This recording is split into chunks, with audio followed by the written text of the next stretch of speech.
I earn a salary of 3,000. Yet I eat rice that costs 8,000 per kilogram. All because I am a billionaire. I pretend to be poor and live an ordinary life with my wife. Unexpectedly, my wife participated in a visitation program for a few thousand, revealing that I use Tang Dynasty porcelain plates to hold fruit. I even use Warring States crystal cups to brew tea. I even use the property deed of a top villa as a table leg support. At this time, my wife is unaware of my true identity. I modestly claim to be just a junior employee at the company with a salary of only 3,000. However, the production team aims to uncover the true value of my assets at home. For this purpose, they have brought in many experts and professional assessors. The production team members now enter the living room, unable to resist taking a closer look. The living room is modestly decorated, and on the table there is only one somewhat old-looking fruit bowl. Just when everyone feels there is nothing special, a master immediately rushes over and can't help but carefully examine this fruit bowl.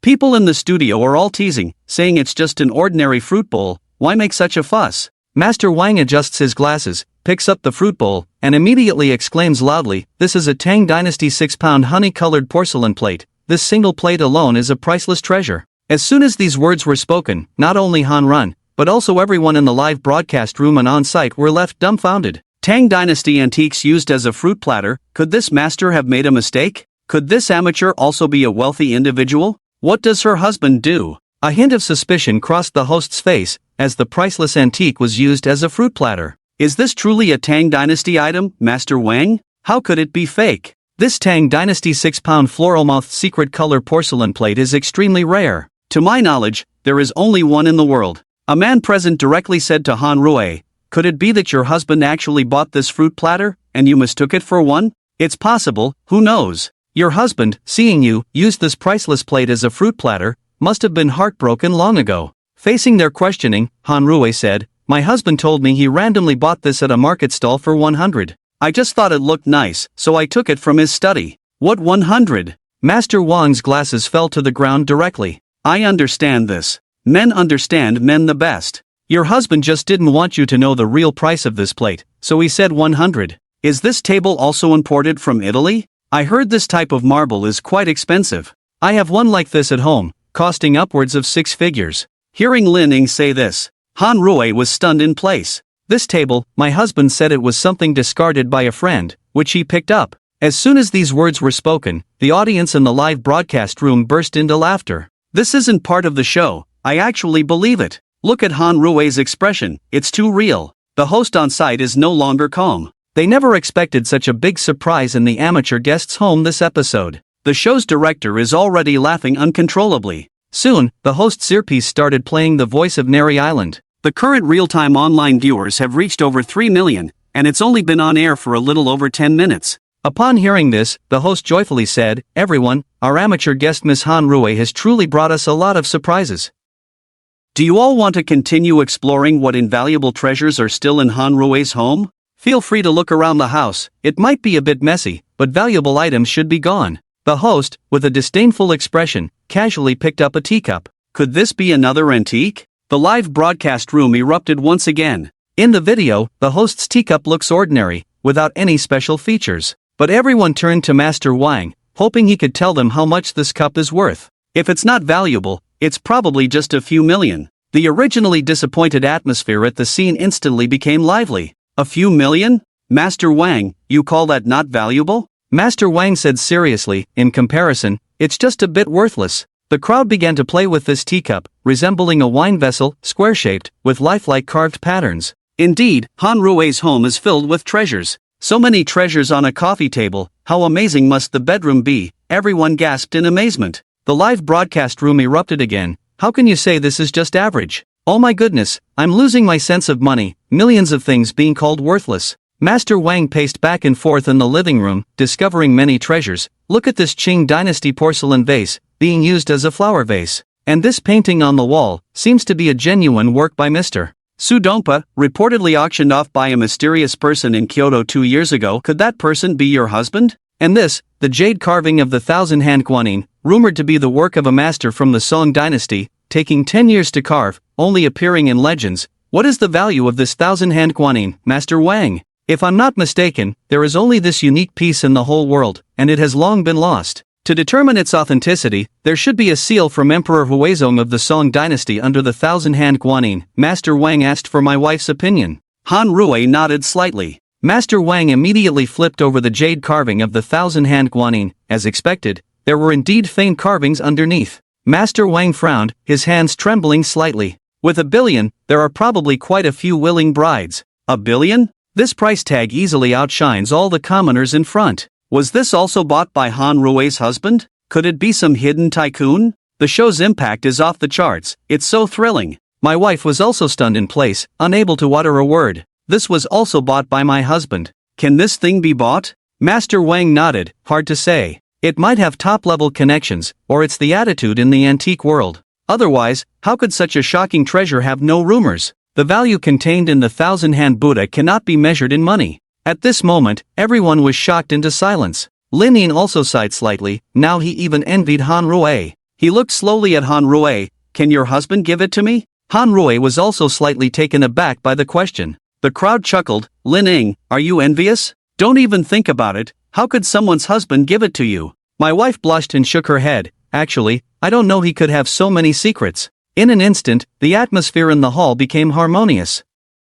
With this incident, the show instantly topped the trending list, and all the news outlets simultaneously reported this astonishing event. The lost Song Dynasty thousand-hand Buddha jade carving reappears in the world. This immediately sparked a wave of reactions in the antique circle. At this moment, everyone from the production team has begun searching for treasures, believing that there are many hidden treasures at home. Although the wife explained, she was at a loss for words. He truly didn't know there were so many treasures at home. Would your husband mind if we took a look at his study? Rest assured, we won't touch anything without permission and won't upset your husband. After much hesitation, the wife nodded. All eyes were fixed on the door of the study, as everyone believed there must be something remarkable inside. The audience in the live broadcast room was excited. As the wife turned the doorknob of the study, everyone gasped in surprise. The study was simple and elegant, but apart from that, there was nothing particularly noteworthy. Everyone felt a bit disappointed, considering the numerous surprises they had experienced before.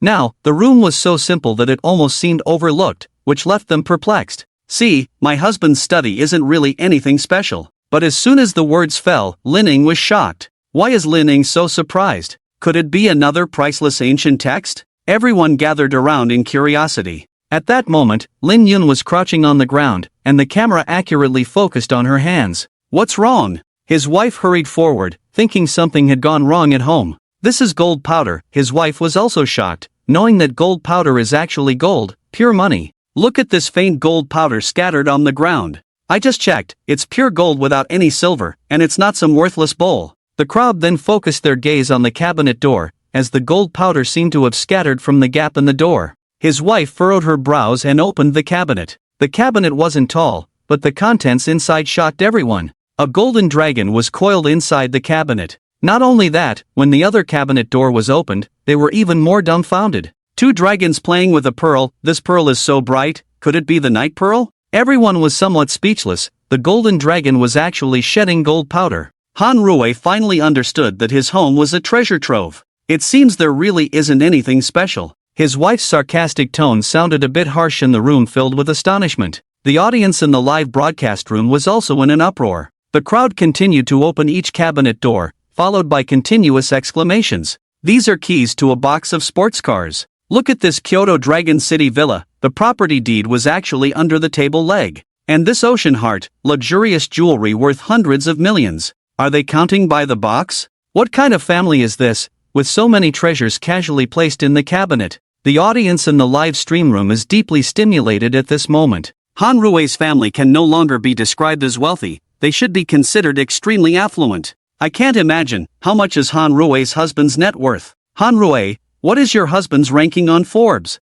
Actually, my husband is quite ordinary, there's nothing really special about him. Nothing special, listen to everyone, they are all in disbelief. At this moment, the host calmly asks Han Rui, your family is so wealthy, are you still concerned about that tiny prize money? This question directly stumps Han Rui. How could she have known how wealthy her husband was before signing up? When I signed up, I thought I was just an ordinary person. At this moment, a seemingly ordinary barrage message indeed catches everyone's attention. I want to ask how many treasures are still in Han Rui's family. I'm willing to buy. I bid 3 billion for the thousand-handed jade Buddha. Everyone is shocked. The audience in the live stream room did not expect the game to start with the thousand-handed jade Buddha. I bid 5 billion. Everyone is dumbfounded. These big shots are all adding 2 billion. Is it really 2 billion increments? I bid 1 billion for the heart of the ocean. I bid 3 billion for the intricately carved double dragons playing with pearls worth 50 million. In an instant in the live broadcast room, it was overwhelmed by a torrent of bidding barrage. Even Han Rui was somewhat amazed.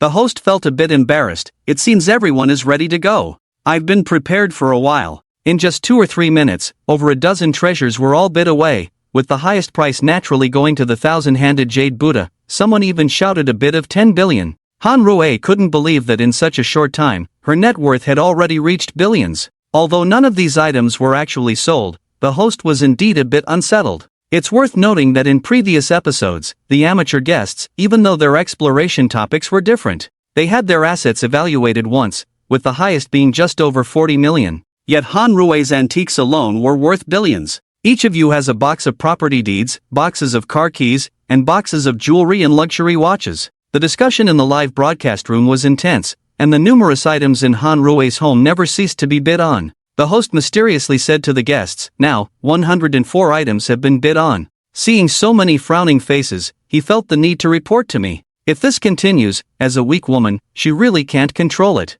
And the next second, on the screen in the live broadcast room, there was actually a request to join in on the conversation. The host took a look and exclaimed, "Wow, isn't that the president of the Antique Association?" He promptly accepted the request to join the conversation. The president of the Longdu Antique Association, Han Libo. I wonder what President Han's true intentions are, actually starting a live broadcast. Even the host quickly welcomed President Han to join our program remotely. The only purpose of my visit today is actually very simple. I don't want to make things difficult, but can that thousand-handed jade Buddha be kept for me? I'm willing to exchange it for my wife. My current wife, with 1 billion, really has no concept of money. She never dared to think about 1 billion before, but for some reason, now that she's heard about it, she really has no reaction at all. Look, Han Rui is numb to it. Han Rui, wake up. Just when the 1 billion was mentioned, a barrage appeared, causing everyone to become suspicious. A huge high-level barrage only stayed on the screen for a second,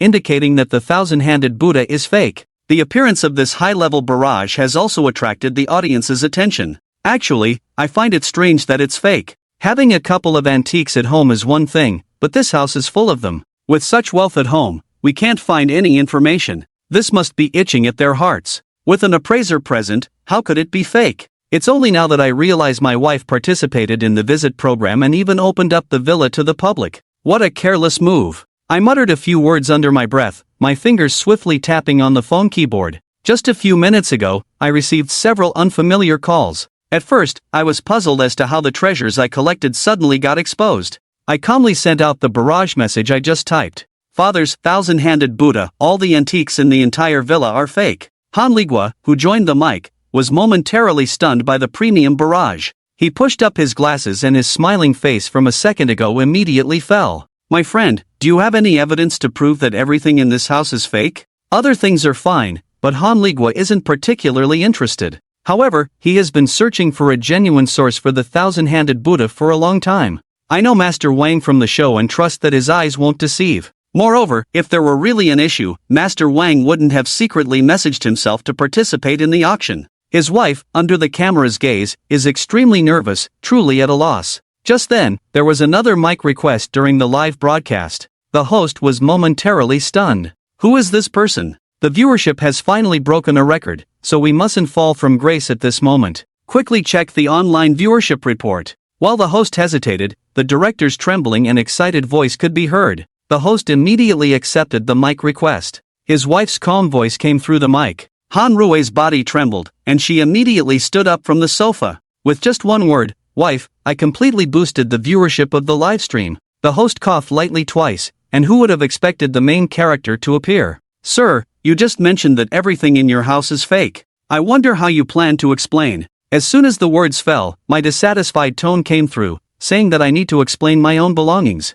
You are taking things out of context yourselves, even trying to auction my belongings without consent. Shouldn't you give me an explanation? Mr. Zhou, our Antique Association values the treasures in your home greatly. We have decided to come to your house to verify their authenticity. If all of these are fake, then before Mr. Han has finished speaking, I immediately declined, saying, sorry, we don't want to be disturbed. You may visit my house, but I hope that when I leave, it remains the same until I return. The words that followed were left unspoken, but through the screen, the atmosphere was chilling. Han Rui felt her phone vibrate, took it out to check the message, and then stood there dumbfounded. Tonight, you don't even think about sleeping. A few simple words made Han Rui blush involuntarily. Han Rui immediately stood up and awkwardly smiled at the guests around her. Since my husband has said so, let's end today's program here. The situation at the scene was already very awkward, and Han Rui's intervention naturally caused some dissatisfaction among the onlookers. The audience in the live broadcast room watched with great interest, and as soon as they heard it was ending, they started flooding the screen with comments. What? We've only seen half of it. Exactly, the program was interrupted suddenly halfway through. Are they joking with us? Continue. I want to know if this is real or fake. Seeing the audience going crazy in the comments, the host and the celebrities present were instantly put in an even more awkward position. This was neither here nor there. What should be done now? Zhou Feng's cold voice rang out again. If you must auction, then please leave my house. You can perform all you want, but unfortunately my house is not a stage. Zhou Feng did not give these actors any face, and the atmosphere instantly dropped to freezing point. Han Ligua on the side had a very unpleasant expression. This was clearly a lack of respect for him as the association president. Seeing the increasing number of viewers in the live broadcast room, the host knew. More viewers meant more traffic, and only then would the show have a better outcome. Regardless of whether these antiques were real or fake, the host would not let the heat in the live broadcast room die down. In response to Zhou Feng's warning, he came up with a clever plan and decided to take a risk. Everyone, please stay calm. There is a clause in our contract that you can take a look at. Han Rui still felt puzzled, but the host took out the contract they had signed. The contract clearly stated that the amateur family could allow the program team to do anything. Seeing this, Han Rui opened her mouth but didn't say a word. The host was feeling quite pleased with himself. You have no right to make us leave. By signing this contract, it means that we can continue filming and auctioning in your house, something your wife agreed to. After saying this, the host turned his gaze towards Han Rui, and Han Rui's eye showed a hint of anxiety, quickly arguing with the host. You have too many clauses in the contract. I didn't see this one clearly at the time, and you didn't give me much time to read the contract. Indeed, as Han Rui said, when she signed the contract, the host had been urging her to sign quickly, so she hastily signed her name on the contract. But she didn't expect it to lead to today's events. Oh, Zhou Feng raised an eyebrow. The host became even more arrogant. That's right, at the end of the contract, it says that if there is a violation of the contract terms, compensation will be made at 10 times our bonus, which means a compensation of 1 million. 1 million was too much for Han Rui. Upon hearing this, Han Rui was on the verge of tears. When she looked at Zhou Feng, there was a hint of apology in her eyes, clearly feeling very guilty now. I'm sorry, husband. But before Han Rui could finish speaking, Zhou Feng waved his hand. 1 million, right? I'll give you double, now leave. Double. 2 million. The entire live broadcast room fell silent for 2 seconds, then one comment after another crazily scrolled across the screen. Rich guy. Boss. Damn, so rich. Saying compensation and actually compensating. This is truly awesome. Boss, please accept my knees. The host has nothing to say now, right? Laughing to death, ha ha ha. In a moment, all the comments on the barrage were praising Zhou Feng and criticizing the host. Seeing this situation, the host suddenly felt uneasy. Han Rui on the side was even more anxious, as 100,000 yuan was already a lot for her. Besides, Zhou Feng himself was just an ordinary executive. How could he possibly come up with 2 million? You can't brag like that. Honey, didn't you say yourself that these are fake? What's wrong with having them appraised? 2 million is not a small amount. Han Rui anxiously typed this message on her phone and sent it to Zhou Feng. Nonsense. 2 million is nothing, these are all priceless treasures that Zhou Feng truly bought. If that Han Ligua finds out, what then? Compared to his current stable life, money means nothing. No need, give me the bank card number, I'll transfer the money now. 2 million is really not much. Zhou Feng could easily transfer even more with just a flick of his pinky finger. But hearing Zhou Feng say this, Han Rui felt even more guilty and started crying on the spot. Her tearful appearance made many people in the live broadcast room feel very sorry for her. On the other hand, Lining felt a bit disdainful, and with a sneer, she spoke up. Enough, I don't think you have the face to cry here, it's your own fault. What's the point of apologizing now? After that, Lining continued, with a hint of contempt in her tone. If it were me, I definitely wouldn't be so foolish. After all, a husband like this is hard to find. Lin Ying is an international female star and model with many fans, so her words immediately gained agreement from many people. Many fans immediately turned against Han Rui. There were also many trolls starting to flood the barrage with negative comments. This woman is really stupid. Isn't she just trying to take advantage of her husband? Exactly, if I had such a domineering CEO husband, I'd be thrilled. I wouldn't be as foolish as this woman. Just get a divorce. This kind of woman won't be able to live a good life in the future. All the attention shifted to Han Rui, which also caught Zhou Feng off guard. Lin Ying had already shifted the focus, but she still wanted to stir up trouble. Everyone, don't speak ill of Han Rui like this. After all, she didn't mean it. Okay, stop crying, wipe your tears. With that, she hypocritically handed a tissue to Han Rui. Han Rui, being pure-hearted, how could she know Lin Ying's malicious intentions? She accepted it and kept thanking her. Enough, all of you shut up. Zhou Feng suddenly became furious and immediately started sending treasure maps in the live broadcast room. One treasure map after another, rockets flooded the screen. In a short time, all the negative comments were buried under these treasure maps. Each treasure map cost 5,000 yuan, each rocket 10,000. I, Zhou, am generous. Sending 10 rockets. I, Zhou, am open-handed. Giving away 20 sets of treasure maps. One gift after another dazzled everyone in the live broadcast room. In just a few minutes, the value of these gifts that Zhou Feng sent had already reached 2 million. This scene not only stunned Lin Ying, but also left everyone present dumbfounded. Honey? Seeing the atmosphere in the live broadcast room reaching a climax, Han Rui's eyes also showed a surprised expression. Obviously, she didn't expect Zhou Feng to actually spend a full 2 million. With such a large expense in such a short time, Han Rui felt so heartbroken that she almost fainted. The guests on the side, seeing Zhou Feng's generosity, were even more convinced that Zhou Feng was definitely a hidden rich man. With so many experts present to appraise, all of Zhou Feng's treasures were genuine. How could Zhou Feng's identity be ordinary? This was clearly a deliberate cover-up. Either explain that Zhou Feng's income source is not legitimate, or this is a completely low-key great god. The host could not have expected that Zhou Feng would actually brush the treasure map. Originally, he just wanted to scare Zhou Feng, but now the money has been received. On the phone, Zhou Feng's expression remained indifferent, once again giving the host an eviction order. Get out. Just 3 words, the wind vane in the live broadcast room changed again, and everyone sided with Zhou Feng. One after another, people in the barrage shouted at the host, and even these celebrities to get out of Zhou Feng's house. Seeing that Zhou Feng was already angry, Lin Ying at this time seemed shameless, directly speaking to Zhou Feng, who was still on the line. I think we may have some misunderstandings. Lin Ying came forward, believing that there was nothing that couldn't be resolved. If there was, just act coquettishly, and people would be enchanted. Therefore, Lin Ying was very confident in herself, but who knew that when she took the initiative and said such a thing, Zhou Feng was very unappreciative. What misunderstanding could there be? Just one sentence immediately left Lin Ying speechless, but in front of so many viewers, Lin Ying didn't want to explode directly. Awkwardly, she smiled at Zhou Feng. Oh, everyone in the production team didn't mean it. After saying this, while the camera was not on her, she threw a flirtatious look at Zhou Feng. Originally, she thought Zhou Feng would understand what she meant, but what she didn't expect was that after she made such a move, Zhou Feng bluntly rejected her. Sorry, rein in your foxy charm, I'm not interested in you.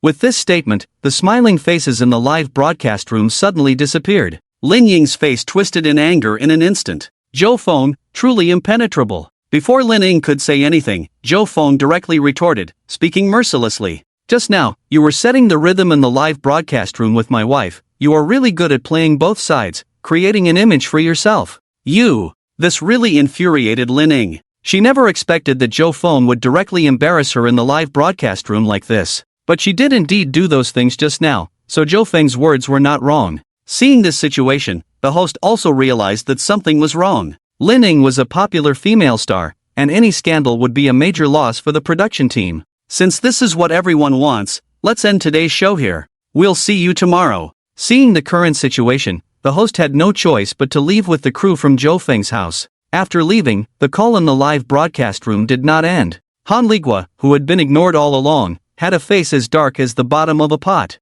He was the president of the Antique Association, and in this absurd live broadcast, he had become a decoration for Zhou Feng? Thinking of the priceless treasures in Zhou Feng's house, he temporarily suppressed his displeasure. He cleared his throat lightly to make his presence felt. Only then did Zhou Feng look at him directly. Mr. Joe, the artifacts in your home have been unanimously decided by our Antique Association to be protected. We will visit you tomorrow, so please be prepared. Just as one wave subsided, another wave rose. Han Ligua saw Zhou Feng's firm refusal and softened his approach. But Zhou Feng didn't buy it. He raised an eyebrow and asked directly, "Oh, are you planning to forcibly enter a private residence?" Just one sentence instantly pushed Han Ligua's anger to the extreme. "Mr. Zhou, please watch your words. Cultural relics should be protected by our Antique Association. They are national treasures. What does it mean to privately store them in your home?" Han Ligua did not back down. "Want it? Why didn't you buy it back then?" A couple of sentences left Han Ligua speechless. Not to mention how many competitors there were for the 1,000-handed jade Buddha. The price skyrocketed to 10 billion as soon as it was brought out. This price was already a top priority. For Han Ligua, even though the 1,000-handed jade Buddha was invaluable, purchasing it at such a high price was beyond his means. Han Ligua had already investigated Zhou Feng before, only to find out he was just an ordinary financial executive at Manhwa Trading. Why would he have such things in his home? All of this needed to be explored. Knowing that he was just an ordinary executive and yet had so many priceless treasures at home, Han Ligua was truly surprised. The mysteries surrounding Zhou Feng were increasing. Whether you agree or not, I will apply to the higher-ups. Tomorrow, the approval order will come down, and we will visit your home. I hope you can cooperate with our investigation. With that, Han Ligua hung up the call, and this scene was seen by millions of people in the live broadcast room. Seeing this situation, millions of people in the live broadcast room started gossiping. Zhou Feng is really tough. I like his attitude.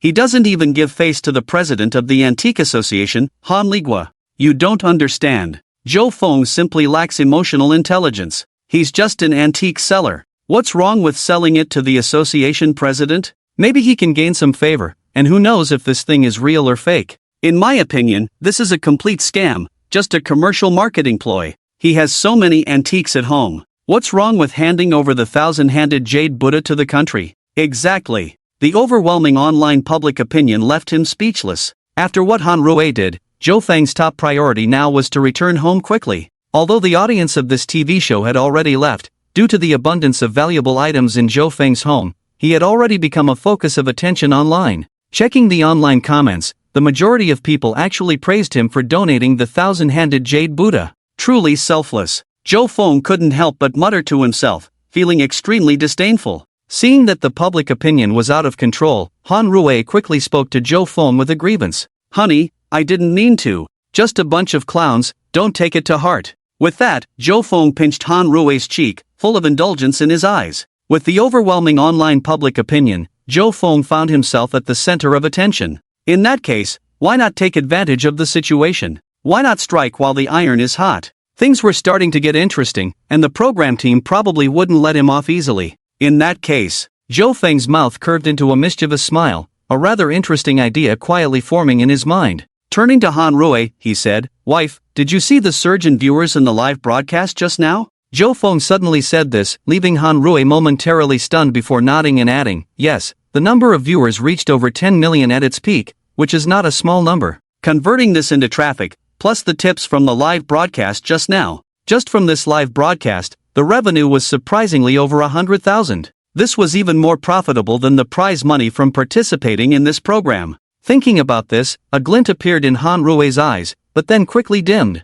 Just now, due to his own foolish behavior, Zhou Feng directly lost 2 million. "Do you know why there are so many people in the live broadcast room?" Zhou Feng once again coaxed gently. Han Rui thought for a moment, "Is it because of the things in our house?" "Yes, since that's the case, why let the production team make money? Why not let us do the live broadcast ourselves?"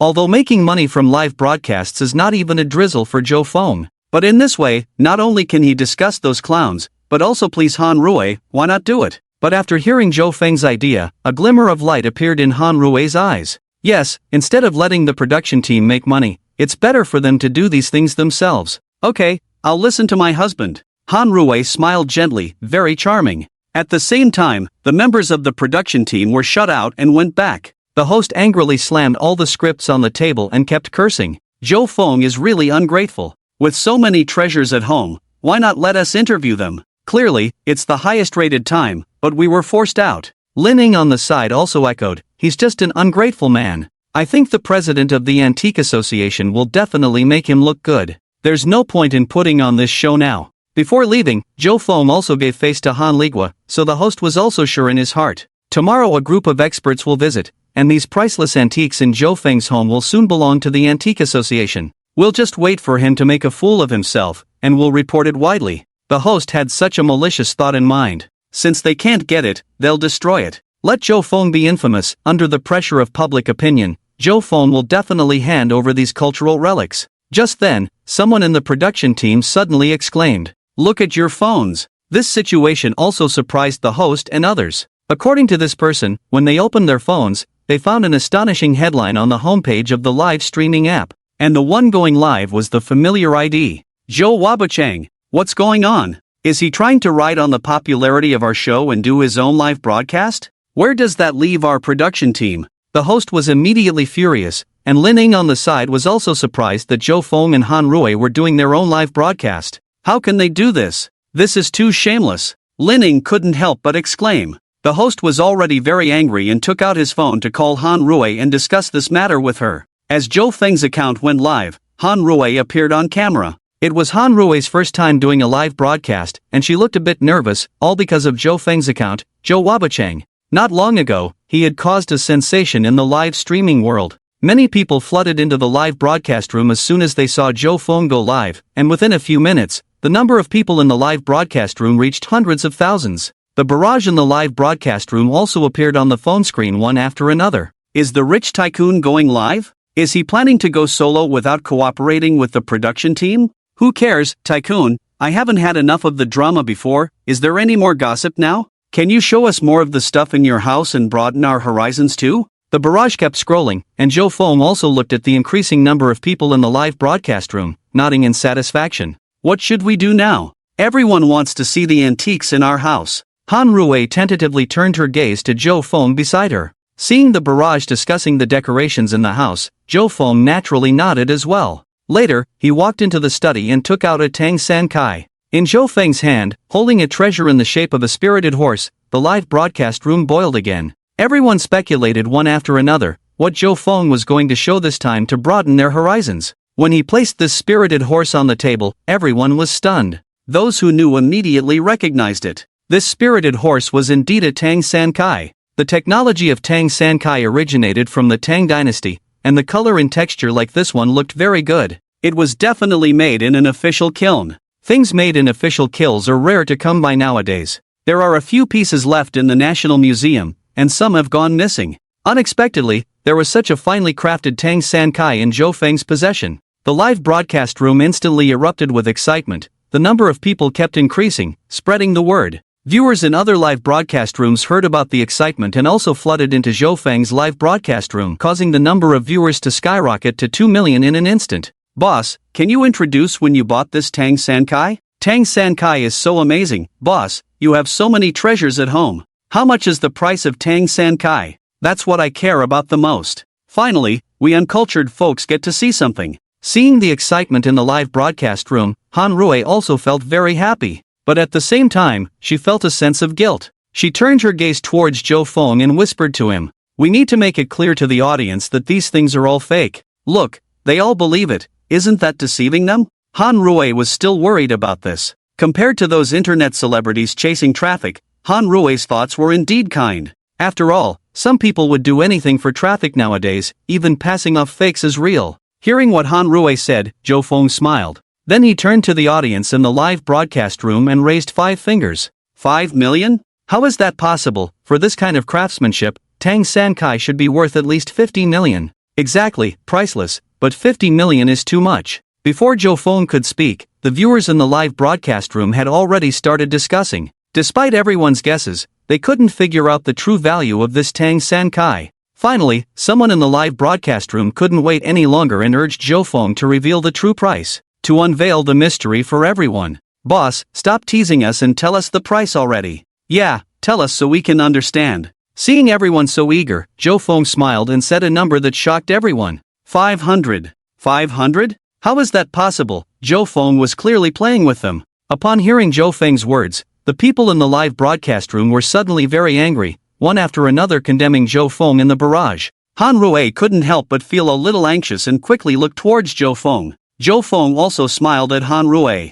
I bought this thing at a roadside stall, just tell them that. Don't doubt it, my husband also said that when he passed by a roadside stall before, he saw this and bought it because it looked nice. It's actually a fake, not real. Seeing the barrage getting out of control, Han Rui quickly comforted everyone in the live broadcast room. But where would they listen? When the production team visited Zhou Feng's home before, many experts confirmed that the things in Zhou Feng's home were genuine. How could this Tang Sankai spirited horse be a fake? While everyone was discussing, no one knew that a disguised account had quietly entered the live broadcast room. The production team was shut out of the live broadcast, so Zhou Feng started his own live stream. He introduced the antiques in his home on the live stream, which naturally made Han Ligua feel somewhat angry. But if he were to use his main account, everyone would probably recognize him. The two inevitably had another fierce battle. In the end, driven by curiosity, Han Ligua quietly created a new anonymous account and sneaked into Zhou Feng's livestream. As soon as he saw the Tang Dynasty tricolored horse on Zhou Feng's table,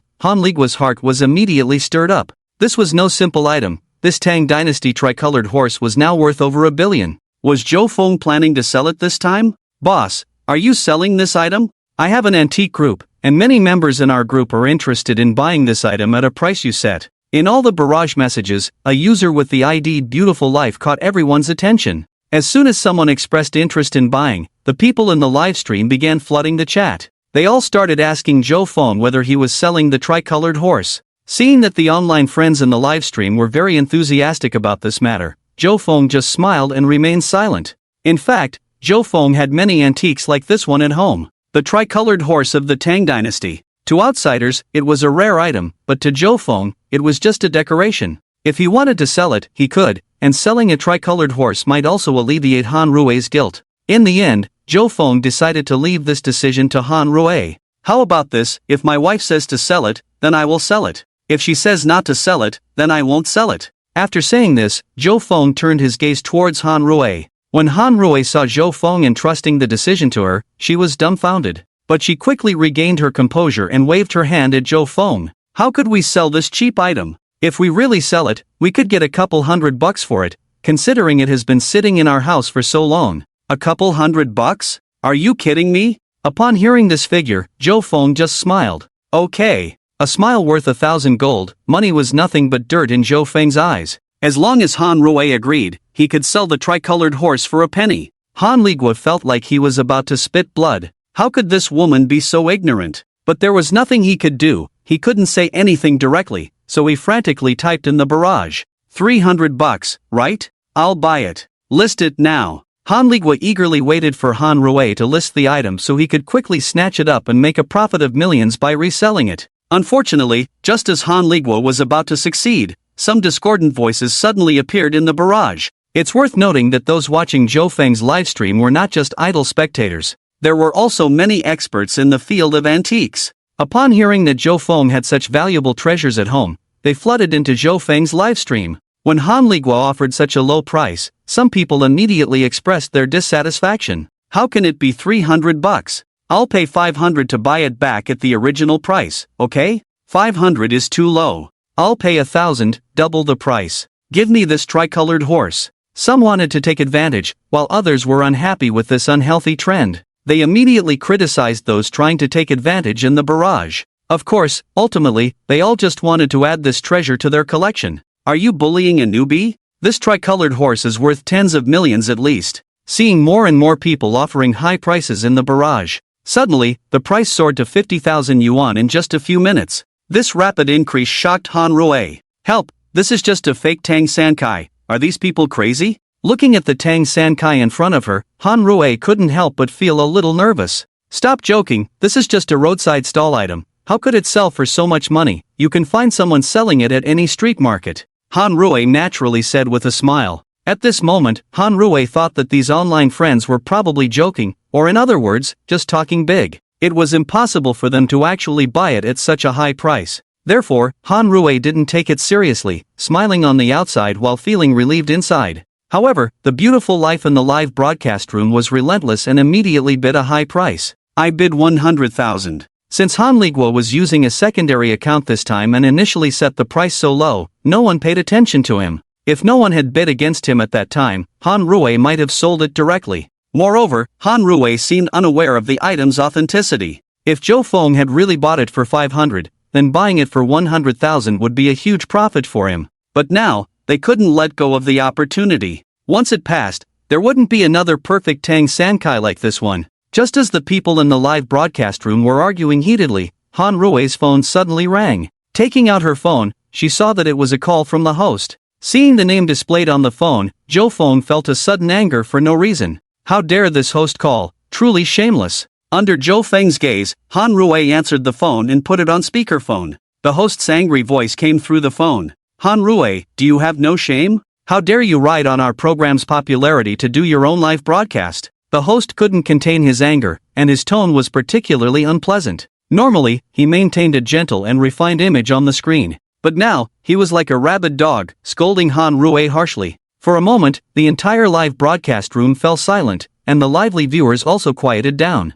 Han Rui herself was stunned and couldn't speak. Only Zhou Feng on the side covered his mouth, trying hard not to laugh out loud. Because the host's voice echoed throughout the live broadcast room and reached every viewer watching the broadcast. Perhaps the host didn't realize that Han Rui had put him on speakerphone. You better end the broadcast now. If you continue, I'll send you a lawyer's letter directly. Damn, so harsh? After listening to the phone call and the host's stern words, Zhou Feng felt disdainful. People in the barrage also started questioning, clearly not understanding what was happening. Seeing that Han Rui was struggling to respond, Zhou Feng walked over. He took the phone, cleared his throat, and then spoke to the host on the other end of the line. Alright, if you want to send a lawyer's letter, go ahead and send one to us. What? Zhou Feng's casual response caught the host off guard. He had only wanted to scare them, but he didn't expect Zhou Feng to ask for a lawyer's letter directly. The host was enraged by this response. On the phone, Zhou Feng remained expressionless and continued calmly. First of all, opening a live broadcast is the right of each of us. Everyone can do it, right? This seemed reasonable. The host wanted to argue back but found himself at a loss for words. On this end of the phone, Zhou Feng continued to talk incessantly. You said you were going to send us a lawyer's letter. May I ask what crime you want to accuse us of? Trespassing on someone's residence? Or unauthorized auctioning? As soon as these words were spoken, the audience in the live broadcast room burst into laughter. This sarcastic remark directly hit the host hard. Upon hearing Zhou Feng's words, the host was so angry that he couldn't speak coherently. I will sue you for trying to gain popularity, using our program to live broadcast, and making money through unethical means. With these words, Zhou Feng also began to feel displeased. Are you suggesting that I am trying to gain popularity from your program? But may I ask, what popularity does your program have? It was unknown until you came to my house for an interview, which boosted the viewership in your live broadcast room. Don't you realize this? You, twisting the facts. The host was beyond angry, but Zhou Feng's remarks were not over yet. If we talk about gaining popularity, it is precisely the antiques in my house that have boosted the popularity of your program, leading to an increase in viewers. If we talk about gaining popularity, it is your program, isn't it? This statement was indeed flawless, and the people in the live broadcast room all sided with Zhou Feng. One comment after another appeared in the barrage. Exactly, it's clear that you are the one trying to gain popularity from the big shots. I used to think this host was funny, but now it seems that he has such a two-faced attitude behind the scenes. Unfollowed. Unfollowed them in the live broadcast room. I will never go there again. Sending a lawyer's letter, how audacious. The host was on the verge of losing his temper, but at that moment, Lin Ying, who was curious, entered Zhou Feng's live broadcast room. Upon entering, she heard about the conversation between the host and Zhou Feng, realizing that Han Rui's live broadcast was still ongoing. Every word and action of the host had already reached the ears of the audience. Lin Ying panicked and quickly walked over, pulling the host's arm. Stop talking, all your words have been heard by the people in the live broadcast room. With just one sentence, the host immediately stopped his aggressive behavior. He had been too careless just now, knowing that Han Rui was live broadcasting, yet he said such rude words. Without a doubt, he would be trending negatively tomorrow. Such a severe negative news for someone in the entertainment industry was nothing short of a disaster. Seeing that the situation was irreparable, the host immediately hung up the phone.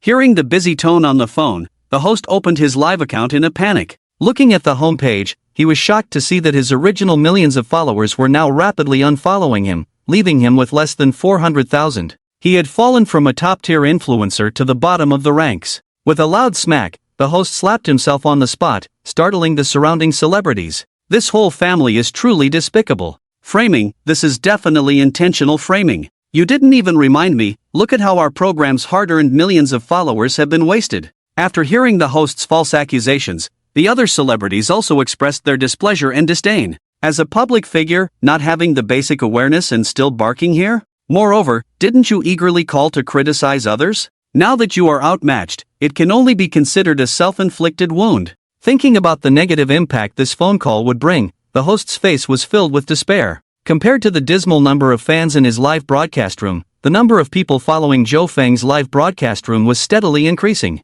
In just a few short minutes, the number of people following directly surpassed the 5 million mark. A live broadcast, directly becoming a sensation. On the platform side, seeing the continuous popularity brought by Zhou Feng, they realized they could benefit from it, so they immediately pushed Zhou Feng to the homepage and started a massive traffic diversion. Even in the push notification bar, they began to promote Zhou Feng's live stream extensively. After finally driving away the host, Han Rui also received comfort from netizens, telling her not to be too upset. People like this only know how to talk big online. There's no need to pay attention to a two-faced person like him. There's no reason to send a lawyer's letter to you. Exactly, you don't need to worry about this matter. Let's continue with the auction we were doing just now. Fans started to cheer, all their thoughts focused on the extremely valuable Tang San Kai. The enthusiasm in the live stream continued to rise. The incident that just happened was already forgotten by everyone, and Zhou Feng didn't pursue it further upon seeing the situation. He refocused his attention on the Tang San Kai horse. Han Rui was full of worries, and when she looked at Zhou Feng, she seemed a bit concerned. The program team had just come to her door, although they had been driven away. But this incident still left a significant impact on Han Rui. Sensing the change in Han Rui's emotions, Zhou Feng asked her with concern, "What's wrong? Are you feeling unwell?" Han Rui shook her head. "Although everyone is very enthusiastic about the Tang San Kai, I don't feel like auctioning it anymore. Firstly, because Han Rui believed in her heart that the Tang San Kai was fake, and it had already reached a high price of 100,000, which was clearly an overestimation. Secondly, she was unsure if this price would entail legal responsibility, even though she repeatedly clarified that it was a counterfeit. But everyone's enthusiasm remained unabated. Zhou Feng nodded thoughtfully and said, "But now we have already promised everyone in the live stream to sell this Tang San Kai. If we go back on our word, it would be untrustworthy." Han Rui was now in a difficult position, and the old hands in the live stream didn't care about it. They continued to raise the price one after another. 200,000. Increase it slightly. I bid 1 million. 2 million. The prices were increasing by millions, and Han Ligua, hidden behind the screen, was getting impatient.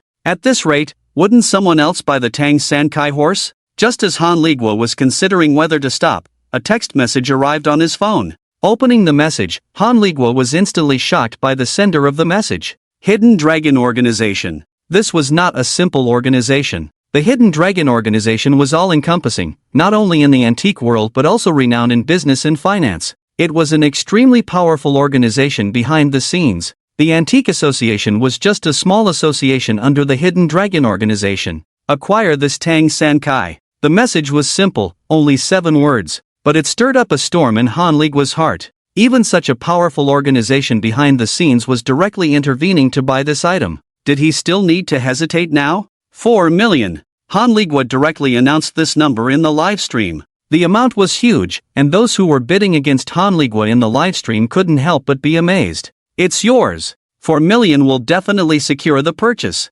Sell it, sell it. The barrage on the screen was filled with celebrations, all congratulating Han Ligua on his imminent victory in acquiring the Tang San Kai. Seeing everyone praising him, Han Ligua couldn't help but feel a bit proud. As he looked at the screen, Zhou Feng and Han Rui seemed to be discussing something, making Han Ligua anxious. What else was there to discuss now? He had already raised the price to 4 million, did they still want to increase it further? To get the attention of the two people, Han Ligua directly launched a crazy treasure map in the live broadcast room. Beautiful Life rewards 5 treasure maps. Beautiful Life rewards 10 rockets. Beautiful Life rockets continuously 30 times. Beautiful Life rockets 100 times in a row. The screen was filled with rocket effects, and the live broadcast room boiled again. For a while, the news of a tycoon's reward spread throughout the live broadcast world. More and more people poured into Zhou Feng's live broadcast room. The number of live viewers kept breaking through the 80 million mark, which was unheard of in other live broadcast effects, even surpassing the viewing record of this platform. Everyone was excited. Money! This was the unified thought in everyone's mind. Han Ligwa behind the screen couldn't help but laugh. Spending a lot of money made him experience the taste of being worshipped by thousands of people. But the thought of being able to buy this Tang Sankai soon, what a perfect opportunity to show off to those above. Once he bought this Tang Sankai, wouldn't he be able to rise in rank and make a fortune again? While Han Ligwa was still dreaming, Zhou Feng and Han Rui in front of the screen had already noticed the situation. Someone actually sent rockets directly, and it was from a newly registered account. This person must have some background. Thinking of this, Zhou Feng deliberately clicked on the homepage of Beautiful Life to check. Although the homepage was plain and clean, but Zhou Feng keenly noticed a clue. There was a watermark symbol in the lower right corner of his profile picture. Antique Association. Seeing this situation, Zhou Feng couldn't help but smile dumbfounded. Without thinking, this was definitely Han Ligwa using a new account to auction. In a previous live broadcast, Han Ligwa had a falling out with him over antiques. Now that the Tang Sankai horse was released, Han Ligwa couldn't resist the temptation. But due to face, he had to open a new account. It was ridiculous. The price increase had reached 4 million, and Han Rui's worried expression was evident, once again warning everyone in the live broadcast room. Let's not raise the price for now, this Tang Sankai horse is really fake, so why don't I just give it away to everyone through a lottery? As soon as this was said, the live broadcast room boiled again. What? This Tang Sankai host actually decided to give it away to everyone through a lottery. Is this pie in the sky really happening? For a moment, the people in the barrage were once again going crazy. Is he crazy? Exactly, how can this host be so foolish? Instead of keeping millions, he wants to give it away.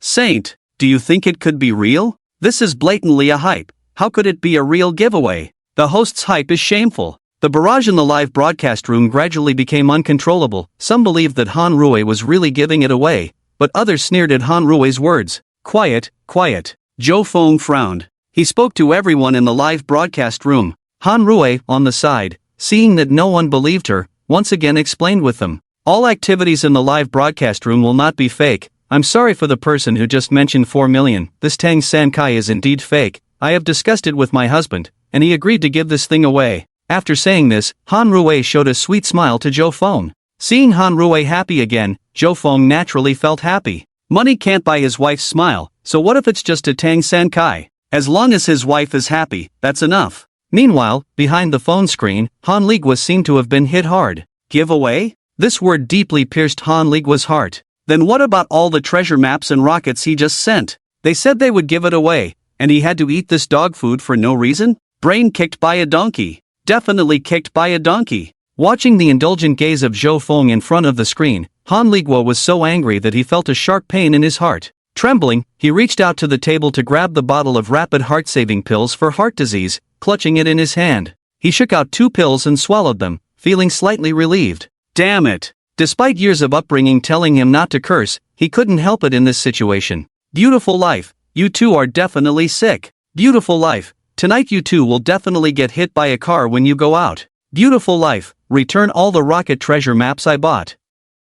Beautiful life, damn it, refund. At this moment, the account Beautiful Life was also in the live broadcast room, using their noble privilege to spam the chat, making everyone burst into laughter. Beautiful Life is getting impatient. If I remember correctly, I just spent 4 million buying from him, right? Exactly, isn't he being played like a monkey? Haha, I support the streamer. Seeing the comments from the account Beautiful Life, Zhou Feng struggled to hold back his laughter. He could already imagine how furious Han Ligwa was behind the screen. This brother who's spamming treasure maps, it was a mutual agreement, right? Zhou Feng smiled slightly. Although he didn't care about the money, making Han Ligwa look bad made him feel good. On the phone, Han Ligwa was so angry that he was starting to speak incoherently. He thought Zhou Feng was trying to avoid refunding the money. Beautiful Life, refund. Stop the nonsense. Han Ligwa was now jumping in anger, and Zhou Feng thought it was time to act. Opening Han Ligwa's profile picture, Zhou Feng pretended to be surprised and exclaimed, "Oh,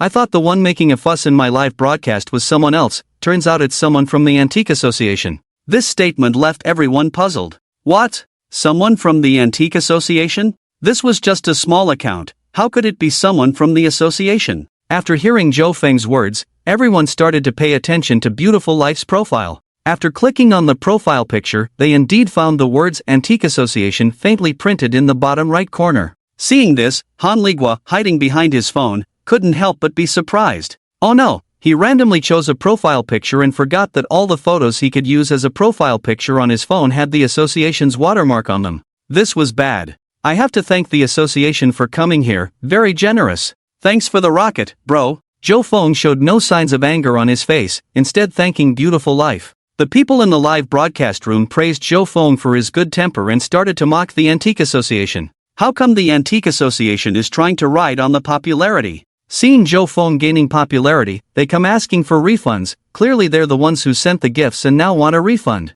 The president should know about this, won't he be furious? But why does this small account look familiar? Could it be Han Ligua's account? Let me check. A busybody in the live broadcast room immediately searched. To their surprise, Han Ligua's main and alternate accounts were both linked to the same phone number. The evidence was clear now. The one spamming money in the live broadcast room was indeed Han Ligua. His identity was exposed so quickly, something Han Ligua hadn't anticipated. He was so scared that he couldn't even catch his breath. Oh no, what should he do now? Isn't this a complete embarrassment? Losing both reputation and money. Joe Fong had long suspected that it was Han Ligua manipulating this account, and as he saw the chat flooding with messages in the live broadcast room, Joe Fong pretended to have just found out, and quickly smiled. You even created a new account to come specially. Why didn't you tell me earlier? I can refund you the money now, just give me your account number and I will return it to you. The live broadcast room suddenly burst into laughter, flooding the entire screen. At this moment, Han Ligua was so angry that he couldn't speak coherently. Joe Fong was clearly trying to embarrass him. He was 100% sure that Joe Fong had already figured out his true identity. But what should he do now? Should he accept the money or not? Han Ligua found himself in a dilemma. If he accepted the money, he would truly confirm that he couldn't afford this title. If he didn't accept it, wouldn't all these gifts go to waste? But this was also a considerable expense. Thinking about this, Han Ligua made up his mind and directly displayed the association's bank card number on the public screen. Forget it, he had already embarrassed himself enough. Getting the money back was the right thing to do. After the bank card number was exposed, Joe Fong immediately refunded all the money for the gifts to Han Ligua's account. Han Ligua's face turned red with shame and anger. But at the same time, the bank statement kept increasing, apart from the amount Joe Fong knew about. Many people were actually sending him money. You have received 0.01 cents in your account. You have received 0.1 cents in your account. One after another, these voices mocking Han Ligua sounded, as if to ridicule him. Many people had actually noted down Han Ligua's bank card number and were transferring money to him bit by bit. This made Han Ligua so angry that he wanted to find a hole to hide in, but Joe Fong wasn't done yet. President Han, you should have received the money by now, so we are even. Please don't come to my live broadcast room to cause trouble again. My live broadcast room is quiet, I can't stand wild dogs barking. Of course, if the president is here to send gifts, I welcome you with open arms. Full of sarcasm, the atmosphere in the live broadcast room was at its peak. Han Ligua actually came to the live broadcast room to attract attention, which was extremely foolish. This amused Joe Fong greatly. Han Rue, however, felt that the most important thing now was to fulfill her promise. She had previously said that she would randomly select a lucky viewer in the live broadcast to receive a Tang Sankai horse. Now she should fulfill this promise. Now I will draw a viewer, and the winner will be determined by this machine. After saying this, Han Rue clicked the draw button, and the names of the participants in the live broadcast were scrolling frantically on the screen. Everyone in the live broadcast room began to anticipate, hoping that this stroke of luck would fall on them. After 4 or 5 seconds, the roulette will finally stop on a number. Riding Donkey Watching Drama. Let's congratulate Riding Donkey Watching Drama for winning a Tang Sankai piece. The barrage once again flooded the screen, and everyone sighed in disappointment that they didn't win. But the user named Riding Donkey Watching Drama was ecstatic beyond words. This was truly a piece of good news. Please remember to private message me your address, and I will send you this little item tomorrow. Looking at the private messages in the backstage, Joe Fong kindly reminded. Finally, the treasure was sent out. Han Rue felt a weight lifted off her shoulders, and she breathed a sigh of relief. She looked at Joe Fong with joy, and Joe Fong responded with a fond look. Then the two of them ended the broadcast, leaving the viewers wanting more. Despite the drama before the end of the broadcast, everyone was still looking forward to Joe Feng's next livestream. It was actually sent out. Han Ligua felt his mind explode. He left the live broadcast room, and angrily threw his phone to the ground. Not long after being dropped on the ground, the phone with a shattered screen rang again. Han Ligua walked over helplessly, picked it up and immediately received a barrage of scolding. The person calling him was from the Hidden Dragon organization. Have you got the stuff? Han Ligua's legs trembled like chaff. No, I couldn't buy it. Obviously, the Hidden Dragon organization had been paying attention to the live broadcast. With a cold laugh on the other end of the phone, Han Ligua was so scared that he couldn't speak coherently. You useless idiot, immediately send me all the information about Zhou Feng. I want to see who he really is, daring to go against my Hidden Dragon organization. Yes. Although Han Ligua felt wronged, now that the organization had called, he didn't dare to delay. In a panic, he rushed to the computer, started organizing the information he had collected about Zhou Feng, and sent it all to his superiors. In the end, Zhou Feng was just an ordinary executive. He probably obtained some antiques through improper means. Han Ligua speculated this way and reported it to his superiors, but he didn't receive a response. Anxiously waiting, the superior only replied with a few words. What about the Tang San Kai? With this question, Han Ligua was speechless and trembling as he typed a few words. It was given by Zhou Feng. After this response, there were no more messages on his phone. Han Ligua felt somewhat uneasy, wondering if his position was at risk. However, that night, Han Ligua received a message. It was still from his superiors. This time, the message left no room for negotiation. An order was given by the superiors. How could this task not be carried out? The White Tiger organization's people were obviously aware of the treasures in Zhou Feng's home. Otherwise, they wouldn't have suddenly mentioned it. It seemed that the Hidden Dragon organization was determined to obtain the items in Zhou Feng's home.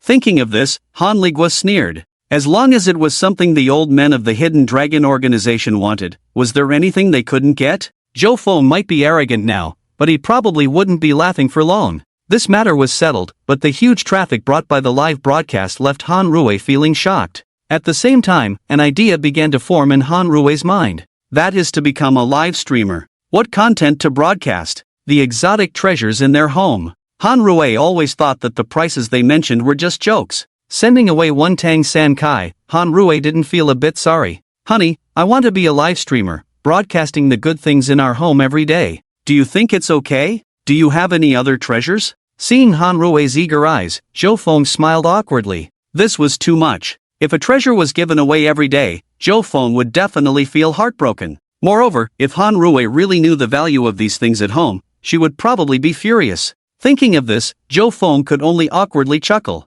Wife, your idea is great, but the treasures in our home are limited. You can't broadcast them every day. Why not try something else? Zhou Feng's words did make sense, which made Han Rui hesitate. But besides these treasures, what else could she broadcast? Wife, if I remember correctly, you majored in performing arts in college, but after marrying me, you became a housewife and didn't continue pursuing your dreams, right? Initially, Zhou Feng had seen all kinds of beauties, but it was the naive Han Rui who caught his eye. Not only because of Han Rui's sweet appearance, but also because she was his ideal choice. It is also because of one thing that he trusts Han Rui especially and is willing to give her a better life. Yes, you always make me stay at home. Although our family is not short of money, I also want to contribute to the family. It's not good to stay at home all the time. With that, Han Rui lowered her head and pouted. Although their family never worries about food and drink, Han Rui always feels that if Zhou Feng were to lose his job, they might end up penniless. This is why Han Rui has been actively looking for a job to make money. Hearing Han Rui say this, Zhou Feng couldn't help but laugh, but he also thought Han Rui's idea was good. Why don't you start by becoming an influencer through live streaming? The fools at the Antique Association have already given us some exposure, so let's start with antiques first. What do you think? Okay. With a goal in mind, Han Rui's mood suddenly brightened, and she happily threw herself into Zhou Feng's arms, giving him a sweet kiss. Honey, you're amazing. You came up with a good idea so quickly. Zhou Feng had plenty of antiques, but randomly taking out a few things would make Han Rui suspicious. Thinking of this, Zhou Feng suggested taking Han Rui to the antique market to have a look. Han Rui immediately nodded, but the next moment, she froze in place. Seeing her expression, Zhou Feng knew that this little girl had thought of something again. What's wrong, wife? You look a bit off. Han Rui explained with a worried expression. It's possible, but we're not antique experts. If we buy things at the antique market, won't we be cheated? Zhou Feng reassured Han Rui, don't worry, wife. I have some knowledge in antiques. We won't be cheated at the antique market, especially since we're not there to buy. Do you know what influencing means? Han Rui shook her head. Seeing her innocent expression, Zhou Feng couldn't help but chuckle. Influencing means we sign contracts with businesses, sell their products, and promote them. We will earn commissions and profits from it. You just need to do what you want, the rest is up to me. With that, Jo Fong ruffled Han Rue's head, hung her on his waist, and walked towards the house. The next morning, Han Rue appeared shyly in front of the camera. Although she had participated in reality shows before, she was still reserved in live streaming. The live stream quickly attracted a large number of viewers. Hello, sister-in-law. Sister-in-law is live, where's the rich guy? Han Rue turned the camera to Jo Fong, asking him to show his face. 666, he's really a rich guy. What will the rich guy give today? Jo Fong pointed to Han Rue, ask her, she can choose whatever she wants to give. 666, truly a rich guy, so generous. He's really spoiling her, can the host draw a husband? Where did the host find such a husband? I want one too. At the same time, in a quaint villa, an old man was watching the livestream on a huge screen. Standing respectfully on either side of the old man were several people, including the president of the Antique Association, Han Ligua. Mr. Du, this is Jo Feng's wife, Han Rue, Han Ligua introduced. The old man squinted his eyes and slowly spoke, that Tang San Kai, it's in their hands. Yes, Han Ligua replied, but they gave it away in the barrage yesterday. Gave it away directly? The old man was slightly stunned, then shook his head with a bitter smile and said, the priceless Tang Dynasty tricolored glazed pottery, given away just like that? This. Han Ligua couldn't find a rebuttal for a moment. This is Tang tricolor. Especially in such excellent condition, so well preserved, it's priceless. Given away just like that? Could it be that this kid thinks he has too much money? Of course, he didn't know that Jo Fong was indeed wealthy. At the beginning of my grandfather's passing, he lamented that he had been obsessed with antiques all his life but had never seen a piece of Tang tricolor, considering it a regret. Although I was young at that time, I remembered it well, and now that the opportunity is in front of me, fulfilling his wish is a great act of filial piety, how can I neglect it? Mr. Du Yuesheng has been of great help to the Antique Association during his tenure. Since Mr. Du wants it, we will definitely find a way to get it. Han Ligua thought for a moment, gritted his teeth and continued, although that kid has already drawn it in the barrage during the live broadcast, it should not have been sent out yet. We will rush over immediately, there's still time. Thank you. The old man nodded, if he is unwilling, just say that I want it. I will arrange it right away, Han Ligua said. Meanwhile, Han Rue was still practicing how to interact with the barrage, and Jo Fong was thinking of sending out the Tang tricolor when a knock on the door was heard. Jo Fong walked over to open the door, and there were two men wearing glasses and suits. Mr. Jo, hello, we are from the Antique Association. We had the pleasure of seeing your company in the live broadcast room yesterday, so we came to visit today, hoping to broaden our horizons. Jo Fong was taken aback. He had thought that the Antique Association would send someone, but he didn't expect them to be so polite, which made him unsure of how to respond. As the saying goes, don't hit a smiling face with your hand, so he had to turn around and call out, wife, we have visitors, come and see. Hearing the voice, Han Rue walked over with a puzzled look on her face, holding her phone. What's going on, Jo Fong? Hello, madam. The two representatives of the Antique Association explained their intentions again. Who are these two, guests of the rich man? I think I've seen these two being interviewed on a certain website. They seem to be historical research experts. The big shots of the Antique Association? Amazing. The visit of the experts made the previously sparse barrage active again. Wife, they want to come in for a visit. What do you think? Jo Fong asked. Well, Han Rue was surprised to be asked to make a decision. If they want to see, let them see. What if there are genuine items among them? Genuine items? The two experts looked puzzled. Aren't they all genuine? They watched the live broadcast yesterday. Hurry, let the antique expert show us around the rich man's house again. What else can surprise me today? I bet 5 cents, those from yesterday are definitely not all of the rich man's collection. Since Han Rue agreed, Jo Fong couldn't say much and let them in. The two experts walked in nervously, looking around cautiously, afraid that they might accidentally break some priceless antiques. As they walked forward, one of them suddenly stopped, his voice trembling as he said, "Did they not notice this yesterday during the live broadcast?" "What?" The other followed his gaze and exclaimed, "The Spring Mountain companion picture." The reaction of the two experts immediately caught the attention of the barrage.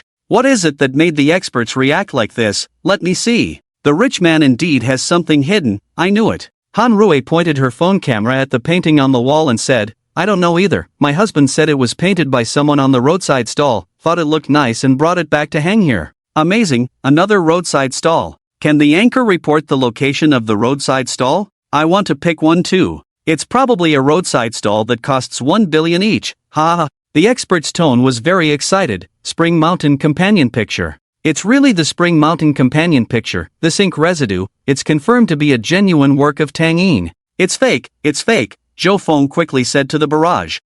Okay, it's fake, the barrage didn't expose it either, it's just a coincidence that the artist of the roadside stall happens to be named Tang Yin. Zhou Feng was speechless. After the two experts enjoyed it for a while, they reluctantly left. The journey they took made the experts' exclamations continuous. Li Gongquan's Mangjiao Tai? Fake. Qingbai porcelain from Jingdezhen in the Song dynasty, used for holding water? Fake. Ming dynasty coins, casually hanging here? Fake. So much so that later on, the barrage started flooding with fake. Even Han Rui couldn't help but ask, honey, are these things really fake? Of course, Zhou Feng waved his hand, the current fakes are very powerful, capable of deceiving even the experts. I see, Han Rui nodded. If she knew that she had casually given away a priceless Tang Sankai yesterday, she didn't know how heartbroken she would be. In the end, the two experts suppressed their emotions, took a sip of tea from the porcelain cup handed by Han Rui, and said, whether it's real or fake, we are very clear about it. Mr. Zhou, the things in your house have shocked us too much. If this gets out, it will shock the antique world. Then let's not let it get out, Zhou Feng smiled. Mr. Zhou, one of them said seriously, antiques are a microcosm of ancient Chinese culture and history. Everyone should be able to witness it, feel the charm of ancient Chinese culture, rather than let it gather dust here, like pearls buried in the desert. Therefore, Mr. Zhou, I don't know if you can part with them again, to contribute and let more people experience their charm and feelings? What's this about? Zhou Feng didn't react to what the two experts were saying at first. After a moment, he pondered over the words, goodness, isn't this freeloading too grandiose? And donating for free, why don't you donate yourself? At this time, a barrage asked, why do I feel like what he's saying makes sense? Nonsense, why don't you contribute your balance to build a Hope Primary School? Exactly. Support the rich brother, absolutely can't agree with them. Yeah, if we give it to them, who will give it to us? Makes sense. Zhou Feng grinned and asked, regardless of whether these are real or fake, they were all bought with my money. Do you think that's possible? Well, the two experts were somewhat embarrassed. We will compensate you appropriately. Compensate? No, who would buy these things if they were short of money? Zhou Feng looked puzzled. 666, the rich brother is acting all high and mighty. Exactly, who would buy these things if they were short of money? The rich brother's expression of looking like an idiot is so funny, The two experts glanced at each other. One of them lowered his head and whispered, Mr. Zhou, can we have a word in private? Zhou Feng frowned, is there something that can't be said here? The expert glanced at the phone in Han Rui's hand, the meaning couldn't be clearer. Zhou Feng waved his hand, honey, take the fans to see those paintings, they might not have seen them yet. Okay, Han Rui sweetly smiled. Seeing Han Rui walk away, Zhou Feng said, just say what you need to say. Mr. Zhou, the thing is, actually these cultural relics are secondary, the main focus is on the Tang Sankai that the people above are interested in. The expert smiled awkwardly, with a look of flattery on his face. Tang Sankai? Zhou Feng couldn't help but be surprised, I've already given that away. You just won it in the barrage, but haven't sent it out yet, right? Zhou Feng frowned. What do you mean? I drew the prize in front of so many people, do you want me to go back on my word? Anyway, most people don't understand these things, the expert said. You can just get a replica and send it over. Zhou Feng found it both funny and exasperating. Just a moment ago he was speaking so earnestly about wanting people to feel the charm of ancient Chinese culture, and now he's saying most people don't understand these things. There's no room for negotiation, this thing is no longer mine. In that case, the expert thought for a moment, then said, there's another way, you can provide us with the winner's information, and we'll take care of the rest. You're thinking too much, once it's given, what I give, no one can take back. Seeing the other party persisting, Zhou Feng instantly adopted a stern tone. Perhaps realizing that his request was too much, the expert appeared quite restrained under Zhou Feng's stern demeanor. Mr. Zhou, the person who wants the Tang Sankai this time is a big shot, you might not want to mess with him. I don't care who he is, the Tang Sankai is already gone, he can figure it out himself. Zhou Feng waved his hand.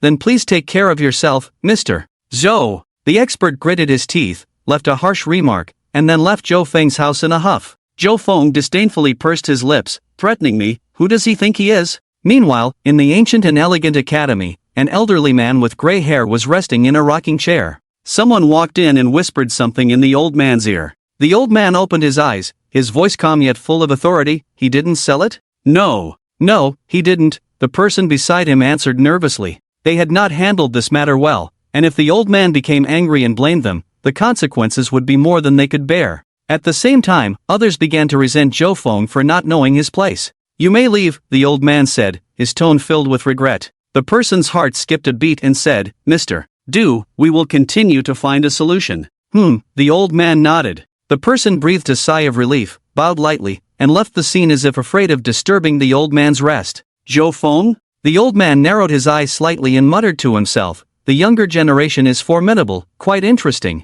And the instigator of all these events, Han Rui, was still excitedly introducing Tang Yin's painting Spring Mountains and Friends to the audience in the live broadcast room. Zhou Feng walked over and smiled. What's going on? Why are you so happy? Seeing the beauty in front of him so joyful, Zhou Feng felt that there was nothing more valuable than this. The viewers all say this painting is very beautiful. Of course, after all, it was created by Tang Yin. Brother Rich, are you giving this away? At that moment, a barrage message asked. The one above has no shame, so is Brother Rich giving it away? Zhou Feng chuckled at the barrage message and said, Don't ask me, ask the host. If she says to give it away, then it will be given. Ha! Han Rui didn't expect to be blamed again, looking at Zhou Feng with a look of grievance. You decide for yourself, I have something to do, so I'll go back to my room first. Zhou Feng waved his hand. Back in his room, Zhou Feng reluctantly activated his consciousness and looked at the sign-in system in his mind, sighing. With his current wealth, he no longer needed to sign in, but the system warned him that if he didn't sign in again, there would be consequences for the host.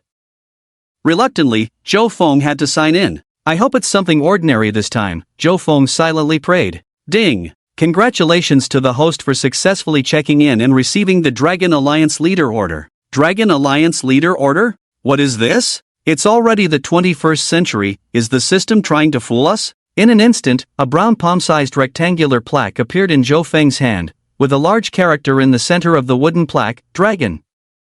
What is this? Zhou Feng was a bit stunned, expecting the system to give him something amazing again, but this time it was just a token like this. It looks good, as long as it doesn't disrupt my boring life, it can be used as a keychain. Looking at this token-like object, Zhou Feng was actually happy. A peaceful life. Zhou Feng left the room and went downstairs. Han Rui, who had just finished the live broadcast, immediately came over to boast. Her face was flushed as she said, Honey, I think I can try the live broadcast shopping you mentioned. Oh, why so confident again? Zhou Feng raised an eyebrow. Of course. Han Rui raised her hand, I just tried it. I successfully sold the Spring Mountain companion picture for 20,000. Wow, back then, Zhou Feng paid over 1,000 times the price for that thing. How about it? Can I help relieve some pressure for you, so you don't have to work so hard? Yes, with a wife as a wise helper, I can naturally relax a lot. Looking at Han Rui, who was full of stars in front of him, Zhou Feng became even more yearning for his current life. Despite wanting a peaceful life, after 2 days of live streaming, Zhou Feng unexpectedly became popular. Soon, kind-hearted people on the internet edited the live broadcast content into videos with exaggerated but attractive titles. Amateur asset evaluation shockingly reveals the richest man in history, is it a show or a coincidence? Antique watermelon, is it really ignorance or wealth? All fakes? Is it enough to deceive or the low-key of the rich? These videos undoubtedly garnered a lot of traffic, quickly trending on the internet and becoming the subject of discussion for many netizens. If all this is true, then he must be incredibly wealthy, right? It seems like the wife doesn't know anything at all. Is it really okay for a husband to hide his wealth like this? After marriage, shouldn't you be open and honest with each other? How can a man shirk all responsibility like this? Quick, the female boxer is coming out to fight. The online commotion had no effect on Zhou Feng, as he didn't care at all. Meanwhile, Han Rui was enthusiastic about live streaming and remained ignorant of what was happening online. Otherwise she would have come out to support her man long ago. Zhou Feng's high-profile appearance caught the attention of certain individuals with special status. Is this Zhou Feng? Lu Hongfang, the young master of the Lu family, looked at the person on the screen and asked. Yes, young master, his henchman replied respectfully. He doesn't seem like someone of any importance. Where did he get so many antiques, and how dare he refuse elder due? We're not sure about his background, but it's probably not legitimate. The Antique Association is already investigating, and we should have results soon. The henchman answered. Antique Association? Lu Hongfang scoffed. By the time they finish, it'll be too late. Elder Du has set his sights on that Tang San Kai, which is an opportunity for us. Go there, bring along those few useless guys you usually keep, understand what I mean? I understand, the henchman smiled. If we can help Elder Do get the Tang San Kai this time, our Lu family group will probably soar, and the young master will have accomplished a great deed. Less talk. LV Hongfang laughed and scolded, hurry up. As if Tang San Kai was already in the bag, LV Hongfang happily whistled. After finishing a day's work, Zhou Feng returned home and saw Han Rui sitting on the sofa chatting happily, surrounded by some antiques she had found somewhere in the house.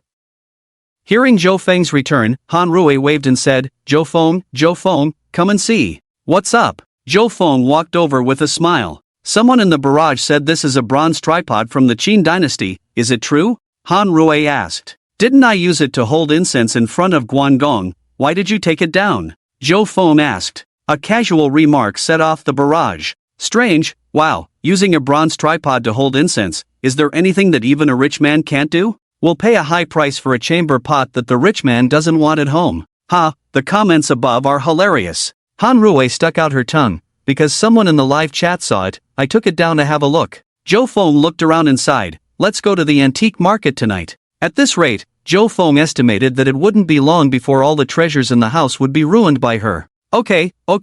Han Rui seemed especially happy at the mention of going to the antique market. After dinner, Zhou Feng took Han Rui to the so-called antique market. In the dim light, many people had stalls displaying items that looked vintage. Han Rui, who was visiting such a place for the first time, looked around with curiosity, her eyes full of wonder. Zhou Feng had to pick up the banner of the live stream and introduce the antique market to everyone. Most of the stalls in the antique market are just trying to take advantage. Occasionally there are one or two who genuinely want to sell. As for whether you can strike a deal, it depends on how sharp your eyes are. If you really want to buy a few items to display at home, rather than just looking for bargains, go to the shops in the front. They are more formal, mostly genuine items, but the prices are relatively higher. The rich man understands at a glance, he must come here often. Impressive, learned a lot. Rich man, take us to appraised treasures. Yes, appraised treasures. Although the purpose of this visit was not to appraise treasures, since the barrage requested it and Han Rui seemed happy, Zhou Feng led the audience of the live stream to linger at various stalls, starting to explain the vintage items that had a sense of history.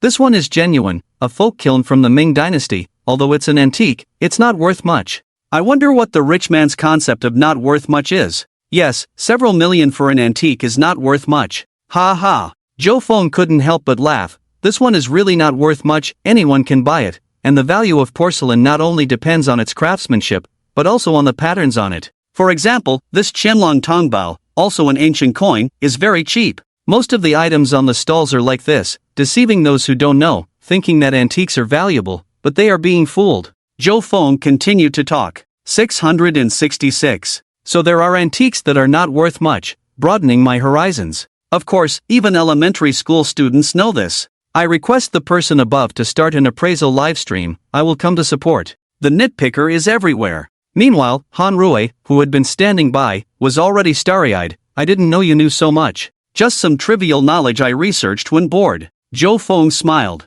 I see stars in my sister-in-law's eyes. Stars +1 this damn man's charm. Alright, we've almost finished browsing here, let's go check out the shops ahead. The Zhou Feng said to the barrage. He has not forgotten the original purpose of coming here, hoping to rely on these people here to provide a stable source of goods, but that's not going to happen, so he still has to go to the store. Han Rui, who came to the store world, became even more excited. She saw a shop called Hongyun Bao as soon as she raised her head, and without thinking, she went straight in, while Zhou Feng shook his head behind her. Antiques are more important than husbands. The rich brother is jealous of the antiques. Rich brother, forget about her, I'll sell antiques to support you. Upstairs, don't compete with me for the rich brother. The shopkeeper is a middle-aged man in his 50s, with a mottled face of years, but full of vitality. Han Rui's entrance caught his attention, and he smiled. What do you need, miss? Although she was very happy when she came in, Han Rui was a bit stunned for a moment by this question. What was she here for?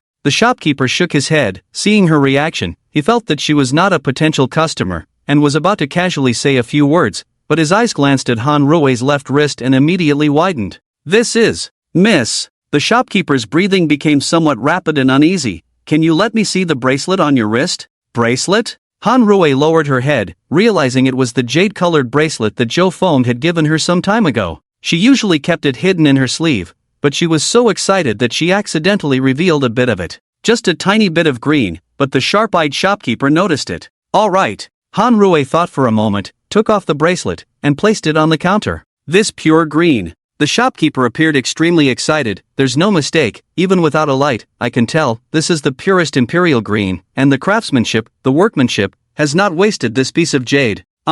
This. Han Rui didn't know what to say. It was given to me by my husband. He said he saw it on the roadside and thought it was beautiful, so he bought it. Bought it on the roadside? The shopkeeper was stunned. How is that possible? How could you find such pure jade on the roadside? Is this really jade? Han Rui asked somewhat nervously. Could it be a mistake? A mistake? No, miss, are you doubting my expertise? The shopkeeper said confidently, people can make mistakes, but I won't mistake this jade. Is that so? In an instant, Han Rui's mood became complicated, full of gratitude towards Zhou Feng. It turned out that he bought such a valuable gift for her, and didn't want her to worry, deliberately saying it was a cheap find on the roadside. Her eyes became moist. After that, the shopkeeper's words left Han Rui shocked. Miss, if possible, would you be willing to sell me this bracelet for 50 million? Oh, no, 80 million? What? Han Rui immediately doubted her ears. 80 million? And coincidentally, the shopkeeper misunderstood, thinking that Han Rui found the price too low, and quickly changed his tune. 90 million, how about 90 million? 90 million? Han Rui's cute little mouth opened. Are you mistaken, shopkeeper? Is this bracelet really worth 90 million? Worth, completely worth it. The shopkeeper said, carved entirely from a piece of imperial green jade, just the craftsmanship alone surpasses any ordinary bracelet. 90 million, not expensive at all. But this is too. Han Rui didn't believe it at all. What do you think, miss? Consider it. The shopkeeper asked eagerly. Even if he bought it for 90 million, he could make a good profit, and this woman in front of him didn't seem to know much about it. In this industry, to make money, you have to target these clueless customers. Undoubtedly, Han Rui had become a delicious piece of meat in the shopkeeper's eyes. Han Rui is a little moved now. She doesn't know where Zhou Feng got this bracelet from. If they can sell it for 90 million, their lives will undergo a tremendous change. Han Rui has never seen so much money in her life. Even though this is a gift from Zhou Feng, with 90 million in front of her, who wouldn't be tempted? Just as Han Rui was about to speak, Zhou Feng, who had been silent behind her, finally spoke up to interrupt. He guessed that she would most likely agree and said, this is not for sale, not even for 1 billion. Han Rui turned back. Husband? Hearing Han Rui's address, the shopkeeper confirmed that the person in front of him was indeed the rightful owner of this jade bracelet. However, no matter how he looked at it, the person's attire did not seem like someone who could afford this bracelet. Could it be that the origin of this bracelet? How should I address you, sir? Zhou Feng. So it's Mr. Zhou. I wonder where Mr. Zhou got this jade bracelet from? The shopkeeper asked tentatively. That's none of your business, Zhou Feng said. In any case, this bracelet is not for sale, no matter how much is offered. At this moment, Han Rui stood obediently by Zhou Feng's side. Upon hearing this, she couldn't help but mutter, but that's 90 million. Sister-in-law is really cute. The money-loving sister-in-law is exposed. It's only 90 million, not a big deal for a wealthy brother, right? Zhou Feng smiled and said, darling, can our love be sold for 90 million? This. Han Rui blushed, lowered her head, and said, don't talk nonsense. 666, I've learned a lot from this move. Where can I find such a wife? Public display of affection, unfollowing. Shopkeeper, who am I, where am I, what am I looking at? But Zhou Feng still leaned down and whispered in Han Rui's ear, it's fake. Han Rui raised her head and gave him a white look. Although I didn't hear it, I guess the wealthy brother said it's fake again. You can tell by reading his lips. It's fake again. Mr. Zhou, I still hope you will consider it. The shopkeeper took out a business card from his chest. If you have this idea, please call me. Got it. Zhou Feng took the business card, which clearly showed the shopkeeper's name, Gong Yangshu. Nice name, Zhou Feng smiled, put away the business card, and continued, although the bracelet is not for sale, if my wife likes it, I can still work with you on some cooperation. What kind of cooperation? Gong Yangshu frowned and asked. So Zhou Feng explained his intentions to him. Upon hearing what he said, Gong Yangshu fell into thought. Nowadays, various industries are doing live streaming sales, and the two in front of him also have such capabilities. No matter how he looked at it, he had no reason to refuse. I haven't tried it before, and I'm not sure how the industry is doing now. How about this? I'll let you two try out 2 antiques first. If it works out, we can sign a long-term cooperation contract? Gong Yangshu suggested. Zhou Feng smiled, patted Han Rui's shoulder, and said, hurry up, big anchor, make a decision.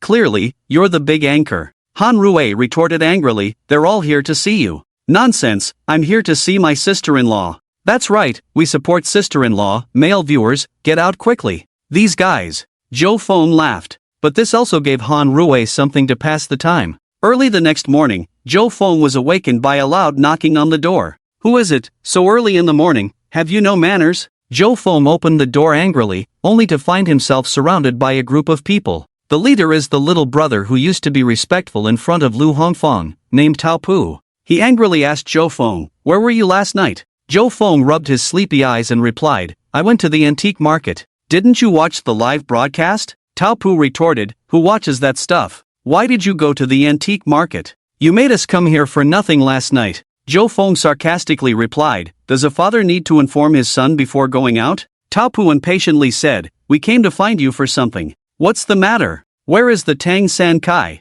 Hand it over. Zhou Feng, feeling a headache, replied, I already gave it away. Tao Pu didn't believe him. You gave away something so valuable just like that? Zhou Feng explained, I gave it in front of everyone in the live broadcast room, how can it be fake? Tao Pu realized, it seems like he really gave it away, what should we do? Just then, a man walked out from the crowd, his posture straight and confident. Zhou Feng recognized him as a skilled person, and his expression turned serious. The man politely asked, Mr. Zhou, we really need the Tang San Kai, can you let it go? Zhou Feng firmly said, no. He tried to close the door, but the man stopped him effortlessly. Tao Pu threatened, if we, the Shu brothers, take action, do you still want to resist? Zhou Feng asked sternly, what do you mean, do you want to break into a private residence? Zhu Yangyun intervened, step back. Tao Pu reluctantly stepped back, still looking displeased. Zhu Yangyun said to Zhou Feng, think carefully, if you hand over the Tang San Kai now, we can let bygones be bygones. It was a blatant threat. Meanwhile, Han Rui came downstairs holding her phone, yawning, and saw the situation at the door. She exclaimed, what's going on here? The viewers in the live chat were also shocked. Are enemies coming over? Should we call the police? Hang in there, rich guy. Seeing the situation, Han Rui, who is usually gentle, couldn't help but say, hey, what are you doing, this is my home. Zhu Yangyun assured Zhou Feng, don't worry, the price will definitely satisfy you, let's make it convenient for everyone. Zhou Feng frowned, realizing the seriousness of the situation involving the Tang San Kai. Oh, his dull and boring life. Mr. Du Ming needs this. Zhu Yangyun whispered to Zhou Feng. Zhou Feng replied, if it's sold, it's useless to anyone. Han Rui ran over with her phone and threatened to call the police. Tao Pu mocked, looks like someone hasn't been beaten before. Tensions rose in the room. The viewers in the live chat were also in an uproar. Messages flooded in, who is Du Ming? Is there a science popularizer to come out and check? Du Ming, found it, seems to be the great-grandson of Du Yuesheng, the Minister of Commerce during the Republic of China. What, the great-grandson of Du Yuesheng? No wonder he's so impressive. Oh, it seems like Brother Tu Hao has offended someone really important this time. Du Yuesheng? Upon hearing this name, Zhou Feng also paused, the one from the Green Gang? Unexpectedly, Zhu Yangyun said, you actually know about the Green Gang? Knowing is good, kid, if you know what's good for you, you better behave, or you'll have a hard time. The servant behind Tao couldn't help but shout. Zhou Feng looked at him disdainfully, can you guys roll away from me in a minute? Hey, you brat. Mr. Zhou, do you want to go against the Green Gang? Zhu Yangyun said displeasedly. We're all adults, it's better not to make mistakes. Oh, it's the Green Gang, seems like a big deal. Brother Tu Hao, forget it, a real man doesn't suffer losses. The barrage expressed concern for Brother Tu Hao. Even Han Rui became nervous, honey, why don't we just let it go, give them what they want and be done with it.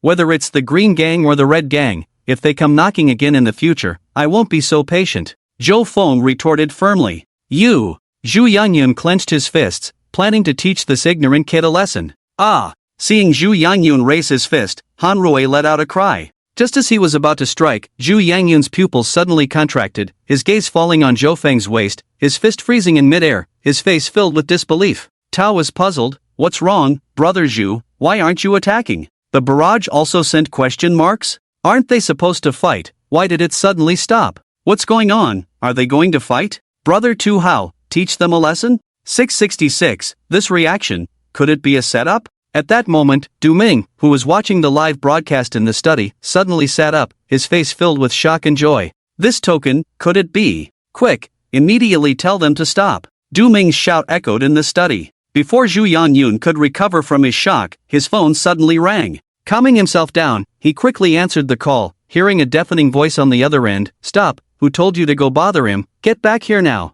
But Zhu Yangyun wanted to say something. "Go back." Helpless, Zhu Yangyun could only grit his teeth and glare at Zhou Feng. "Kid, I hope what you have in your hands isn't just a toy." With that, he led his group of followers to retreat like a tide. Watching the previously aggressive group leave in embarrassment, the barrage exploded. What's going on? Weren't they about to fight a second ago? Is this the art of war without fighting? Impressive, scaring off the Green Gang. Who exactly is Brother Tu Hao? Little did they know, at this moment, Zhou Feng's astonishment was no less than theirs. Could this keychain really have some significant background? After fiddling with the extraordinary keychain in his hand for a while, Zhou Feng still couldn't figure it out. In the end, he could only sigh, "Forget it, I'll hang on to the key for now." On the other side, back at the company, Zhu Yangyun inevitably received a scolding, looking pitifully as he asked, "Brother, what exactly happened?" Someone from above called personally, "What do you think?" LV Hongfang glared at him. I still don't quite understand." "You blockhead," LV Hongfang said angrily. Judging from the serious tone of the higher-ups, it seemed that Du Ming was really furious this time, leaving LV Hongfang in a heavy mood. Could it be that the wind this week really has some ability? Zhuban Yangyun, who left the company, was still somewhat dissatisfied, muttering to himself, "Isn't it just some money? I can crush you with just one finger." After walking a few steps, a sense of resentment inexplicably arose. No, that kid is too arrogant. He clearly knows about the Qing Gang but didn't show any restraint. I need to go find Brother Chiu to uphold justice. However, the Brother Chiu in Zhuban Yangyun's mouth, the current leader of the Qing Gang, Ning Chiu, was at this moment standing respectfully in front of Du Ming, enduring round after round of verbal attacks. "How dare you go trouble him?" Ning Chiu's current state perfectly matched the saying, "A dumb person eats bitterness and can't speak out." It was like inviting trouble at home. "Mr. Du, it was my subordinate's recklessness. I will definitely discipline him when I get back." "Discipline? Oh, it's too late." Du Ming shook his head. "We have already offended him. We need to find a way to mend this relationship first." "Mend? Mend?" Ning Chiu immediately suspected he had misheard. What a joke! Standing in front of him was Du Yuesheng's great-grandson, Du Ming. The leader of the Hidden Dragon organization, a figure whose stomping could shake overseas, was now going to actively mend relationships? Is there such a thing in this world? Thinking of this, Ning Chiu's heart tightened. If that kid is really a descendant of someone important, I must repay the old man properly. Du Ming furrowed his brows, a rare hint of emotion appearing in his eyes. Nodding without confirming or denying, he instructed, "Regardless, you should first take people to apologize in person and see how he reacts." Apologize? Ning Chiu was still full of shock. They had been operating domestically and internationally for nearly 100 years. When had they ever apologized to anyone? And now, Du Lao was asking them to apologize to an unknown kid? It's simply outrageous. Didn't understand? Seeing Ning Chiu standing there dumbfounded, Du Ming's tone became a bit heavier, adding, "Remember, you have to personally lead the apology." Personally? Ning Chiu hesitated for a moment, then nodded helplessly. With a heart full of grievances, Ning Chiu returned to headquarters. As soon as he entered, he saw Zhuban Yangyun giving orders, and suddenly remembered that this guy had caused him to be scolded for no reason. He couldn't contain his anger and slapped him hard. "Do you think the trouble you caused wasn't big enough? Brother Ning, this is more failures than successes. I'll give you a quarter of an hour to prepare properly. Follow me to apologize." With these words, Ning Chiu angrily entered the office, arranged for people to prepare some gifts for Zhou Feng, leaving Zhuban Yangyun standing there bewildered. On the other side, after finally driving away Zhuban Yangyun and the others, Zhou Feng continued chatting with the barrage. "I don't know what's going on, maybe something suddenly came up at home." Zhou Feng explained the reason for Zhuban Yangyun's sudden departure to the barrage. But the barrage didn't believe it at all. It must be that Brother Tuahao accidentally leaked his domineering aura and scared them all away. That's too far-fetched. Ha ha. Zhou Feng laughed. "Maybe I really have that talent." Ugh, shameless. Han Rui, on the other hand, was full of worry. "Zhou Feng, those people won't come back to cause trouble, will they?" Yeah. With Han Rui's reminder, the barrage was also alerted. Just now they mentioned something about the Qing Gang, saying it's a big force under Brother Tuahao. Ah, Brother Tuahao won't be in danger, right? How could that be? Zhou Feng joked, "It's the modern era now, where would such things happen? Can't say for sure, it's best for the rich brother to move." Yes, moving. If those antiques can't be moved, I can help manage them. Bah, the upstairs pretending to care about the rich brother is actually just seeking attention with the antiques. Zhou Feng also knew that many bullet comments were genuinely concerned about him, so he waved his hand. It's really okay, they probably won't come again. As soon as he finished speaking, the knocking on the door resumed. 666, could it be them coming back again? Quick, do you have any local friends to help report to the police for the rich brother? What should we do, husband? Han Rui asked nervously. It's okay, Zhou Feng smiled, maybe it's someone else? As he spoke, he went to the door with his phone and opened it. Then he saw Ning Qiu and Zhu Yangyun standing at the door in suits and ties, smiling. This is hilarious, a series of face-slapping events. Oh no, they really came to the door. Is this person the boss of the other party? Zhou Feng looked down at the two, displeased. Will this ever end? What, do you really want to confront me? No, Zhou Ji, you're being too harsh. Ning Qiu smiled, holding two large boxes, saying, I heard there was a misunderstanding between my men and Zhou Ji, so I came personally to explain the situation, hoping Zhou Ji can be generous and not stoop to their level. Zhou Feng was momentarily confused. The bullet comments were full of question marks. What's going on here? The big boss is apologizing in person? Wow, I knew the rich brother's identity was extraordinary. I can't believe it. Does the rich brother need more leg ornaments? Threatening in person, then apologizing in person, is this the rich brother? The rich brother is mighty. The rich brother is mighty. Begging for the real identity of the rich brother. Zhou Feng was a bit puzzled. One moment they were being aggressive, the next they were being submissive. He couldn't figure it out. Could that keychain really have such a great deterrent effect? Truly a top-notch product from the system. I don't need your apology, but I hope you won't disturb my life in the future. Yes, you can rest assured, there won't be such incidents again. Ning Qiu quickly nodded and bowed, since Mr. Du asked him to apologize in person, it wouldn't hurt to lower his posture a bit more. He didn't understand why this young man in front of him made Du Ming so shocked, but he didn't need to understand these things. Often, those in power only need an obedient dog, not a fox with its own thoughts. Zhou Feng nodded, his attitude was still sincere, he wasn't one to take advantage, so he let the matter pass. But the live broadcast room was now in an uproar. The reason was that someone watching the live broadcast actually recognized Ning Qiu. This, if I'm not mistaken, this should be the current leader of the Qing gang. Why is he so submissive? The person upstairs is not ordinary, actually knowing such a figure, they usually don't appear in public. What's going on? The leader of the Qing gang, isn't he supposed to be in seclusion? I thought he was just a small leader. 666, there are talents inside, truly a hidden dragon and crouching tiger in the live broadcast room, not disappointing.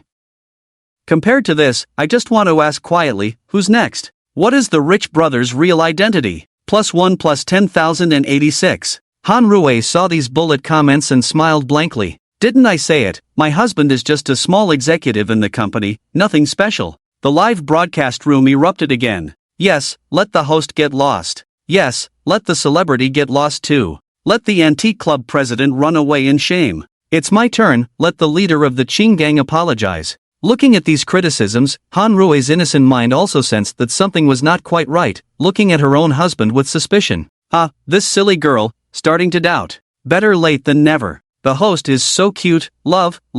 Rich big brother, give me an antique, I'll break that grandson's leg upstairs for you to see. I volunteer to break my leg, just for one antique. Seeing the building starting to tilt, Han Rui quickly stopped. We have partnered with an antique shop, preparing to start selling products at some point, hoping everyone will support us then. If the viewership is high enough, I will give rewards to everyone. Hearing about another chance to win prizes, the live broadcast room immediately became lively, asking when the product promotion would start. Han Rui didn't answer, waiting for Zhou Feng to handle the current situation before asking him. Despite Ning Qiu's persuasion, Zhou Feng still refused the invitation to dine together and escorted them out. However, they couldn't refuse the two gift boxes and had to bring them inside. As for the possibility of them being some kind of bomb, there was no need to worry. Ultrafine alarm can detect dangerous items within 100 meters and harmful things to the human body. This was Zhou Feng's way of ensuring his own safety when he had too much money to burn, so he custom-made this device at a mysterious research center abroad and placed it inside a vase in his own home, valued at $300 million. Han Rui watched Zhou Feng bring in the two boxes. These are gifts from others, right? If not, we should return them. After all, those people seemed difficult to deal with. It didn't matter if they came to apologize, as long as they didn't come knocking on the door again. It's okay, they are sincere, you open them and take a look. We are also live, let the fans see their sincerity. Over there, Duming sat under an ancient pine tree, with a pot of premium Billionaire tea beside him. Two young girls were massaging his back and shoulders. On the white marble table was a high-definition screen showing Han Rui's live broadcast. Xiaoning's attitude is not bad, let's see if this gift is thoughtful. Han Rui placed the two boxes on the table. Now having a bit of experience, she started to create an atmosphere. Do you want to know what's inside these boxes? The barrage in the live broadcast room started rolling. Wow, host, open it quickly, can't wait. The host is getting mischievous, teasing us. The host is getting mischievous, this is probably the work of the rich husband. The key is the action, circle it, we need to investigate. You drive upstairs, makes sense, come with us, let's go pick cotton in Xinjiang, all expenses covered. Han Rui watched the barrage in the live broadcast room, blushing, embarrassedly sticking out her tongue, looking adorable. Instantly, she gained a new group of fans. Zhou Feng nodded, his wife had this talent, so he had to support her more. At least it was better than being idle at home every day. Her happiness was his source of joy. The box slowly opened in Han Rui's hands, exquisitely packaged yet not at all gaudy, clearly the work of a master. There were still connoisseurs in the live broadcast room. I feel like I've seen this kind of packaging somewhere. I know, this is the premium dessert box from Yaoxianzai. Is it the legendary Yaoxianzai known for making premium pastries? Wow, I've only heard of it, never seen it, let me see, host. Baby Bunny gifts the host 520 by 1 City Dance Hostess gifts the host an airplane times 1 Moon Fairy Chanshan gifts the host 520 by 1 The group of wolves in the live broadcast room started howling. I didn't expect there to be so many goddesses in the live broadcast room. Love, love. What's wrong with being a woman? Watching the host showcase these things is also interesting. And there are Yaoxianzai pastries, I've been wanting to buy them for a long time. Moon Fairy Chanshan. Lady upstairs, rich lady, looks familiar. Excuse me, I'm new here, is this like an antique appraisal segment? Upstairs, you're in the right place. Find a small stool to sit on, the live broadcast of the dessert event is about to start. As the box opened, a beautifully crafted food box appeared. Inside were 3 heart-shaped cakes, each individually wrapped, exquisitely decorated with gold dust. Wow, this is the limited edition 3 Lives, 3 Worlds Love Destiny. It seems like a certain A-list female star mentioned it. This costs 880,000 yuan per box. The key is that it's limited edition, only 3 boxes available, it's not something you can buy with money. Watching the live broadcast, Duming nodded, giving an approving glance to Ning Qiu standing respectfully behind her. Well done, he must lack nothing. You know how to please him from his woman's perspective, thoughtful. Hearing this, Ning Qiu couldn't help but feel delighted. Since not many people really knew the background of this pastry, a few comments were quickly buried in the flood of the live broadcast. Seeing everyone looking envious, Han Rui smiled awkwardly. Trying to speak up, she said, if this pastry is really that good, how about I taste one, and give away the other 2 to 2 female fans? An 880,000 yuan dessert, one piece is almost 300,000, it's too extravagant. Tisk tsk, this is the rhythm of ascending to heaven with one bite. Zhou Feng smiled indulgently. As long as you're happy, wife, you decide. Han Rui hesitated. Since it's already opened, does anyone else want it? The atmosphere in the live broadcast room became more intense, with the number of viewers increasing directly. Antiques, jade, calligraphy, and paintings were mostly viewed for novelty, but pastries were different. They were truly luxurious products in modern life. Even if one didn't care about taking a bite, they would be curious about such a lavish item. Han Rui unwrapped the packaging, took out a crystal knife and fork from the box, and carefully cut a piece of the crystal clear pastry. Slowly, she put it in her mouth, savoring it with eyes closed as if tasting a delicacy from a movie. The barrage in the live broadcast room suddenly stopped scrolling. Everyone watched her with bated breath, waiting for her evaluation. After a few seconds, Han Rui opened her eyes, looking a bit dazed at first, then quickly regained her composure. She greeted the screen and saw the sudden flurry of comments, smiling awkwardly. Actually, I didn't find it that delicious. She quickly gestured with her hands. I'm not saying that the products from Yaoxianzai are not good. Maybe I'm not used to such exquisite things. Looking at Zhou Feng not far away, she reached out to take the remaining piece and walked over. Here, husband, try it. Zhou Feng didn't mind, took the pastry and swallowed it in one go.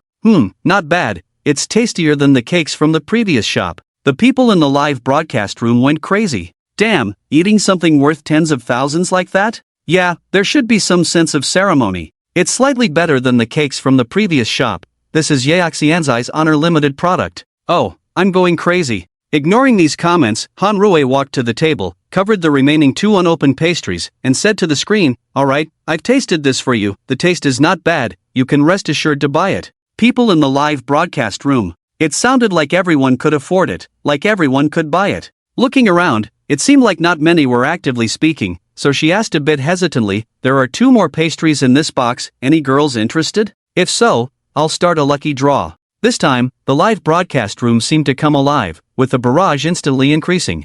"Okay, I want those who wanted to type the word want on the public screen. I will count to 3, and then take a screenshot of the top and bottom 2 people. Congratulations to Bao Bei Tuzi and Yue Chanxian. Please message me privately with your contact information and address. I will arrange for the delivery to your door." Han Rui's serious and meticulous appearance infected everyone. The number of people in the live broadcast room has exceeded 1 million. In order to lay the foundation for future live streaming of antique goods, Han Rui decided to show her fans the ornaments in the house that look like antiques. She didn't understand why her fans were so excited even though they were all fakes and replicas.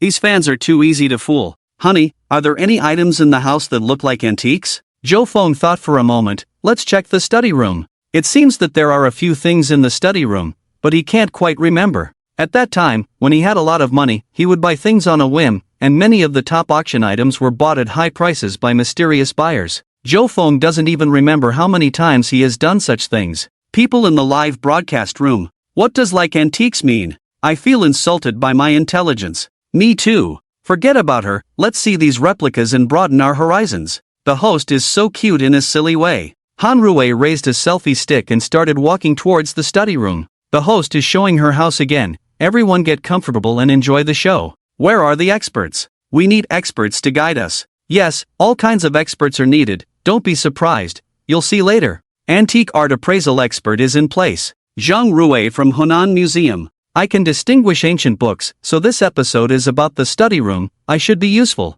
Lu Zhongtian, a scholar of literary ancient books. I just make furniture, will I be out of place? Tianhua purple sandalwood culture. They are all big shots, this is going to be interesting. Mom asked me why I'm kneeling to watch the live broadcast. People in the live broadcast room started calling their friends, as opportunities like this are rare, and it's a chance to discover treasures and broaden their horizons. It's just too exciting. Wuhan, Douyu Live Headquarters. Supervisor, the live broadcast room of the important observation target you mentioned, Han Rui, has set a new historical high in viewership today, and it's still increasing. The supervisor is named Dai Weicheng, young but with a lot of courage. However, the live broadcasts in the lifestyle section he is responsible for have been lukewarm. The popularity is far behind entertainment and gaming. This was a live broadcast he noticed a few days ago. The female host was unexpectedly beautiful. One could say she was stunning, but she didn't sell herself. He patiently watched for a while and realized that the host's house seemed like a treasure trove.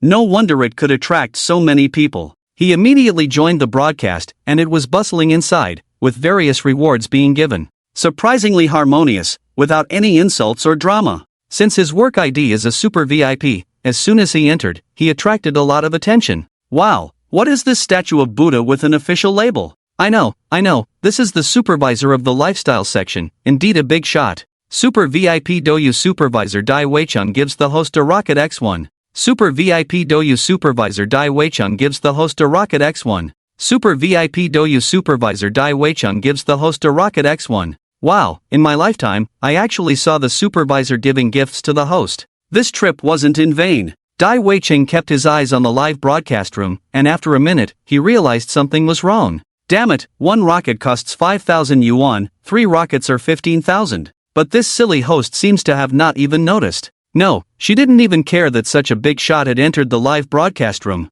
I really want to kick her. How can this be popular? David City was a bit stunned. After some thought, he called over the staff nearby. Boost the live room to the top, put it on the homepage. This streamer has potential and strength, worth cultivating. After doing these, he exited the live room. Oh my, the supervisor was clueless. First time sending gifts, and they didn't even acknowledge it, just left dejectedly. Wow. You all got it wrong. Do you think this silly streamer would understand these things? You must be new here. Yeah, we're used to it, look at them acting like they've never seen the world. Han Rui remained unfazed by the rockets flying across the screen. With her husband as a small executive in the company, she was already worry-free. As for becoming wealthy, What benefit did it hold compared to the sweet life she was living now? The live broadcast at the moment was just for her little hobby. Glancing casually at the backstage account flow, the accumulated amount had already reached hundreds of thousands, all post-tax income that could be withdrawn directly. With the live room being boosted, more people flooded in, making it lively inside. What kind of live room is this? So much traffic. Probably a newbie streamer being sponsored by a wealthy person. Don't say that. This girl is really pretty. I think she has the potential to become popular. David City looked at the backstage data, his eyes filled with excitement. 1. 2 million, 1. 5 million, 1. 7 million. He switched to find the most popular entertainment game streamer, a pro player of the hottest game currently. Ignoring the fake viewer numbers in the live room, the real numbers were clear in the backstage. The current most watched streamer had data of 1.93 million. It was possible he could surpass it, finally creating a legendary streamer in the lifestyle category. At that moment, a subordinate from the live room management rushed over. Why are you not monitoring the live room and coming to me? Supervisor, the 9527 live room has too much traffic, it's starting to lag. The subordinate said urgently. Then allocate some resources from other live rooms, you handle it this way for now, I'll go discuss with the general manager. This is my husband's study. Han Rui looked at the study with a slight dusting, feeling embarrassed. She picked up the feather duster leaning against the desk. Wait a moment. Danmaku started floating in the live room, everyone tacitly refrained from causing chaos, millions of people not flooding the screen with messages, it was truly a miracle. There's something special about this pen holder on the desk. The live room immediately exploded. Oh my, you scared me, I thought the feather duster was some incredible artifact. +1 I feel the same way. Creating a big fuss. Everyone, hold on for a moment, let's see what this expert has to say. A big V emerged, with a Duke's emblem on the profile picture, a special title prominently displayed. Indeed, the barrage in the live room drastically decreased, showing remarkable coordination. This made the Duke feel particularly esteemed, or else would there be such responsiveness in a big live room? Just for this, I'll protect this streamer. If I'm not mistaken, this pen holder. A fan named Tianhua Zitan Culture was excited. This is a treasure from the judging period of the Ming Dynasty. How could it appear here? The full name should be Ming Zhou Made Fish Dragon Sea Monster Zitan Pen Holder, Great Mighty Dragon. Teacher, are you mistaken? This Ming Zhou Made Fish Dragon Sea Monster Zitan Pen Holder seems to have only two. One named Cloud Entering Dragon, the other is Sea Entering Dragon. Where does this third Great Mighty Dragon come from? There were also knowledgeable people in the live room. This person was an industry insider. Haha, you are also knowledgeable. Tianhua Purple Sand Culture continued. But you don't know, there is actually a third pen holder, just not known to the outside world. After all, this symbolizes the royal status, so it has not been circulated in the market. This is also what my master, a respected elder in the antique purple sand world, said. The description of the general situation and appearance most likely refers to this one. After all, when it comes to counterfeit items, you have to see them before you can imitate them. But this pen holder, not to mention the general public, even many experts have not heard of it, let alone seen it. I have learned a lot. You're welcome. Some fans were excited, watching the live broadcast as if watching a good movie, with great interest, and those who didn't understand didn't disturb them. After they finished speaking, a fan couldn't help but ask. I'm curious, such a small pen holder shouldn't be worth much, even if it's made of purple sand. I also wonder, +1. A fan with the ID of Tianhua Purple Sand Culture posted a sweating face emoji. The fans urged him, hurry up, bro, tell us. I just checked, Tianhua Purple Sand Culture is a big player in the purple sand industry in our country. That's a given, they have official certification. The Ming Dynasty Fish Dragon Sea Creature Purple Sand Pen Holder that was sold before went for over 55 million, well, that was almost 10 years ago. Tianhua Purple Sand Culture humorously said, this can all be exaggerated, I'm not making it up. Oh my god, a pen holder can be so expensive. That was 10 years ago. The key is that they were talking about those two from 10 years ago, while this one is considered a unique or rare piece, never seen before. Oh my, forgive me, my small brain capacity probably can't calculate how much this thing is worth. Look, the silly host is using a chicken feather duster to dust it off. Can't bear to look. I suddenly feel a bit dizzy, I'll take my leave. Tianhua Purple Sand Culture posted a vomiting emoji. Ha, you cracked me up. Du Ming, who was watching the live broadcast, suddenly stood up from the recliner, startling the person next to him. He cursed loudly, you old bastard. What are you doing here for no reason? I almost dropped my pipe. The few young people behind him looked at each other, not daring to speak. The people sitting here were all influential figures in the country, capable of causing an earthquake with a stomp of their feet. The mysterious leader of the hidden dragon, Du Ming, controlled a vast amount of wealth, secretly manipulating most of the gray industries, both domestically and internationally. The head of the foolish husband car dealership, known as the Car King, Lu Xiangguan, was the gatekeeper of domestic car sedans. Anything related to cars, whether imports, exports, or domestic production, was related to him.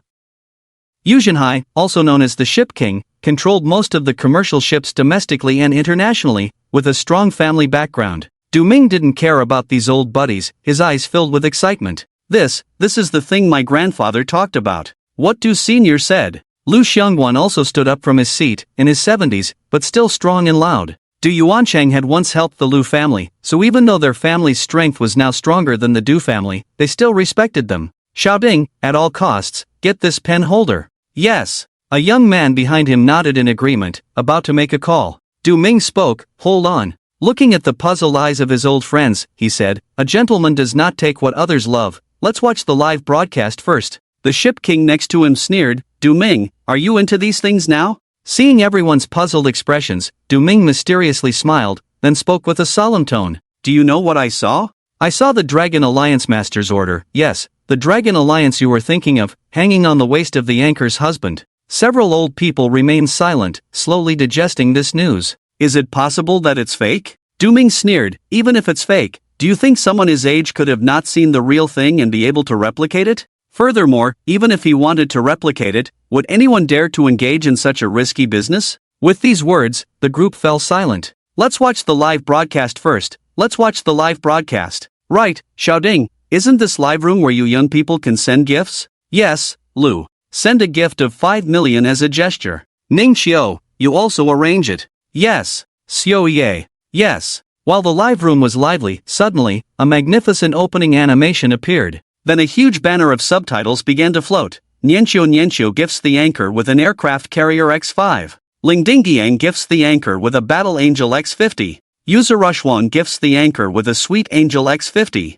The live room fell silent instantly, and the animation of the gifts ran for several minutes before slowly fading away. Han Rui stared at her phone, looked for a while, and suddenly called out to Zhou Feng outside. Honey, my phone seems to be stuck. Suddenly these 3D animations came out. I can't see the subtitles of the fans clearly. Upon hearing her words, the live room was in an uproar. I'm speechless. This is why I follow her TT. No matter how many gifts others send, she still cares about us small fans. Oh my god, my phone is broken, honey. I also want to find such a silly wife. But you need to have the strength of a rich husband. Of course, there were also discordant voices. Could this be a show? I've seen this kind of flattery acting a lot. Exactly, a pen holder of immeasurable value, and someone directly sends gifts worth millions. Isn't that too obvious? I think so too. Let's not watch. It's just a game for the rich. Some people started to get sour, setting the tone. Dai Weicheng was inspecting the data backstage with the general manager, and was also shocked by the flow of gifts. He quickly asked the technical team to check the address of the gift sender. In no time, the head of the technical team reported, General Manager, this address is encrypted, but the approximate location is in the Shanghai area. To investigate further, we need higher permissions. The two looked at each other. General Manager Ho Baoliang made a phone call. Manager Ma, I have an address inquiry here that requires your permission. Yes, here's the situation. Xiao Magua, who was in a meeting in the capital, listened to Ho Baoliang's report, hung up the phone, and made a call on an encrypted line. Ning Qiu saw the phone next to her ring, hurried over to take a look, then said to Du Ming, Du Lao, it's from Shenzhen Ma. Seeing Du Ming nod, Ning Qiu answered the phone, and after a while, the conversation ended. He asked about an encrypted address in the Shanghai area. Yes, the live platform we are watching is under his control. Du Ming nodded, not bothering with these trivial matters. The flow of gifts is normal. Yes, give that. Alright, 9,527 live room, right? Pay close attention to it. Anyone trying to stir up trouble or cause problems will be banned. Increase the super admin privileges inside. Okay, I'll go do it now. Upon receiving the instructions, Ho Baoliang began to act. Hearing the respected manager Ma personally increasing his own authority, the supervisor Dai Weicheng and the super admin immediately straightened up. The lifestyle section was poised to surpass the entertainment gaming section and become the #1 live broadcast. The people in the live room were engaged in a lively and continuous battle of words. Suddenly, without warning, dozens of accounts were banned. Supervisor, temporary super admin. The gift flow in the live room is all normal. The live content is real and reliable. Please watch rationally. Do not be misled by malicious individuals. Take the initiative to defame the anchor. 24-hour ban. Repeat offenders will be permanently banned. A huge banner appeared in the live room. Then came a bunch of account bans and chat restrictions. The chaotic atmosphere in the live room disappeared instantly. Wow, the super admin is amazing. Such thunderous methods. I've been in live rooms for so long and have never seen so many accounts banned at once, let alone permanently banned. I just saw a Duke getting banned. Oh my, so cruel. But the supervisor said everything is normal. It looks like this anchor is really not being hyped by others. You're wrong about that. Someone is hyping. It's the anchor's wealthy husband. Hey, you upstairs, if you keep breathing heavily like that, I doubt you'll make it to the next second. The super admin quietly retracted the knife in their hand. However, Han Rui was unaware. She placed her phone on the table and began to clean the dust on her desk. While sweeping with a feather duster, she said, "It's not that I don't clean, it's just that my husband said it's not necessary under normal circumstances. It's almost become a storage room. We'll clean it when we need to use it in the future." Internet trolls are scary. She had heard of it. If she didn't say this sentence, someone would probably say she's lazy and so on. Give a thumbs up. The anchor has a strong will to survive. Ha, that cracked me up. In the blink of an eye, the number of people in the live room has exceeded 2 million. The number of followers has reached 8 million. Without reservation, Han Rui has become a popular senior anchor in just a few days. You guys think this pen holder is a good thing? My husband said it was a gift from someone else, not worth much. She introduced herself. This chair that looks pretty good seems to have been sent as a gift when buying a table at a flea market. Oh, this table is nice. My husband said it cost 56,000. I felt so sorry at the time. She patted the golden wooden table in front of her. About 2 meters long, around 1.5 meters wide, with a relief carving of 100 birds facing the phoenix, and a pen holder on the table. I think the pattern is nice. This table was probably bought at a loss, but my husband likes it, so I let him be. After saying these, she had a sense of a virtuous wife and mother, waiting for the fans in the live room to praise her. Watching her proud demeanor, the fans all made a facepalm expression. Hey, where's that big shot from Zetan Culture? If he's awake, come appraise this, even though this thing might not be Zetan. That's right, I bet this is another extraordinary item. Every time I see the anchor's silly and sweet expression, I just want to laugh. Huh, so funny. Chao Shanfu. Super admin, Chao Shanfu, warning once. The super admin sent the anchor a plain X1. This super admin is getting mischievous. Tianhua Zetan Culture, I'm watching. Actually, I don't want to appraise anymore. I want to ask the anchor's husband where he buys these antiques. I want to buy a few too. I'm not interested in the top quality gold-threaded Nanmo tables and chairs used by Emperor Qianlong and Hushan. I just want to pick up some antiques. That's my hobby. Watching the lively barrage on the screen, the live room instantly burst into laughter. Everyone felt that this was overturning their expectations. They had thought that those dealing with antiques were all serious old men, but they didn't expect Tianhua Zetan Culture to be so interesting. Some people also paid attention to him, causing that big V account to instantly gain tens of thousands of followers. Han Rui tapped and knocked on the table with the feather duster, making everyone's hearts race. Beauty, those are worth tens of millions. Can you be more careful? Unfortunately, for Han Rui, she never paid attention to the dazzling barrage. She walked up to the bookshelf and took a close-up shot of it. Does anyone recognize this? You can't say this is an antique too, right? The group immediately quieted down, and after a while of waiting, Han Rui turned around when no one answered. A barrage popped up. I'm not sure if this is an antique, but it should be Wang Wali, with the best quality. Such a large bookshelf, the price is hard to estimate. Looking at the barrage, everyone could feel that this fan was probably already disheartened. So the barrage started flying. The host kills the fan alone. The Rosewood expert was easily killed by the host in the live broadcast room. It was also in line with the situation. Anyway, this fan of Tianhua Rosewood Culture had never shown their face. Just then, a tree stump next to the bookshelf caught everyone's curiosity. This stump shouldn't be anything good.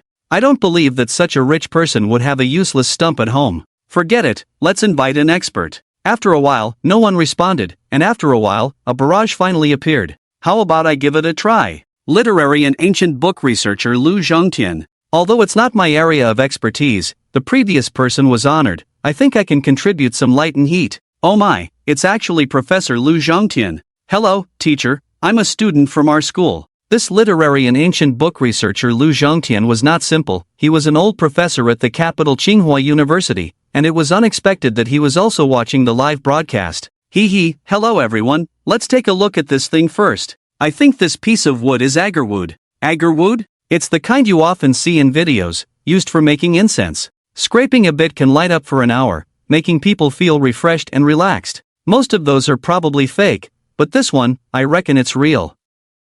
In terms of value, with this quality, the current price is 1,000 yuan per gram, but for something this big, it's definitely priceless. In an instant, the entire live broadcast room quieted down again. Although it wasn't the first time this had happened, it was still somewhat hard to accept, especially when thinking back to Han Rui's words at the beginning, "We are just an ordinary family," which made the viewers feel even more tearful. An ordinary family? You call this ordinary? Suddenly, a clever viewer started sending barrage messages. "Host, your piece of wood is nice, can you give it to the fans?" So, the live broadcast room quickly followed suit. When the old Professor Lu Zhongtian saw that no one was paying attention, he also sent a message. Due to the overwhelming barrage, Han Rui finally noticed. "What are you going to do with a piece of broken wood? My husband said he found it outside. If it didn't smell good, I would have thrown it away long ago." Seeing everyone's persistence, she patted her ample chest and generously agreed. "I'll give it away. Since this tree stump is useless here, I'll just give it away."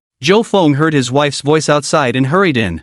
Han Rui walked up to him, looking pleased. "Honey, this tree stump has been here for a long time. The fans really like it, so I'll give it to them." Zhou Feng's eyes twitched. Damn, he spent a lot of money to buy this agarwood, and he hadn't even used it a few times. But since his wife was happy, he decided to give it away. It wasn't something rare anyway. But with such a big piece, one person won't need it all. How about we have it cut into 10 pieces, and then draw 10 fans to give them to? What do you think? Han Rui hesitated a bit. This wood was originally useless, and now cutting it into 10 pieces, who would want it? It's okay, the fans will want it. It's just a little token of appreciation, a small gift with deep affection. By the end, Zhou Feng was already gritting his teeth. The live broadcast room erupted into laughter again. "The rich husband is starting to hate us. Ha, look, they're already thinking about eating our hearts. I'm laughing so hard, having such a silly wife. But the husband really spoils the host, so envious. Speak nicely to the people upstairs. If you don't believe me,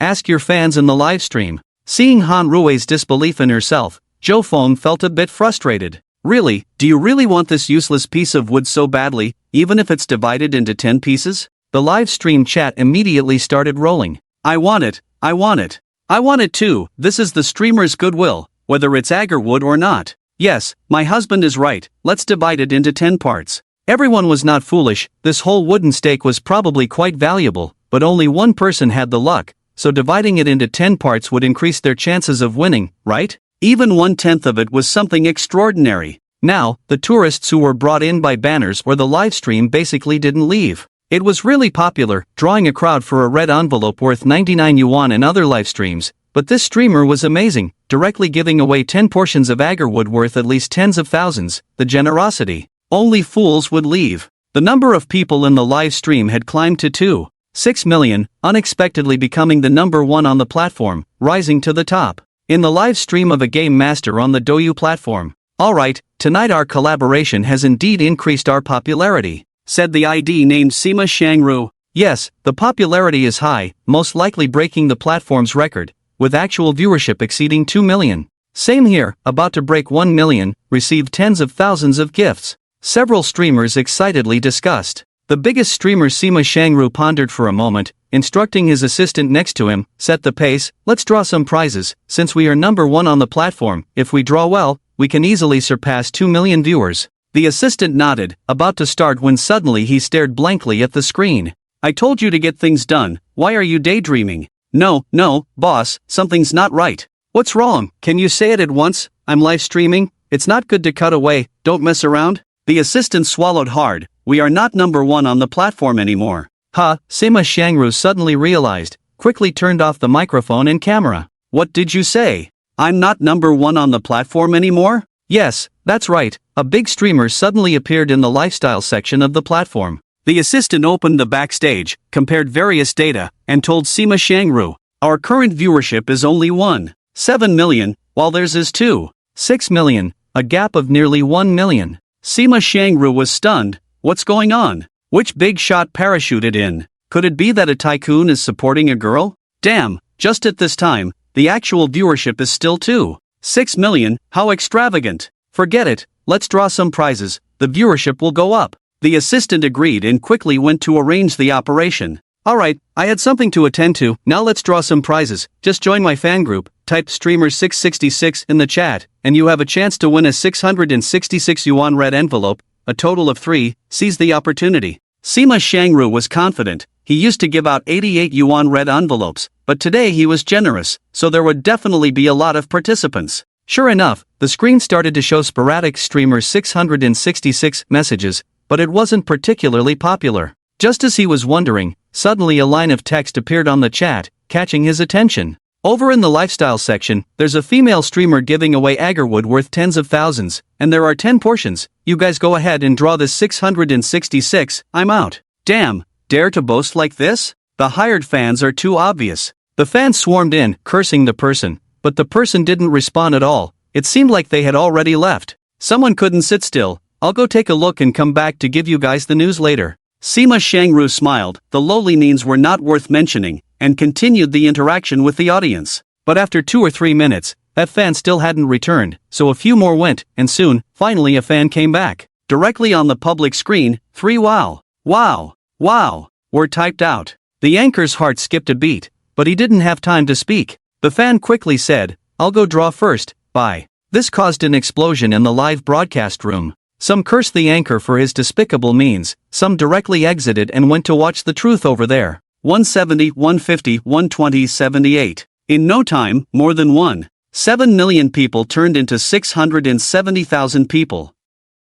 Sima Shangru was dumbfounded. What's going on? He was a bit frantic, so he simply stopped the broadcast, forced a smile, and said, we'll end the broadcast here today. Let's go check out another female anchor's room. Type the room number of the female anchor you want to go to on the public screen. After saying this, sure enough, the new live room appeared below. So, he directly checked the room and entered Han Rui's live room. When he entered, he was taken aback. The VIP seats were all occupied by big shots, and his Duke account almost didn't make it to the VIP seats. He thought the anchor would welcome him, but there was no response at all, and she started talking on her own. Now, let's start the draw. Shout 321, when it stops, select the top and bottom messages on the public screen, 5 times in a row. Hearing this, he interacted with the people in the live room for a few sentences and foolishly sent out a barrage along with them. 321, good, congratulations to these 2 friends, Sima Shangru and Fei Tianshu, please contact me privately, I'll arrange for the express delivery for you tomorrow, let's continue with the next wave. Without any delay or advertisement during idle time, Sima Shangru was a bit stunned. What? His live room was boiling. Wow, this is amazing. What kind of operation is this? Such good luck. And he asked foolishly, what exactly did we draw? It was a fan in the live room who explained to him, the female anchor drew agarwood from home, valued by a senior Tsinghua professor at 1,000 yuan per gram. Anchor, you're lucky, you drew a 10th, probably weighing a few caddies. Oh my, that's tens of thousands. Sima Shangru looked at the live room dumbfoundedly, and even at the end of the broadcast, he didn't exit the new anchor's live room, just subscribed absent-mindedly.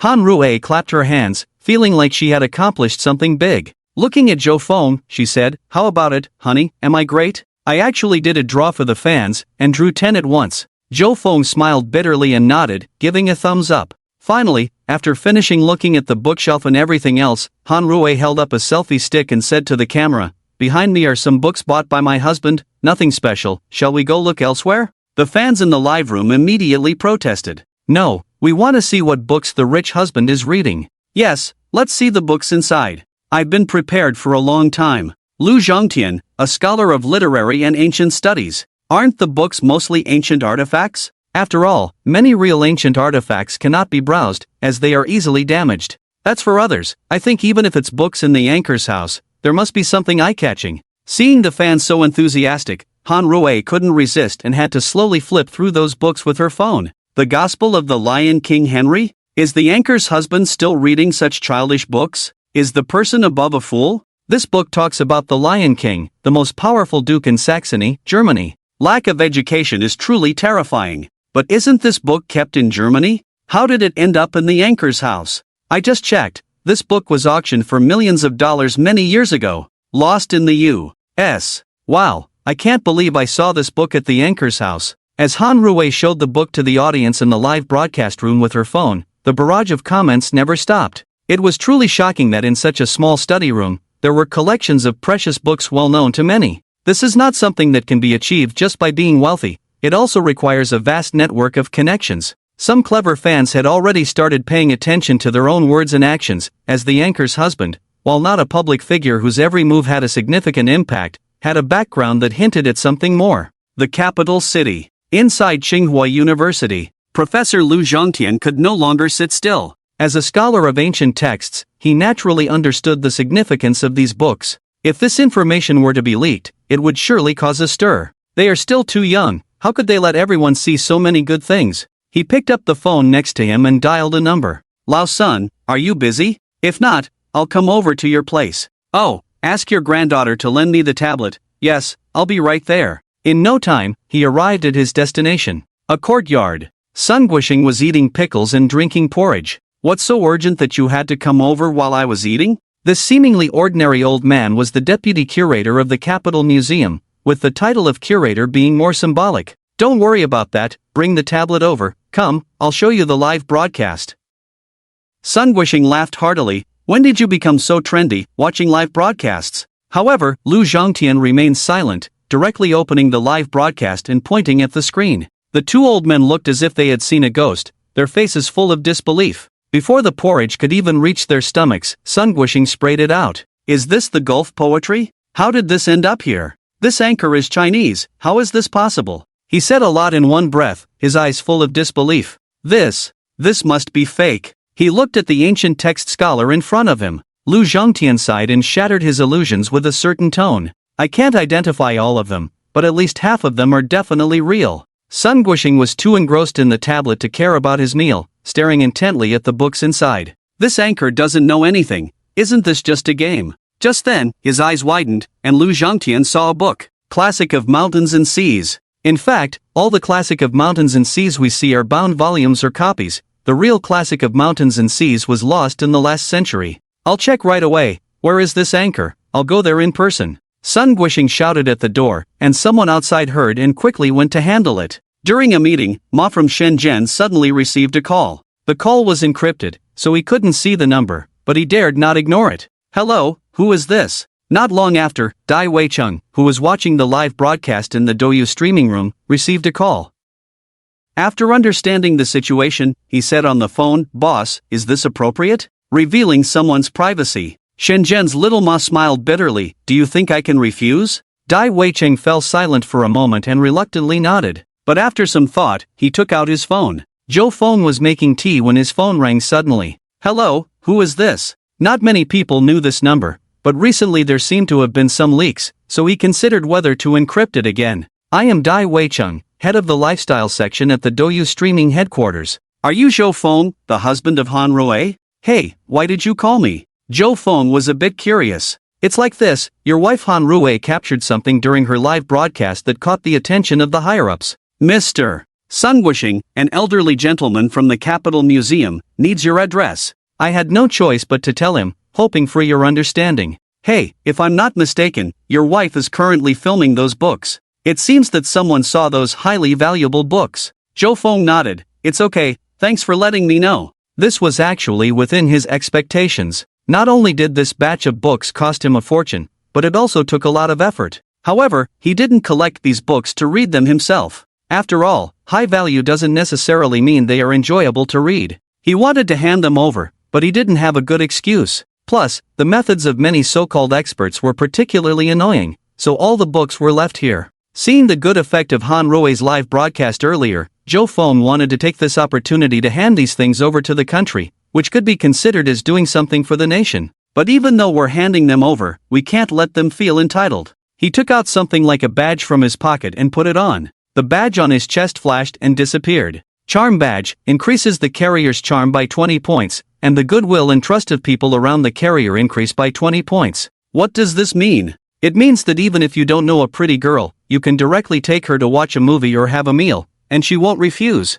With this thing on, with a reasonable argument, most people won't refuse a direct proposal. This thing was also obtained through signing in. For some reason, after a long absence of signing in, this time the system forced to sign in, and strange things were often obtained. But in fact, they were all considered good things. In the study, Han Rui was still holding her phone to film, but the fans had become numb, only knowing that she was amazing. Feeling that it was almost done, Han Rui walked out with a selfie stick. Honey, why do I feel like you look handsome again, don't you think? Yeah, I feel the same way. The anchor's husband seems to be handsome again. He seems so gentle, like a big brother next door. As a guy, I think this guy is very stylish, really awesome. Watching the barrage in the live broadcast, Han Rui was overjoyed. Jo Fong, seeing this scene, was also surprised that the live broadcast could have such an impact, which was quite impressive. Not long after, the doorbell rang. Jo Fong said to Han Rui, "Wife, make a pot of tea, we have guests." Opening the door, two elderly men with graying hair stood outside, and an 18 or 19-year-old girl curiously looked at him behind the two men.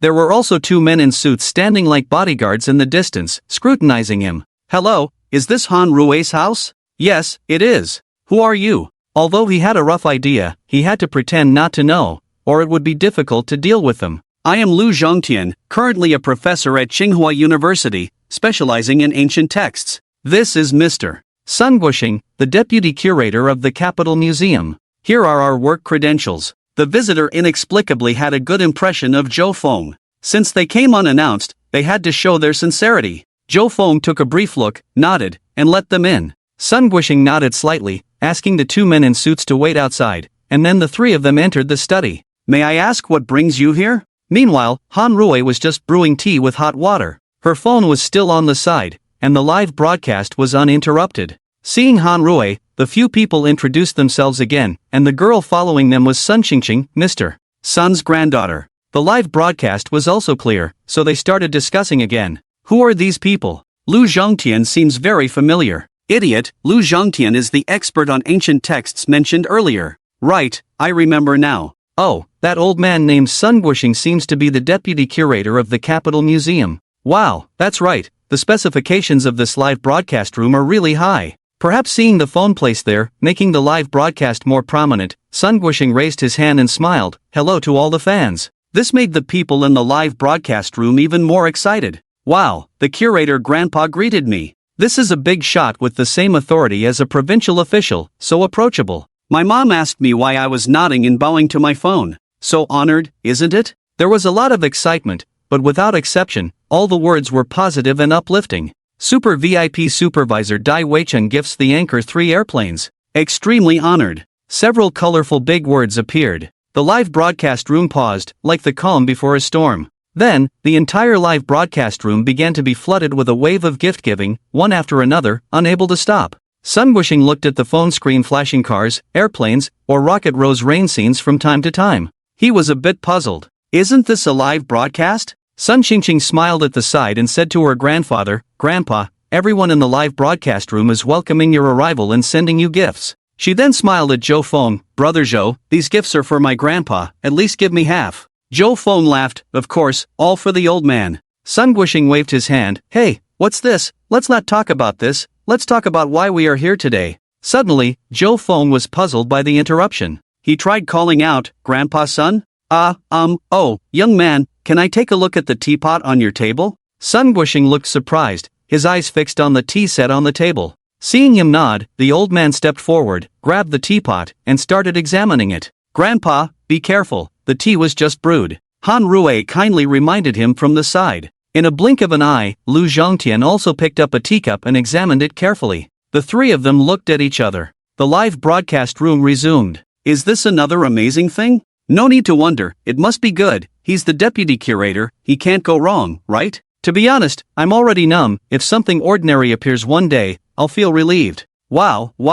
The anchor said he's selling antique goods. I was a bit disdainful at first, but now, if it's arranged, I'll definitely buy 2 pieces. Right, if you buy from the anchor here, if you get a fake, it's probably harder than getting a real one. After a while, Sun Guoxing finally reacted and fell silent. He poured himself a cup of tea from the teapot, tasted it, exhaled a sigh of relief, and hummed contentedly. "Good tea set. If I'm not mistaken, this tea set is most likely the work of Gu Jingzhou's 9-headed plum blossom." Although it was a question, it was said with confidence. Jo Fong pursed his lips and didn't say anything. Han Rui knew that this tea set she casually cleaned was bought back for 40 million. Would it be shattered next time out of shock? "Grandpa, you might be mistaken. I bought this for $50 at the flea market. It's not that Gu Jingzhou's 9-headed plum blossom thing you mentioned," he said while signaling to Sun Guoxing. The old man was a bit confused and was about to argue when Lu Zhongtian hurriedly leaned over. After a few words, Sun Guixing nodded, and with a look of sudden realization, he said, maybe, I made a mistake, young man, you're lucky, this tea set is a great imitation, I really envy it, I want a set like this,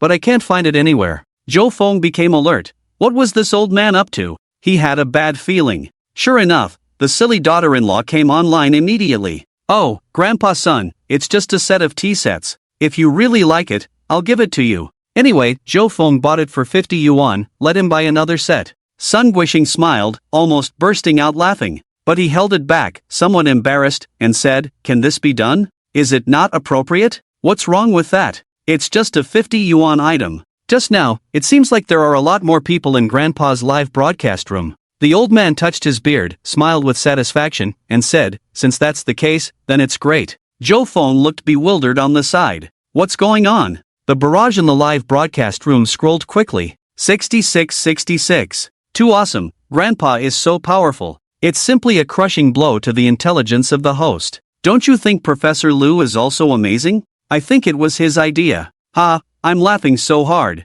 Look at the host's husband's bewildered expression, it's really funny. Suffocating operation. But there were still discordant voices. Is this not good? That set of tea sets cost several million, isn't the host losing a lot? Oh, what do you know? Do people like them care about that? If they really cared, would the rich husband allow the host to receive gifts and hold giveaways for me? Exactly, in the eyes of the rich husband, money should just be a string of numbers. He's the deputy curator of the Capital Museum. Do you think asking for a tea set is a big deal for him? Here, Han Rui gave away a set of tea sets, humming a song contentedly. On the other side, Sun Guixing was also delighted to receive the tea set, scolding Lu Zhongtian to hurry up and drink. He needed to take care of his tea set. The infuriated old professor almost splashed tea on him. The older they get, the more shameless they become. The scene of the two old men puffing up their beards and glaring also amazed the audience in the live broadcast room. The farce ended, and the two old men put away their jokes. They looked at each other, and finally, Lu Zhongtian spoke up.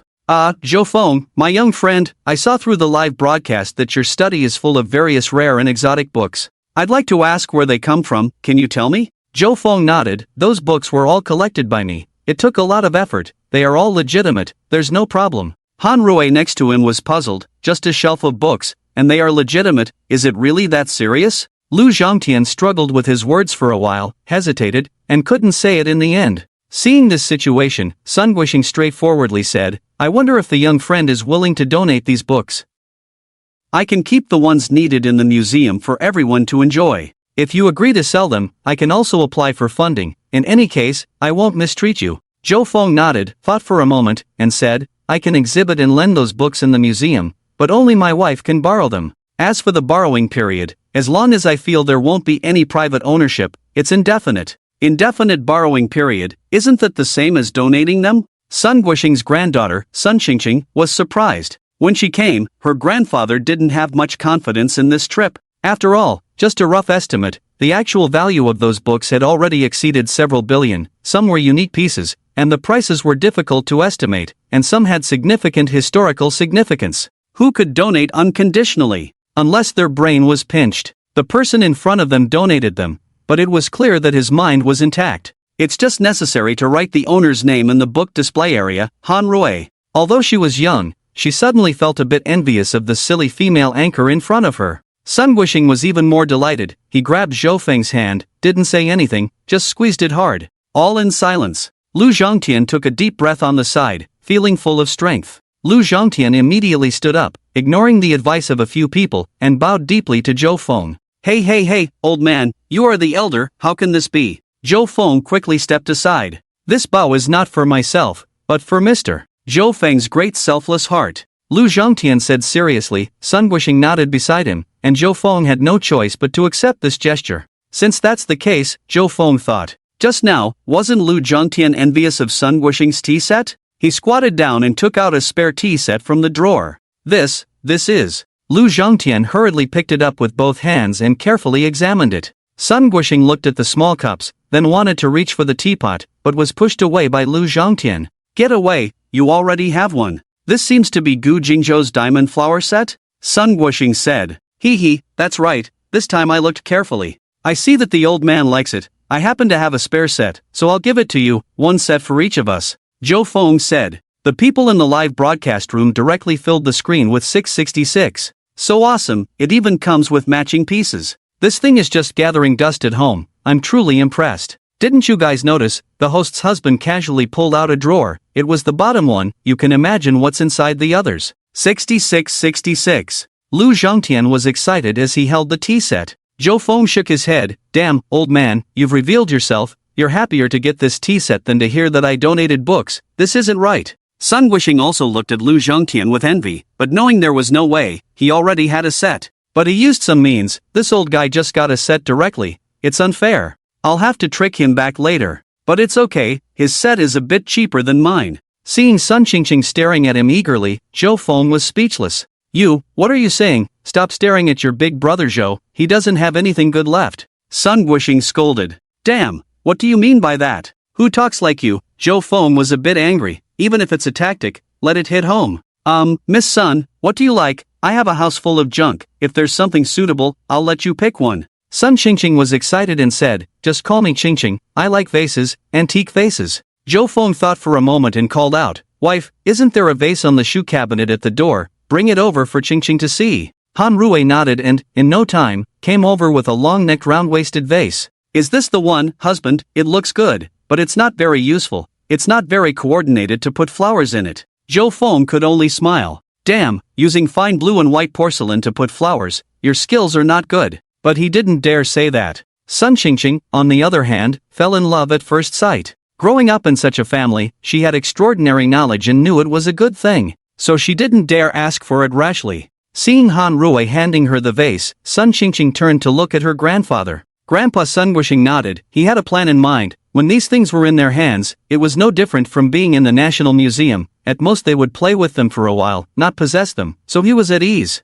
This vase, with a slender neck and a body like white jade, the blue color on top is clear and bright. It's really a good porcelain. There are still experts in the live broadcast room, unable to help but exclaim, is this blue and white porcelain? Yes, that's right, this top-quality blue and white porcelain, even if it can't compare to those priceless national treasures, is still a rare collectible. Boss, how much is this item? If I'm not mistaken, this should have been made during the Qianlong period. There should be a seal mark on the bottom of the vase, estimated to be around 34 million, not far from what the two old men got for their tea sets. The live broadcast room had become numb, and some people started taking notes. One top-quality blue and white porcelain vase, priced at 40 million. Finally, Sun Wishing and his companions left satisfied. Professionals will come later to organize and protect the books. As he was leaving, Sun Wishing hinted, if you have any difficulties, you can contact me anytime. Although this old man may not be very useful, I still know a few people. Zhou Feng naturally nodded in agreement.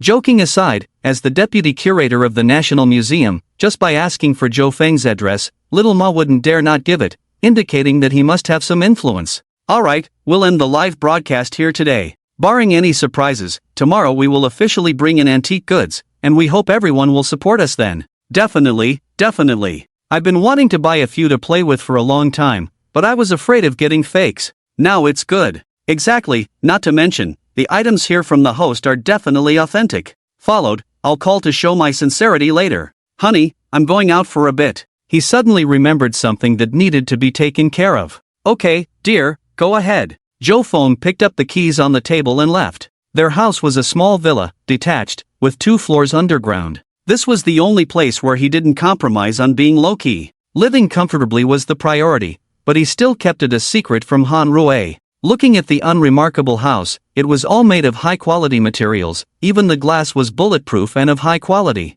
He took the private elevator down to the basement level, took a look inside, thought for a moment, and then pressed another button. This was a non-existent button, hidden very well, and at a height that Han Rui couldn't reach. The elevator descended to the second basement level. At a glance, hundreds of square meters were filled with cars, a rare sight outside but abundant here. Men, not many of them don't like cars. In addition to cars, there was a large maintenance space next to it, with 5 highly intelligent robots inside, meticulously maintaining the cars. Since he loved cars, he wouldn't let them sit there until they were scrapped. The money spent here every month was enough for an ordinary person to live comfortably for a lifetime. He stepped inside, and the sound of machinery filled the space. Welcome, boss. A female robot with a remarkably lifelike appearance walked over with a tray holding a cup of coffee. Zhou Feng named her Eva. She had a perfect mechanical body, and her 2 eyes were like sapphires. Bring car number 34. As Zhou Feng changed into formal attire, a Bugatti La Voiture Noire slowly approached, and Eva got off the car and respectfully handed him a set of keys. In no time, a thunderous roar like a bull's bellow sounded. A black luxury car quickly left the area, drawing the attention of onlookers. Inside the house, Han Rui watched the black luxury car flash by, her eyes showing a hint of playfulness. Who is it? Just a good car, so noisy. Little did she know that her husband, behind the black glass of the driver's seat, blew her a kiss. The performance of the Bugatti was unquestionable, but it also attracted attention like no other. Nowadays, even if the most impressive car drives down the street, there are always car enthusiasts among the passers-by who can immediately recognize it. Wow, a Bugatti. It's the limited edition Bugatti La Voiture Noire. Oh my god, do we have this car in Donghai too? This is the first time I've seen it. Who is this wealthy person? That's why Zhou Feng didn't dare to open the car window. If he did, without any accidents, his face would appear on the headlines in 5 minutes. The car drove all the way to the Emperor Building, where he handed the car over to the parking attendant. He took off his sunglasses and looked up at the skyscraper.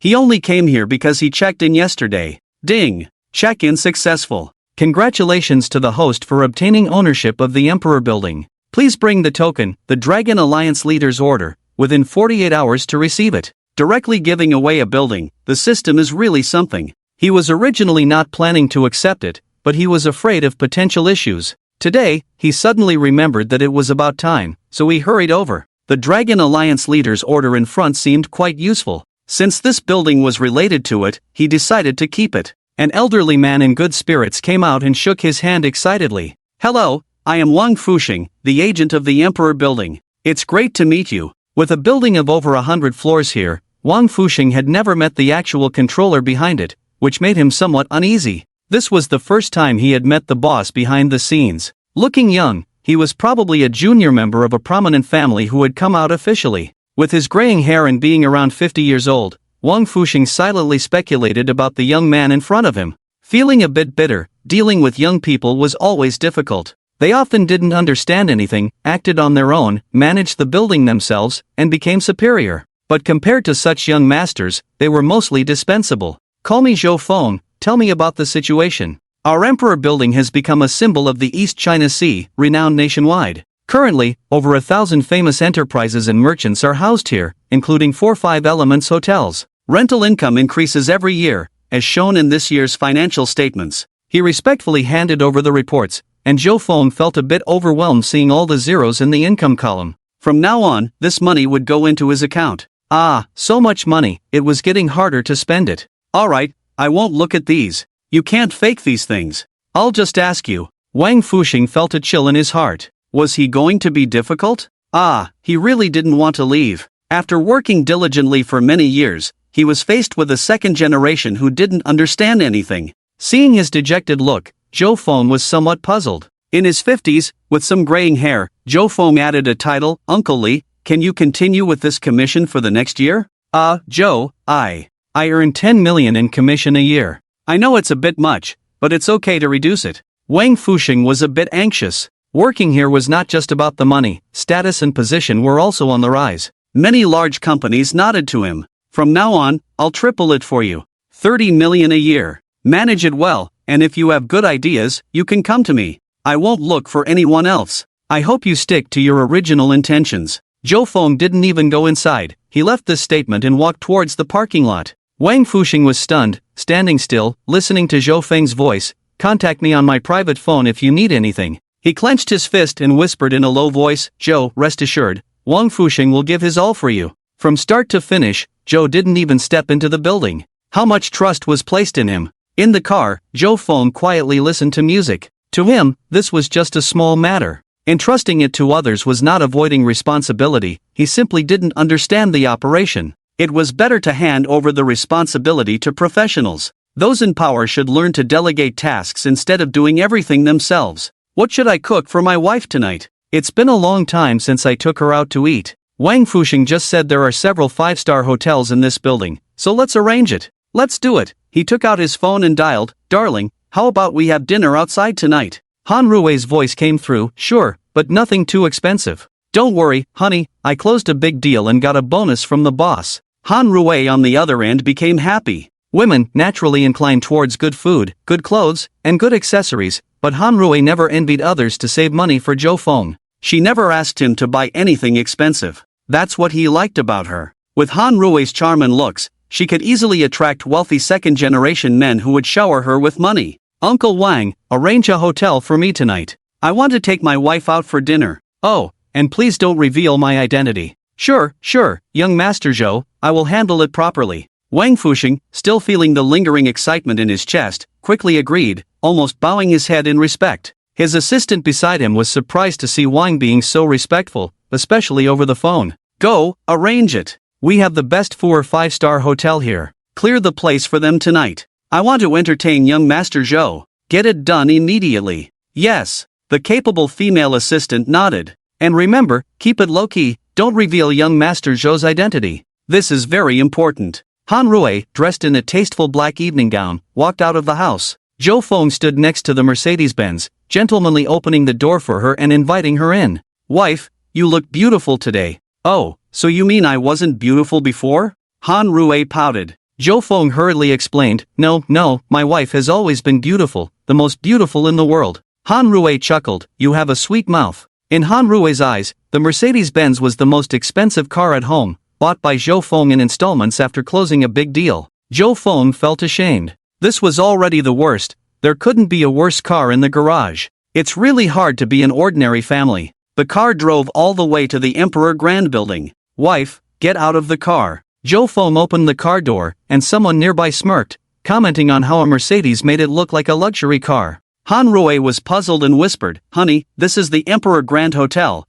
What are we doing here? Having dinner, Zhou Feng replied curiously. But this place is too expensive, honey, can we go somewhere else? Seeing her cautious expression, Zhou Feng smiled, pinched her nose, and confidently said, It's okay, honey, I have a lot of bonuses. Only then did Han Rui get out of the car and followed him into the elevator. 88th floor, 4 hotel, thank you, Zhou Feng instructed the elevator attendant. The tall and leggy attendant nodded and pressed the button for the 88th floor, looking at the couple and thinking a match made in heaven. As they left, the elevator attendant muttered to himself, They are so well suited. The Fuer Hotel, as the best hotel in the area, was actually more than 5 stars, but the owner chose not to add more stars. Even Han Rui, who had seen a lot, felt a bit nervous looking at the grand entrance. It's okay, my husband is here. Honey, can I live stream? A nearby attendant rolled his eyes, another one spending money to eat here and then live stream to gain followers. Are we another 5-star hotel? Sorry, miss, but we don't allow live streaming here.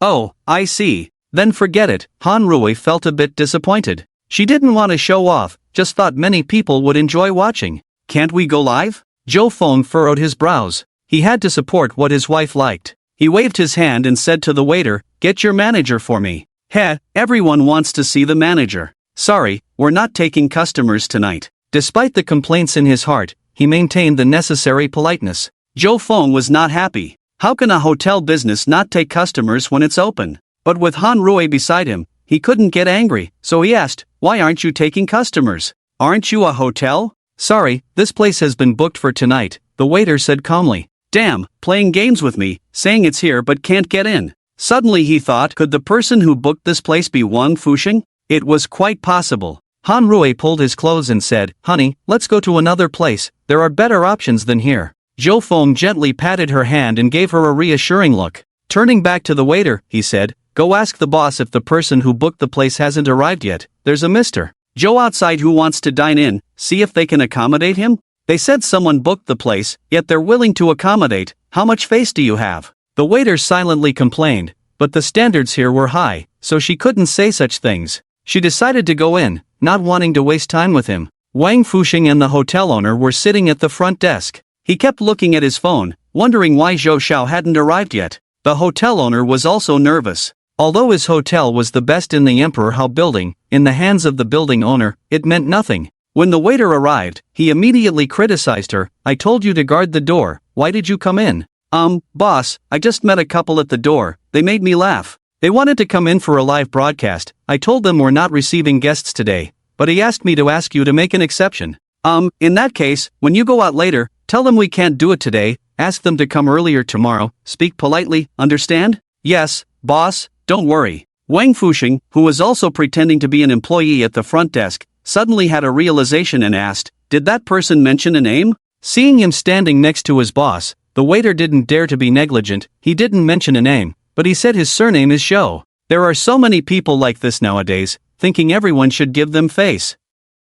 She was about to continue, but Wang Fuxing stood up abruptly. "What? You go out quickly, tell them the boss made an exception, hurry, be polite." Wang Fuxing shouted, startling the nearby boss. "I clearly gave you instructions, and you messed up. If you mess this up, don't say Lao Wang, didn't give you face." Wang Fuxing's face turned terrifyingly dark. Damn, he said it so seriously, and at the last moment, he messed up. The boss was also startled. Wang Lao was usually quite friendly and never used foul language, but today he was acting out of character. Immediately, he understood that the person outside was probably Wang Lao's important guest. Oh my, this is getting messy. Initially, he thought the waitress had outstanding qualities and would be good at receiving guests, but she caused this blunder, truly speechless. This waitress probably won't be kept. On the other side, Han Rui was insisting on leaving, but Zhou Feng persuaded her to stay. Just wait a bit, they'll come out soon. What if they let us in, right? Han Rui didn't believe it, but she also didn't want to argue with Zhou Feng.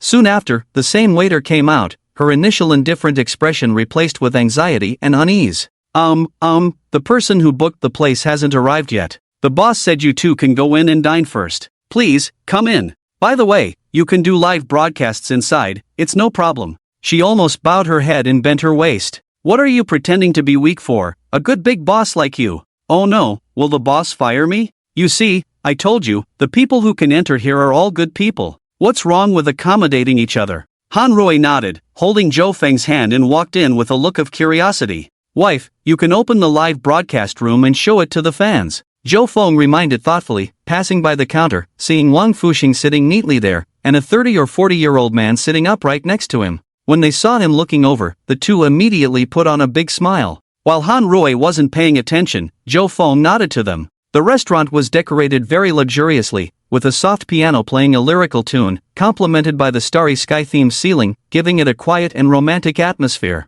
Han Rui opened her phone and held up a selfie stick. "Hello, friends, my husband invited me to dinner outside tonight. We came to this hotel, which is decorated very nicely, and the atmosphere is quite good. I highly recommend it. Oh, by the way, what's the name of this hotel?" The nearby waiter smiled. "Miss, this place outside is called Furue Hotel, welcome to visit." Han Rui's live broadcast room had already exceeded 10 million followers, she was already a top anchor. As soon as the live broadcast started, the number of viewers skyrocketed. Within 5 minutes, there were millions of people online. Wow, Furue Hotel. Isn't this a truly 6-star hotel? Yes, I heard it's very luxurious inside. I really want to go, but I've never been there. Hey, I've been there, but you can't even take photos inside, let alone live broadcast. The anchor can actually live broadcast in Furue Hotel, amazing. Well, it's not impossible. Just look at how rich the anchor's husband is, casually giving away tens of millions worth of stuff.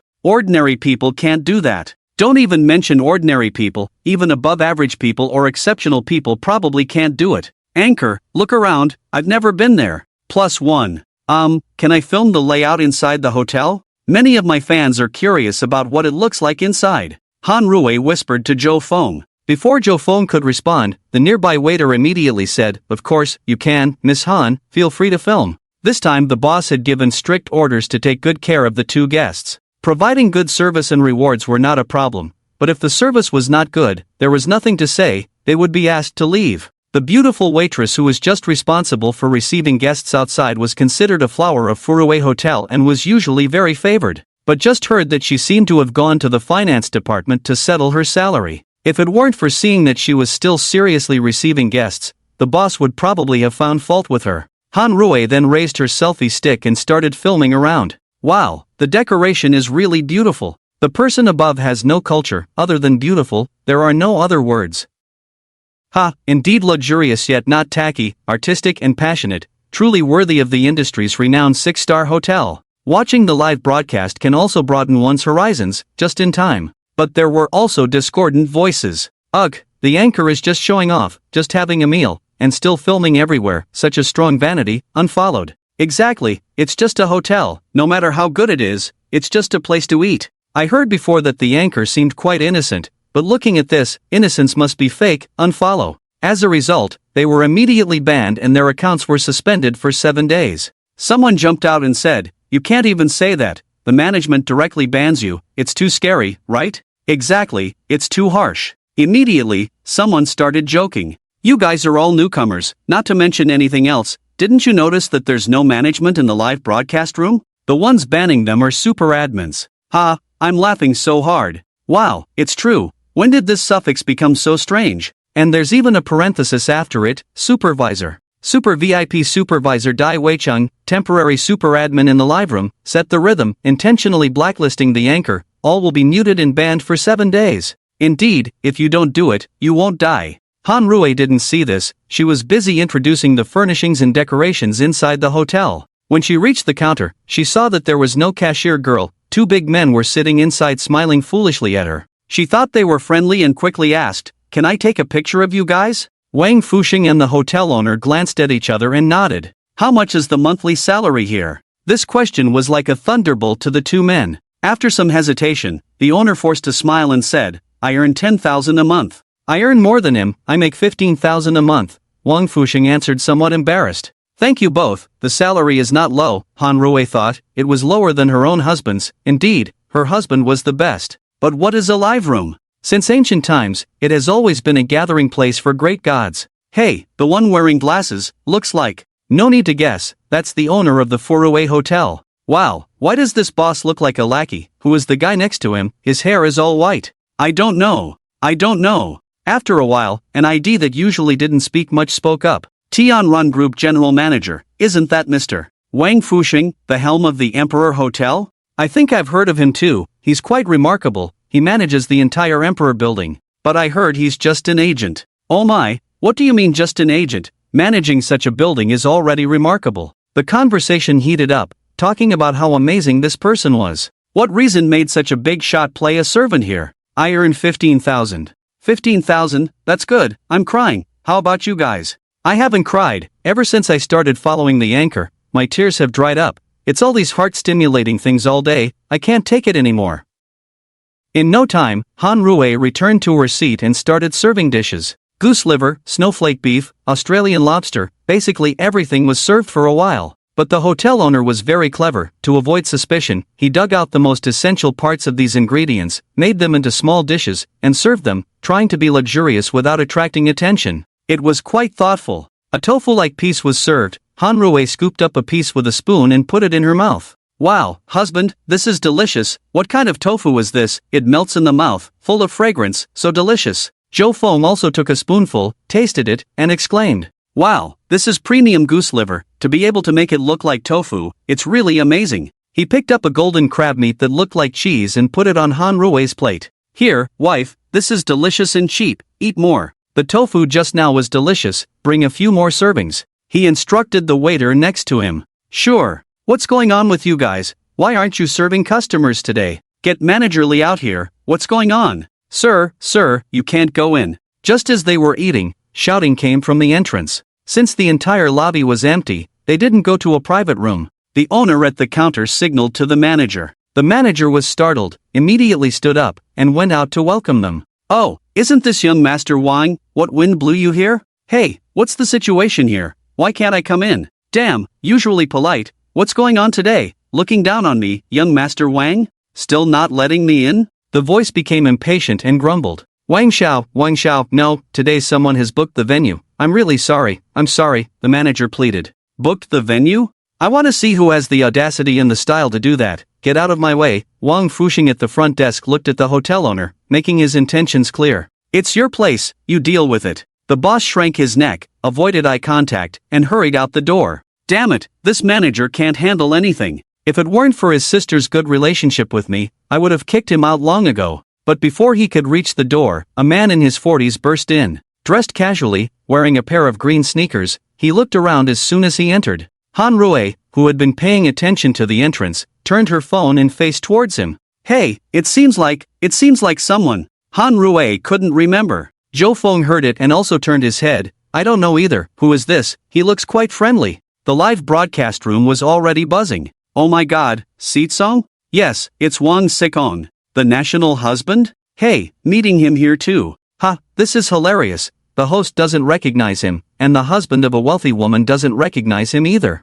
I wonder who is wealthier, the host's husband or this guy. Isn't it that this guy was played by a girl recently, and he even shouted that he's not that? TSK, interesting. Seetsong has been very annoyed recently. Extremely annoyed. The girl he had been pursuing for years leaked their chat records, and overnight the national husband became a lapdog. How could such a proud person bear this? Despite all the explanations, it was useless. There was nothing he could do. People were happy to see him embarrassed. Somehow, now even deep affection has become a joke. Well, for him, who had had 120 ex-girlfriends, using the term deep affection to describe him seemed a bit off. Today, after finally inviting a model he had recently seen to dinner at Furue, and then planning to have a carefree night, he was stopped at the door by an unobservant waiter. This made Wang Dashao a little angry. In a city as big as Beijing, there was nowhere Wang Dashao couldn't enter. If the owner of this emperor building was a bit hesitant, in this small hotel, he, Wang Dashao, didn't care. I really want to see who's showing off like this.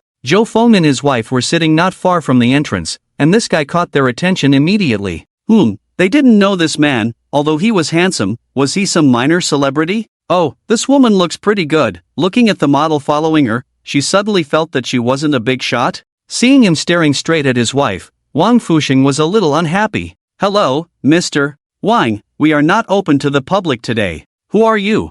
Hey, I said, Lao Zhang, who is this old guy? He pointed at Wang Fuxing and said to the hotel owner. The hotel owner was now a bit at a loss. This Wang gentleman was extraordinary, a young master in Beijing. His father was one of the top real estate tycoons in the country. Although he had people behind him, he really couldn't afford to offend him. He looked to Wang Fuxing for help.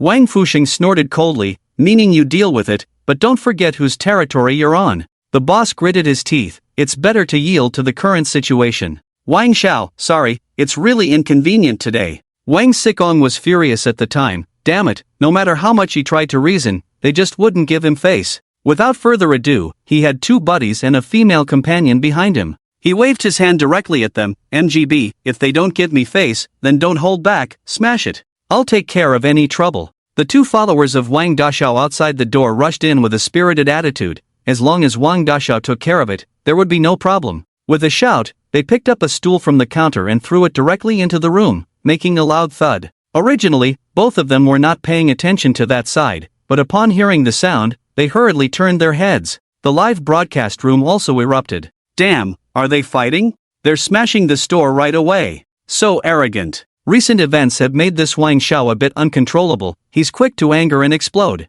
A perfectly good hotel not letting people in. If it were me, I wouldn't be happy either. Hey, are you kidding me upstairs? They said someone booked the place. It's normal not to let others in. Who booked the place? Hey, it's probably the rich husband. They're afraid the streamer will find out. It's all an act. Oh, now that you mention it, I get it. Damn. Zhou Feng furrowed his brow. Damn, finally brought his wife to have a meal, and this happened? Wang Fuxing's face had turned black, and he dialed the phone directly. The nearby waiter had already gone up to stop them, but no one dared to touch Wang Xiao. Wang Sikong had vented his anger almost, swaggered over to Zhou Feng's side, and sat down directly. Mind sharing a table? Although his tone wasn't bad, his face was smiling as he stared at Han Rui without blinking. Zhou Feng stood up directly and waved his hand. Crack! A crisp slap sound rang out. Wang Xiao staggered back, took 2 or 3 steps back, and sat on the ground. Decisive, no dragging it out. The live broadcast room was instantly in an uproar. Wow, the husband is so domineering.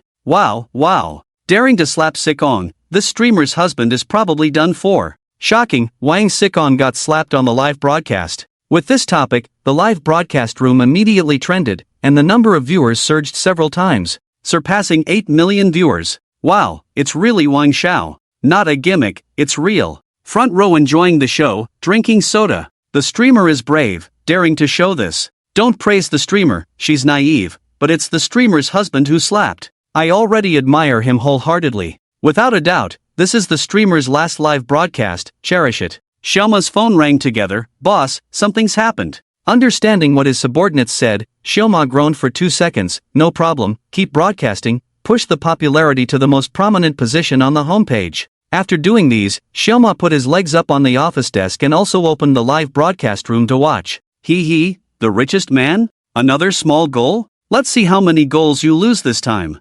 Magic City. Du Ming and a few others watched the live broadcast with relish. Hey, don't say, there's fresh news every day, it's more interesting than listening to music. Yu Zhenhai laughed. Du Ming didn't say anything inside. Che Wan Liuxiong smiled confidently. What are you worried about? He has the Alliance Leader's token, he's your Du family's benefactor, can't you let this go? Thinking about it, that's true. Since that's the case, let's send some gifts to play. Du Ming sent 10 battle angels to the streamer. He had specifically learned from Ning Qiu how to send gifts during the live broadcast, and now he could do it himself, so he naturally registered an account, and occasionally watching live broadcasts had become his daily routine. Hey, just a million. Liu Xiong sent 20 guardian angels to the streamer. Yu Zhenhai sent 20 battle angels to the streamer. Du Ming pursed his lips and cursed, you two old guys. After a round of laughter and curses, they began to pay attention to the developments ahead. Wang Xikong was knocked down to the ground by the slap, his face turned green instantly. Growing up, no one had ever dared to slap him, and in an instant, his blood boiled, his eyes turned red. Kill him for me. The two people who were fighting and smashing things at the back were about to rush over, each holding something in their hands. Just then, a team of security guards arrived at the door. The excited crowd paused. Mr. Wang. Wang Fuxing nodded and pointed to the 4 people, saying, drag these 4 people out for me. How dare you? Capital. Beijing. The office of the richest man in the city was suddenly pushed open. Wang, who was whispering to his secretary, pushed her away. Looking at his deputy who had barged in, his face covered in frost. You better give me a good reason, his words filled with coldness. The deputy handed over a tablet without saying a word. The young master is in trouble, he was beaten in the East China Sea. What? Wang Jianda was somewhat incredulous, but after looking at the tablet, he saw Wang Fuxing wave his hand and say, take him out. With a loud crash, the tablet was thrown into a corner. Give me the phone number of the East China Sea Municipal Committee, prepare a car, I want to go there myself. Although he often claimed that this son was idle, his own son was naturally so important that it goes without saying. Honey, let's go. Han Rui was a bit hesitant. It's okay, we haven't finished our food yet, don't worry, everything will be fine. But that's... Han Rui hesitated to speak, just remembering that the man was the so-called national husband, Wang Xiao. Seeing her husband looking indifferent, she dared not say anything, fearing that he would be scared if he found out. Zhou Feng gave her a reassuring look and began to think of a plan. Wang Fuxing stood there not knowing how to remedy the situation, when suddenly the hotel owner received a phone call. After nodding and bowing a few times, he handed the phone to Wang Fuxing. Mr. Wang, it's the mayor. Wang Fuxing took the phone and walked outside. Mayor, hello, this is Wang Fuxing. Mr. Wang, the mayor sighed. Just tell me what's going on. I know that person might be your friend, but just now his father called and said if this matter is not resolved satisfactorily, several billion-dollar projects in the city will stop receiving funding. What do you think about this? So, what are you suggesting? The mayor hesitated for a moment and tentatively said, if your friend is not that important, why not? Hand him over? The annual tax revenue of my Emperor Hotel is tens of millions. Wang Fuxing didn't even bother with formalities, there's no need to discuss this. Mr. Wang. Although the richest man was powerful, Zhou Xiao was not to be trifled with. Give me your phone. A voice suddenly came from beside them. Wang Fuxing quickly turned around, boss. The mayor of East China was suddenly alert. Although Wang Fuxing was only the agent of the Emperor building, he already commanded respect, as the boss of Wang Fuxing. Could it be that he was the owner of the Emperor building? What did Mr. Wang say to you? Although he didn't introduce himself, the tone on the other end became more respectful. He threatened to withdraw his investment and demanded that you hand over Mr. Wang's friend. I thought it was a big deal. Here's the deal. Give me a report on his investment projects, contact my assistant. I'll send you her number right away. She will inject 3 times the amount of Wang Jianda's funds. The voice on the other end suddenly rose. You don't agree? Agree.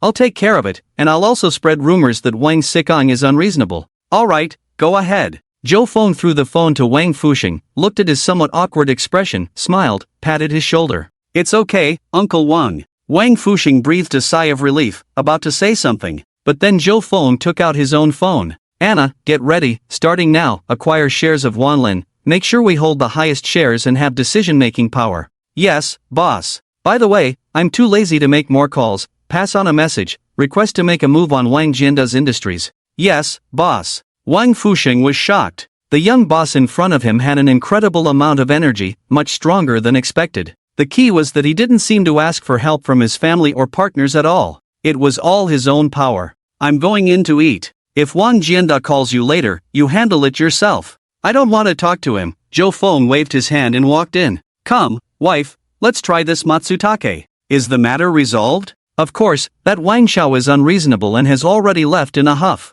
Although she was puzzled why the so-called national husband was so easy to talk to, she knew her own husband wouldn't lie to her. Sorry, you too, for the disturbance earlier. Today, your meal is on the house, and you can dine in the private room. Don't worry, it's all complimentary, you can order whatever you like. The waiter, under the boss's signal, politely sought Han Rui's approval. Wow, husband, it's complimentary, that's great, let's go in and eat. Also, I want to eat Australian dragon? Han Rui tried to tell the waiter. The waiter smirked strangely and quickly composed himself. Of course, no problem, you can have as much as you want for free, and we can pack it for you. You may not know, among the dishes you ordered earlier, there are the most premium parts of the Australian dragon. For this reason, the boss has already slaughtered several Australian dragons, and the remaining parts are cheap for the waiter and the kitchen. Since the boss said the more pleasing the better. So, it should be fine to pack up after eating. Indeed, as they passed the counter, the boss quietly gave her a thumbs up. Well done. Wang Jianda, who was in the car, suddenly received a message. Boss, someone is aggressively buying our shares. I hold 40%, and the other 50% is in the hands of a few major shareholders, with only 10% in the hands of retail investors. What can he do, and also, find out who it is? Wang Jianda didn't care, this would only drive up the stock price, benefiting himself. Boss, the coastal Shenzhen bank is urging us to repay the debt. Wang Jianda was taken aback. With such a large operation, the profits were naturally significant, but he had indeed had close dealings with the bank, otherwise where would such a large amount of funds come from? At the moment, there was still a considerable amount of money owed to the bank, roughly estimated to be over 200 billion. Why the sudden demand for repayment? Boss, the Magic City Bank is also urging us to settle as soon as possible, or they will halt our projects. Wang Jianda pinched his brow. The president of the Magic City Bank had recently had a meal with him, and now he was pulling this move? Boss, Guangzhou Shenzhen. Alright, stop mentioning it, change the itinerary, we're going back to headquarters. Who could suddenly be targeting him like this? And with such great power, the key was how did he not receive any wind of it beforehand? After thinking for a while, Wang Jianda suddenly had a thought, could it be those hidden old folks? Although he was the public face of the richest man, in reality, only he knew that compared to those people, he was just a star performing vigorously on stage, looking glamorous but being manipulated behind the scenes. But who exactly could it be? Recently, other than releasing some grandiose statements, he hadn't done anything wrong, and why would those real big shots be offended by those words? Forget it, they probably don't care. In the midst of his anxiety, boss, it's the madam on the phone. Wang Jianda didn't want to answer at first, but thinking of the tiger-like attitude at home and the dominance of his father-in-law. You, Wang Jianda, do you know, your son was slapped in the East China Sea? The bombardment continued non-stop, and Wang Jianda endured silently, while his assistant in the car put on headphones and turned his head to the side. There's trouble at the company, the banks are demanding repayment, I'll hang up. Unable to shake his head, Wang Jianda felt increasingly anxious and hastily hung up the phone. Could it be that his son was causing trouble? He knew his son had been slapped, and according to reason, Wang Fusheng, that old guy who should have treated his son with respect, had no reason not to recognize Wang Jianda's son, but he still got hit. Either they were stupid, or they simply didn't care about them. Upon receiving this perspective, he felt both angry and pleased. Angry that others didn't care about him at all. Having come this far, he felt confident facing anyone, but they still looked down on him. Pleased that if his guess was correct, it was mostly this guy. Now that he knew the target, he could follow the clues. Boss, all shareholders are requesting a shareholders meeting, and also, this kid probably doesn't want to work anymore. Speaking hesitantly, Wang Jianda gave him a cold look, letting him figure it out on his own. That mysterious organization has acquired 39% of the shares, almost equal to yours. What? Wang Jianda was somewhat incredulous. Were those shareholders all fools? Holding shares was a sure profit, with dividends every year, yet they let them go like this. Some shareholders even transferred their shares.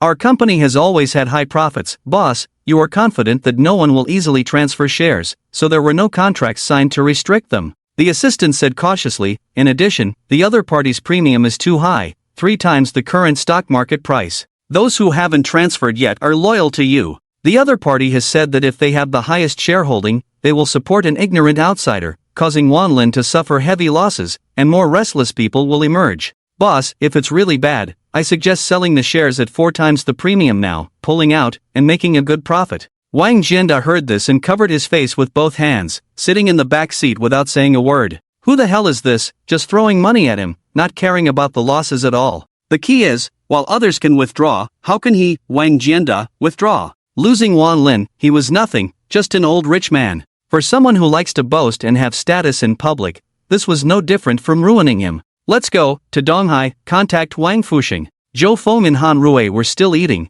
but now they had moved to a private room. The food on the table made the online viewers unable to bear it. Various Australian king crabs, tuna, whatever was good, they ordered it. Fortunately, being a hidden 6-star hotel, the ingredients were rich. Han Rui's mouth was full of oil, and Zhou Feng wiped her mouth with a tissue several times. There was no way, his wife had never eaten like this before. He felt ashamed. This appearance was also quite cute. Honey, this Australian king crab and the others aren't that great. It seems the dishes we ordered before were tastier. It's okay, look at the opinions of the viewers in the live broadcast room. There should be many good ones here. Anyway, it's free, let's take advantage of it. The hotel owner outside wiped the sweat from his face secretly. It wasn't pity, it was excitement. Wang Fuxing had already revealed the news to her, telling her that the person inside was the actual owner of this building. If she could please him, the future would be limitless. As for that so-called richest man Wang, if he offended him, so be it. With such a big shot on his turf, what could Wang, the richest man, do?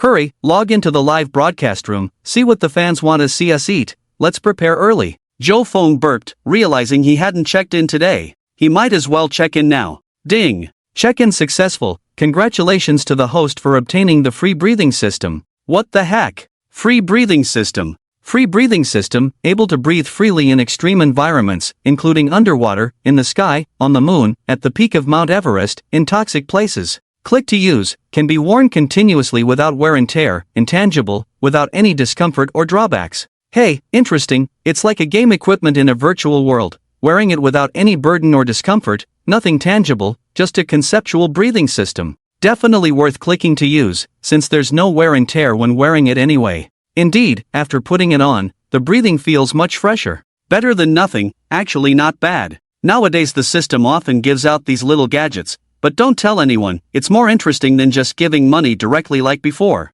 Not to mention, selling this thing to the country would probably guarantee a lifetime of wealth and prosperity. Honey, what are you doing? Why aren't you eating? Han Rui asked, seeing him lost in thought. I'm a bit full from eating, you should eat less too, we can always pack the leftovers, right? Han Rui smiled embarrassedly, you really want to pack the leftovers, the boss might get mad. The nearby waiter quickly said, it's okay, madam, feel free to pack, the more you pack, the happier the boss will be. Seeing Han Rui pondering strangely, knowing that the flattery was too obvious, he quickly added, in such a situation, the boss feels guilty, afraid of giving you a bad experience, so the more you and your husband pack, the less guilty the boss will feel. Is that so? Han Rui nodded as if she understood. Well, in that case, I won't be shy. The waiter breathed a sigh of relief, successfully salvaging the situation without any slip-ups. At the same time, many people cast envious glances at Han Rui. Just then, the live broadcast on the screen caused a sensation. Oh my god, I can't believe this. The host must have spent at least 200,000 today, those ingredients are rare, not something you can easily get. Free food and drinks. I want to go too. The service attitude of this hotel is too good, I really want to go. Suddenly, a barrage message popped up. Welcome to Four, we will serve you with all our heart. Four Hotel. This is really clever, the boss didn't get rich by chance. 6666, the boss is generous, the boss is awesome. On the other hand, Wang Fuxing suddenly received a phone call. Hello, I'm Wang Jianda. Mr. Wang, is there something you need? Wang Fuxing was nothing special, but as a subordinate of Zhou Feng, he naturally had to maintain some authority. Wang Jianda didn't blame the other party for the delay, and quickly pleaded, can I speak to your boss? Wang Fuxing smirked, the boss is busy, having dinner with the boss's wife, so tell me what you need. Please tell Mr. Zhou that all of this is my fault, I was arrogant and offended a benefactor, I'm here to apologize and would like to visit. Apologizing in person, this was something Wang Fuxing couldn't decide on his own, so after some thought, he replied, "Alright, I'll let the boss know later." "Thank you very much, I appreciate it." After finishing their meal, it was already past 9 in the evening. At the repeated insistence of the waiter, Han Rui agreed to pack a few lobsters, king crabs, and tuna slices. The audience in the live stream couldn't handle the excitement. Which hotel operates like this? They must go and try it out. Some smart fans noticed the issue. Do you think everyone gets this treatment? It's just a matter of differential treatment. It's not that the hotel treats others poorly, they just don't have this kind of good fortune. Hee hee. 4 Hotel made a splash. Dear fans, the live broadcast is about to end here. Thank you all for watching. Han Rui made a cute face at her phone and turned it off. While Han Rui was in the bathroom, Wang Fuxing walked over. "Boss, Wang Jianda has arrived, right below the building, saying he wants to come and apologize." Zhou Feng nodded, indicating he understood. "Let him go, don't expose me in front of my wife, or else, be prepared to beg on the streets." Wang Fuxing nodded. "How was today? Did you enjoy the food?" Zhou Feng asked his silly wife. "It was great, delicious and affordable, just a bit embarrassed that we ate and took the leftovers without spending a penny." Han Rui felt a bit embarrassed. "Honey, let's go again next time. Today the boss gave us a free meal, we'll make it up to him next time, okay?" Zhou Feng indulgently pinched her nose. "I'll listen to you." When they reached the first floor, a group of people were waiting in the rest area, and when they saw them coming down, they saluted. Han Rui was startled, and Zhou Feng quickly patted her shoulder. "Don't worry, they're not here for us," he reassured. "Why is Wang Jianda still here, still waiting?" Zhou Feng glanced over and saw his deeply troubled expression, feeling a bit sorry for him. After all, he was also a guy who had been tricked by his son. So he raised his voice and casually said, "It's okay, go home, focus on your own affairs, don't worry about the rest." Han Rui stared at Zhou Feng. "Honey, what are you suddenly talking about?" "Ha, I was just reading a joke," Zhou Feng chuckled. Wang Jianda on the other side took a deep breath and finally relaxed. Considering the efforts he had made before, he had inquired everywhere, and finally, a friend from Hong Kong and Macau told him. They said that person was likely the most mysterious figure recently, not to mention his financial power had reached a godlike level, it was best not to provoke him. Wang Jianda was relieved that he hadn't done anything too outrageous. So, persuaded by Wang Fuxing, he stayed, even a distant glance was good. From then on, the storm subsided. Wang Jianda was no longer the top shareholder of Wanlin, but the new shareholder didn't interfere in the company's decisions, only focusing on dividends. With this foundation, Wanlin's stock price rose several times, turning misfortune into fortune. Although no one talked about it openly,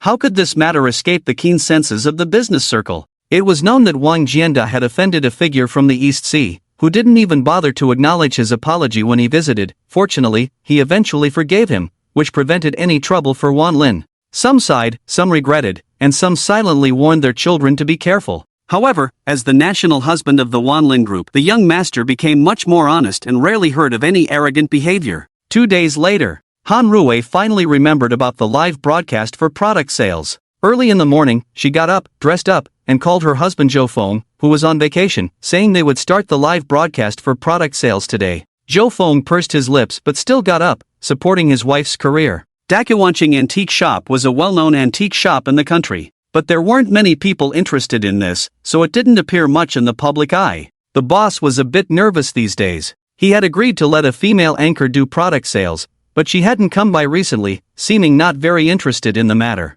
According to his granddaughter, this female anchor had become the top anchor now, with 8 million followers, and during live broadcasts, there were often 34 million viewers online. This base was remarkable. Moreover, how could antiques be sold through live broadcasts? Even if the boss knew that his items were genuine, how could fans tell through the screen? No matter how popular the anchor was, they probably couldn't boost sales, right? While thinking, a Mercedes stopped at the door. A man and a woman got out. "Boss, are you ready? Today I'll try to promote some products." Sure, go ahead and try. The commission will be 5% of the selling price. How does that sound?" "That's too little."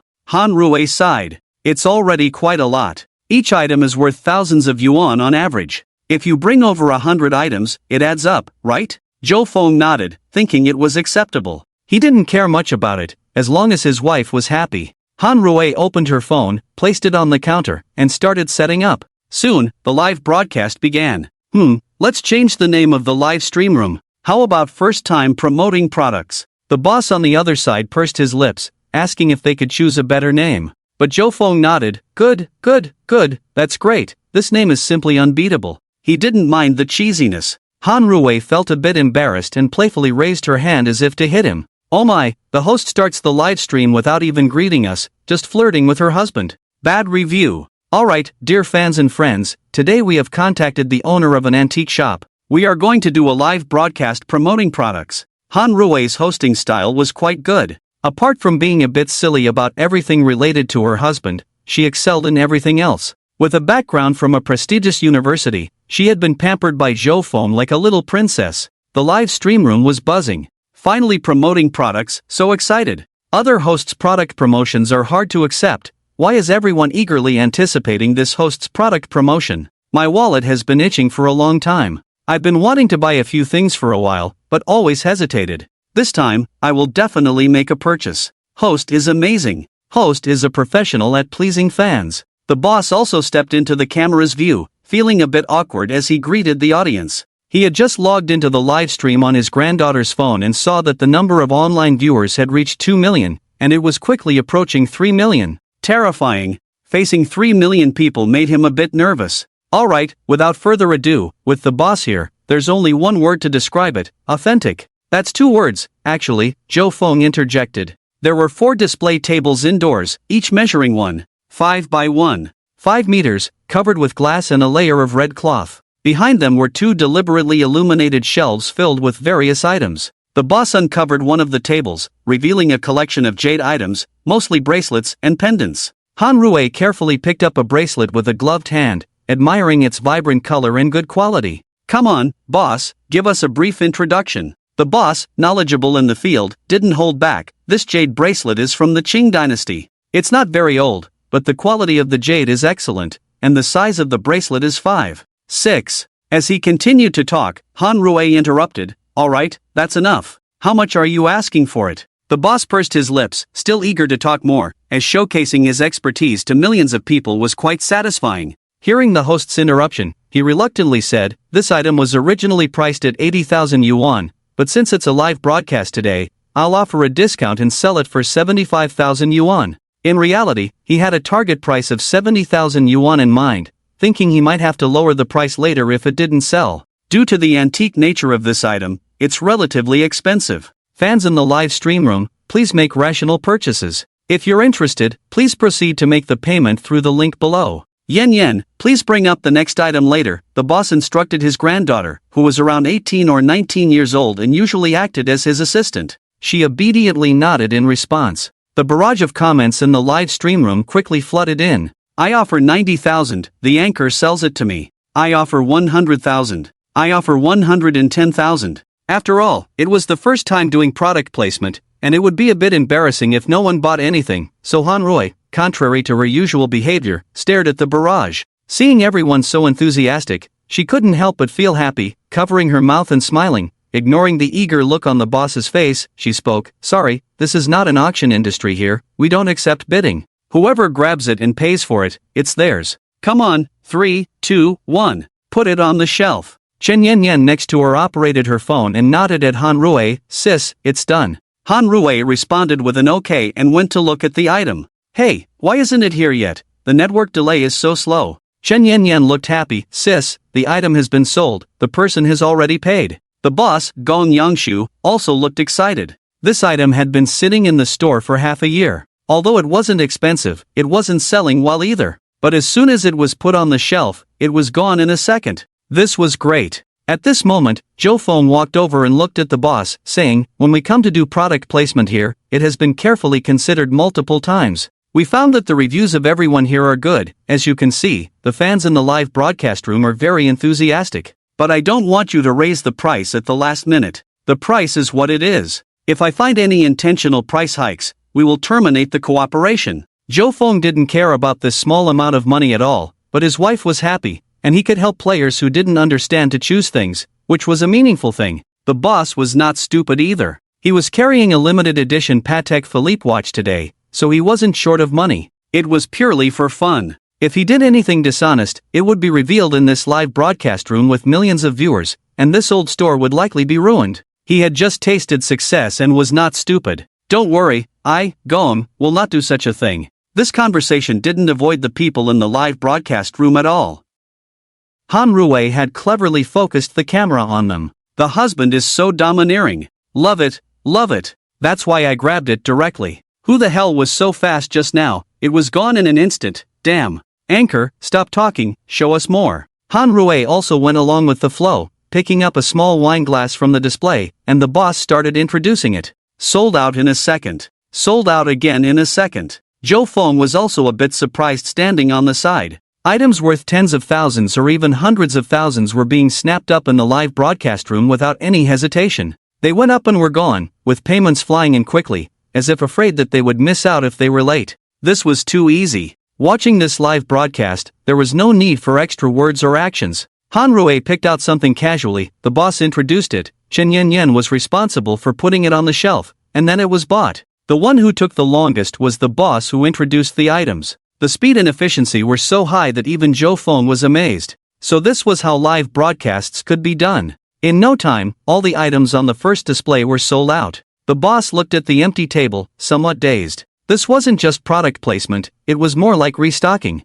People didn't even choose, they just bought it as soon as it was shown. But these were the cheapest items. As the prices of the items increased, it might not be the same, the boss thought. The enthusiasm in the live broadcast room was now at its peak. Buying something felt like making a big profit. More and more people were joining. Jin Shifu Jewelry presents 10 planes to the anchor. Looking forward to collaborating with the anchor. Jin Shifu Jewelry. Zhou Shaoxing Jewelry presents 5 yachts to the anchor. Sincerely asking the anchor to help with product placement. Zhou Shaoxing Jewelry. Xingcheng Love Jewelry presents 3 spaceships to the anchor. Hope the anchor remembers me. Xingcheng Love Jewelry. Suddenly, many businesses came out and started sending gifts directly. Since Han Rui had only been in contact with live broadcasts for a short time, she hadn't fully grasped this and hadn't checked the backstage or private messages. These businesses had no choice but to collaborate in the live broadcast room. Wow, sis, so many gifts, Dong Yanyan said enviously.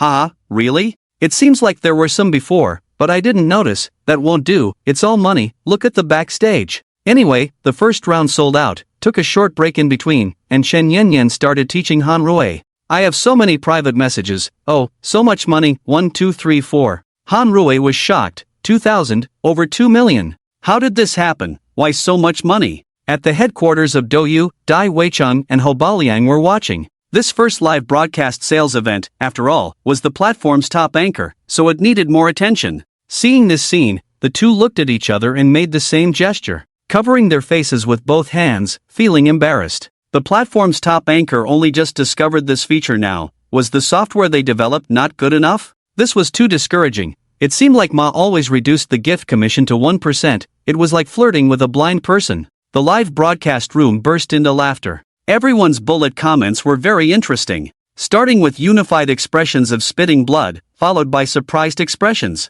What can I even say? As fans, we have it tough. A certain nobleman, with a row of shiny yellow bullet comments. Oh my god, even the emperor's fans started to complain. I never noticed before. A local tyrant who had sent many gifts expressed feeling hurt. Looking at these big shots, I can't help but find it amusing. After Han Rui understood the situation, she looked embarrassed and quickly thanked the live broadcast room. I'm sorry, I've never dealt with live broadcasts before, so I just found out now, I'm really sorry. Then she continued solemnly, also, I don't recommend sending too expensive gifts, the anchor is quite nervous. Zhou Feng looked to the side, thought for a moment, and said to the camera, in order to thank the fans, besides returning gifts to the top 10 fans, I will also give out some things to 10 lucky viewers. If you like something, let me know, I can give it to you as appropriate. Upon hearing this news, the live broadcast room became lively again. Indeed, the rich husbands would not let anyone lose out, they were not short of money at all. Thinking about the treasures in the anchor's home, everyone couldn't help but feel excited. Seeing the discussion going in the wrong direction, Zhou Feng quickly added, let's not talk about this today, let's do it in the next live broadcast. Now it's time for sales, I won't steal the show. Shanghai. Du Ming looked at the live broadcast room and suddenly said to Ning Qiu, this is an opportunity, we must get first place. Ning Qiu smiled, Du Lao, we are already in first place. Du Ming glanced at him and said nothing. The ship king next to him smiled, Xiaoning, you are still too young. Hong Kong and Macau. A Mediterranean man stood up and looked at the towering skyscrapers below, saying to his assistant, this time we must make the list, there's something that caught my eye, there aren't many things that impress me nowadays. Yes, boss. Singapore, capital city. Zhou Feng's words motivated everyone. With just a few words, his good things were too tempting. But after the incident with Wanlin Group, no one dared to push too hard. Being able to give things away now was a great thing. Hangzhou. At this moment, Ma and Hangzhou sat on the boss's chair with a slightly dull voice. You say withdraw the investment, we withdraw the investment, you say invest, we invest, what do you take me for? An elderly man in casual attire across from him spoke up. Ma, you have no choice, let us cooperate again, your Ollie will reach even greater heights. The tone was strange, but he was a foreigner. But as a self-made man who has fought all the way to now, Hangzhou Ma is also a tough person. Mr. Matsushita, when we were in difficulty before, you withdrew your investment without hesitation. Now that we have overcome the difficulties, you want to inject hundreds of billions to take absolute control. I'm sorry, I don't accept it. Ma, don't be so rigid. You can see the benefits in it. Capital should not be influenced by personal emotions. If you disagree, your shareholders will agree. After all, your Ollie can't withstand the crushing of my business empire. The Japanese man called Matsushita was not angry at all. He is now in his 60s, having navigated the business world all his life, never engaging in unprepared battles. Although Hangzhou Ma is a rising star, he has absolute confidence in taking him down. Please leave. Hangzhou Ma said no more, waving his hand to dismiss the guests. After these people left, he took a deep breath and asked his silent assistant, how many shareholders have sided with him? Half of them have already joined his side. These damn guys have no shame. Hangzhou Ma vented, muttering to himself, facing Matsushita's business empire, it seems that our Ollie will have a hard time holding on this time. The assistant cautiously suggested, Mr. Ma, why not try to find some domestic tycoons to invest some funds? Hangzhou Ma smiled wearily, how many people have so much idle capital, especially now that we are being targeted? I'm afraid no one sees us favorably. What about the mysterious tycoon from the East Sea who has been popular recently? Oh, you mean to let Wang Jianda suffer a setback, the current first shareholder of Wanlin? Hangzhou Ma became interested, but then said, it's useless. He just spent a large sum of money winning a battle, he doesn't have the funds to support us. You go out, let me be alone. Hangzhou Ma sighed, his not-so-tall figure seeming to slump down, showing signs of exhaustion. He had struggled for most of his life, weathered countless storms, and achieved remarkable success, but this time, it was definitely the most difficult. Just as the guests had left, a bank notified him of a credibility issue, making borrowing impossible. The funding chain was starting to break. Suddenly, he picked up his phone and made a call. Yes, he had fought for most of his life for something, how could he willingly give it up like this? Since that was the case, there was no harm in trying. Hey, Lama, how come you have time to call me? Wang Jianda on the other end sounded in good spirits, it was hard to imagine he had faced setbacks earlier. Hangzhou Ma was a bit puzzled, shouldn't he be a bit down after losing his position as the first shareholder? This guy just loved to pretend. From your voice, it sounds like you're quite happy. Hangzhou Ma teased, you're no longer the first shareholder now, how can you still be in a good mood? Hee hee, if it's not, then it's not, right? I don't interfere with the company at all, I still call the shots, my net worth has doubled, can I not be happy? Wang Jianda laughed, moreover, with this big mountain added, I feel comfortable. What a stroke of luck. He had come running with deep resentment to drive you away, taking your master's position, and now he had become your support? What kind of operation was this? Hangzhou Ma felt sour, very sour. He was actually facing a similar situation now, where others saw him grow big and wanted a piece of the pie, even trying to pull him down. The key was that Hangzhou Ma understood, the other party was not like the one Wang Jianda encountered, they would rather swallow him whole.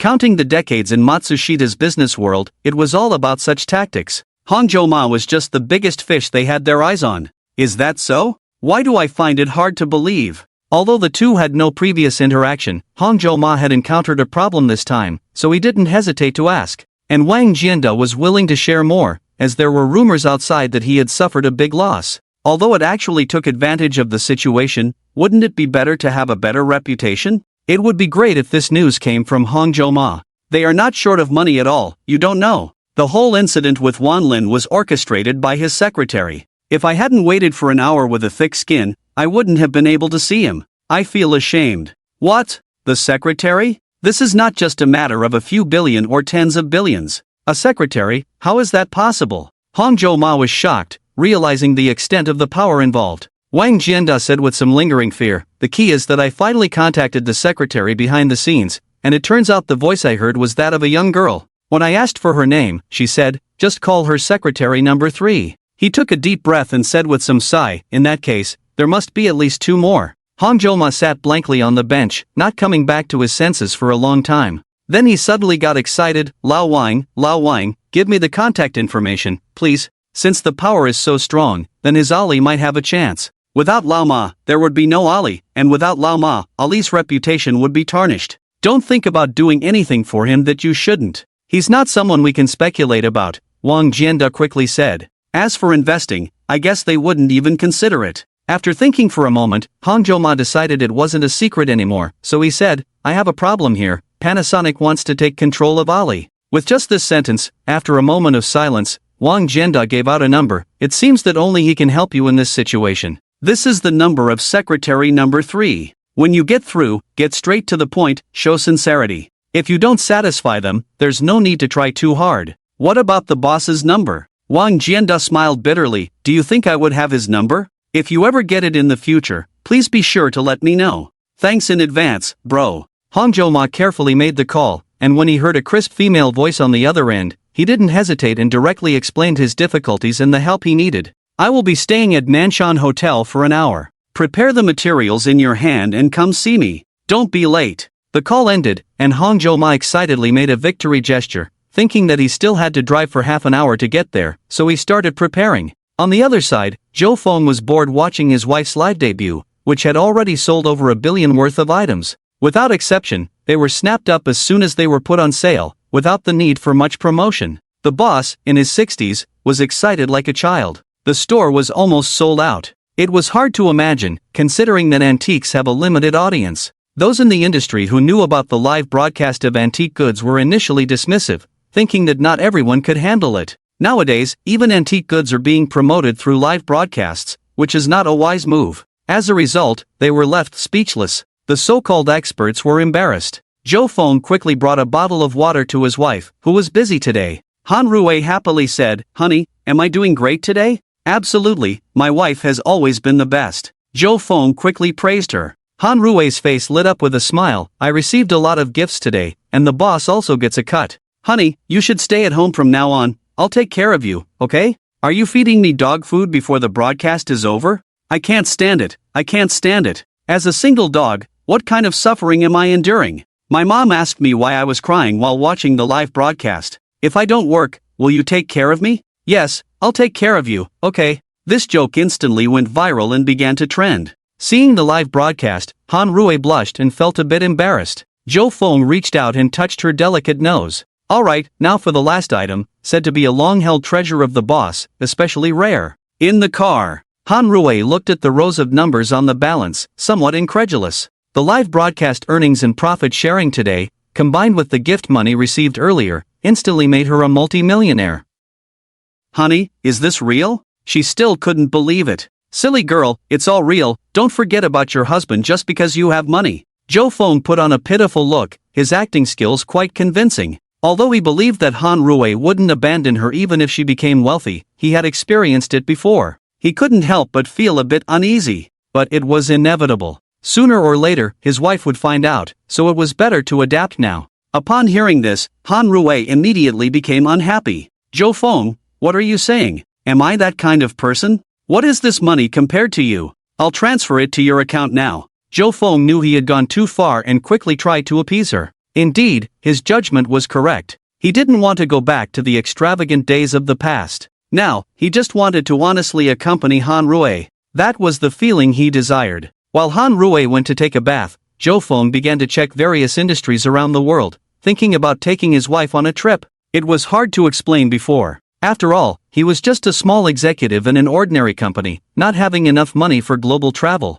But now things were different. With a considerable amount of money, many things could be arranged. Just then, his private phone rang. It was Anna, his third secretary. Boss, Hong Joma wants us to invest in Ali, resisting the attack from the Wugwa business group. Zhou Feng didn't say anything because Anna would have her own ideas about such matters, deserving her position as the third secretary. He had a total of 7 secretaries, all top figures globally but not in the public eye. If someone had the privilege of knowing one of them, they were considered successful individuals. I've agreed, informed the boss. Okay. After hanging up, Zhou Feng pondered for a while. Ali, how dare these Wugwa people? Personally, Zhou Feng admired Hongzhou Ma. After some thought, he found a communication app on his specially made phone that wasn't visible to the public.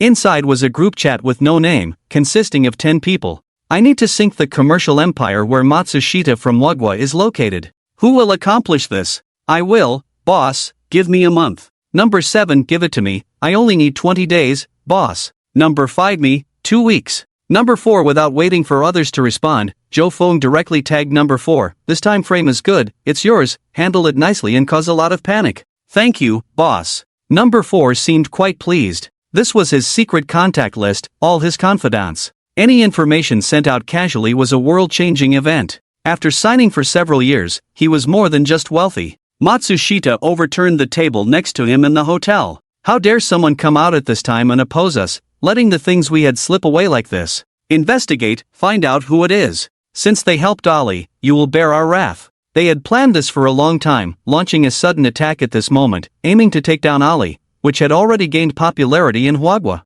Through this channel, they aimed to open up the market in Huagua and carry out capital invasion. With the economic strength of Huagua, they would have a significant presence in the entire commercial circle of Huagua. But at a critical moment, a mysterious force intervened, showing strong capabilities and a hint of counterattack against them. Hongzhou Ma's office. The current Hongzhou Ma is different from usual, and his spirits have also relaxed a lot. After meeting with the mysterious number 3, the situation that unfolded left him feeling overwhelmed. The other party just glanced at the extremely generous terms he offered and tossed aside the carefully drafted contract. The Wa country, the boss doesn't like it, right? Yes, I only need the investment, I don't need what you're offering. The dividends should be deposited into my boss's account. We won't interfere with the company's direction or decision-making, but if needed, I expect you to contribute all your efforts without reservation. Well, that day probably won't come, but if we need your help, we'll be at our wits' end. A beautiful mixed-race girl in her 20s spoke these words to one of the top commercial tycoons in the country. Even she found the last sentence ridiculous and couldn't help but laugh. Hongzhou Ma dared not laugh along, he could only nod awkwardly, but inside he was extremely pleased. Indeed, the other party didn't care about his meager assets, they simply couldn't stand the underhanded tactics of the Wa country's commercial group. Ali was saved this time. After bidding farewell to the so-called number 3 secretary, suddenly, a series of phone calls came in. The head of the Li family in Shinjiapo's warm voice came through. Xiaoma, I heard about your situation. When you need help, remember to call your big brother. This left Hongzhou Ma puzzled. A legendary tycoon from Shanghai did the same. Even in the capital, there were people. He was a bit confused. Many of these people were seniors he admired or feared, with whom he had never been in contact before, but suddenly they reached out, acting as if they were very familiar with him. What was going on? As expected, he received an apology from the bank on the way. They informed him of a mistake and that they could continue lending, with a 20% increase in loan funds.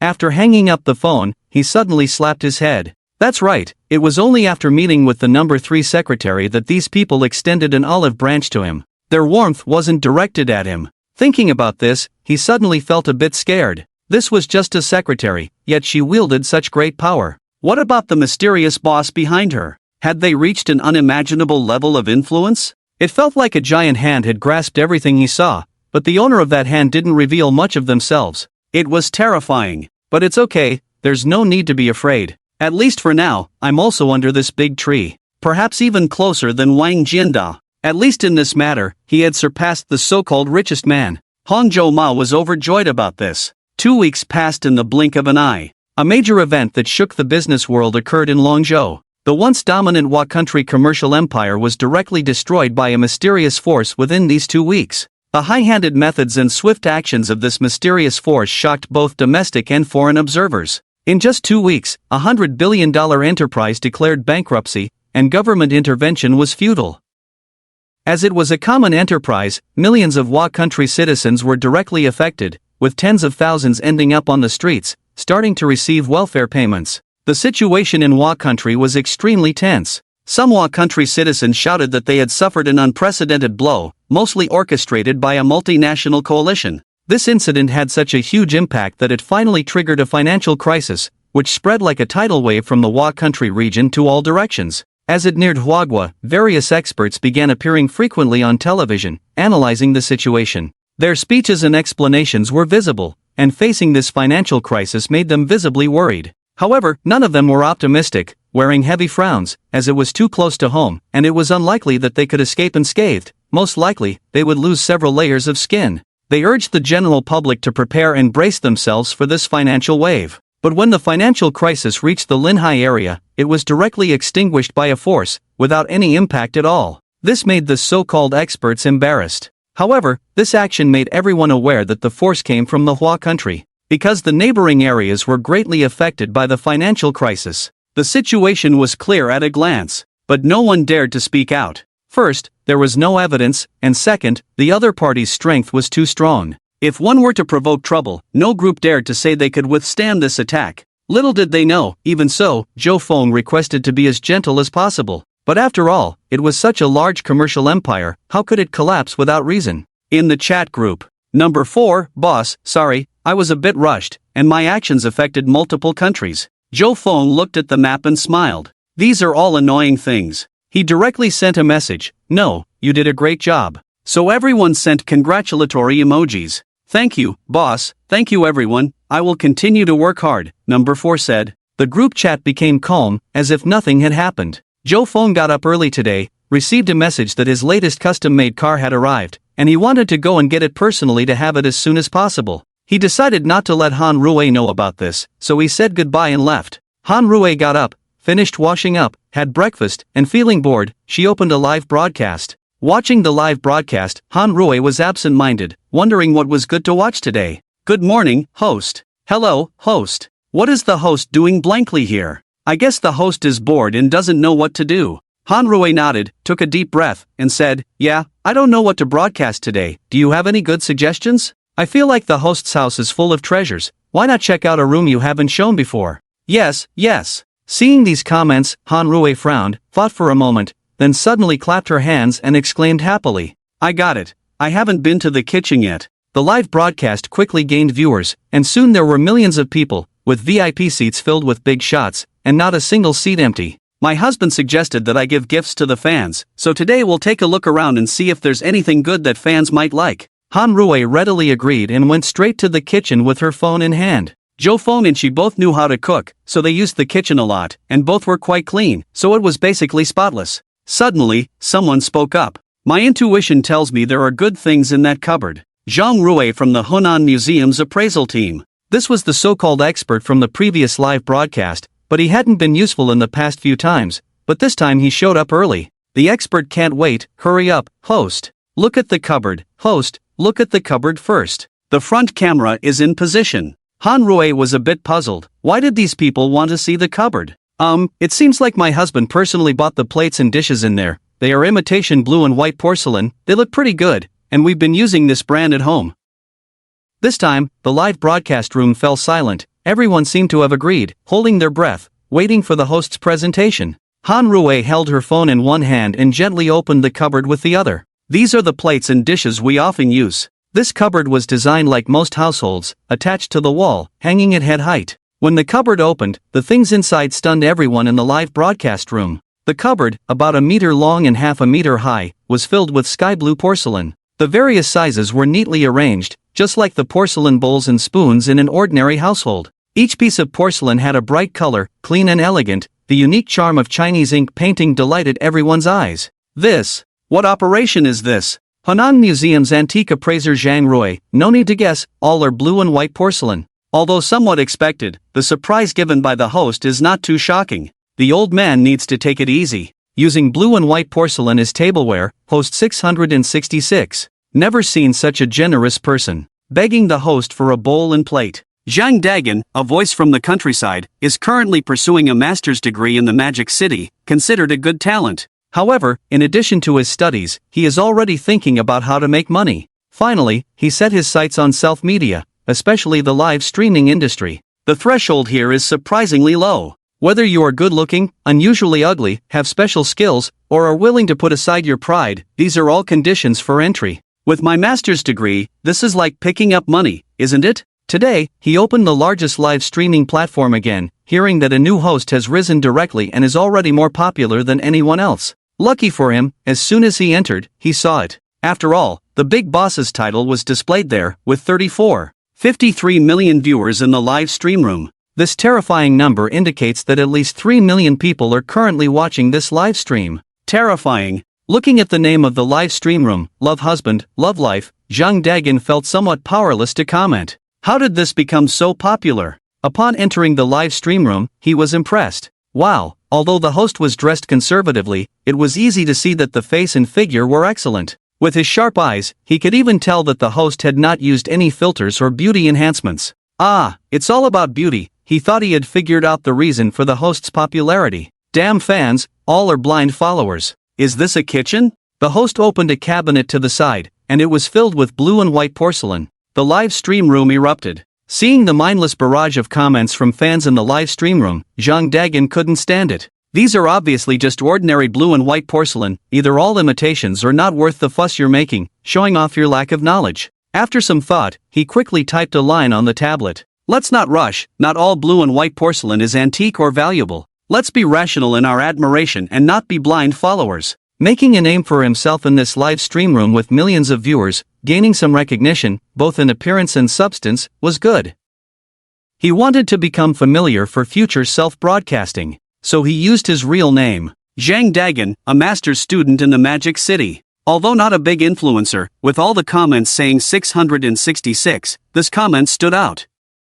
The live stream room paused for a moment, and suddenly a row of comments popped up, all about him. Perhaps because of his good title, everyone treated him differently. Indeed, he looked familiar. TSK. Who is this, still a master's student? This guy must be new here, didn't see the point, this kid. Jang Dagon was puzzled. This seems different from what I imagined. The point is that the host is very beautiful, shouldn't I say that? These fans are truly blind followers and brainless, but it's good to have arguments for some heat. Of course, the host is very beautiful, but this cabinet of blue and white porcelain, along with a few other cabinets, anyone with a brain would think they are all priceless treasures, right? Am I wrong to remind you of these things? Be smart, don't blindly believe others. Truly living up to his master's degree, his typing speed was impressive, seamlessly connecting 2 sentences in the live stream room. Comments floated up, but the host said these items are all replicas. Jang Dagon almost had a brain hemorrhage. Oh my, then, this. He was a bit confused. They said these were imitations, but these people were all acting like they were on fire. It turns out it's not the streamer who pretends, but these fans who are willing to be deceived? What is a loyal fan? This is it. The barrage floated up again, but we believe they are all valuable treasures. Seeing this barrage, Jang Dagon felt a tickle in his throat, almost spitting out blood. Forget it, don't argue with these people, each and every one of them is delusional. Maybe I should write a paper later, titled, The Harm of Live Streaming, Making People Delusional Without Knowing? Or this master brother understands it, this is obviously an imitation or cheap blue and white porcelain. How could my husband afford those? The other day I even broke one while eating, and he didn't say anything to me. Han Rui actually agreed with this fan's point of view. By the way, I have to wash vegetables and cook. Do you think these dishes are nice? I'll just put my phone here? Han Rui joked. I want to watch the streamer cook. These sporadic barrages flew up but were quickly overwhelmed by the majority. Okay, just leave the phone here. Yes, focus on those dishes. We'll just stare at the cupboard, the streamer can go busy, right? Originally just a joke, but unexpectedly the audience in the live stream room agreed to it. Han Rui was stunned. Are these fans really so aimless? Alright then. She pursed her lips, found a spot, fixed her phone, and went to wash vegetables on the side. Feeling a bit too perfunctory, Han Rui even started singing. But the live stream room was not as boring as she had imagined. Expert? Where's the expert? Here. Zhang Rui from the Hunan Museum of Antiquities. Okay, let's start with the first item. The live stream room strangely had no one casually spamming the barrage anymore. Jang Dagon found it a bit strange. What were these people doing? He had wanted to leave, but curiosity drove him to stay. This small bowl has an estimated diameter of about 13 cm, with exquisite and round shape, delicate and elegant, bright and thick glaze, decorated with a sea pomegranate pattern on the outer wall, with delicate and exquisite strokes, both inside and outside in light blue and white colors. The previous experts had already understood the rules, and this fan was not to be outdone, speaking directly. If I'm not mistaken, this bowl was created during the Ming Manhwa period. Although the interior cannot be seen, it is most likely the blue and white Sanskrit sea pomegranate pattern footed bowl. Estimated starting price of 60 million. There was no uproar in the live stream room. just a row of applause expressions. Thank you, master. Thank you, expert. Amazing, learned something new again. I knew it, the streamer said her husband bought it, so there are no flaws, amazing. Zhang Dagan was dumbfounded, this was possible too, an estimated value of 60 million, and no one questioned it? A cold smile tugged at the corner of his mouth, humph, let me expose you. Zhang Rui from the Hunan Museum of Antiquities, with a name, surname, and address, it's not difficult to find. After all, he was a master's student, and not long after, he found the museum's phone number. Dialing through, without beating around the bush, he went straight to the point. Hello, I would like to ask if you have an appraiser named Zhang Rui there? The voice of the staff on the other end was soft and crisp. May I ask if you are looking for our chief appraiser, Zhang Master, for something? If it's for appraisal, you need to go through the process, but Master Zhang usually doesn't personally appraise. We can arrange another appraiser for you. Zhang Dagan chuckled, it was quite obvious, just by the tone of the staff, he could tell that Master Zhang was not young. He usually doesn't appraise, but he went to watch your live stream? And even played the game of being an expert in the live stream room for free appraisals. Why don't you just ascend to the heavens? Scammer. The person in the live stream room is definitely a scammer. In his excitement, his voice rose significantly. I found a scammer pretending to be Master Zhang, committing a huge amount of fraud. This is not an exaggeration. If someone believes that fake Masterin buys those porcelain worth millions, it would be a big deal. The thought excited him even more. He couldn't wait to become famous and maybe even uncover a connection between the scammer and the live streamer, bringing down the scammer and gaining hundreds of thousands of fans for himself. Then he could start selling products and reach the peak of his life. Are you still there? The voice of the staff on the other end repeated. Yes, Zhang Dagan hurriedly wiped the drool from his mouth. Please describe carefully. If the situation is true, we will take action and reward you. Well, I found that scammer in the love husband, love life fish teasing live stream room. The name of the live stream room sounded cheesy to him, and he wondered how talented that live streamer was. Sorry. The sudden interruption from the other end cut him off. What? We already know the situation. Master Zhang in the live stream room is our chief appraiser Zhang Ruixian himself. Master Zhang is the vice president of our country's antique association, with certificates to prove it. Thank you for your concern, and have a good life. Click. The phone hung up. Zhang Dagan stared at the screen blankly, unable to come back to his senses for a long time. It was true. All of it was true. Since Master Zhang was real, what about those blue and white porcelain? Was the clown me all along? The sudden blow almost made him stop breathing. A sense of shame almost made him want to find a hole to hide in. But then a prominent barrage suddenly floated in the live stream room. Who was the fan looking for me just now? I solemnly declare here that my ID is not fake, it's really me. Thank you. If you want an appraisal, I'm not available right now. Hunan Museum appraiser Zhang Ruixian. So you're not available, you came here for a free appraisal. Zhang Dagan silently complained, feeling embarrassed but decided to stay quiet. He still had to watch the live stream. Joking aside, where would you find something worth millions? In the capital city. In a quadrangle courtyard very close to the imperial city. An old man was watching the live stream directly, listening to the so-called master inside, constantly inhaling. Is it all true? All of these are actually true. Sun Guishing nodded beside him, without exception. Lu Zhongtian sighed, this kid, where did he get so many good things? I'm so envious I want to snatch them from him. The secretary serving on the side nodded at the old man and whispered, if the old master likes it, we can send someone to persuade him. Sun Guishing narrowed his eyes on the side. Those who knew him well could tell he was getting a bit angry. Just as he was about to speak, the old man spoke up. What nonsense is this? Letting others take his things for no reason? Get out! The secretary's forehead instantly sweated. Although the old man didn't scold him too harshly, his eyes were full of despair. Old master, Although Sun Guishing didn't like the secretary's behavior, he quickly tried to smooth things over. The old man glared at him, you've done both good and bad things. Sun Guishing didn't mind. Although the old man held a high position, at their age, they naturally didn't care about these things. They could sit together and chat, having similar hobbies and interests. Otherwise, how could the retired university professor Lu Zhongtian be at this tea gathering? The secretary on the side looked at him gratefully, and Sun Guishing waved his hand, indicating not to worry. If this were ancient times, this guy would be like He Shen. Lu Zhongtian sighed, there's nothing in his house that isn't valuable. I'm so jealous. The old man also nodded, although I have collected quite a bit, I haven't reached the point of using precious blue and white porcelain for bowls and plates. He pinched his brow. No, I have to get a few pieces, he's forcing me. Looking like an old child, he made several people burst into laughter. It seems like this kid recently said he wants to give back to his fans. Whoever sends the most gifts, he will pick out around 10 people and send them something their fans desire. Lu Zhongtian also liked Zhou Feng very much, but he could tell that Zhou Feng was the type who responds to kindness rather than force.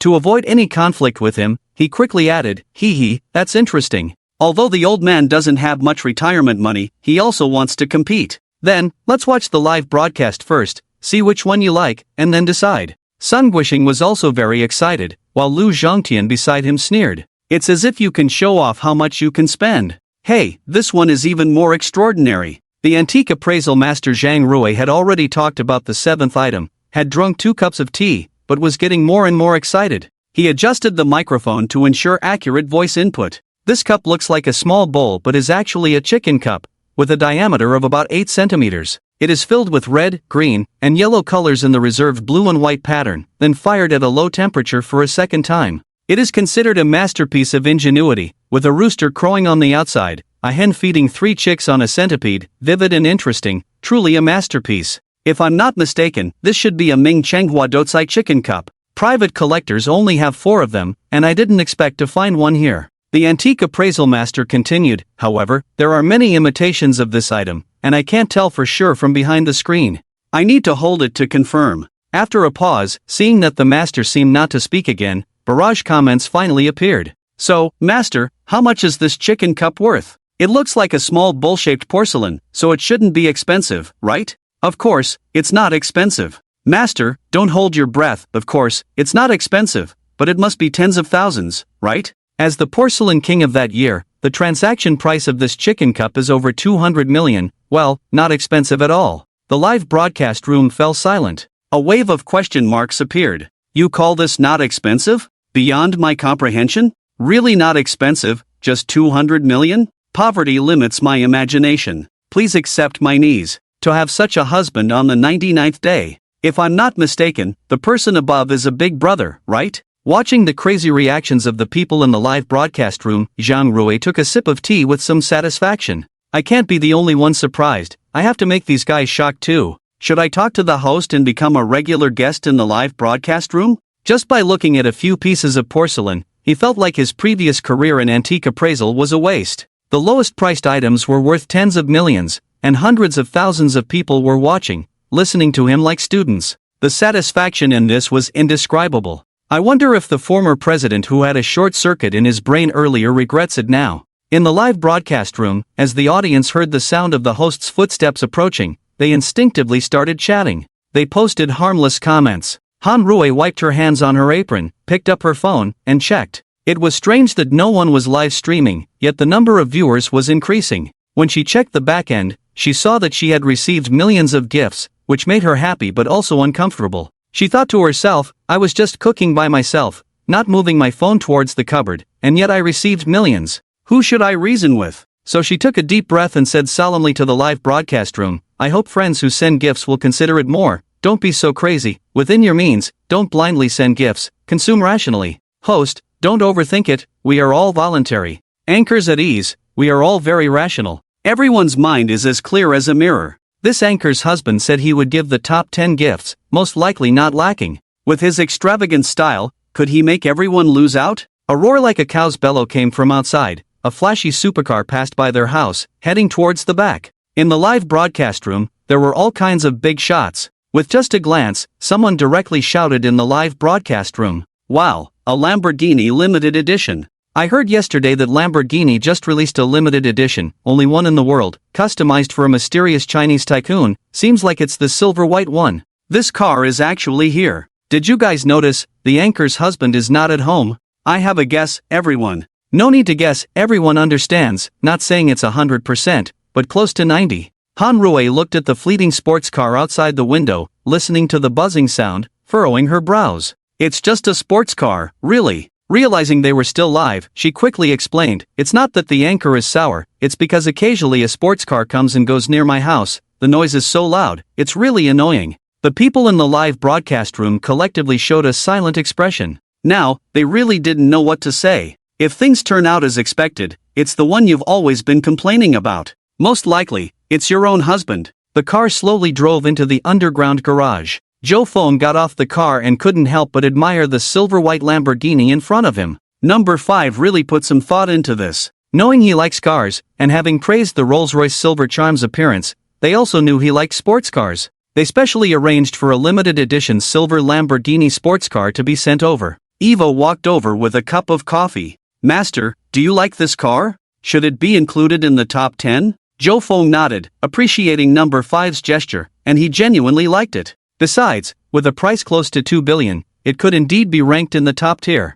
The phone rang. It was Han Rui. "Honey, dinner is ready, hurry back home." A warm smile appeared on Joe Feng's lips. Indeed, no matter when, eating his wife's cooking always gave him the most anticipation. "Alright, darling, I'll be back soon." What Joe Fong didn't know was that because of him, a special group of people outside had already stirred up a frenzy. Who will win the Lamborghini limited edition sports car? The unprecedented 2 billion valued sports car quietly acquired by someone. The invisible tycoon of Hua country, once again shocking the world. A hefty reward for anyone who can provide information on the purchase of this car. It's not an exaggeration to say that the actual cost of this car could rank among the top in the world. With high technology, high quality, and high performance, in the eyes of car enthusiasts, it was considered one of the best cars. After all, the most expensive car made of gold was purely for display, and most car enthusiasts didn't even bother with it. So many people were calling for the owner of this extraordinary car to broaden everyone's horizons.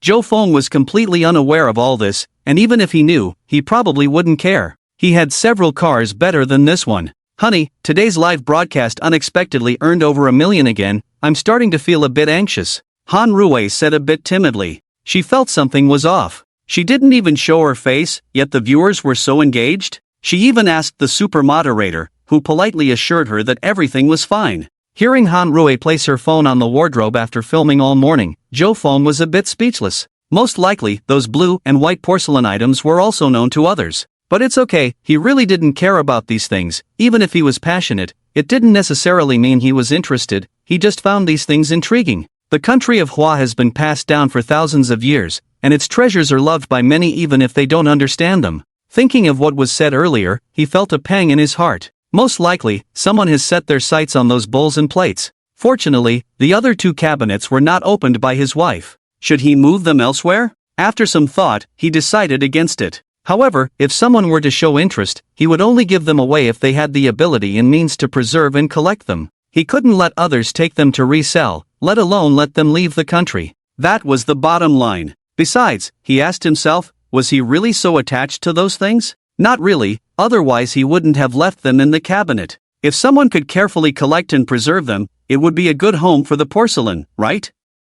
He didn't have to give those things away. After all, the decision was his. Thinking about this, he couldn't help but chuckle. "Honey, why are you laughing?" Han Rui gave him a look. "Well, I have a plan. I'm thinking of taking you on a trip. What do you think?" "A trip? Where to?" "Yes, we have money now. I have many places I want to go." Han Rui, who had always been a homemaker, had rarely traveled. Talking about it made her quite happy. Joe Fong thought for a moment, "Let's go on a round-the-world trip. You can keep your money for now. I have some money to use first." "No, it must be my money," Han Rui insisted. Alright. Joe Fong tapped her smooth forehead. "We can livestream while traveling, sharing the experience and letting fans who haven't traveled see the exotic cultures. Isn't that a win-win?" Just imagining it got Han Rui excited. "After dinner, I'll send this message to the livestream room." Joe Fong nodded. After dinner, Han Rui insisted on washing the dishes, so Joe Fong opened the study that had been unused for a long time. He felt along the wall and pressed a button.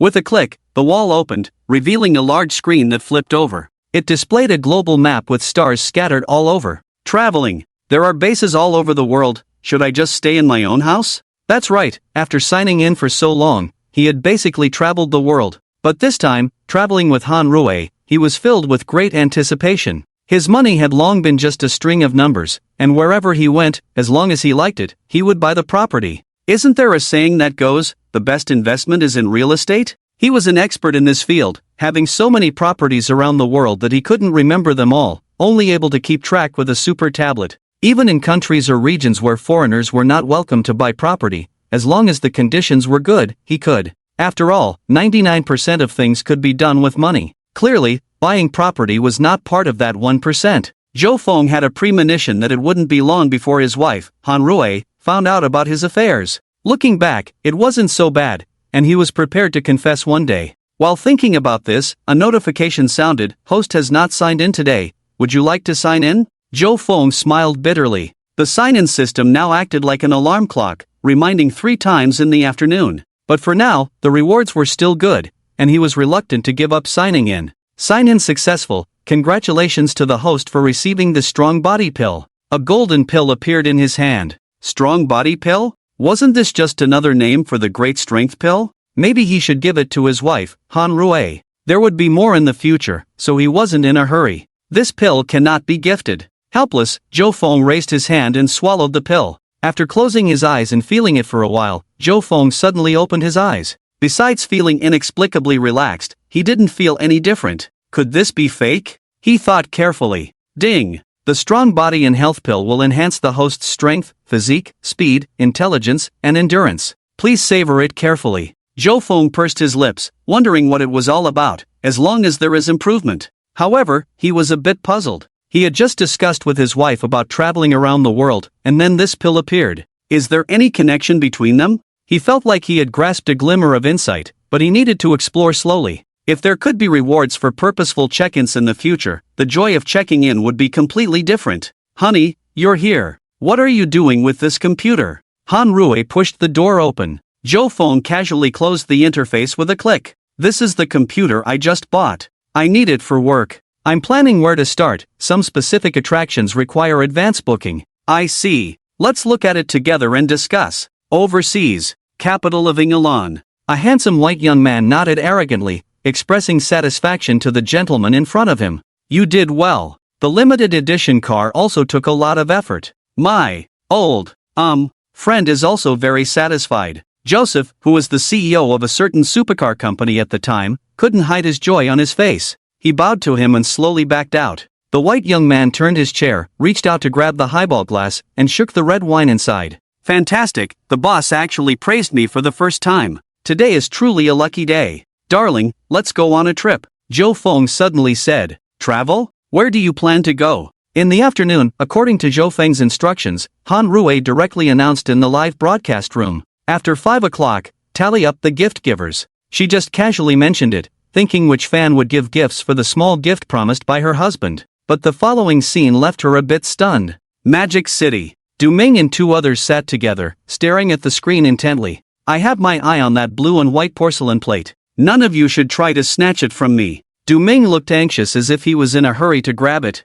Lu Xiong, on the other hand, was indifferent. I'm interested in the package of tea leaves on his tea table. You may not have seen it clearly, but I can tell you, it's probably De Hong Pao from Wui Mountain, hee. Hey, you old man, why didn't you say that earlier? Ship King teased, and Du Ming was also surprised. They really hadn't noticed that. Hee, good things are meant to be known by oneself. Look, don't you see it? Lu Xiong was quite pleased with himself. Few people have seen that thing. How many tea experts would watch a live broadcast? How could ordinary people recognize it? He was just speculating at that time. After returning home, he inquired around and found out that it was indeed the De Hong Pao he had been looking for. Although he could get his hands on it with his status, the price to pay was a bit high, and he had to owe some favors. Although his status in the martial world was high, he was not an insider. De Hong Pao is exclusively provided for top officials. This is the hierarchy, and the price for others to drink it is simply unbearable. He didn't know how that kid got it, and such a large package at that. Yu Xinhai also coveted it, but since his brother was interested, he didn't argue. He could just get some from Lu Xiong later, wouldn't that be great? Besides, he also had his favorites. I believe in Buddhism. I want that statue of the 1,000-hand Buddha back. But someone bid 10 billion last time. I have to raise it to 15 billion to make it happen. Yu Xinhai muttered to himself. In fact, at their level, the value of things they like is not measured by money. A good thing, in the hands of someone who likes it. If he doesn't lack money, no matter how much you offer, they won't sell it. The price quoted is just a number or a standard for outsiders. At least, when it comes to the 1,000-hand Buddha statue, he wouldn't sell it for 100 billion once it's in his hands. Being able to show you means you already have a high status. Several people look confident, and for them, financial power is just a number. Shinjiapo. For Li Chaoren, who is one of the top figures at home and abroad, his status is extremely high. Since seeing that pair of golden dragons playing with pearls, he has been somewhat restless. He felt as if that golden dragon was specially created for him, and what's even more wonderful is that it had a night pearl on its head, which gave it a sense of rare treasure. But later, various signs indicated that the anchor's family seemed extraordinary, which made him calm down, but he still felt uneasy. Yesterday, he heard that in the live broadcast room, the host would appropriately reciprocate gifts, which he considered a top priority. Come here. The assistant immediately took his position. Now go to the finance department and inform them that I need this money, all to be recharged into my Douyu account. The assistant looked at the aging Lee Chaoran with some disbelief. Is there a problem? The assistant's forehead sweated. No. He looked down at the note, 5 billion. The stock price of Douyu is going to rise. Long due. Still in the courtyard. The three old men in front had doubled to 6, expanding the group. Come, each of you say what you want. The old man, who retired as a national cadre, naturally took the lead. Hey, I have my eye on that Shinlong Famil Rose revolving heart vase. That thing is good. If you guys didn't mention it, I wouldn't have known it was in a host's house. A spirited old man in slightly old Zhongshan suit said. This person is extraordinary, as the saying goes, long dues for major families, and today two have come, this is one of them. The head of the other family, smoking a pipe, said absent-mindedly, I think that Wu Daozi's Zhong Kuei painting is good, in my opinion. It's not suitable to hang that painting in the young man's house. It's better to change it for some money. Hanging some pictures of beautiful women would be much better. Several people laughed and scolded, old man, you're still so indecent at such an old age. Several bodyguards nearby kept a close watch. Even though they had retired, they were still among the top elite of Huagua, and the most basic thing to do as a close guard was not to see what shouldn't be seen and not to hear what shouldn't be heard, which was the long-term plan. The old man smoking a pipe didn't care. Stop talking nonsense, Shangguan Lao, what about you? Shangguan Lao laughed, I just want that chicken cup. Sun Guishing sneered, just a cup, what's the big deal, you can buy it anywhere, it's not interesting, just say it, the juniors in your family have already sent it over, right? Hey, you guys don't understand, you're still stubborn, I've seen many chicken cups, and I have one at home too, but that cup, whether it's the glaze color or the firing technique, TSK, it's completely incomparable to the others, not to mention, the things I can get, I need the juniors to please me, one by one, they don't let me relax. What about Zhong Tian, brother? The host asked. This was his cleverness. In terms of status, Lu Zhongtian was not even on the same level, but every time they gathered for a chat, he had Sun Guishing bring him along to show closeness. Lu Zhongtian rolled his eyes. Let's not talk about my meager salary, I'm just here to join in the fun, you guys. When the time comes, you must let the little brother have a go. As he spoke, he picked up the teapot on the table and poured tea for the old brothers one by one. The old man smoking a pipe's eyelids twitched. Damn, this old guy was not kind, showing off his teapot again. Sun Guishing saw the gaze and looked over, raised a glass to the first old man. As for me, we'll see when the time comes, Several people understand that Sun Guishing dedicated his whole life to the museum. He doesn't choose things for himself, but based on what the museum lacks. The host of the Shangguan family looked at the owner of this place and said, so, Brother Huangfu, what do you like? Can you guess, extraordinary ones? After thinking for a while, the group couldn't come to a consensus. The elderly Huangfu's eyes lit up when he saw Sun Qingqing coming in with a fruit plate. Qingqing, tell me, what does Grandpa Huangfu like? Sun Qingqing smiled shyly, propped up her chin, and thought for a while. I think Grandpa Huangfu likes calligraphy. Most likely, he favors that unique pen holder, the Ming Dynasty fish dragon sea creature purple sandalwood pen holder, with a great dragon. Ha ha. Upon hearing this, the old man couldn't help but burst into laughter, his voice extremely cheerful. It seems that Qingqing understands me. Well, Grandpa Huangfu wants to reward you. He said in a tone that brooked no refusal, when the girl graduates, if she wants to enter the system, I will definitely find you a good position. Sun Guishing's face lit up with a smile, and he hurriedly said to Sun Qingqing, why don't you thank Grandpa Huangfu? Only Lu Zhongtian muttered on the side, you guys look like you can easily get what you want, what if he doesn't give it to you? About that. It's okay, that kid doesn't actually care about these things, he's not attached to them. As long as we are sincere enough, he'll most likely bring them out. Shangguan's old man nodded, exactly, leaving those dusty items there, bringing them to us as a filial gift, he can walk sideways in the future.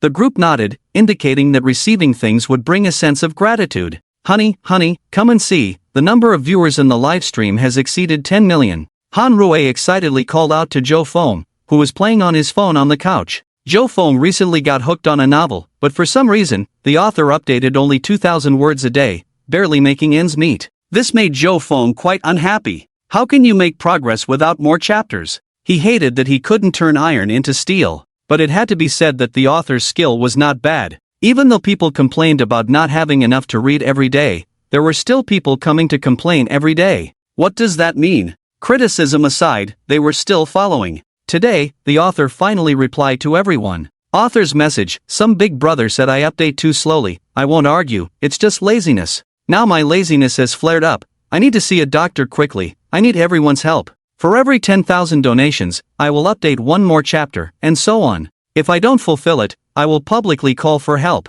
Dear family members, I want to cure this terminal illness, please lend a hand. The readers below replied one after another. This author is shameless. Exactly, if no one donates, this guy should update a chapter openly every day. Begging for a rich person to donate. Seeing this, Joe Fong couldn't help himself. You did it to yourself, don't blame me. He directly went to the donation section. Well, a flower is equivalent to $1 in reality. He instantly added 8 zeros. Well, that's about it. Too many would be meaningless, so he clicked confirm, along with the huge banner on the website. Congratulations, Joe, I donated 1 billion flowers to the author, Sayadingdang. The website instantly exploded. Oh my, who is this? Breaking the rules, why play like this? Boss, I want to hug your thigh. Boss, please take a look at the days I lived with my sister. Hey, the book upstairs is good, I'll read it another day. The comments section under the novel also quickly filled up. Within a few minutes, there were over 1,000 comments, waiting for the author to come up and watch the show. Front row waiting. Joe Fong chuckled, put away his phone, and looked at Han Rue's phone. There are indeed quite a lot of people, day by day. What are these guys watching? The people in the live stream wanted to rush out and knock on his head. Anchor, it's time for the lucky draw. Yes, we're here to see the big spenders. Anchor, draw the prize. Sitting in the front row to watch the excitement, +1. There are more than a dozen emperors in the VIP seats, quite a lineup. Don't bother choosing, they must all be big shots in the VIP seats. Seeing this situation, the emperors in the VIP seats shyly greeted each other, as they also somewhat agreed. Joe Fong glanced over, not paying much attention. Let's just give out gifts based on the current ranking. Speak up if you want something. He took out his phone again, thinking of continuing to read his novel. That guy was motivated by $1 billion, wouldn't he play even harder? But upon hearing him say this, many people were dumbfounded and refused to participate directly. This is unfair, said the chairman of Su Sheng Trading. Wow, that's impressive, ranked in the top 500 companies in Hua country, officially certified. Yes, it's unfair, we haven't even started sending gifts. The CEO of Manhwa Group, who also casually gave away 100 airplanes. Here comes another one. Yes, this won't do, the deadline hasn't arrived yet. As they spoke, they started sending gifts. They had been waiting for a long time, only to see this happen at the last minute? No one could bear it. Thank you for the gifts everyone sent. Han Rue was no longer a newbie, and she also started thanking for the gifts like other anchors. Honey, stop playing, the live broadcast room is in chaos, they're not cooperating. Joe Fong was a bit dumbfounded, not cooperating even when gifts were being sent? Seeing this situation, he realized that he did mention a deadline, which hadn't arrived yet.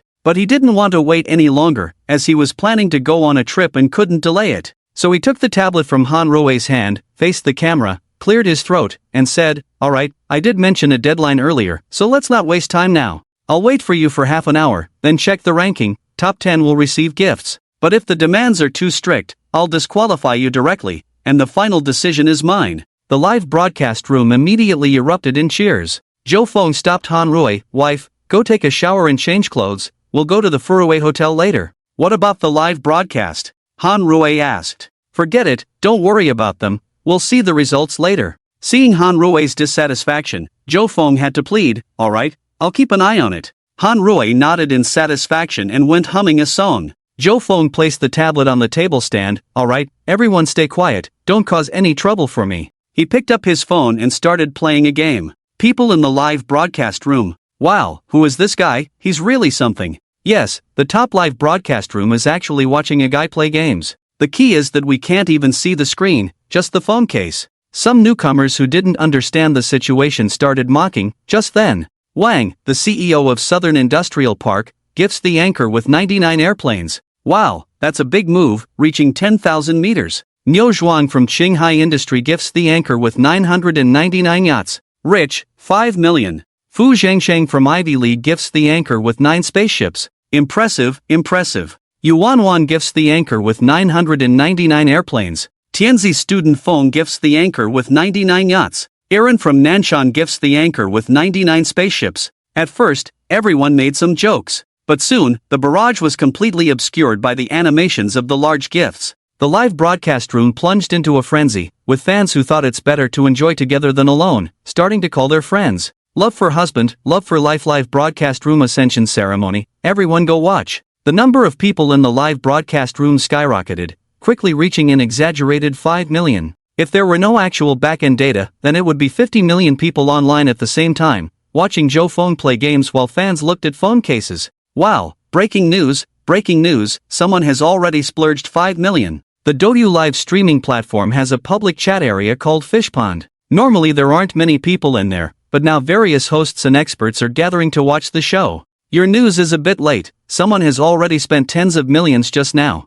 What's going on? I went in and saw only one guy playing games, couldn't even see the screen. Yeah, you can't see the barrage inside, so I came to the fish pond to watch the show. I just stopped too, the live room is too noisy, so I came here. Hey, it's Sima Shangru, the top guy on the platform. Sima Shangru smiled, forget it, there won't be a top guy on the platform in the future, only the big sister of the platform. Many of the hosts here tacitly typed out 2 words, agree. Breaking news, the son of the Douyu boss just spent 30 million in gifts at once. Wanlin Group's Wang Sikong spent 40 million. Oh my, this is going to be a groundbreaking pace. Douyu headquarters. General Manager Ho Baoliang, Supervisor Dai Weicheng, along with a row of leaders of various levels, all eyes are focused on the largest screen in the company. Ho Baoliang sighed, what's going on? Hosts sending small gifts and becoming so popular. Dai Weicheng couldn't stop smiling, these are the big shots in the lifestyle section, and others have no chance of catching up. The supervisor from the gaming section next to him frowned and said somewhat displeased, isn't this too exaggerated?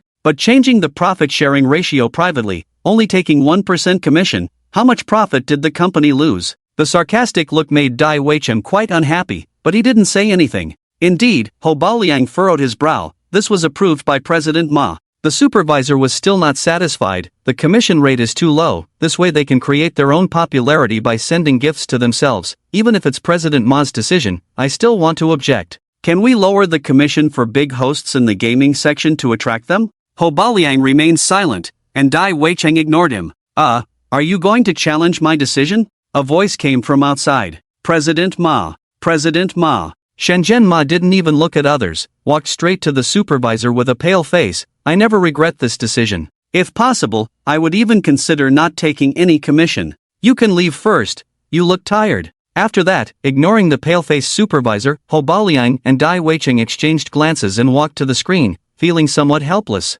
Pay more attention, everyone thinks I'm an important figure in Huagua, but compared to these people, what am I? Shangguan Zhengwu gifts the host Archangel X999. Longdu Museum's Sun Guoxing gifts the host Spaceship X999. Modu's Duming gifts the host Aircraft Carrier X99. Modu. Oh my, aren't these the old guys from the capital? Yu Zhenhai exclaimed. Duming nodded, Shangguan Zhengwu is the current head of the Shangguan family, quite a tough character. Lu Xiangguan gritted his teeth, are they still competing? As the saying goes, the common people do not fight with officials, these few are the biggest figures in the common people's camp, while the other side is the top members of the official camp. Why not compete? It's reasonable and legal, what's to be afraid of, besides it's not just 10 spots. Du Ming sneered. With a flick of his finger, he sent another 999 battle angels. Hey, where did these people come from? Their financial power is not simple, easily spending $1 billion? Sun Guoxing was a bit surprised. Hey, who could it be, those few bastards?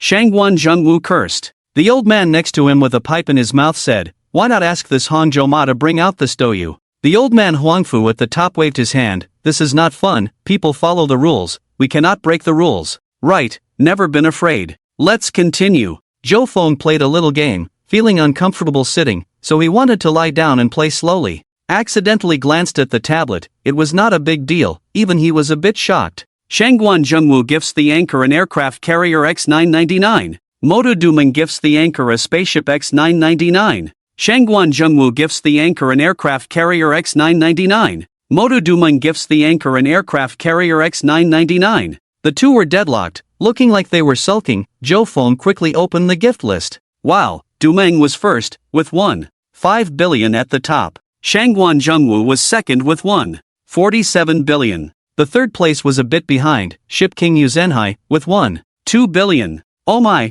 I just looked away for a moment. What are you guys doing? Zhou Feng was about to go crazy. How could he explain this when his wife came out? Seeing the two still continuing, he got a little annoyed. Alright, you two are tied for first, the 11th is now the 10th, it's over. The 10th ID was Yuyawawan. Judging by the name, she was a girl, she had donated over 30 million, but the least in the top 10 was over 300 million. Feeling a bit inadequate, unexpectedly there was such a good thing at the end. Thank you, two big shots. Thank you, husband. I advise you to speak well. Whose husband? The live room immediately teased. Alright, that's it. When my wife comes out later, let her hold the phone. You guys tell her what you like, not too much, I have to check. Zhou Feng said somewhat disdainfully. Then he started to lie down and continued playing games on the sofa. Why do I feel like he's a bit disdainful? Just the top 10 alone brings in 780 million. Why does it seem like he doesn't care at all? Could this be the true reflection of a string of numbers in the bank account? I wish for a husband like this. Same here. In no time, Han Rui came out wearing a nightgown, leaned down and kissed Zhou Feng on the face. Honey, I'm done washing. Alright, I'll give you a task. Starting from the top of the list, ask them what they want, find it in the house, and give it to them then. Han Rui nodded, took the tablet in her hand. Snap. Unable to hold the tablet steady, it fell on the table. Honey, what's wrong? Zhou Feng asked knowingly. Han Rui covered her face. Husband, this. How much money is this? Looking at those terrifying numbers, she couldn't help but shake her head, feeling like she was dreaming. It's okay, honey, it's just a small issue. Zhou Feng gave Han Rui a look. Although still puzzled, Han Rui obediently didn't ask anything else and started searching for the top 10 favorite things in the house while holding a selfie stick. The first one is Motodumun. May I ask if it's a big brother or a handsome guy? Han Rui clicked the button to connect. It took a while on the other side before finally connecting. Is this okay? Yes, just like this, just talk directly, the anchor can hear you. A young man next to him was clearly instructing. Oh, hello, you sound like an old gentleman. Han Rui was indeed not stupid, directly bringing up the topic. Duming nodded a couple of times, feeling like he was trying the microphone. I should be of your grandfather's generation. Calling me a handsome old man is also fine. Very honored to win this first place.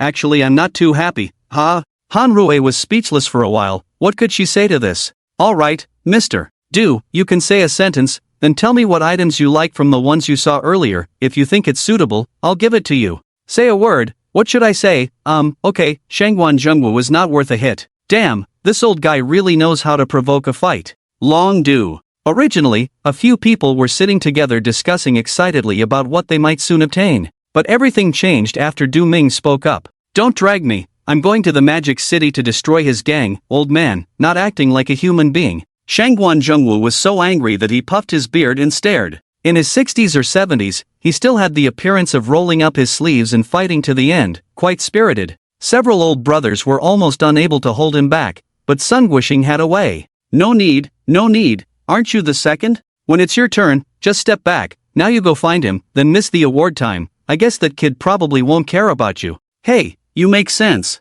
Shangguan Zhengwu stopped his actions, straightened his clothes, quickly let go. What were they doing hugging each other? How improper. Several people were speechless, really feeling that Du Ming was not wrong. This guy was just despicable. It's better to ask the little girl to open the innermost cabinet in your kitchen. Du Ming originally wanted that clear porcelain plate, but seeing it was Han Rui, not Zhou Feng, he had a sudden inspiration to see what was inside that cabinet. I'm this old, the little girl probably won't make it difficult for me, right? Du Ming felt somewhat smug. Han Rui nodded and went straight to the kitchen. The live broadcast room was filled with barrage comments. The old man is amazing. Just wanted to see what's in the other cabinet, now it's good. This operation is great, the old man is both generous and clever. Watching the barrage comments, Du Ming felt like he was back in his youth, quite pleased with himself, much more fulfilling than staying silent and feeling accomplished after a few business deals. This cabinet was unique, divided into 3 layers. Just as he was about to open it, Han Rui spoke. Old man, this is divided into 3 layers. Which layer do you want to see? Open one layer, no matter what's inside, I can decide to give it to you. If it's empty, you can't regret it either. Zhou Feng nodded, his wife was smart, these old men were all cunning, can't let them lead the way. This. Du Ming's voice hesitated, then another voice came from the side. Why not go back and get that plate? Later if you open it and find a pack of salt, what will you do? Get lost. Du Ming snapped impatiently, then his tone changed rapidly. Well, girl, I'm this old, you. No, you can choose something you liked before. Han Rui really didn't know the price difference here. In her understanding, a good-looking plate for a few $100 was already good. Shangguan Zhengwu gifts the streamer 99 airplanes. Just then, a row of gifts quickly slid by. Du Ming was so angry, he gasped twice before saying, the middle one, even if it's a pack of sugar, I'll accept it. Han Rui smiled slightly and gently opened the small door. Inside were 3 items. In the middle was a white jade bottle, the size of a thermos cup, with a thick bottom and a narrow top that suddenly tightened at the neck, the top shaped like a trumpet flower, with elegant national-style orchid grass on top, the whole porcelain piece giving a crystal-clear feeling. The white porcelain had no other colors except for the decorative painting, it was all clean and white. Next to it was a tray-like item, with a bright overall color, mainly peacock blue, accented with deep red and brown, depicting neat and varied patterns, then using wire drawing techniques, embedding gold threads along the lines, overall looking beautiful and solemn, with a touch of religious color. The last item was a white porcelain bowl, strangely with no patterns on it, but pure white and transparent, without any impurities, like jade, crafted perfectly. Du Ming was speechless on the spot. Han Rui covered her mouth and burst into laughter, feeling amused because there were several good quality porcelain items inside. Old man, you're at a loss now, forget it. Han Rui closed the cabinet door. I won't tease you anymore. I'll go find the horse you asked for earlier, it seems to be called Tang San Kai. I remember seeing 2 pieces when I was cleaning. Exactly, Master Du is a top collector of Tang San Kai, known as Du San Kai. You've really done a good deed, host. A prominent barrage appeared, posted by the newly crowned emperor, Shangguan Zhengwu. Whoa, Shangguan, step aside. Hey, host, I want that one in the cabinet, can you open it again and take a look? The old man took a deep breath, completely losing his composure, his trembling voice causing a stir in the live broadcast room, hinting at the significance of the items inside. The live broadcast room was flooded with mentions of experts. At Tianhua Purple Sand Culture. At Tsinghua Ancient Texts Research Expert. The one above, you've mentioned the wrong person, the expertise doesn't match. At Hunan Museum Appraiser Zhang Rui. Well, I'm actually here, but I don't know anyone, I just know it's definitely extraordinary. Hunan Museum Appraiser Zhang Rui. No need to mention me, I'm just like Master Zhang. Sun Guishing also rarely showed a playful side. In fact, he knew. When they saw this item, the people in the courtyard were all shocked. Next to it should be a cloisonné offering plate, seems to be of extremely high quality. I have no idea about that white jade-like small bottle and bowl. If I'm not mistaken, Sun Guishing frowned, you should be very familiar with the name of that small bottle, it's called the Yangji Jade Cleansing Bottle. The origin of this item is quite mysterious. Sun Guishing's voice was deep and resonant, giving people a strange sense of comfort. Journey to the West was already popular in the late Ming dynasty, and later Emperor Taiji, in order to favor Helanzu, searched everywhere and obtained a piece of top-quality Yangji jade. He commissioned the best craftsman to carve this Yangji jade cleansing bottle. Due to the thinness of the bottle, and the admiration for Han culture at that time, he instructed the court painters to depict it with traditional Chinese ink wash painting. This treasure did not appear in textbooks or literature, it was only passed down by word of mouth. Today, very few people remember it. I heard about it from a deceased old man. The people nearby listened with great interest. So, isn't this porcelain bottle a rare treasure? After all, it carries extraordinary symbolism. Lu Zhongtian said. Sun Guishing swallowed, its value is immeasurable, but this item is not just precious, it's unique. There are no replicas. It's not just a rare treasure, it's a masterpiece that cannot be simply measured by money. The group took a deep breath, feeling awed by what he said. As for that small porcelain bowl, I can only make a guess. Sun Guishing lowered his head, squinting at the screen. Somewhat uncertainly, he said, if I'm not mistaken, this is the Porcelain King. Porcelain King?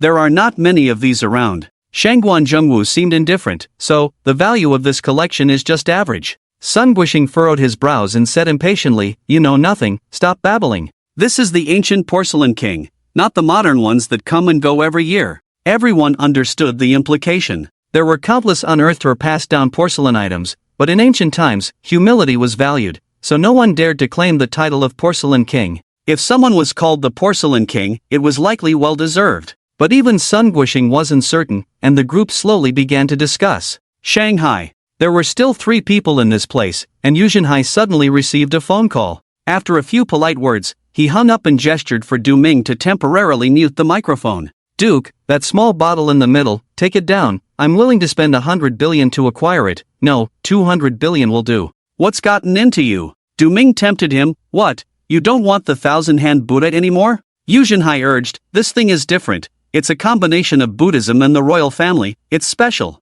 Just now, Master Haihui personally called me, asking me to bring it back at all costs. Brother, this time you have to help me. Shinjiapo. Li Chaoran stood on the 43rd floor, looking at the twinkling lights below, took a deep breath, and his assistant beside him dared not even breathe heavily. Prepared 50 billion, but actually only swiped 7 to 8 billion, not because Li Chaoran was unwilling, but because he recognized a few people in the live broadcast room. He simply couldn't afford to offend them. It was very uncomfortable, having money but not daring to spend it, always feeling anxious, afraid of provoking powerful figures he couldn't afford to offend. So having money is actually nothing. At this moment, the phone rang, and he quickly answered. After hanging up, he rubbed his face and stared carefully at the cloisonné plate. Wealthy people like them often focus on health or theology as they get older. Li Chaoran is no exception, he is a devout Buddhist. Just now, the master who paid respects to the Buddha heard some news from somewhere, asking him to take the offering plate, and the master would naturally pray for him in front of the Buddha.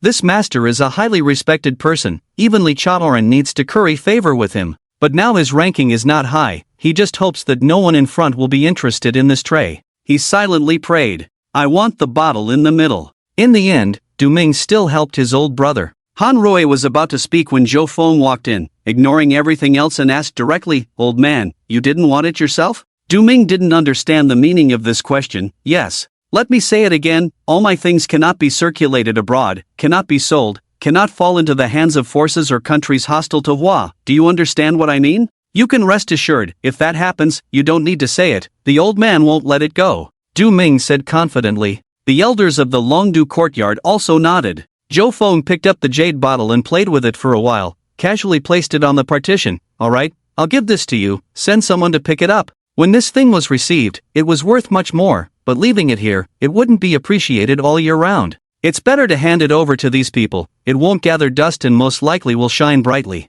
Also, I have a Tang Sankai figurine in good condition, you can take it with you. Oh, that's a good deal, now I don't have to worry about it. Good, good. Although Han Rui already had some doubts in her eyes, when Zhou Feng gave her a look, she stopped asking. She continued, if Mr. Du Ming is satisfied for now, let's hang up. Now it's the turn of the second-ranked big shot, Shangguan Zhengwu. As soon as the call connected, a deep voice rang out. I'll be straight, Du Ming is nothing. The trio and Modu who were just happy couldn't continue. Du Ming was so angry he almost had a heart attack, wanting to go up and scold them directly. But he had to use the microphone. The barrage didn't pay attention to him, Seeing his angry look, Lu Xiong and he exchanged glances and quietly laughed. Can you pick up that white porcelain small bowl? I want to see it. Shangguan Zhengwu, after looking at it, paused for a moment and excitedly said, I want this. Zhou Feng nodded. This guy had a good eye, but it seemed that there was a master nearby, most likely Sun Guoxing. Well, this item also has some issues, Zhou Feng said on the side.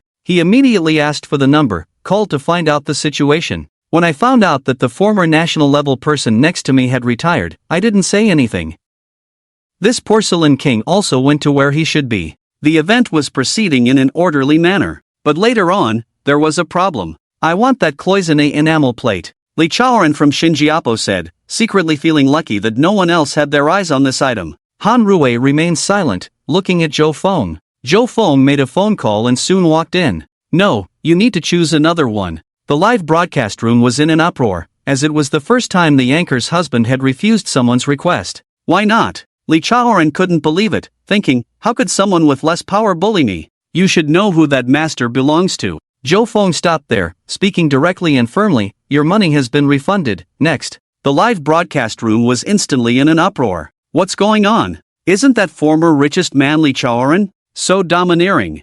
I'm confused, what's happening? Just confronting like that? Stop arguing, the anchor mentioned those conditions earlier, didn't you remember? It seems like Li Chaoran is asking for someone else. He directly refused, even refunded the money, that's billions, so domineering. Money is trivial, but this is like a slap in the face. The key is, he doesn't care. Li Chaoran hasn't even spoken yet, and the anchor's husband knew with just one phone call, not giving him a chance to explain. How powerful is that? It's terrifying. Li Chaoran, sitting on the sofa, was also dumbfounded. He knew that the master was from India, thinking he could get away with it, but he didn't expect that with just one phone call, everything was exposed. as if he hadn't said anything. Rubbing his forehead, he closed his eyes tightly and slowly lay down on the sofa. This matter was handled extremely poorly, but he didn't expect that person to have such great power. He now regretted not succeeding, not obtaining the golden dragon he desired, nor completing the tasks assigned by the master. All his efforts were in vain. And it didn't stop there. This matter was directly exposed in the live broadcast room, and Du Ming, Shangguan Zhengwu were not easy to get along with. Once it was revealed, they would undoubtedly be implicated. The old man Huangfu often appeared in the news on TV, so he didn't use his real name in the live broadcast room, and thus, he didn't recognize him. Moreover, the mysterious anchor's husband was not an ordinary person. Knowing who he was, and being so confident, he was probably someone who could easily control him. The former richest man was now feeling somewhat distressed. The phone rang again. It was the master. He glanced at it but didn't answer. He had brought trouble upon himself. Why come bother me now? At the headquarters of Du Yu, all the management seemed to have come to their senses. There was both shock and excitement. No wonder President Ma said those words. Li Chaoran's position in the business circle was no less than that of President Ma, yet the anchor's husband didn't give him any face, directly confronting him, and Li Chaoran had to yield, indicating how astonishing the power was. When the game area supervisor was speaking earlier, fortunately, some senior management who shared the same views as the game area supervisor didn't follow along, feeling relieved.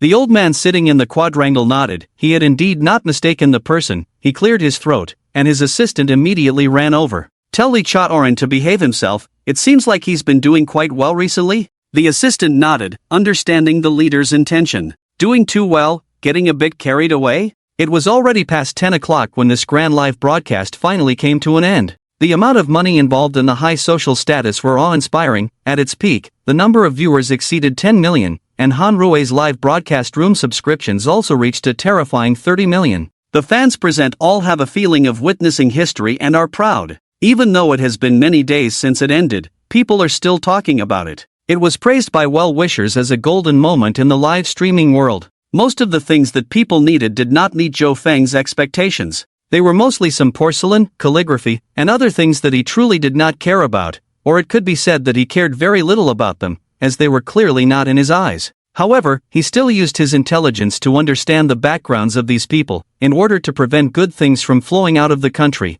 which was not what he wanted to see. Here, the host is about to end the broadcast. Thank you fans for your support. Han Rui had a sweet smile on her face, but as soon as the screen was turned off, her face immediately frowned, not even looking at the exaggerated income figures backstage. She sat sulking on the sofa, staring at Zhou Feng intently. Zhou Feng felt a bit uneasy, thinking that his princess was either annoyed or genuinely angry. He started using all his tricks to try to amuse Han Rui. No matter how Zhou Feng teased or coaxed her, she remained silent, looking like a baby who was angry and demanding an explanation. In the end, she relented. Aren't you a junior executive at the company? I can be. Han Rui opened her mouth, then asked again, are you very rich? No, Zhou Feng replied seriously, we are very rich. Han Rui rolled her eyes at him. How much money do you have? I really don't know. Zhou Feng said with a bitter face, wife, I didn't mean to hide it from you, I swear. You don't know yourself? Han Rui was really getting angry.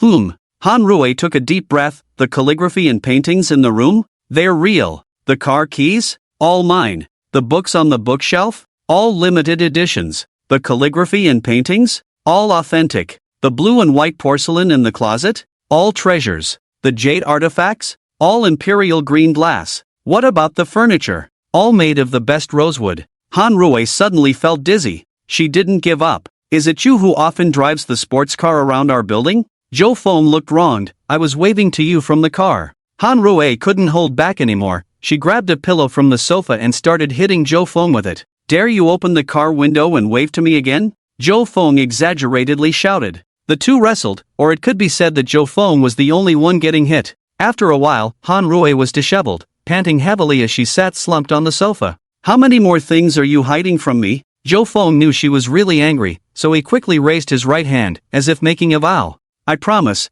I haven't done anything to betray you. Even if I have more money, you are the only wife I have, and I will be completely honest with you in the future. He continued, I have too much money, but I want to find a woman who doesn't care about my wealth and spend my life with her. Now I have found you, Han Rui. We will always be together and never be apart. Do you feel the same? Han Rui put away her thoughts and looked at him solemnly. I do. I hope to spend my life with you, even if you are a pauper. She yawned, carry me to bed, let's sleep, I'll let you off today. Jo Fong was overjoyed. This was a sign of forgiveness from her. He had been anxiously speculating for days, fearing that Han Rui would think he was lying and not forgive him. Now, the stone in his heart finally fell, making him ecstatic. He couldn't help but cup Han Rui's face and peck her on the lips. Han Rui's face was slightly red, still trying to show strength. Don't think I will forgive you just like that, it depends on your performance. Zhou Feng's face revealed a mischievous expression. Wife, you know my performance, are you still not satisfied? Han Rui's face turned red. Nonsense here, this is my underground garage. Zhou Feng took Han Rui directly to the negative second floor. To be frank, starting from inside the house, this negative second floor could clearly show the extent of his extravagance. Han Rui looked at the area on the ground that was almost half the size of a soccer field, unable to speak out of astonishment. Just then, a woman came over with coffee. Boss, here's your coffee, Eva said as she handed it over. And you said there were no women. Han Rui was about to get angry at the sight of the beautiful woman in front of her, but suddenly noticed that her eyes seemed different. Upon closer inspection, the gap between her and a human was quite significant. She couldn't help but open her mouth in surprise. Is this a robot? Hello, boss lady, I'm Eva, currently managing the underground parking lot for the boss. Zhou Feng ordered, boss lady likes to drink juice, why don't you go make it quickly, you're really not attentive. Yes, boss. Eva nodded, her feet transformed into a balanced car shape, swiftly gliding away. Are there such advanced robots in the world now? Han Rui hadn't recovered from her surprise. Zhou Feng shook his head, it seems not, Eva is currently one of a kind. After inquiring for a while, Han Rui didn't dig deeper into the issue. Looking at the brightly lit underground parking lot, she thought, husband, can I live stream here? Zhou Feng gently held her face. Wife, we're not short of money now, is live streaming for fun or to make money? Han Rui thought for a moment. I started with the intention of making money, after all, being at home for a long time, not knowing what to do, but later I found live streaming very interesting. It allowed me to meet many people, make friends, now I think of live streaming, it's purely out of interest. Zhou Feng nodded, alright, this interest is good, husband supports you, as a way to support you, you can handle my things as you like, no need to ask me. Husband, you're the best. Han Rui kissed him and opened her phone. Live stream is on, today I'm live streaming my husband's underground garage. A bunch of people instantly flooded into the live stream room. The host is so diligent, live streaming again. Yesterday made me cry, hope today is better. Yesterday was epic, today is probably a small scene. Oh, a garage, live streaming a garage. What's there to see in a garage, really? I want to see a mansion. Exactly, look inside the villa, probably can see some rare car models. In no time, the live stream room skyrocketed to 4 million viewers, not to mention regular fans. Now many streamers would immediately end their stream and come to watch her live stream room, but there were also smart ones who would bring their live stream viewers directly to watch, commenting while watching, unexpectedly finding that the popularity was several levels higher than when they live streamed themselves. So, in the vast Douyu platform, it quickly became Han Rui's personal show, but the audience kept growing. Douyu headquarters. Hobalian looked at the scene, jokingly saying, why not separate this live stream room, she's no longer suitable to stay in the living area, how many people have such a life? He glanced at those who were cooking, fishing, or working in the fields. Compared like this, there was indeed a problem. How about creating a VIP area? David Cheng suggested, although it's just one streamer, I can reluctantly take care of it, supervisor, manager, super manager, you don't need to assign people to me, I can handle it all. Without you, I'm thinking of taking care of it all by myself. Suddenly, a person walked in. It was Shenzhen Ma, who smiled and said, I think your idea is not bad. Let's do it this way. You keep an eye on this live broadcast room. If there's no one else there, just come to me if there's any issue. As the crowd gathered, Han Rui took the selfie stick handed to her and started the live broadcast. Hey, there seems to be a particularly beautiful goddess next to me. Yes, another goddess is making an appearance? Eva was designed to be in the most perfect state, so her external conditions naturally didn't need to be mentioned. Han Rui held up her phone and said to it, Eva, say hello to everyone. She had asked Zhou Feng beforehand, and he said Eva could appear as long as she didn't show anything out of the ordinary. Hello, everyone, I'm Eva. The audience in the live broadcast room started howling. Wow, goddess, so beautiful. Hey, something seems off, look at Eva's eyes. Some sharp-eyed viewers finally noticed the difference. Look at Eva's legs, they seem too straight, and there are metal leg guards on the outside. This seems. Hello, everyone, I'm Eva, I'm a robot. Eva greeted the camera again. Wow, a robot. It's actually a robot. Oh my, it's so lifelike, so cute. Wow, a second-dimensional being. Mom asked me why I threw away my Gundam. Let's not talk about the excitement in the live broadcast room for now. A highly realistic robot appeared in the hottest live broadcast room of the moment, and this news immediately trended. Countless people flocked to the live broadcast room. After all, not many people care about antiques, but when it comes to robots, the vast majority of people are very interested. Where can you find such a lifelike robot now, and who's behind this hype? It's just a tactic to attract traffic, such a clumsy publicity stunt. I'm going to expose this broadcaster. Anyone can be a broadcaster now. Shut up, even if you don't watch, you're criticizing in the comments below the news, pretending to be righteous. Where's your face? Exactly, this broadcaster's live broadcast room has never faked anything, but these people always act all righteous and like to meddle, yet they have no real talent. I just went in to see for myself, and it's real. Han Rui couldn't see outside because a robot had caused a commotion, but if she knew, she would probably just smile calmly. She was originally going to live broadcast the garage, but now a robot had stolen the spotlight. The live broadcast room once again achieved terrifying numbers of millions of simultaneous viewers, and she thought they had all come to see the garage. Boss lady, I'll hold the selfie stick for you, you can explain. Eva said thoughtfully.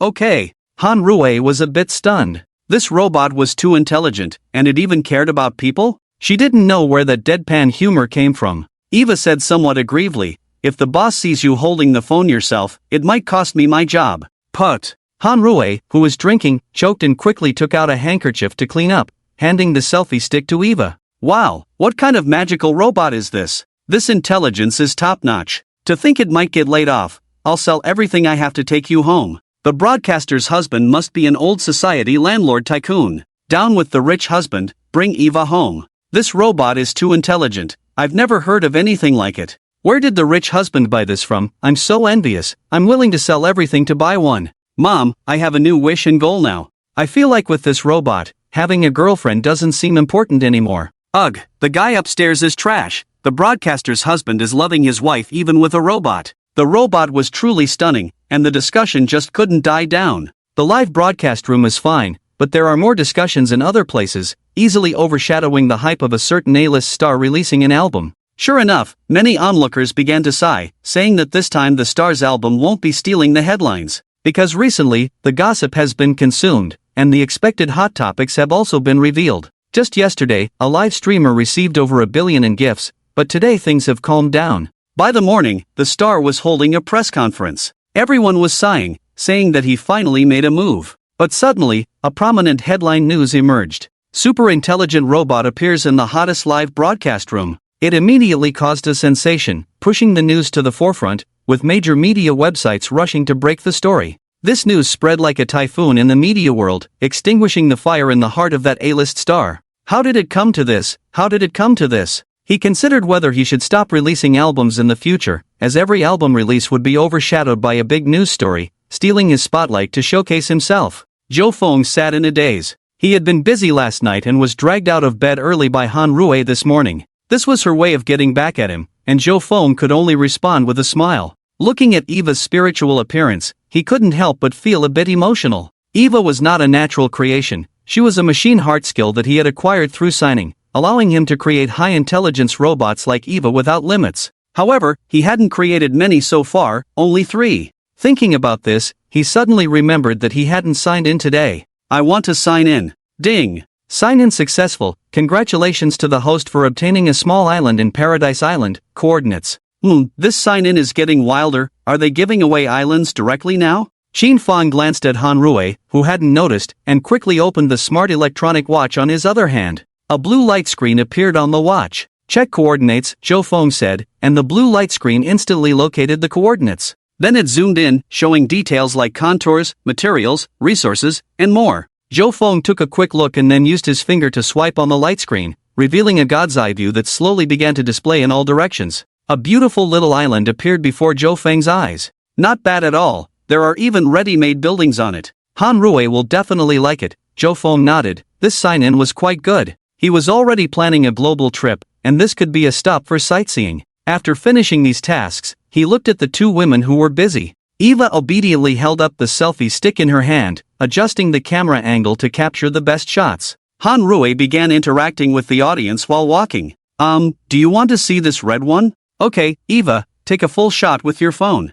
Han Rui actually didn't know much about cars. She didn't recognize many logos, but luckily, true car enthusiasts didn't need explanations. Ma'am, I know, can I explain? Eva looked at Han Rui. Of course, Han Rui was happy and didn't feel lost for not being able to contribute. The audience in the live broadcast room also cheered. The host can be laid off, Eva knows everything. Ha, silly host. Eva is the best. For Eva, I'm following. This is great, a visual feast, with such an intelligent robot explaining in rare luxury cars to see, it's really great. These sports cars in the basement would make car critics cry. Exactly, any of these cars taken out is an extraordinary model. So lucky. Han Rui pouted, pretending to be angry and said, should I leave? This made the audience in the live broadcast room burst into laughter. These two red sports cars are the Bugatti Veyron convertible version, with a global limit of 5 units, and only one in Hua country. As for the performance, everyone can check it out on Xiandu. The price at that time was 45 million.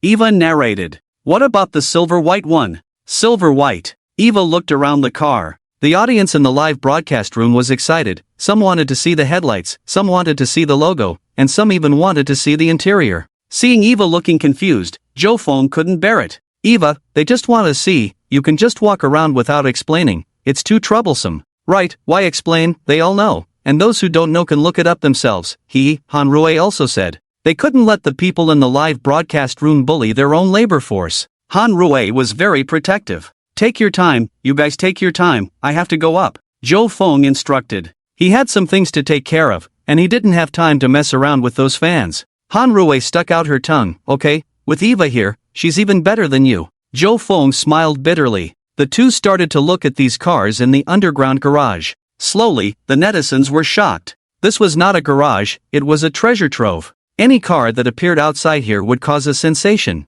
The anchor husband didn't collect classics, nor was he curious, he only collected expensive and classic cars, and they had to be limited editions. Not looking, many models that were only heard of but never publicly sold were abundant here. There were also various brands custom-made models, completely unheard of models. The car that caused a sensation in the entire Hua country when it appeared on the street some time ago, was indeed as expected by the audience. Now it was lying quietly in this underground garage. This person is more popular than others. As a member of a family with assets of over $1 billion, I used to envy the models of the rich second generation, but now I don't envy them anymore. I can see so many limited edition cars, and I have no regrets. Me too. Plus 1 for car enthusiasts, today is a rare feast. Various rare or usually unseen luxury car models came out. Starting from the live broadcast in Zhou Feng's garage, every close-up shot of a car would attract countless media people, taking screenshots and then sharing them. Just by sharing these pictures and information, many media people earned a lot of bonuses, and it continued. This made the media people having dinner couldn't help but sigh. This intelligent robot Eva was not only talented and beautiful, but also had exceptional technical skills in shooting videos with a phone. Every appearance of a car would make fans scream in excitement. The live broadcast room became an unparalleled event. Aston Martin Limited Edition. This car was limited to 7 units back then, basically supplied to artists and international big shots with taste and artistic achievements. How come there is one here, and it's the most classic silver gray color? Lamborghini Limited Edition. This car is relatively lower in price, around 80 million, but the impressive part is that there is only one in the world. When it first appeared, it took a long time for people to recognize which model it was. Bugatti Veyron Custom Edition. The Anchor's basement actually had 3 custom editions, which were specially customized, unheard of elsewhere. Rolls-Royce Phantom All Limited Edition series are here. Bentley Special Custom Edition. McLaren, Koenigsegg, Pagani. Top brands in the world can be seen here, and they are all custom-made or limited editions.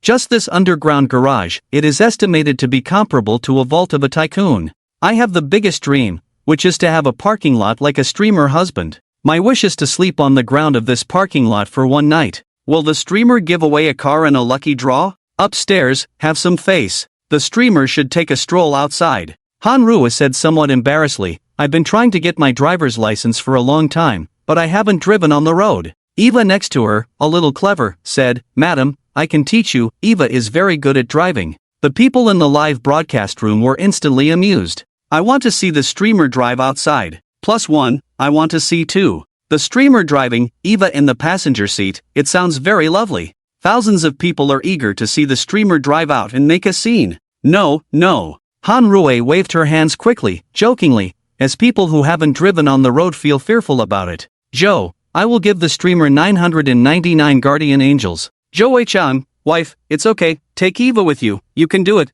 any car is fine, I'll go out for a while. This is the rich husband showing up to cheer for the streamer, love it. I also want such a husband. Why would a guy envy that? Seeing Zhou Feng's barrage, Han Rui considered for a while, nodded, feeling both excited and nervous. Come on, let's vote on which car we should take out. The live broadcast room instantly boiled over, and soon the results were out. Among the 5 cars selected, the fan votes were as follows: Koenigsegg 17%, Rolls-Royce Phantom 26%, Maybach 13%, McLaren 13%, Bugatti Veyron 31%. Over 4 million people participated in the vote in the live broadcast room, with millions more watching. Bugatti Veyron had the widest reputation and was known for being expensive, so it topped the list. However, in terms of price, the top 3 cars were not Bugatti Veyron. Han Rui was not happy, pouting and saying, "This car is so ugly, why did you choose this one?" The audience didn't buy it. For Bugatti Veyron, the one chosen must be driven. Streamer, you have to stick to the vote.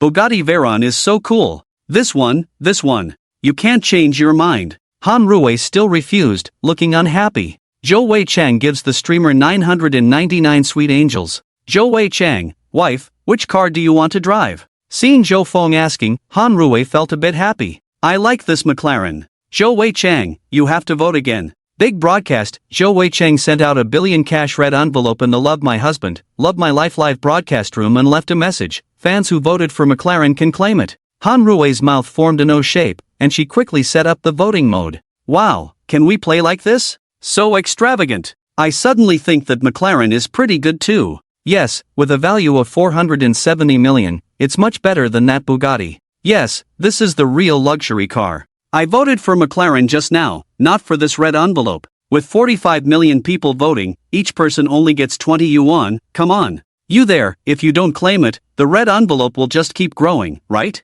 Exactly, even if you distribute 1 yuan per person, it's not bad. There's always someone criticizing everything. Han Rui looked at the voting data, unable to contain her happiness. When the time was up, the results came out. McLaren overwhelmingly led with 95% of the votes, leaving other car models far behind. Some people persisted, but it didn't affect the outcome. Wife, you go out and have fun, I have things to take care of. Zhou Feng said and left, he really had something to do. Let's go, Eva, let's go for a drive. Han Rui happily got into the car and shouted to Eva, let's go. Eva stood by the pillar, and a small platform rose from under her feet. With a click, the mechanical device on Eva's feet detached, revealing a pair of legs not much different from a human's. She put on a special pair of sneakers on the side and jogged over. Han Rui held her phone and captured this scene. Oh my god, this. What's the difference between this and a real person? Leg play series. Anchor, be careful with the robot. Risking everything for one.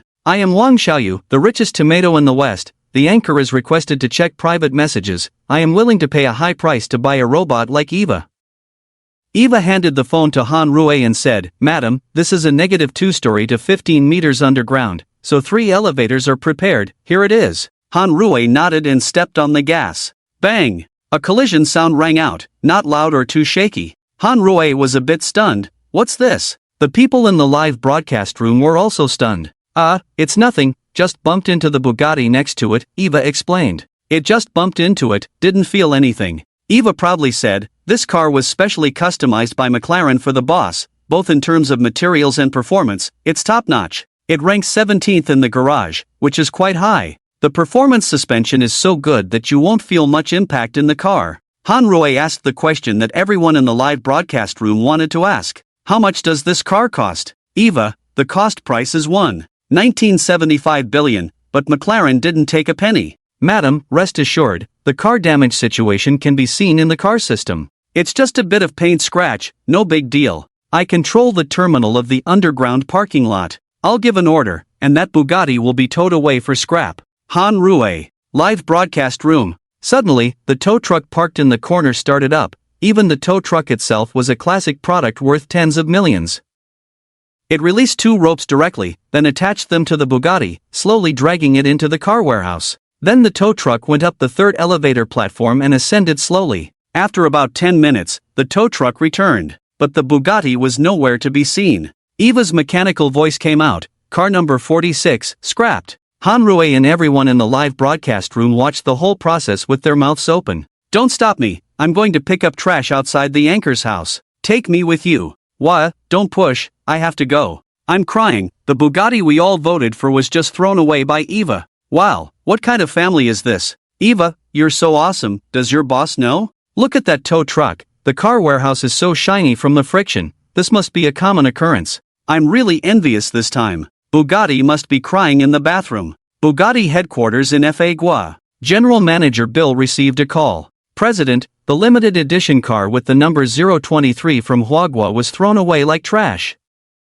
"What? Find out who did it immediately. We not only need to hold them accountable but also impose penalties." Hanging up the phone, he immediately took out the general manager's authorization key, opened the safe behind him, and took out a military-grade encrypted notebook. Bugatti Veyron has achieved far more than what meets the eye. Many limited editions and special editions have not appeared in the public eye. They were quietly sent out. But such cars are recorded for reference and understanding, which is also a great network of contacts. Those who can buy limited editions and order special editions are prominent figures, not just anyone with money. 023. After flipping through a few pages, he found this model. This is a customized special edition, with no materials or model, and the owner's name is also blank, just with an address below, but it's too general, because it's just 2 words. Huagua. He was surprised, and clicked to view the back, then wiped the cold sweat from his forehead.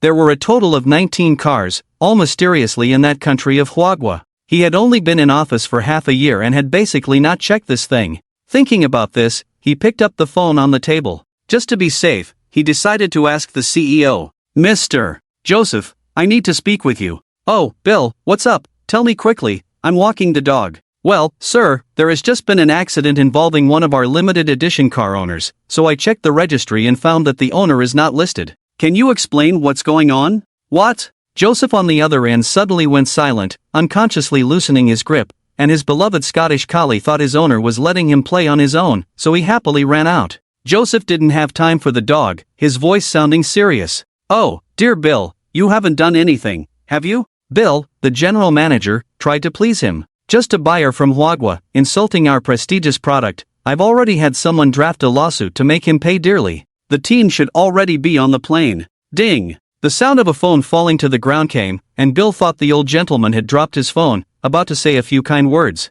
"You damn company parasite, immediately, right now, make sure to track down the responsible person, burn that damn lawsuit, and then quickly tell them we'll send him 3 more custom cars, whatever he wants, whatever requirements he has, just do as he says." Bill was stunned. "Sir, they deliberately insulted us." "Get lost, do as I say, if there's a problem, I'll have you go dog sledding in Alaska, got it? Hurry up and do it." Yes, I'll go now." Bill wiped the fine sweat from his forehead. In his impression, Mr. Joseph was an extremely polite and dignified gentleman, so it was hard to imagine him using foul language. He quickly picked up the phone to try to fix the situation, but there was only a busy tone on the phone. Clearly the plane was in the air, and the other party had turned off their phone. Now he was in a panic, even though he could contact them once they landed. What if he couldn't reach them? Moreover, he had already informed the personnel on the other side to pick them up and explained the purpose of the visit. Yes, contact the CEO of Huagua. Just do it. Today, Fong Jianbin was a bit annoyed. Suddenly, news came from headquarters that someone in Huagua had insulted the company's brand honor, so he hurried to take a look and indeed found it to be true. Just a scratch, but it was enough to be thrown away on a forklift, which was indeed somewhat insulting. It made him angry. Who would play like this? But after watching the situation in their underground garage through live broadcast, he fell silent again. Bugatti, as the world's top luxury car brand, and Fong Jianbin, as the CEO of Bugatti Huagua, naturally rose in status, able to mingle with the elite, either high-ranking officials or wealthy individuals. But this family, he hadn't even heard of them, let alone met them. In his 40s, he naturally didn't act as carefree as young people. After carefully reviewing the situation, he came to a conclusion. This was probably a hidden giant, someone who could compete with the big players. How could Fong Jianbin dare to provoke such a person? But headquarters was furious. The newly appointed general manager also had the typical French traits of being harsh and rigid. Without any discussion, they sent a team to inspect the Huagua area, demanding that he receive them seriously. Inspection was just a pretext, there were probably many public relations members in the team. Forget it, I can't control it. If there's criticism, let there be. I am the president of the Huagua region, although I bear some responsibility for this matter, it's not entirely my fault. But if things escalate, it could be troublesome. He arrived at the airport early and started waiting. Even though he is the president of the Huagua region, facing visitors from the headquarters, he didn't dare to act too arrogantly. He may be called a president, but in reality, he is just a dealer. This incident is not small, so he must proceed with caution. With a complicated mind, thinking about all this, his phone suddenly rang. It turned out to be a long-distance call from abroad. Hello? I am the general manager, Bill. Oh, Mr. Bill, hello,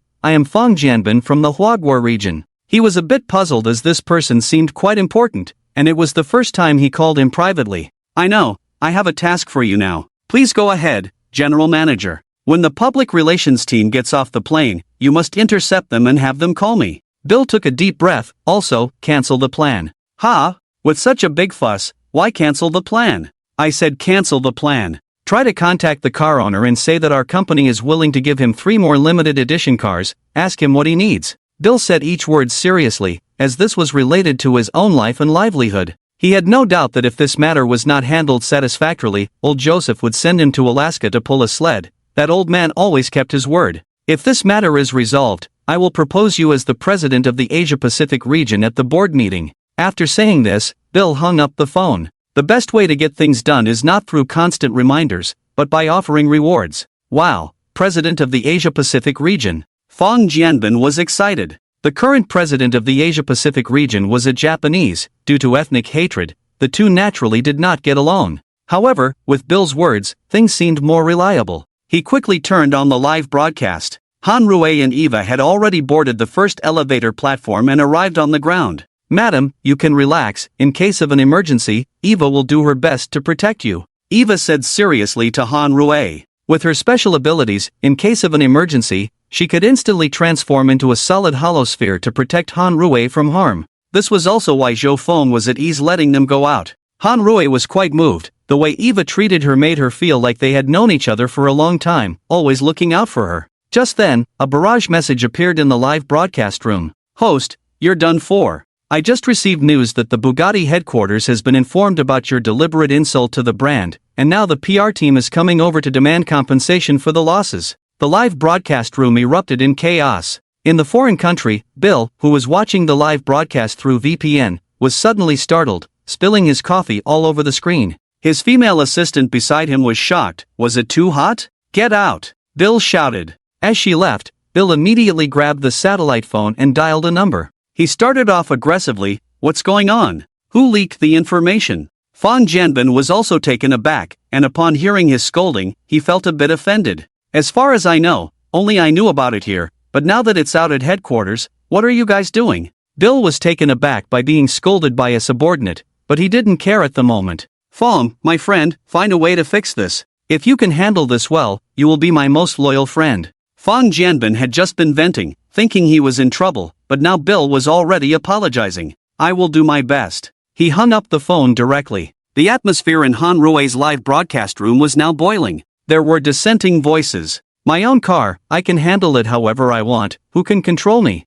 There are also rational analyses. You can't say that, handling it this way is indeed inappropriate. With such a big brand, if you just throw it away, it's somewhat insulting to the brand. Yes, it's a bit too arrogant. There are also those who enjoy stirring up trouble. This Eva is a robot. If she says to throw it away, what does it have to do with me as the host? There's a scandal, quickly call someone. Of course, there are also sarcastic remarks. Always pretending, now you've hit a snag, right? Exactly, always showing off. Let's see how you handle this now. Trouble ahead, deserved it. There are also comments about Han Rui. You're just a housewife, taking care of the family is enough, why come out and show off? It's really ruined by the wife. If Bugatti takes it seriously, they might have to pay a hefty price. But there are also those who see the situation clearly. The host's family is so wealthy, how much can they afford to compensate? But such comments are quickly buried. Fong Jianbin looked at these, his forehead covered in cold sweat. He decided to take action. Fong Jianbin, the president of the Huagua region, gifts the host 99 battle angels. That's 10 million, quite a big expense. He quickly added a sentence while the iron was hot. The head office's intention is that the Bugatti, the host doesn't like it much, so now we're sending the host 3 custom models. You can contact me to choose the model and appearance freely. He specifically spent 100,000 yuan on a flashy banner, fearing that there would be too many bullet comments and it would be buried. As soon as he finished speaking, the barrage in the live broadcast room instantly quieted down. Officially verified, indeed Mr. Fong Jianbin, the president of the Huaguo region. What's going on? I seem to not understand. What's not to understand? Bugatti is kneeling to the host. Exactly, this is too much bootlicking. The host insulted their product. Instead of getting angry, the company is sending more cars, a lifetime of black, fans are changing sides. TMD, the comment above made me laugh. Bugatti doesn't care about these fans at all. They are all rich people's playthings. Ordinary fans can't afford their products. Yeah, they don't even acknowledge these fans, yet they call themselves fans. Hilarious. Is this real? Bugatti's service attitude. I confess, I am a Bugatti owner. I came specifically this time to watch the host's live broadcast for entertainment, and don't talk to me about service attitude. This is exceptional. I haven't seen such service before. And which brand has this kind of service attitude? If they do, I'll eat a *T, and I'll do it live. The person above is getting anxious. Can I not be anxious? I lost my key. They said someone from headquarters needs to come to inspect before they can give me a replacement, and it's been 7 days now, still no news. Sorry, let me send someone to inspect later. Make sure the car owner gets the key as soon as possible. Bugatti Huaguo Region President Fong Jianbin. Wow, well, thank you, Mr. Fong. Bill from the development side pounded the table with one hand. Yes, Fong, well done. If Fong Jianbin were standing next to him, he would probably give him a big kiss right away, a romantic kiss to thank his dear friend. The assistant heard the voices inside and was so scared that she was silent outside the door. What's wrong with this general manager, such a handsome man, actually suffering from epilepsy? She was thinking about if he wanted to take advantage of her. She reluctantly agreed, and now, she shivered. Madam, there's a Bugatti president who said he's willing to send you 3 more custom cars. Eva read the contents on her phone. She was quite intelligent and knew that those slacking off were not important. Han Rui tightly gripped the steering wheel with both hands, completely unaware of the big rhythm in the live broadcast room just now. Why, send custom cars? Is it about money? Or if they're still ugly, I don't want them. I respect the anchor as a man. The first one said the Bugatti was ugly. The key is to say you don't want it even if it's free. I really want to go to their house to clean. It's a lifelong wish. Bugatti Veyron, should I go? Eva replied, well, the one in front is too ugly. I'll send you a few that are not ugly. You can choose the design. Han Rui thought for a moment and said happily, can I participate in the design? Banner, Bugatti China President Fong Jianbin. Well, it's not impossible. Although the headquarters didn't say it, Fong Jianbin still agreed. He had already been called a dear friend by the general manager, so he could handle this, right? The live broadcast room fell silent. Even He Zi couldn't say anything. What's the point of this? They are just shamelessly trying to please. There's no limit to it. I guess if the anchor said to design a Bugatti bicycle, it would probably be agreed to as well. People are really infuriating. Well, thank you, President Fong, for your gift. I'll drive now and reply to you later. Han Rui stared ahead with her eyes fixed, perfectly interpreting the nervousness of driving for the first time. The people in the live broadcast room were easily drawn into the tension and started to feel nervous too. Sitting on the boss's chair, Fong Jianbin breathed a sigh of relief and said to the more than 10 members of the public relations team, have you understood Mr. Bill's intentions? Yes, Mr. Fong, the tall white man in charge nodded. Remembering the arrogant attitude of the personnel who came to inspect before, Fong Jianbin said, since that's the case, your task is cancelled. Go and check on a car enthusiast. He lost his keys and still hasn't found them. The group fell silent for a moment, feeling disheartened. We are a high-level public relations team, sometimes dealing with national companies, and now you want us to go help find someone's lost keys. The sensible tall white man nodded, okay, Mr. Fong. Fong Jianbin chuckled. Well, Mr. Bill, I've handled it here, that's the situation. After finishing the task, he still had to take credit.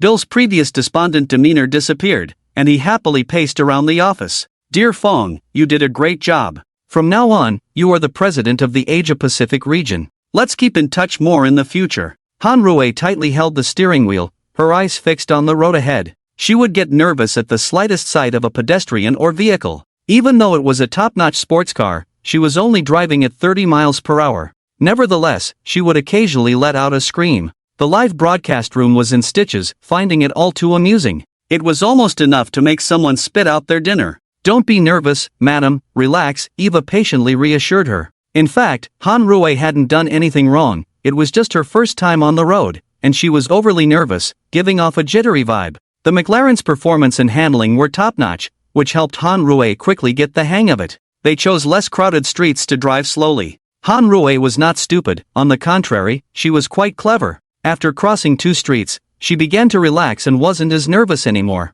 She gradually increased her speed to 40 miles per hour. She was about to say something to the people in the live broadcast room when a loud roar like that of a bull startled her from behind, almost causing her to veer off the road. 1 or 2 yellow Ferrari sports cars sped up, with the convertible design allowing the occupants to lean out halfway. Wow, it's a McLaren, and it's a limited edition, S1 series. How does Huagua have such a divine car? Hey, buddy inside, say hi. A young man in his 20s with a frivolous and disdainful look on his face. You've turned the McLaren into this, let me see who's driving, embarrassing themselves like this? The co-pilot also had a girl, with a playful sneer on her face. The accent was a bit hard to understand, and coupled with nervousness, Han Rui saw someone talking next to her and hurriedly opened the car window. Are you calling me? The young man's eyes lit up, such a beautiful woman. The woman in the co-pilot seat was also very beautiful, giving him a mechanical feeling. Strange. Is this your car? It's a McLaren. Huang Bingtian asked.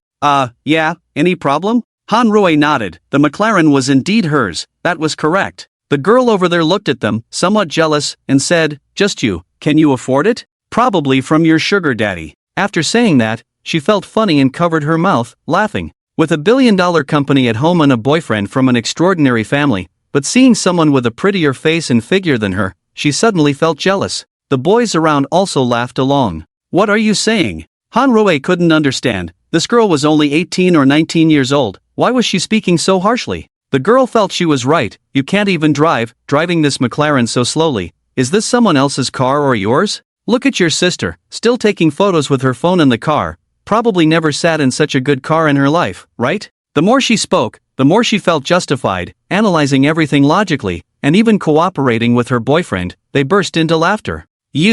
Han Rui was always a homely woman, unable to deal with such a sharp-tongued girl. The atmosphere in the live broadcast room was tense. Where did this weirdo come from? Yeah, her manners. Zoom in on her, let's expose her. This girl is too arrogant, looks so innocent but speaks so rudely. We need to improve our manners education. I know, her family runs a stainless steel doors and windows business. The company is quite big, worth $1 billion. Come on, let's share the information. Han Rui didn't want to engage with them, after all, she was a talented and educated person. She rolled up the car window and started driving slowly ahead. Knock, knock, knock. There was a knocking sound on the car window, and the Ferrari behind followed closely. The 2 cars were side by side. The boy stretched out and knocked on her car window. Beauty, let's race for a bit. With her like this, would she dare? The girls inside laughed even more, as if they had found something fun, getting entangled. Han Rui's face darkened. Sorry, I don't race, please don't obstruct my driving. After saying that, she ignored him and accelerated away. But the Ferrari next to her still followed and suddenly turned towards her. Han Rui screamed, quickly turned the steering wheel, and the McLaren directly hit the roadside tree. Crack! The tree as thick as a wrist snapped. Han Rui, still in shock, sat in the car panting heavily. Madam, are you okay? You stay in the car, I'll deal with them. Eva opened the car door and got out. She didn't say anything in front, not knowing how to handle such a situation. She was a robot after all, not a real person. She had never encountered such a thing before. The Ferrari behind didn't mind and followed. The boy stuck his head out, looking arrogant. What's going on? You were fine and suddenly turned to the roadside. Hey, this is really. Do you want to? But he couldn't finish his sentence. He was already grabbed by the collar and pulled out of the car by a skillful hand. What are you doing? When Taiching was a bit at a loss, looking at the quiet girl who had just come up and lifted him out with one hand, then straightened her arm, holding him up like that. His clothes were tight, making it difficult for him to breathe. What's going on here? Let me go. He tried to pull Eva's hand forcefully, wanting her to let go of him, but Eva remained unmoved. She even held onto her phone firmly, maintaining a professional demeanor while live streaming. One Taichi noticed this and almost spat out a mouthful of blood. Make a call, quickly make a call, he shouted at the foolish woman in the car. His girlfriend, who was originally prepared to rush out and intervene, was shocked to see him being lifted up and unable to resist.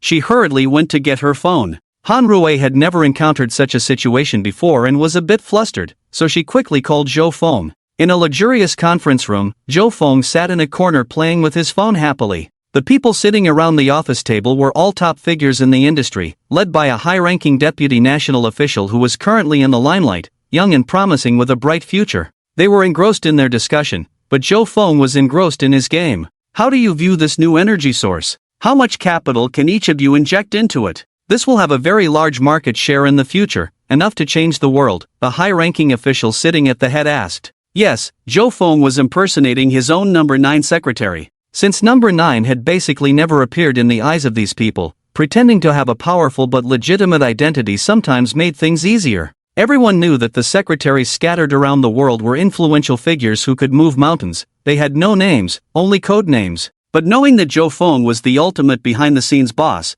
there were hardly 2 or 3 people who didn't know. Number 9 was extremely mysterious and rarely appeared in public view, so Zhou Feng sometimes used the identity of number 9 to get involved in some interesting things. Today, he came specifically to listen to what interesting developments there might be in this so-called new energy, such as creating something that could break through limits. But so far, there was nothing that excited him. He yawned. The market prospects are good, and it can make money, but our boss is no longer very interested in making money. We need something different to succeed. This statement sounded arrogant, but no one in the room refuted it. Even when he walked to a corner to play games on his phone, no one reprimanded him. Even if he was just a so-called secretary, appearances mattered. There was no way around it. Some of the global top 100 companies present were actually controlled by them, and even though they were playing around, they were not actively seeking dividends.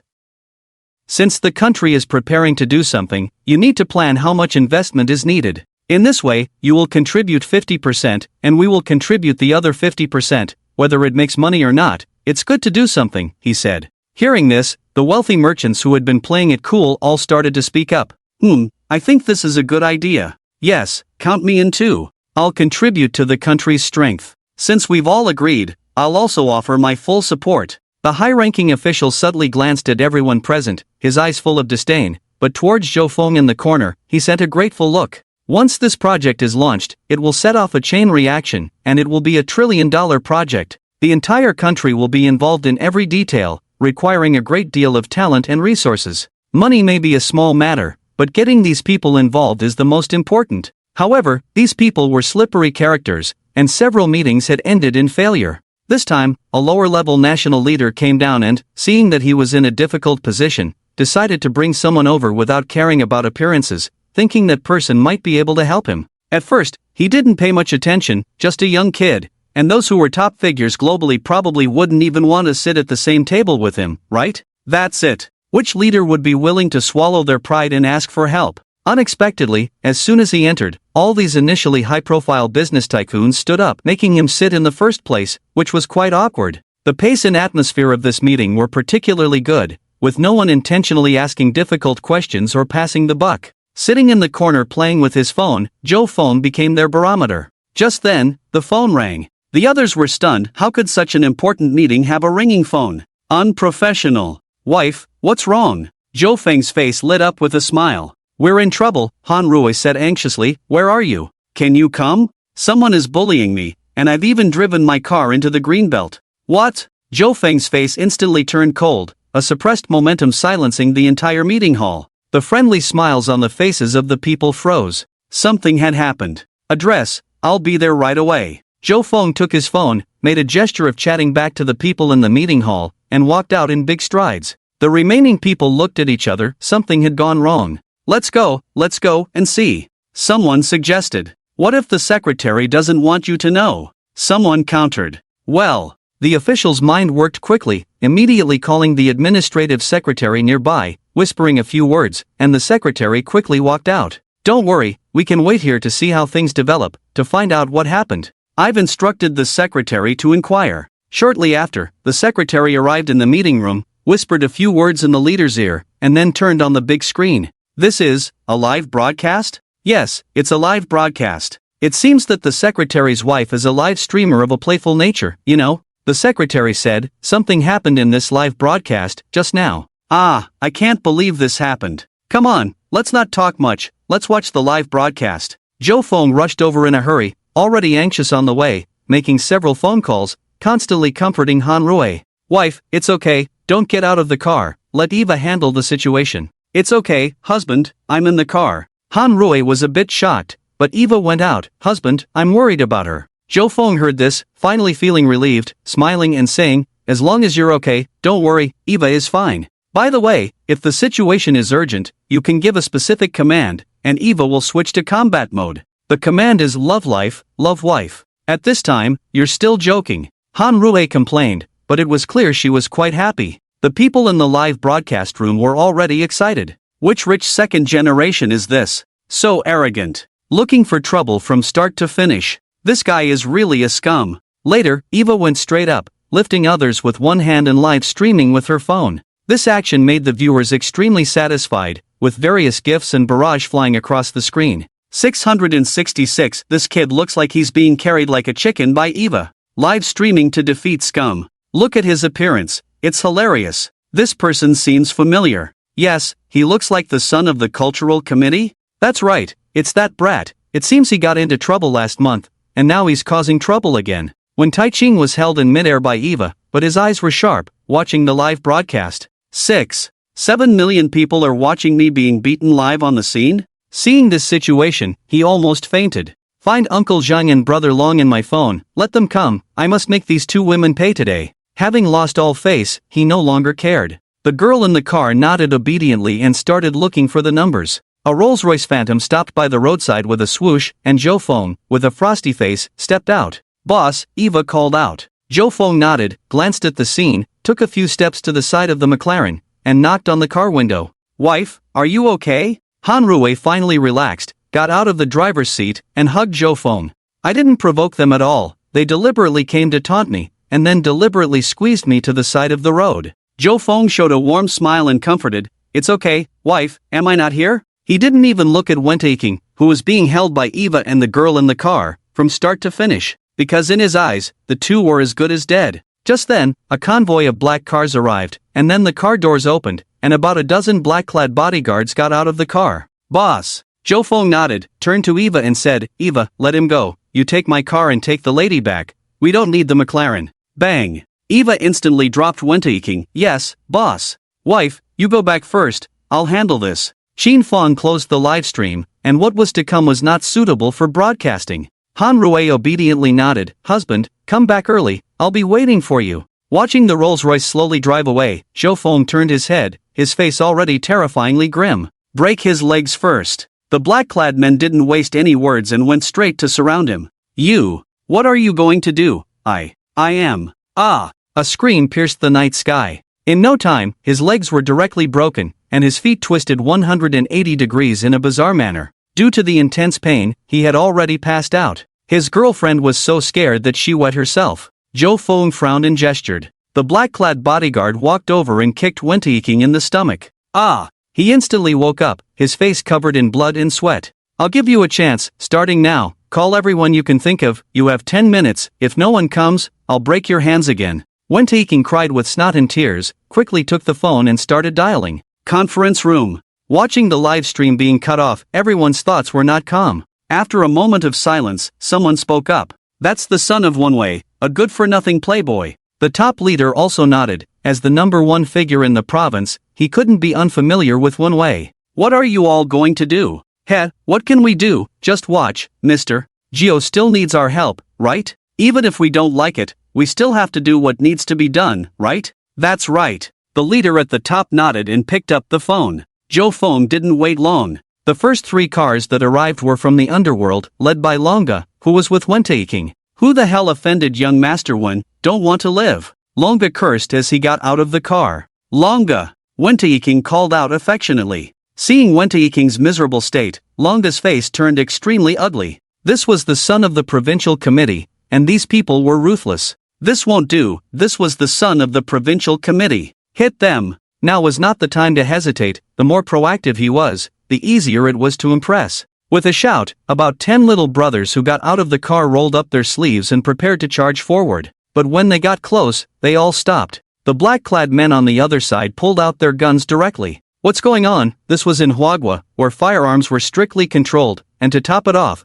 the guns even had silencers attached, all very professional. Long's legs were already trembling. He involuntarily squatted down, holding his head in his hands. Everyone stay, break their legs. Zhou Feng came over lightly and said, Young Master Wen, I'm not satisfied, the people you called are of poor quality. The Zhou Feng said a sentence, then said to the person next to him, break his other hand, make it into small pieces, so he won't be healed. After a while, Wen Taiking, who answered the phone with one hand, began to speak shakily. His mind was no longer clear, and ordinary people couldn't save themselves, let alone save his other hand. Mom, quickly contact my dad and ask him to come save me, I'm about to die, he cried out. Zhou Feng nodded in satisfaction. Wen Taiking, feeling as if he had been granted amnesty, looked at the wailing people around him and realized that he had offended ruthless people, but what could he do now? He could only hope that his father, who was a member of the provincial committee, had enough influence. Wen Zhengbo was a high-ranking official in a province, not an ordinary person.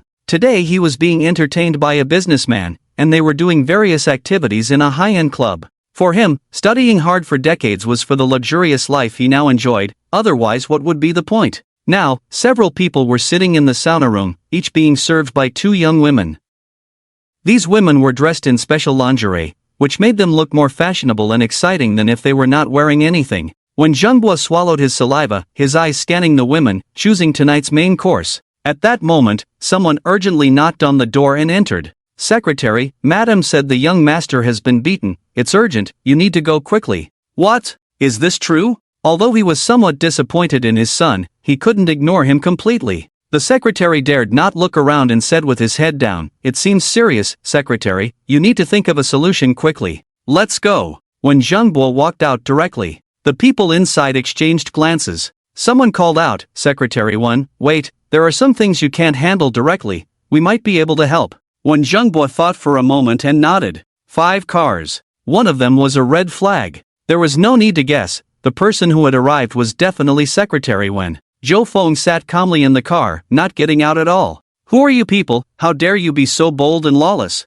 Seeing more than 10 people lying on the ground, Wen Zhengbo squinted his eyes and began to think. But as soon as he heard his son's voice, Wen Taiking immediately called out, Dad, I'm here. He stretched out one hand and waved it vigorously. When Zhengbo, who had been deep in thought, saw his son's miserable state and immediately lost his composure, losing his rationality. How dare you? He gritted his teeth. Boss Liu, I want them dead, you make it happen, and from now on, nothing will be a problem. The fat man behind him saw the scene in front of him, his eyes narrowed, but when he heard Secretary Wen's promise, his eyes, which had been squinted into a line, suddenly lit up. This one was not a good person either, he had spent at least 100 million to bribe him. But there was no way, he was under the same roof. Director Wang, are you not going to help? There were about 10 people on the other side, it was impossible to make them disappear for no reason, this matter was not small, he needed to get others involved.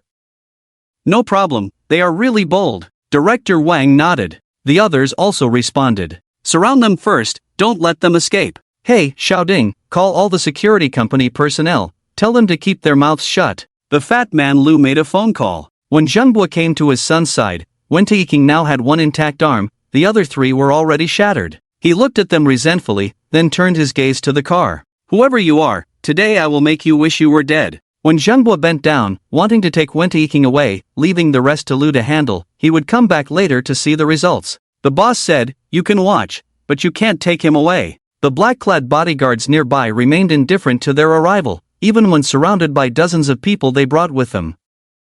I'll take care of you. Bang! A muffled gunshot rang out, and Captain Wang, who was cursing, fell to the ground, clutching his leg and howling in pain. The onlookers were stunned for a moment, surprised that there was actually a gun being fired. Zhou Feng rolled down the car window, tell him to shut up, or I'll finish him off. As the gun barrel slowly rose, Captain Wang wisely kept his mouth shut, his face covered in sweat from the pain. Since you can't discipline your son, I'll do it for you. Do you think that's wrong? When Zhengbo glared at him with hatred. You have guns, and you fired them. The situation has changed. I can call for reinforcements and trap you in this city. Call him and let him know. Zhou Feng didn't think he was wrong. He had been too low-key before, and many people didn't know his methods. It was one thing to bully him, but bullying his wife was unacceptable. He would go to great lengths to avenge her. No need. A voice spoke up. Joe Fong turned to see that they had arrived, surprisingly quickly considering how hastily he had left without informing them. When Zhengbo was visibly shaken, looking at the newcomers in disbelief.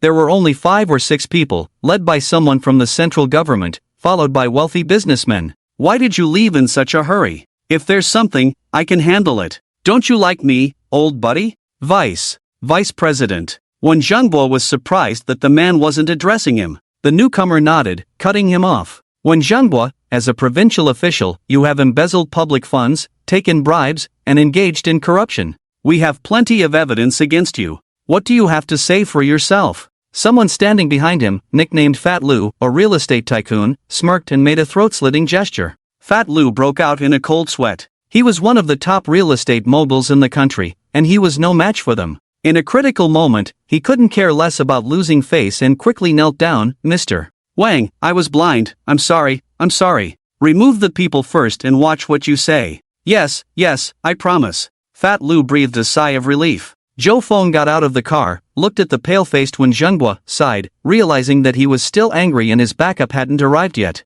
But he was a significant figure, and he had to give him some face, otherwise, it wouldn't look good in the future. He took the gun from his subordinate and walked up to Wen Taiqing. The man behind him hesitated as he watched Zhou Feng's actions. Oh well, let him vent. After all, when Zhenghua was finished. Bang! The sound of a gunshot rang out, and the last arm dropped, causing Wen Taiqing to faint. When Zhenghua stared blankly, his mouth sealed shut, unable to utter a word. As for Wen Taiqing's girlfriend, there was no need to do much. Someone would naturally take care of her father's business, and she would likely live in fear. Let's go, bro, you take care of the rest. Zhou Feng instructed before getting into the car and leaving. He made a phone call, saying, cancel the operation. When he arrived home, Han Rui was sitting gloomily staring at her phone. Upon hearing the door open, she instantly jumped up from the sofa and hugged Zhou Feng. Honey, how did it go? Zhou Feng pinched her cheek. Everything's taken care of, don't worry, you probably won't see him again in the future. At that moment, a scent wafted over, and Eva emerged from the kitchen with a plate of dishes.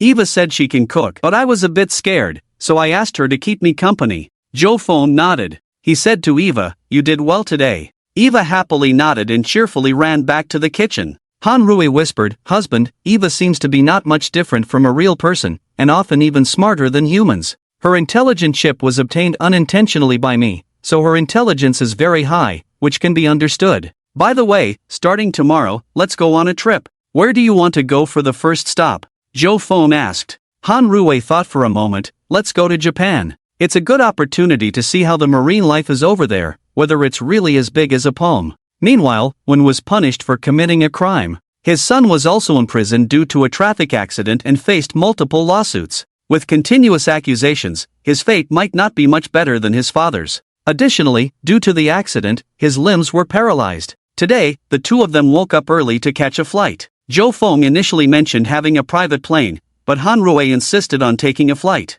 Zhou Feng had to comply. In just a few hours, they were already standing on Japanese soil. After the recent financial crisis, the economy in Japan was in decline. When they arrived at Honshu Island, there were noticeably few tourists. Zhou Feng checked some information and remembered a 5-star hotel near Mount Fuji, which they had booked for several years. However, when they arrived at the foot of Mount Fuji, they found it closed. The locals explained in broken Chinese that these days were reserved for royal worship and no guests were allowed. Zhou Feng was not pleased, thinking, I came all this way, and you do this to me? With the downfall of the Matsushita family, the Hikita family had become the top family in Japan. Hikita Kojiro was leisurely soaking in a hot spring, with a few maids playing around him. Suddenly, a specially made phone rang. Hikita Kojiro was startled and quickly gestured for the maids to leave before answering the call respectfully. Mr. Jio, greetings from Hikita Kojiro. Zhou Feng looked at the mountains ahead and asked, it seems to be a royal worship day recently. I can't go up Mount Fuji. Do you have the ability to help with this? Hikita Kojiro immediately responded, yes, sir, you can trust me. I will take care of it and come over right away. Someone, prepare the plane for me. A young man in his 20s came out. Father, is there something that requires me to go out? Hikita Kojiro, in a good mood, said, yes, I need to go out to receive an important guest. I must handle this personally. Glancing at his son, who was famous throughout Japan, Hikita thought he was still a bit immature. Half an hour later, Zhou Feng looked at the head of the Hikita family standing respectfully in front of him and nodded in satisfaction. Although there was still some distance to go, the speed of his arrival was indeed impressive. He handed a rice ball to Han Rui. "Well done, you arrived quite quickly. After I finish eating, I will go up the mountain. I will trouble you with that." Hikita Kojiro bowed deeply. "I am honored to assist, it is my duty." His Chinese was very good because it was a rule to converse in Chinese with Mr. Zhou. After speaking, he stepped out and waited at the door. Zhou Feng sighed, marveling at the natural talent of the Japanese people in handling such matters. The owner at the door was shocked to see the current head of the Hikita family guarding the entrance, not daring to breathe heavily. It was well known that the Japanese royal family was practically defunct, with real power held by the prime minister, who had the support of the Hikita family. The top family was not as simple as it seemed. After eating, Heitan Kojiro followed behind, introducing some local customs and manners as he walked, with a very respectful attitude. Looking at the young man approaching, Heitan Kojiro introduced to Zhou Feng and his wife, "This is my son, named Daobian, who is now an artist." Seeing Heitan Daobian, who was about the same age as him, Zhou Feng smiled slightly and nodded. Even this simple gesture made Heitan Kojiro extremely happy. This showed that Mr. Zhou had a good opinion of his son. "Quick, bow to Mr. Zhou." Heitan Kojiro winked at his son. Heitan Daobian looked at the outstanding but young couple in front of him, put away his probing thoughts, and respectfully bowed deeply. As the saying goes, do not hit a smiling person. Heitan's thoughts, how could Zhou Feng not understand? "Well done." Han Rui looked at the young man in front of her, frowned, thought for a while, and suddenly clapped her hands. "Oh, I remember now, you are the recently famous Heitan Daobian, an internationally renowned musician." "Thank you for the compliment, madam." Heitan Daobian's attitude was very humble. The group continued to walk forward. Zhou Feng thought for a moment and said, "Heitan Patriarch, Heitan Daobian can take over your position." Plop! Heitan Daobian was puzzled. How did it come to taking over so suddenly? But his father suddenly knelt down, even pulling his trouser leg, signaling him to kneel down as well. Han Rui was somewhat puzzled. Do the people of Hua country kneel down so easily? Heitan Kojiro thanks Mr. Zhou. Heitan Kojiro knelt down happily to express his gratitude. Zhou Feng nodded, pulled Han Rui and continued walking forward. The two people behind them stood up, and Heitan Kojiro said happily, "Now that we have Mr. Zhou's approval, you can inherit the Heitan family in the future, and our Heitan family can continue to prosper." Heitan Daobian was not stupid. Looking at the young man in front of him, he was inexplicably shocked. The continuation of his Hua country's #1 family actually required Mr. Zhou's approval. Judging from his father's respectful appearance, if Mr. Zhou were to ask him to step down immediately, he probably wouldn't hesitate. "Since you can take over, I will tell you more when we return. For now, our task is to accompany Mr. Zhou." They arrived at the foot of the mountain. The guards who initially blocked the way were standing there meticulously. However, they were not moved by the approaching group. Han Rui took a step forward, but the guards did not stop her. "I have informed in advance, so the adults can pass through without hindrance." I like the way you handle things," Zhou Feng said. Heitan Daobian carefully remembered his father's words and actions. Mount Fuji is truly the national mountain of Hua country. In this season, cherry blossoms are everywhere, and the paths are arranged very delicately. Walking among them gives a refreshing feeling. As agreed earlier, Han Rui directly opened the live broadcast. "Guess where I am?" She was a bit proud, waving her phone around. "Hey, aren't these peach blossoms?" "No, these are cherry blossoms." "So many, is this in Hua country?" "Look, there are two people nearby, their attire, they are Hua country people." "Wow, so beautiful, I envy them." "Hey, slow down with the camera, that person. Is that Heitan Daobian? It looks like him." As an artist, of course, he knew about live streaming, and when he saw the camera turn towards him, Heitan Daobian took a deep breath, feeling more nervous than on the international stage. He waved his hand and greeted the audience proficiently in Chinese. "Hello everyone, I am Heitan Daobian, honored to meet you all here." "It's really Heitan Daobian? Wow, so handsome. Love him. I'm his fan." Me too. Kuroda Michiyo, as one of the most famous and talented young music composers in Hua, is well known among the people of Hua for his admiration of Hua. With his handsome appearance and gentle demeanor, he has gained a considerable number of fans in Hua. Although the diplomatic relations between the two countries are poor, art knows no boundaries, and many people have shown respect for his talent. "Come, madam, let me hold it up," Kuroda Michiyo said, trying to please. Han Rui nodded. Kuroda took out the selfie stick and started looking around at the scenery, adjusting the camera angles and taking close-ups better than Han Rui. Occasionally singing a song, speaking Chinese throughout, he satisfied the viewers in the livestream. This guy is really working hard. Yes, I can feel it too. Very dedicated, seems to be trying to please. The host is amazing, to have an international star like Kuroda Michiyo as an assistant. Each livestream has different content, let's follow along. Yes, watching live streams has become a common thing now. Han Rui's live stream subscription has surpassed 50 million, with over 7 million viewers tuning in when she goes live. She has left other hosts far behind. This surprises Kuroda Michiyo, who has also done live streams and advertisements for a long time, but even then, only around 5 million viewers tuned in, despite his global fame. This made the company ecstatic. But Miss Han simply opened her live stream casually and started filming the scenery around. Her control of the pace and style was average, filming whatever caught her eye. Yet, her live stream instantly attracted over 7 million viewers, now close to 8 million. Kuroda couldn't help but envy this. Strolling through romantic cherry blossom spots, everyone's mood was quite high. After some thought, Zhou Feng decided to leave the two behind and explore with his wife alone. That Kuroda, you two go ahead and have fun, I'll take my wife for a walk. Kuroda Shojiro was surprised, but his son quickly caught on and handed the selfie stick to Zhou Feng. Alright, we'll check out the surroundings, you two enjoy yourselves. The viewers in the live stream burst into laughter. Is he trying to get rid of them? The host's husband is so funny. Hilarious, look at the aggrieved look on Kuroda Michiyo's face. Kuroda Shojiro, young people these days. TSK, the rich husband has a big attitude. With the two no longer following them, Zhou Feng and Han Rui felt the atmosphere improve, taking photos together and exploring. As a world-renowned scenic spot, it indeed had unique features. The viewers in the live stream also marveled at the beauty here, expressing that they had seen something extraordinary in their lifetime. At that moment, a voice was heard. Who are you, and how did you get in? The person speaking had a strong Japanese accent, and both Zhou Feng and Han Rui understood Japanese, but Zhou Feng remained silent. The woman who appeared in front of them looked young, in her early 20s, dressed elegantly but not very tall, with a somewhat dark complexion and a rustic, even somewhat ugly appearance. But she exuded a strong presence. There were also two guards who seemed to be bodyguards by her side. The two pondered that she might be a member of the royal family. We are tourists, Han Rui replied in Japanese. The woman frowned and bluntly said, what are those guards doing? How dare they let tourists up here, get them down immediately. Zhou Feng and Han Rui were not paying much attention to the news online, but the viewers in the live stream did. Isn't that the Wa princess, right? Princess Keiko. She looks so ugly, like a country bumpkin. I'm not insulting the village girl, I'm saying her temperament doesn't match that of a princess. This person obviously has a bit of self-protective awareness, with a strong survival instinct. Upstairs, what are you afraid of? Now there is freedom of speech. This person doesn't seem very friendly. You guys see that her tone doesn't seem very good.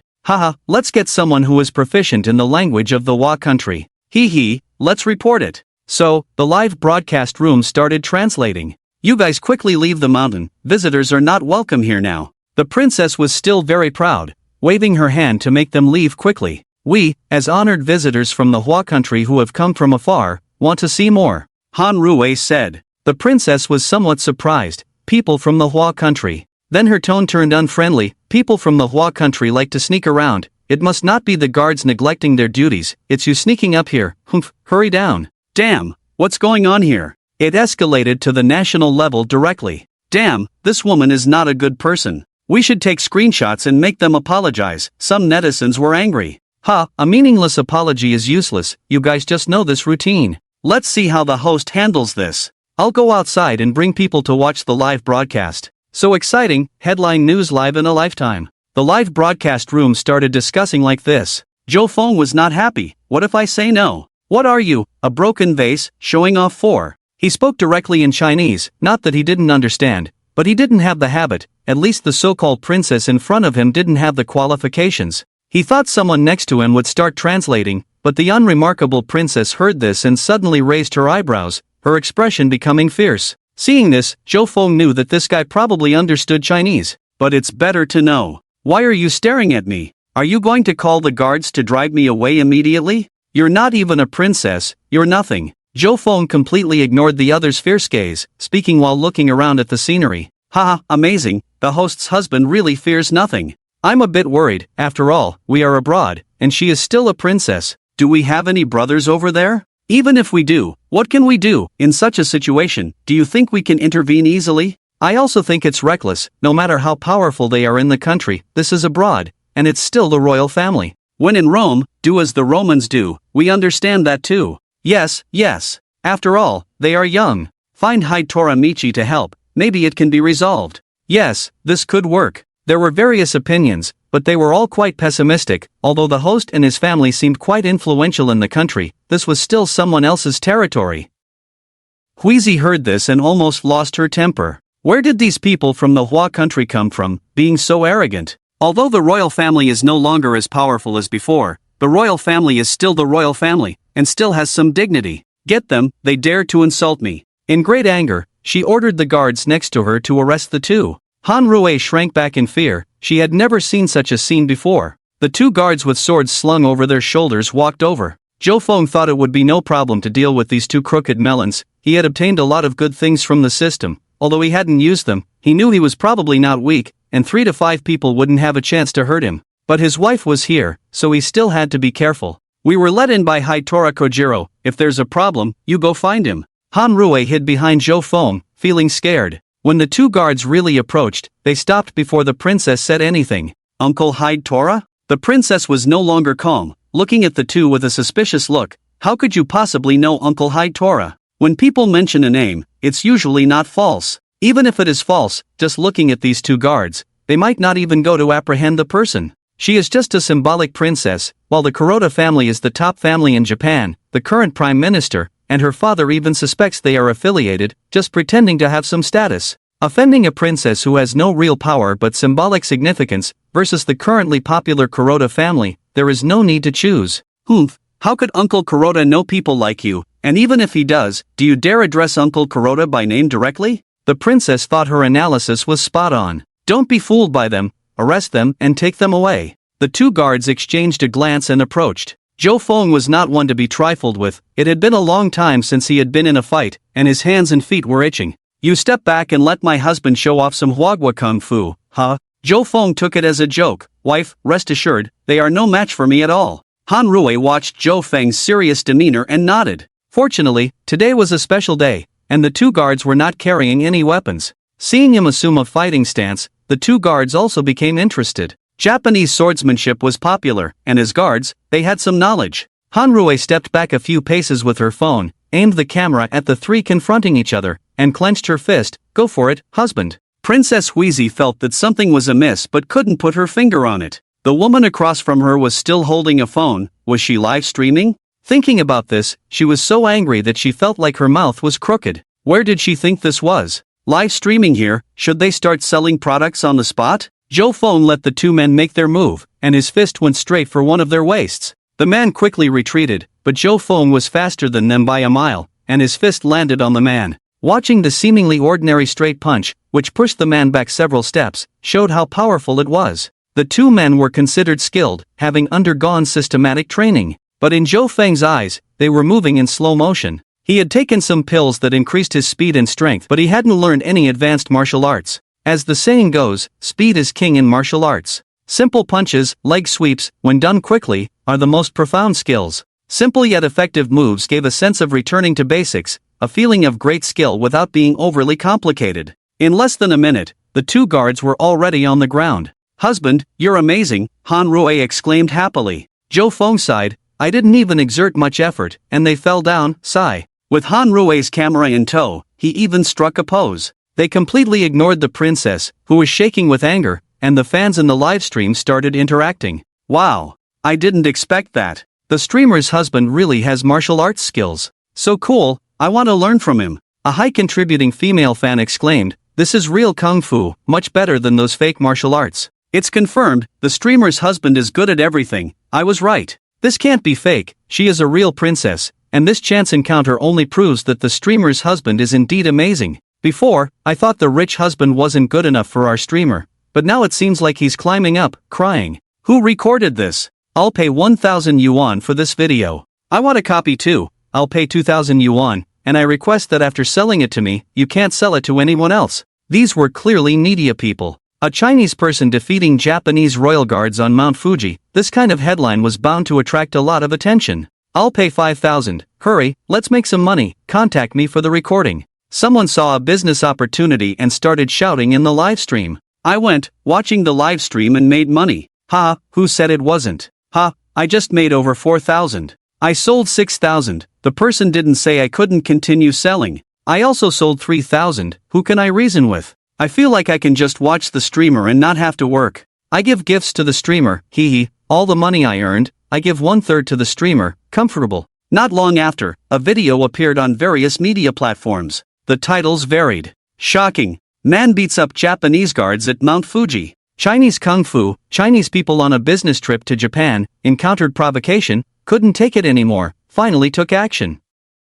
Streamer goes to Mount Fuji, encounters rude princess, words exchanged, physical altercation. I dare say, this is the most awesome Chinese Kung Fu I've seen. Various eye-catching headlines emerged, and all the videos showed Zhou Feng easily defeating 2 guards. Suddenly, everyone became curious about the male protagonist in the video. The popularity surged, slowly overshadowing Han Rui's popularity. The Japanese princess also made an appearance, and everyone sighed, realizing that real life was indeed a bit more down-to-earth than what magazines portrayed. In Shanghai, in that small courtyard, Du Ming played with the delicate porcelain bottle, showing great care on her face. I say, Lao Du, when are you going to give it to me? Yu Zhenhai looked eagerly. Du Ming glanced at him, I'll give it to you when I'm done playing with it. This item was obtained in Han Rui's live stream room, and under Yu Zhenhai's repeated requests, Du Ming agreed to give it to him. I've already transferred over 10 billion to you, and you're still holding on to this thing? Yu Zhenhai felt aggrieved. Lu Xiangwan couldn't help but say,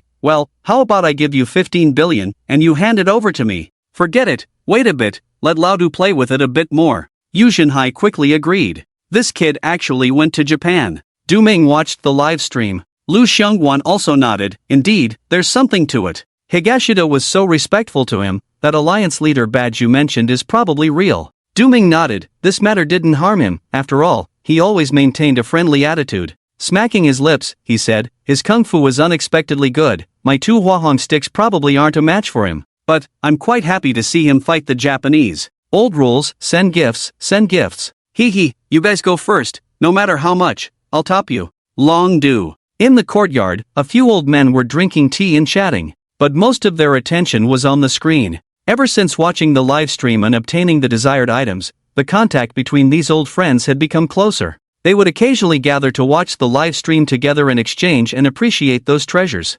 Huangfu Tianhe watched Zhou Feng's actions inside and couldn't help but stroke his beard, nodding in approval, feeling quite satisfied. I thought he was just arrogant in the country, no different from those people when he went out, tail tucked between his legs, but now it seems, he's really good. Sun Guixing, Shangguan Zhenwu, and others also nodded. Beating up guards in front of a princess on someone else's turf, then casually interacting with the streamer in the live stream room, not to say he's fearless, but he's indeed quite bold. You.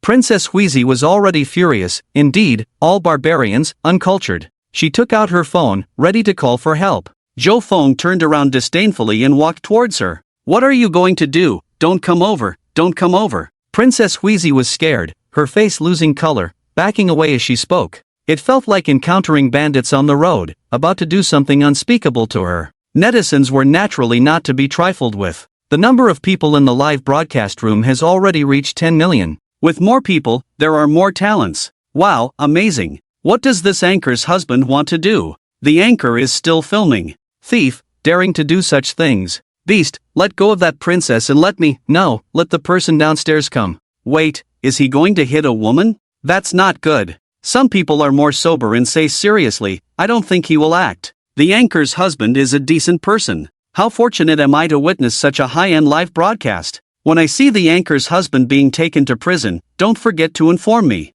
Seeing this scene, Han Rui panicked first. Honey, you can't hit her, even though she's a bit rude, she's still a girl, you can't do such a thing. Zhou Feng waved his hand, how could I? Really, am I that kind of person in your eyes? Hearing this, Princess Huizi felt relieved, although she would probably pay an unbearable price for hitting her. As a princess, if she were hit, she would lose face. Let me tell you, there are only people from our royal family on this mountain. Don't be arrogant just because you have some skills. If I shout, you will be in big trouble. Princess Huizi was a bit fierce. Zhou Feng waved his hand, can you leave? I still want to enjoy the scenery, but if you insult our country again, I will make you pay. After all, she is a princess, and she should be given face. No matter what, she is still a girl, and Zhou Feng has never hit a woman. His eyes turned cold, and Huizi couldn't help but tremble. Huizi wanted to say something harsh, but she felt that she couldn't match the other person's words, so she just stomped her foot in anger, turned around, and didn't even look at the two guards. Wife, let's continue, Zhou Feng said. Looking at Han Rui's worried expression, Zhou Feng laughed. It's okay, don't worry. Since Kuroda Kojiro didn't specifically avoid the royal family, it means he can handle it. If he can't, there's still me, your husband, right? Han Rui still believed in her husband. After hearing this, she gathered her worries and started to enjoy the beautiful scenery again. Wife, these cherry blossom trees are nice, let's take a photo. They are beautiful. Here, I'll take one for you first, and then you can take one for me. Zhou Feng sighed. It would have been better if that princess hadn't left. She could have taken a photo for us. Han Rui chuckled. Even in this situation, you still mock her? Then, there was a commotion from the other side, indicating that a large group of people was slowly approaching. Your Majesty, they are right in front. Someone said. I need to see who dares to bully my little princess. An old woman's voice came. Zhou Feng and Han Rui glanced at each other. It seemed that the princess had brought reinforcements. The way they were addressed indicated that they were important figures. Zhou Feng frowned. If someone else had come, it would have been fine, but dealing with women, he really didn't like it. I'll call Kuroda to handle this. This old woman is too difficult, I'm afraid. After hearing the anchor's husband say this, the live broadcast room burst into laughter. Ha, even such a tough person is afraid of an old woman. Let's teach the anchor's husband a lesson and let him know the dangers of society. Yes, I really want to see the anchor's husband being defeated. So far, I haven't seen it, he's always stepping on others. Stop talking, friendly reminder, get ready to take screenshots. Kuroda Kojiro was chatting enthusiastically with his eldest son when his phone rang. He answered immediately, Mr. Jio, what are your orders? I have a bit of trouble here, it seems like I've encountered someone from the royal family, they've come to cause trouble, it's a lady, can you come and help me deal with it? Alright, I'll be right there. Haida Kojiro was a bit puzzled, didn't he already greet the emperor? Looking at his son, let's go, see what's going on, dealing with people from the royal family is troublesome, really, that noble encountered difficulties with the lady, a few princesses are your fans, can you come and resolve it? Haida nodded, I'm good at this, hee.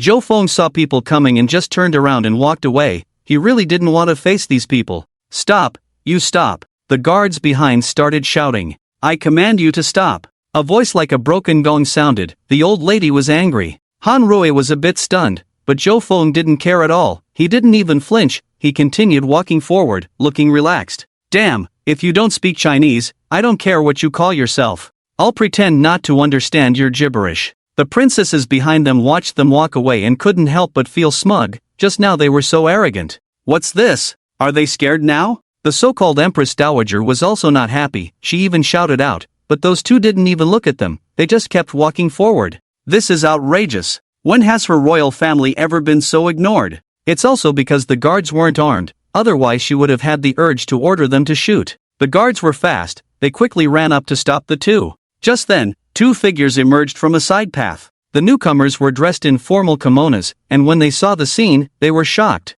Stop! A loud shout, mixed with anger. What are you doing? Haida Kojiro was like a meek little rabbit in front of Zhou Feng, but he wasn't like that outside, after all, the top family in Hua country, how could it be so simple on the surface? Head of the Haida clan. It's the head of the Haida clan. The Empress Dowager was stunned. What was going on? Princess Keiko next to her didn't pay much attention. As soon as Haida appeared, her eyes were drawn to him. Slowly, peach blossoms appeared. It's the Empress. Kojiro has seen the Empress, wishing the Empress good health and longevity. Haida Kojiro seemed to have just noticed this great Buddha, and politely stepped forward to bow. Haida did the same. But the Empress was not easily fooled. She naturally knew that the person in front of her who seemed to respect her greatly was just putting on a show for them. At least the few attendants who had been ordered to stop the others, after being stopped by Haida Kojiro, didn't even look at their faces, staying still in place was the best proof. The Haida family was deeply rooted in Hua country, although not all powerful, no one dared to oppose them, at least the royal family didn't have the confidence. But the Empress was also angry. The etiquette and customs of my royal family, why did you let two people from Hua country in? Kojiro, why do you have the leisure to come here? Are you here to see the cherry blossoms? The Empress, who was already in her 70s, but well-maintained and relatively healthy, said in a friendly manner to the Haida father and son. Hey, Haida, you guys talk, we'll go ahead and take a look. Zhou Feng had no intention of watching them play mind games. Since you, Haida, are under my command, if you can't handle such a small matter, what value do you have? Alright, Mr. Joe, you go first, call me if you need anything, Haida Kojiro is always at your service. Looking at the respectful head of the Haida clan in front of her, and then at the rather casual young man over there, the old empress was somewhat shocked. What's the situation with this Haida? Why is he so respectful to this unfamiliar person from Hua country, and not avoiding her and her entourage? Zhou Feng nodded. Haitian is also a person with great insight. Normally, someone of his stature would have some concerns about saving face, but he didn't hesitate to flatter Zhou Feng, which could be considered as gaining Zhou Feng's approval. The concern is that his subordinates may have mixed intentions and play both sides. This Haitian Kojiro is not to be underestimated. He didn't waste any words and left without hesitation. Wow, he's just leaving like that? So cool. Haitian Kojiro is someone who cleans up the mess. I feel sorry for Haitian for a second. Completely disrespectful. Look, even the anchor can stand tall in the Hua country. Indeed, the worries earlier were unnecessary. The anchor couple is really amazing, I admire them. So stylish, even in a foreign land, there are people who come up to worship them directly. I'm following. I really look forward to the anchor traveling around the world in the future. +1+1 This is what real live streaming is, even an old teacher like me finds it fascinating. Those other streams are just ridiculous. Watching this live stream is like watching a reality show, it's incomparable. Isn't this more interesting than American dramas? Anyway, subscribing is worth it, you can even make money, and the anchor occasionally gives out benefits, there's really no downside. And so, another wave of subscriptions came in. They were about to break through to 60 million, like riding a rocket. However, Zhou Feng and his wife paid no attention to this, and walked towards where the Empress Dowager and the others had come from.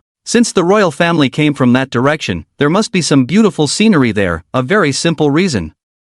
When passing by Princess Huizi, she thought that the couple from Huagua would give her a challenging look or say something, as she would have done. But the two of them seemed not to notice, and walked past as if they were oblivious. This made her feel like she had punched the air. In the end, they didn't even care about her. Seeing the two leave, Haitian Kojiro breathed a sigh of relief. Empress Dowager, sorry, these two are my, friends, they were in a hurry to see Mount Fuji, that's why. Haitian's attitude was very humble, the necessary etiquette was required. The Empress Dowager nodded, it's just a small misunderstanding, by the way, what do? They seem quite extraordinary. They are live streamers, the princess interjected. Live streamers? The Empress Dowager naturally understood what that meant, but was a bit puzzled. Are people in this line of work already so influential? Does Haitian, who is so respectful, need them to promote products? What a joke. Haitian almost couldn't help but laugh at this clueless princess. Since this incompetent princess helped answer the question herself, he saved himself the trouble, nodded, and didn't say much.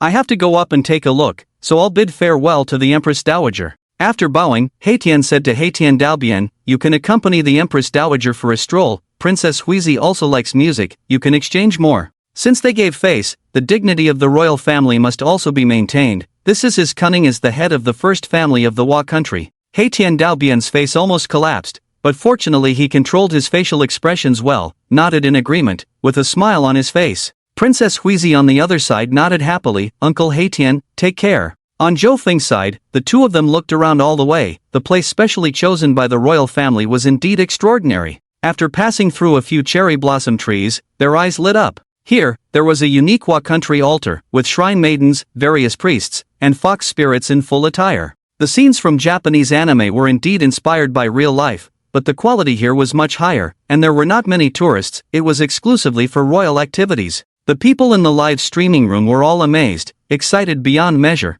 experiencing a unique and extraordinary scene. Wife, come quickly and see the beautiful scenery of a foreign land, it's Mount Fuji in Japan. The live broadcast room had a feeling of making a profit, the activities of the royal family, not everyone can see that. Even searching online won't bring up anything. However, Xin Feng seemed uninterested, as if the royal genes weren't that great, and the beautiful women and handsome men seemed out of reach. The staff remained expressionless throughout. The geisha's makeup looked scary, not enjoyable to admire. Han Rui also lacked much interest, but since everyone in the live broadcast room wanted to see, she couldn't just leave. Although it was a casual live broadcast, engaging in what you love, having so many people to interact with, and being able to share your travel experiences, it was quite a good thing. They found a chair under the cherry blossom tree and sat down as if no one was around. watching the people bustling around. Perhaps it was Kuroda Kojiro who greeted them again, and no one came to bother them, so the two of them enjoyed their leisure time. Not long after, Kuroda Kojiro came from behind.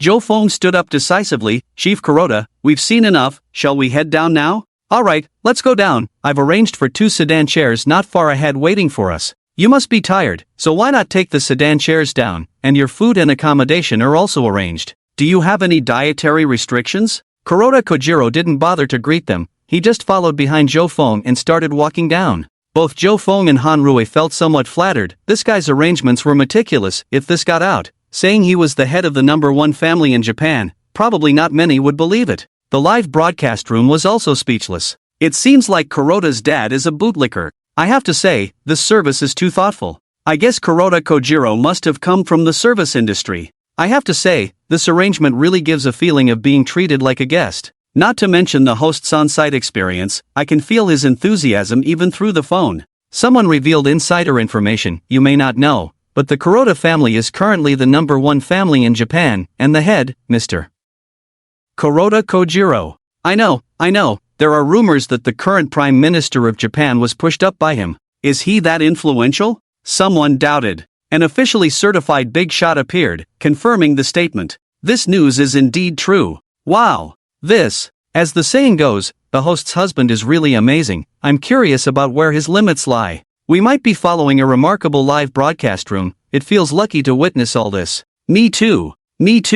Jo Fong nodded. You're thoughtful. Kuroda Kojiro was ecstatic, but he still maintained a calm demeanor. You're too kind. This is what the Kuroda family should do. Since you've come to Japan, I should extend my hospitality. After getting into the sedan chair, Han Rui was speechless. The sedan chair was luxurious, and the bearers were skilled. But Kuroda only called out twice, and he eagerly followed behind. As the head of the #1 family, could he not afford a 3rd or 4th sedan chair? Han Rui was full of sarcasm in her heart, thinking, when it comes to flattery, I'll call you Kuroda Kojiro the first. She didn't know what Jo Fong had done to be so popular in a foreign land. But Han Rui didn't ask. When the time was right or the conditions were suitable, Jo Fong would naturally tell her. A black stretch Lincoln was waiting at the foot of the mountain. After Jo Fong and Han Rui got in the car, Kuroda Kojiro unexpectedly drove them himself. The two of them decided to immerse themselves in the local culture and taste some Japanese cuisine. As the car stopped, they arrived at an elegant courtyard entrance.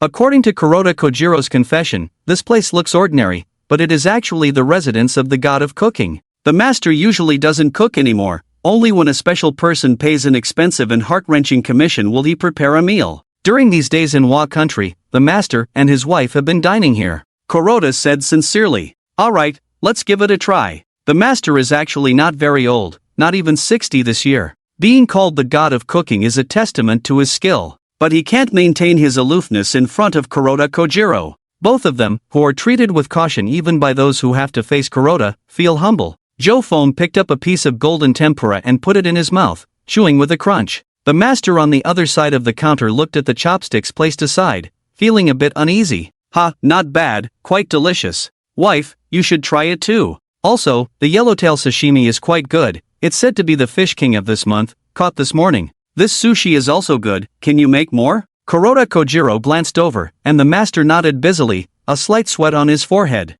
The dishes made by the god of cooking are indeed delicious, but Kuroda Kojiro can make many people unable to eat in the future. As usual, the phone with the live broadcast was placed aside. Every time Han Rui eats something, she shakes it in front of the phone, making the fans drool. The host is so mean, who can resist this? Thanks to the host, I cooked a pot of white rice, ate 3 big bowls with the host's dishes. Burp. I'm getting hungry. The host's husband is really something, he ate such good food in one bite. Tisk, you're just jealous, good things are not meant for everyone to eat. You can't say that, this is the god of cooking, he's retired now, ordinary people can't taste his food. You said it yourself, it's for ordinary people. Didn't you hear that Kuroda Kojiro arranged it for the host, so she can eat delicious food every day? I envy her. Huh, that's funny, who can finish this portion, bring a bigger one. The lifestyle host has turned into an eating broadcast, case closed. Some expressed concern, this host couple seems to have no scruples. What if they play tricks and poison the food? No way, why would they do such a thing?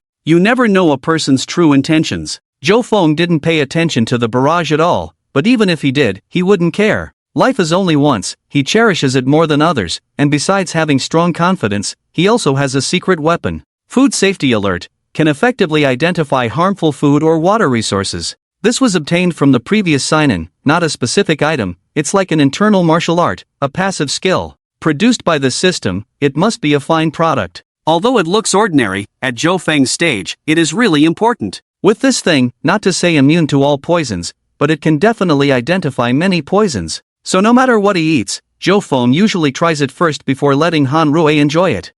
This is also good. I didn't expect Hua country to have such excellent things. Hearing this, the god of cooking smiled bitterly, taking it as a compliment. It is an honor for me to showcase my skills to both of you. After saying this, he served a small dish of caviar. This is the finest black caviar from the inland sea, flown in this morning, please taste it. Han Rui nodded, gently scooped a bit with a small spoon and put it in her mouth.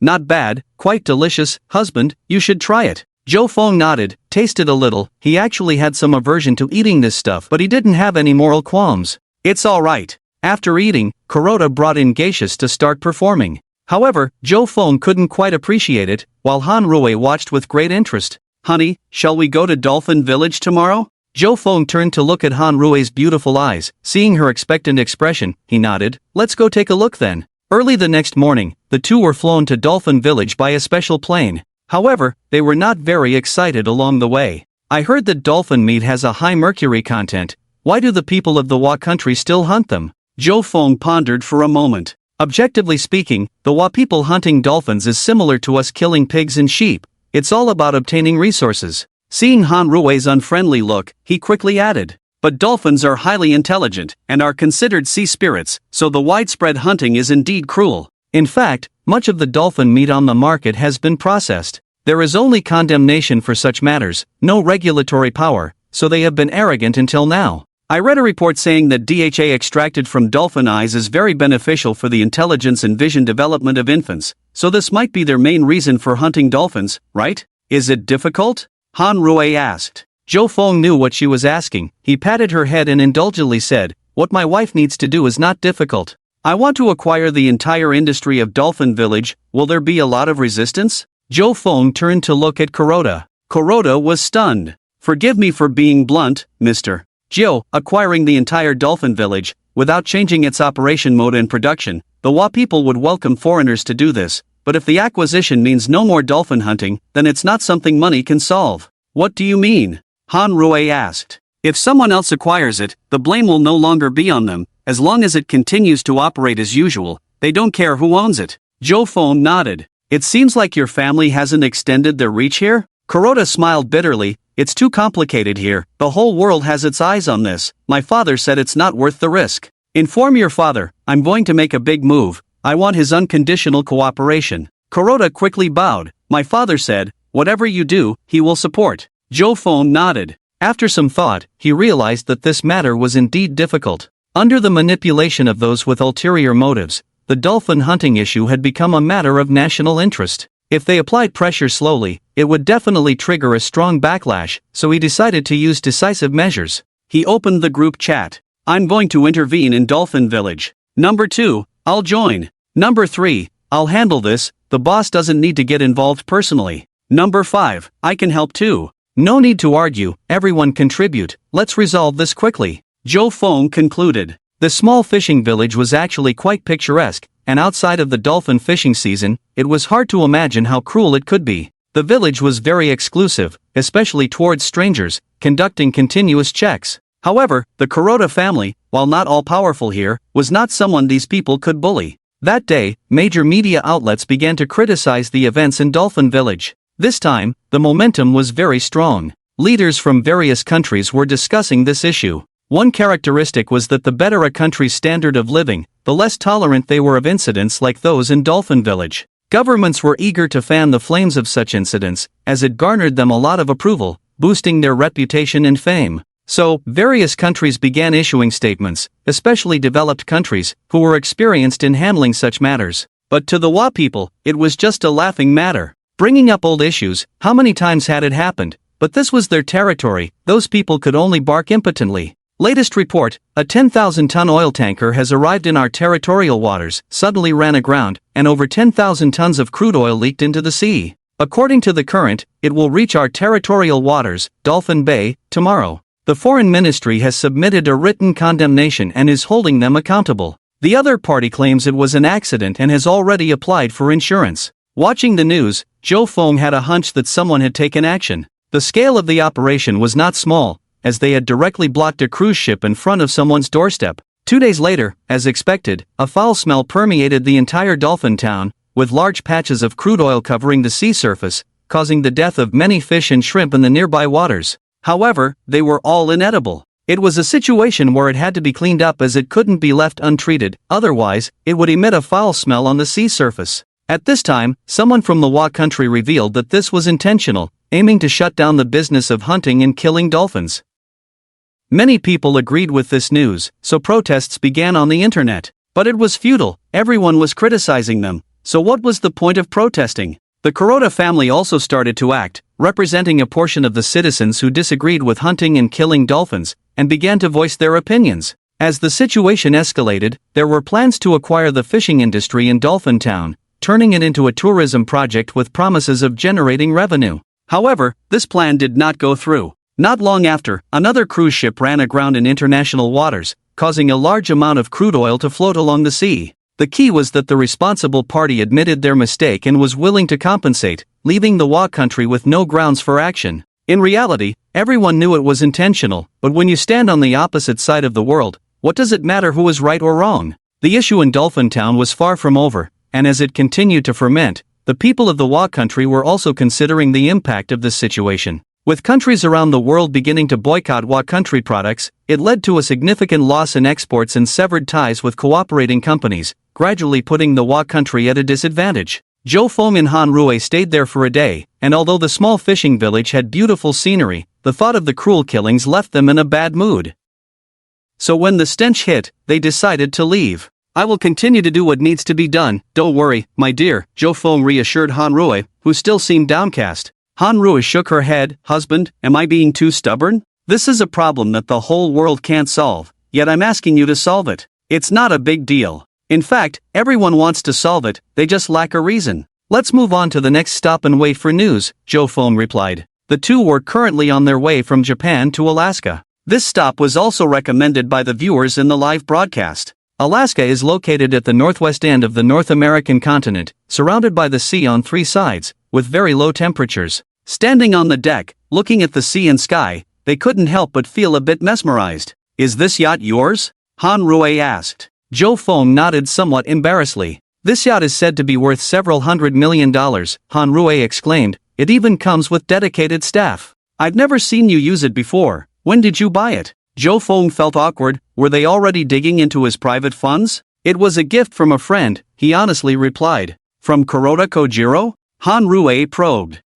No, I think it was someone else, I'm not too sure. They just told me where to dock and I could board the ship directly." Han Rui. She took out her phone from behind. It turned out she had been live streaming all along. "Did you all hear that? This ship belongs to my husband. Since that's the case, I'm planning to offer a benefit." Joe Fong was a bit stunned. Are you planning to give away this ship?" "It's just one ship, the odds, forget it." The sailor nearby almost choked on his drink. Giving away a ship worth several $100 million just like that? It was understandable in a way, considering it seemed like the ship was a gift. But could she not be so casual about it? Was it going to change hands again so soon? Han Rui gave him a look. "Am I that extravagant? What I meant was it can dock at these 2 ports, and if fans happen to need it, we can draw lots, selecting 5 people each time." "But aren't there few people traveling between these 2 places?" Joe Fong doubted. "It's better if there are fewer people. With millions of people, your small boat would be useless," she replied. "That's true, let's do it this way then." Upon hearing this news in the live broadcast room, it was like being injected with chicken blood. In one's lifetime series, this is considered one of the most luxurious yachts in the world. It's not just about having money to board, these yachts are treasures for the wealthy, not easily accessible. It seems not expensive to go to the Wa country. Envious, now blessed in these 2 places. "I am a master of lure fishing. I want to go fishing for golden guns." "You better watch out, don't dirty their boat." Joe Fong took out his computer during this time. After carefully looking at the computer for a while, he finally nodded, found several properties. He dialed the number and made the call. On the outskirts of Alaska, a paved road extends all the way to the seaside. This place is close to the Arctic Circle, with lush grass, blue sea, white clouds in the sky. Every breath is the freshest air. A huge mansion stands here. The style of construction is European architecture from the 1970s. Early in the morning, over 100 servants in this mansion were busy. Hurry up, be quick. Alice, pay attention to your outfit, my dear. You are a senior maid, not a country girl. Oh, dear, are you listening? Damn it, John, let me say it again. Trimming the garden is not how you want it. The master is from Manhwa country. Your aesthetics do not meet his standards. The female housekeeper walked around with a fierce demeanor, occasionally directing everyone on how to do things. Although she had a fiery temper, everyone understood. After all, they had been in this mansion for 3 or 4 years, and the so-called owner had never appeared. But their compensation was not small, even higher than many peers. Not all of Alaska is wealthy. There are also many poor families who make a living by fishing. This kind-hearted master bought this mansion, never came to enjoy it himself, but kept these 100 people. They were all grateful. In fact, it's not as bad as she said. This mansion has never been abandoned. They have been cleaning it well, but a few days ago they heard that the owner of the mansion was coming here, and these people were all excited. They were restless for several nights. The female housekeeper Mary was even a bit crazy. Just then, she received a phone call. Okay, I got it. Hanging up the phone, she clapped her hands. Everyone stop for a moment, now check everything carefully, then we will set off to the pier to welcome the owner. Everyone cheered. Looking at the land ahead, Han Rui was excited. The sea is good, but the land can truly make people feel at ease. But it seems like there are few people around here? Han Rui was a bit worried. The scenery here is beautiful, but it's quite lonely without people around. At this moment, sports cars drove from the winding road towards this side, and when they arrived at the pier, they neatly parked on the side of the road. Under the command of a beautiful blonde maid, everyone perked up and shouted towards the yacht. Welcome home, master. In a hoarse voice, mixed with some awkwardness. After all, it is a common understanding that Chinese is difficult to learn worldwide. Zhou Feng rubbed his head. Han Rui also looked at Zhou Feng. Mary on the other side, watching the yacht approaching the shore, felt quite pleased. It is said that the people from the Hua country like this set, which she had painstakingly found out. After studying the video for a long time, everyone finally achieved uniformity. There seemed to be over 100 people? Han Rui was a bit puzzled. Are they all your servants and gardeners? Zhou Feng nodded. Seems like it. He didn't care about this. It was the responsibility of the third secretary, who really valued him, actually hiring over 100 people to serve him. It seemed like it had been a few years. Has this staffing been maintained all along? This guy really knows how to spend money. He'll have to criticize her later. The yacht docked, and Zhou Feng led Han Rui directly to the pier. Mary, speaking fluent Chinese, said, Masters, you must be tired from the journey. We have prepared the best rose petal bath and the most sumptuous feast to welcome you. Han Rui was not used to being addressed like this, but fortunately, the 100 or so people present all kept their heads down, otherwise she would have felt embarrassed. Meanwhile, the barrage in her live stream was flying across the screen. Is this the life of the wealthy? This is probably not something ordinary wealthy people can achieve. Having 100 pairs of people waiting for you across the ocean, just thinking about it brings great satisfaction. There are probably 60 or 70 maids here, and each one is exceptional, especially the head maid, who is no less than a celebrity. I'm so envious. Their servants drive supercars. Everyone. I want to be a servant gardener too. I want to see the streamer's mansion. +1. Efficiently driving, Han Rui and Zhou Feng entered the Rolls-Royce Phantom, leading the convoy towards the villa in a flash. A sprawling estate came into view. However, the inside was not visible. It looked like a fortress, complete with walls and a 4 to 5 meter high imposing gate, giving off an inhumane vibe. Inside, the car drove through the garden botanical garden, arriving in front of the house. This was the only building in the estate, about 5 stories high and hundreds of meters long, resembling a colossal creature crawling on the ground. As Zhou Feng and Han Rui got out of the car, the welcoming servants were already standing on both sides. As they stepped on the stone path, they bowed in unison, Welcome home, masters. Han Rui could barely contain her emotions, and it was understandable. Many viewers from the live stream also found it quite impressive. Mary led the two into the hall. The ancient European decorations inside were eye-opening. To the west were thick Persian handmade carpets. The tea sets were made of gold and silver. The paintings on the walls were also the works of famous artists. Mary led them to the master bedroom. Upon opening the door, they found a living room of nearly 200 square meters. It was fully equipped with various items, and the table was adorned with a variety of fresh fruits, many of which were flown in. Zhou Feng took Han Rui's phone and handed it to the efficient servant standing at the door. Live streaming, do you understand? Seeing her nod, Zhou Feng directed, take the phone, film around, and that's it. Dismissing Mary, Zhou Feng gently embraced Han Rui and kissed her forehead. Darling, relax, this is also our home. If you feel uncomfortable, I can dismiss some of the servants. Han Rui shook her head, it's okay, I'll get used to it. Let's take a bath first, then go out for dinner. Zhou Feng hugged Han Rui. Okay. Seeing even the bathrobes were top-notch brands, Han Rui shook her head, feeling immune to the extravagance. After bathing, the two headed to the dining room. Facing a delicate long table of about 10 meters, Zhou Feng frowned. It looked good but was not very practical. Remove this table and replace it with a square one or a round table for 8. Zhou Feng ordered. Yes, master. They didn't ask why and immediately complied. There was usually one person serving behind the two. Master, this is jade melon from Xiefeng. It has a good texture. These are corn kernels flown in from New Zealand. These are deep-sea prawns near the Arctic Circle. This is deep-sea octopus caught by whaling ships. Not all were large fish and meat dishes. They were thoughtful food items, specially prepared in the taste preferred by the people of Hua country. The two were infected and dispelled much of the feeling of strangeness in a foreign land. Han Rui even invited them to eat together, but it seemed that the custom was already ingrained in their bones, and they refused. The two of them were extremely satisfied with this meal, not even feeling that the cuisine of the Hua country was particularly good. Perhaps it was due to different culinary customs. The cuisine was prepared according to the preferences of the Hua country people. Here, the dishes were specially prepared to please the two hosts from Hua country. The chefs were all Michelin 3-star chefs, not just one or two, but a total of 5. After finishing their meal, a stableman brought unmatched steeds, each one tall and powerful, with shiny fur, clearly top-quality horses. Among them, 2 horses, one red and one black, stood out. They were over 2 meters tall. Master, this red horse is a fine Akhal-Tek horse, one of the best, also known as the sweat blood horse as the Hua country people call it, the stableman humbly said. Its current value has exceeded $20 million. And this black horse is a purebred horse, with excellent lineage traced back 35 generations in our records. Currently, there is no horse more valuable than it. Zhou Feng nodded, but Han Rui was not good at riding horses, and he was also worried about her getting hurt due to the size of the horse.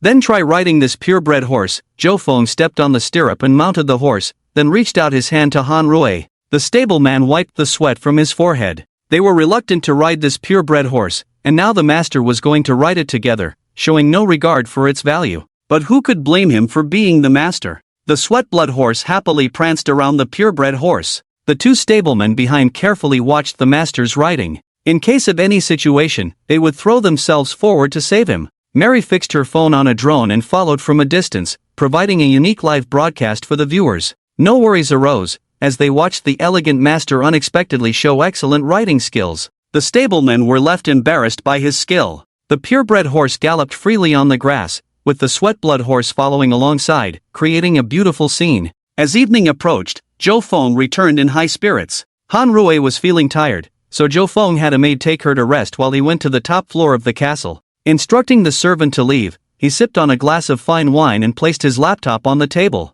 Opening his contacts, he asked, how are things going? There are signs of the Hua country relenting, and Black Tachibana did well. To reward him, I have given him more resources, number 2 replied. Zhou Feng nodded, acknowledging Black Tachibana's efforts. I plan to send 2 more cruise ships to blockade them, which should be enough, number 4 said. However, the cleanup is also a problem. The area near Dolphin Town is already unbearable, and the dolphins probably won't pass through easily. Number 5 added. The situation is under control, but let Black Tachibana take over when the time comes. Turn it into a tourism industry. Although we have eliminated the dolphin hunting industry, we have not harmed the local interests, Zhou Feng summarized. Number 7, how is the development of our spacecraft going? It's close to success. This one will be better than the previous ones. Our aerospace technology is still top-notch, but others are unaware, and our secrecy measures have not been relaxed, number 7 reported. Good, Zhou Feng nodded. These guys were indeed reliable, but it was also because he provided them with abundant resources. Over the years, not to mention himself, even his secretaries were not lacking in money. The amount of money each of them handled would shock people. But they worked sincerely for him, not just for the money. This was also something he gained from the sign-in rewards, loyalty pills. These pills could enhance a person's various attributes and make others loyal to them, with a quantity of 9. This is not a random selection of people. He traveled around at that time, and those from the 1st to the 9th were either lonely and helpless, or had a tragic background and couldn't go on living, or were simply determined to die. He patiently helped them. After careful questioning, he explained the effects of the pills, and then they took them. In other words, even without the pills, they were loyal, but people change, and the pills can prevent them from changing in the future. From having nothing to having everything now, Zhou Feng felt that he had done right by them. If you like, we can stay here forever, Zhou Feng said, embracing Han Rui. Han Rui leaned against Zhou Feng, filled with joy. The group of people looked at the distant snow-capped mountains on horseback, feeling relaxed and happy. Master, there's a phone call, Mary cautiously approached. It's the highest official here. Zhou Feng was puzzled. Why would they look for me? Mary looked at him and said softly, most likely they know you're back and are coming to greet you, maybe even to seek investment. Zhou Feng nodded. It was easy to see that as a wealthy person, it was normal for others to have such intentions. Then let's meet. Zhou Feng nodded. As the equivalent of a provincial governor, he had to give face. Mary nodded and instructed the people in the castle to arrange it. When the group returned, they could see from afar rows of maids carrying various delicacies like butterflies entering the living room. At a glance, they saw several important figures sitting at the dining table, who nodded in acknowledgement when they entered. They didn't even think of standing up. Mary whispered to Zhou Feng's side, these are the governor's secretary and clerks, the governor is not here. Zhou Feng nodded. Quite arrogant, aren't they? Who are you people? He asked directly. Then he said to the serving maids, who allowed you to entertain guests privately? He was displeased with their arrogant attitude, thinking, you dare to act high and mighty on my territory? The clerks and 2 secretaries were at a loss, not knowing how to respond. There were 2 deputy stewards in the castle, 1 male and 1 female, and the female was present. Sophie was one of the most beautiful women in the entire castle, with blonde hair and blue eyes, and a privileged background. Seeing Zhou Feng's unfriendly gaze, the female deputy was not too afraid. She nodded and said, the master is out, so when these gentlemen arrived, I entertained them privately, all according to their instructions. Zhou Feng noticed a secretary smiling slightly at the deputy, and the 2 exchanged a brief glance with their eyes. The female deputy looked even more pleased. It was obvious that she knew the secretary, and with the governor behind her, she felt confident. Bold, Sophie, how many times is this? Mary immediately scolded. Sophie was not afraid at all. If the master is not here, don't we need to entertain guests with the highest standards? Otherwise, people might think our master is impolite. She had long wanted to replace Mary. The wealth in this estate was endless, and the master rarely returned. It seemed like he wasn't planning to stay permanently this time either. She was eager to establish herself and had secretly sought pressure from the governor's secretary, with whom she had a good relationship. Pointing at Sophie, Zhou Feng, ignoring her surprise, said directly, you're fired. He could tell that Sophie was rebellious, and he was surprised that upon his return, everyone already knew. How did the news spread so quickly? He then said to the trio, as for what you want, ask your governor for it. The movements of the 3 stopped. They looked at Zhou Feng in disbelief. Before they could say anything, he continued, all right, after you've eaten, it's time for you to leave. Waved his hand. What are you standing there for, Sophie? You have been fired. Go find Mary for your compensation. Although I keep idle people here, I don't keep those parasites. Sophie's face was full of disbelief. Does he really not care about the governor's opinion at all? The 3 secretaries left angrily. It seemed they were not prepared to give up easily. According to the dismissal process, you can receive 3 times your salary. Come with me, and also, you need to explain your current tasks.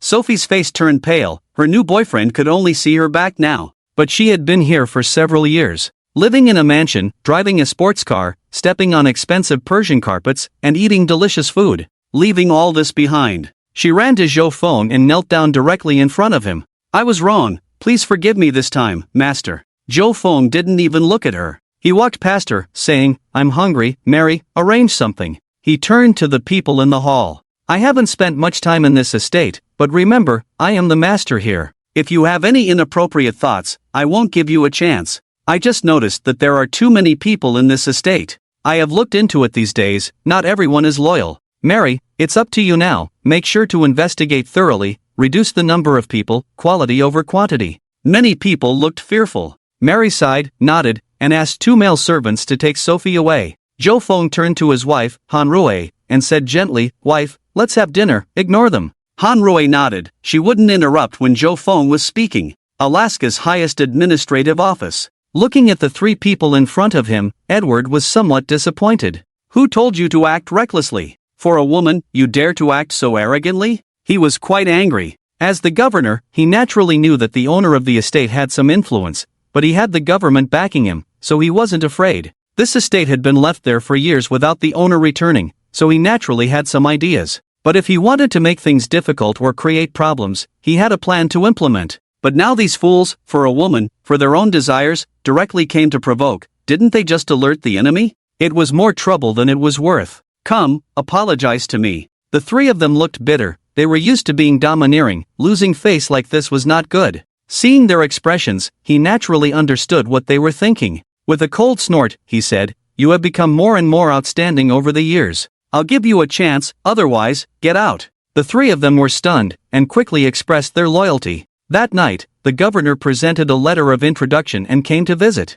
Following the regulations provided by Mary, a grand welcome ceremony was held. Zhou Feng and Edward raised their glasses together, looking at the bonfire in the estate. "I say, Governor, I know what you're paying attention to." There was no one around. Zhou Feng raised his glass as a signal. Edward was somewhat surprised. This guy really didn't play by the rules. Aren't the Chinese known for being strategic? Why did he just come straight to the point? "I don't understand what you mean, dear Zhou. I came here to be friends with you," Edward said in surprise. Zhou Feng sneered. "Edward, I actually quite dislike the hypocrisy of you Americans. In that regard, you are a typical American." Ignoring his astonishment, everyone clinked their glasses together. "You have your eyes on my estate?" Zhou Feng bluntly exposed him. "Oh, dear friend, I think you have some misunderstandings." Zhou Feng's direct punch made it difficult for Edward to respond. Zhou Feng nodded, not bothering to argue with him. "So, I don't want to waste time. Actually, you may not know." Zhou Feng smiled and said, "Many of the tall buildings in Alaska belong to me, including the apartment building closest to your government building."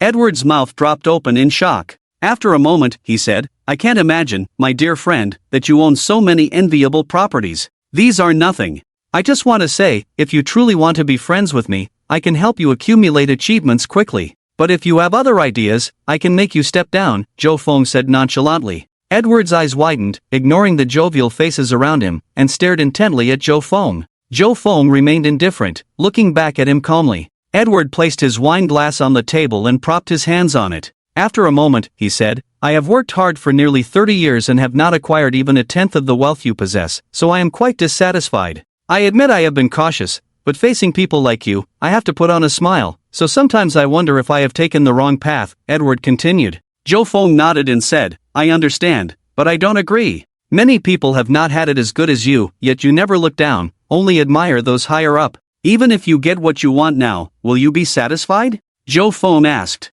Edward hesitated and shook his head. "No." "Then what do you mean?" Zhou Feng inquired. "Having a friend like you would be more helpful to me than owning your estate," Edward said, extending his hand. The two shook hands. "Tomorrow, bring me the investment documents," Zhou Feng instructed. "I appreciate it," Edward replied. "Let's have a pleasant cooperation," Zhou Feng said. "Pleasant cooperation," Edward echoed. Onlookers watched the two men on the tower engaging in a friendly conversation, somewhat puzzled. Had they reached an agreement? The next day, news spread throughout Alaska of a mysterious tycoon investing heavily in local businesses. Data showed that the tycoon had invested over 100 billion, with more to come. The governor personally accompanied the tycoon and declared him his best friend. Sophie had arranged to meet her secretary at a cafe, but the secretary had not shown up. Upon hearing the news, her face fell. Could someone like her dare to scheme against such a prominent figure? "Wife, stay here, I need to handle something," Zhou Feng told Han-Rui. "The zodiac animal head of our country has appeared in Manhwa, and I need to go there in person."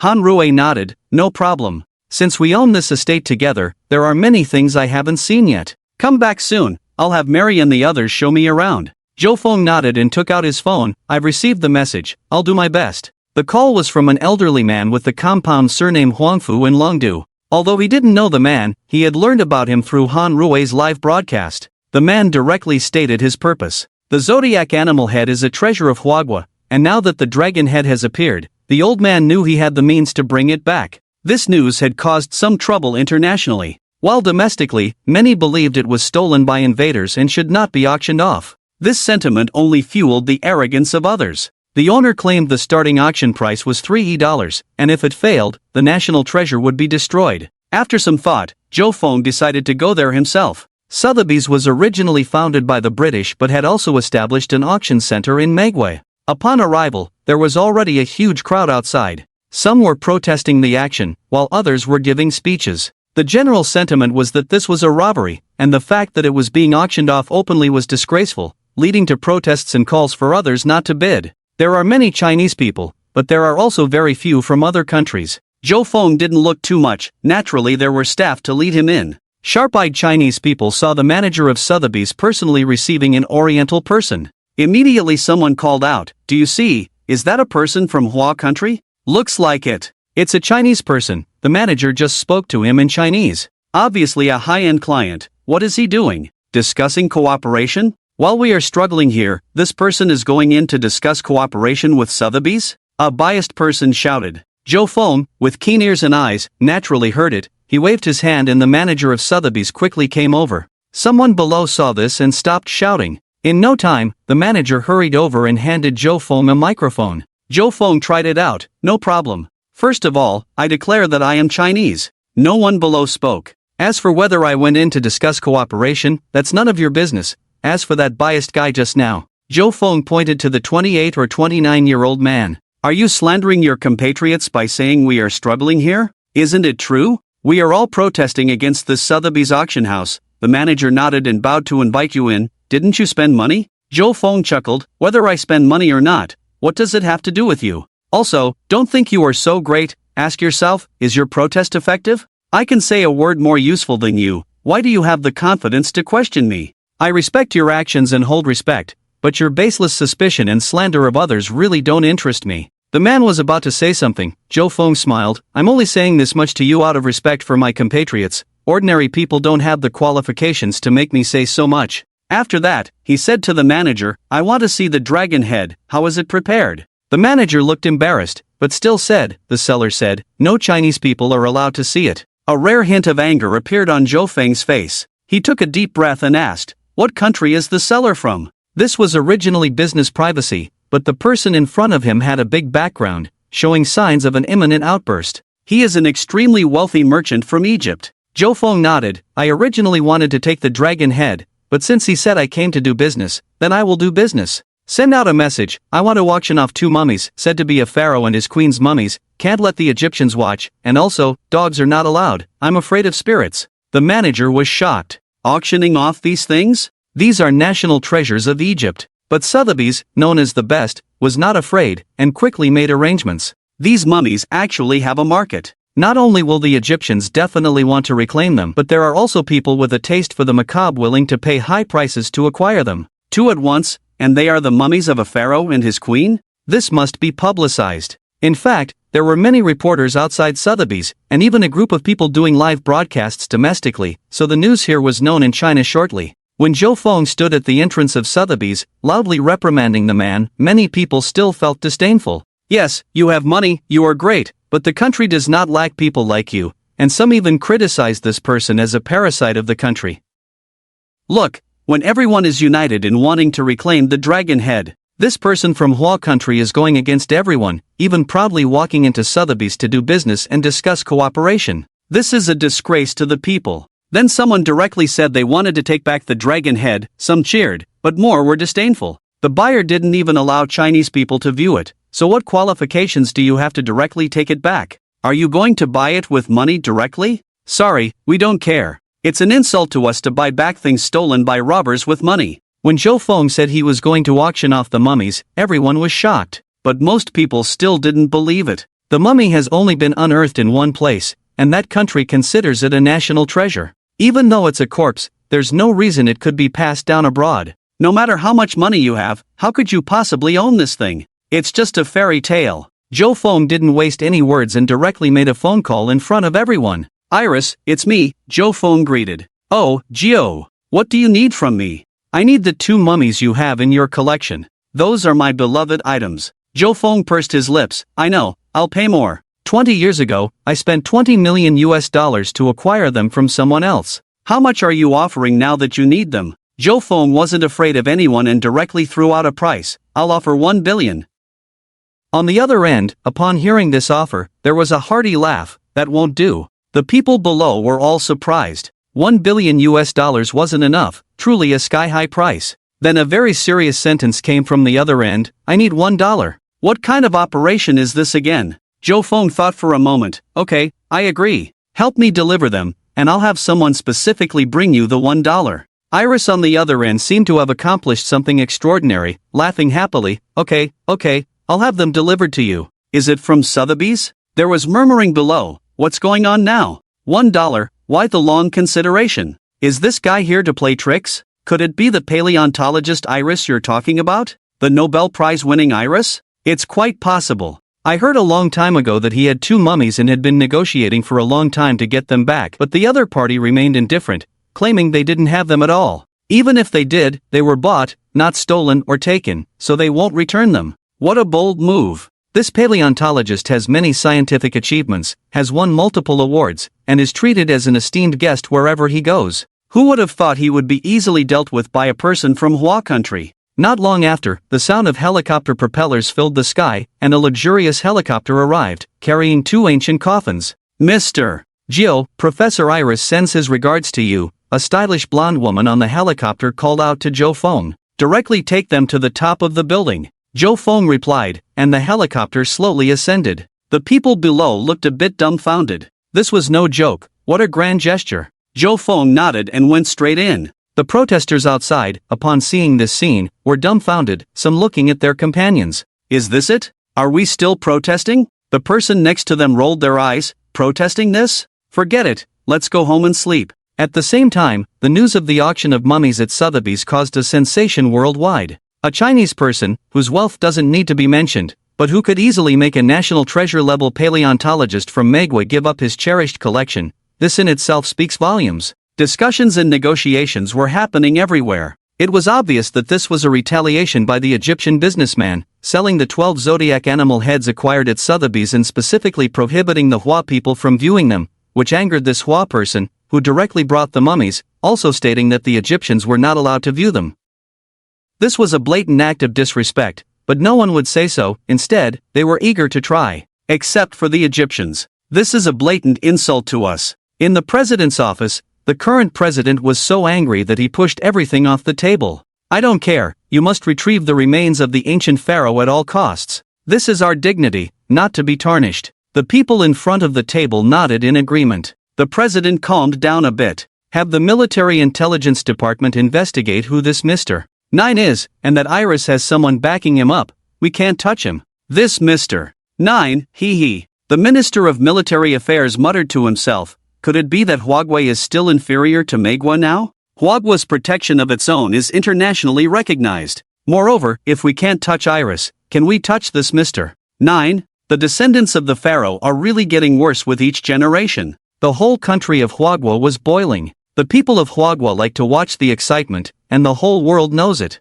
So, they are quite good at stirring up trouble. Many people in the country are paying attention to this matter, so some people live-streamed the whole thing from beginning to end, and the entire incident was recorded and spread domestically. Joe Fong couldn't help but become famous. Mysterious man splurges $1 billion to buy a mummy just to show off. Witness the rise of a great nation. Huawei's man at Sotheby's bows his head. Mummy auction, what is the appropriate price? Will this move successfully retrieve the animal head or make others angry? Discussing the national treasure animal head. Thousands of media outlets rushed to publish articles. Most of them were positive and encouraging, but there were also unscrupulous media outlets starting to criticize. After all, for them, having a point of contention means having a hot topic, and having a hot topic means making money. There were also so-called experts giving honest comments. Young people are still young after all. Once they get involved, the return of the animal head is mostly hopeless. Sotheby's Center Hall. Joe Fong was led by a beautiful waitress to stroll around the exhibition hall.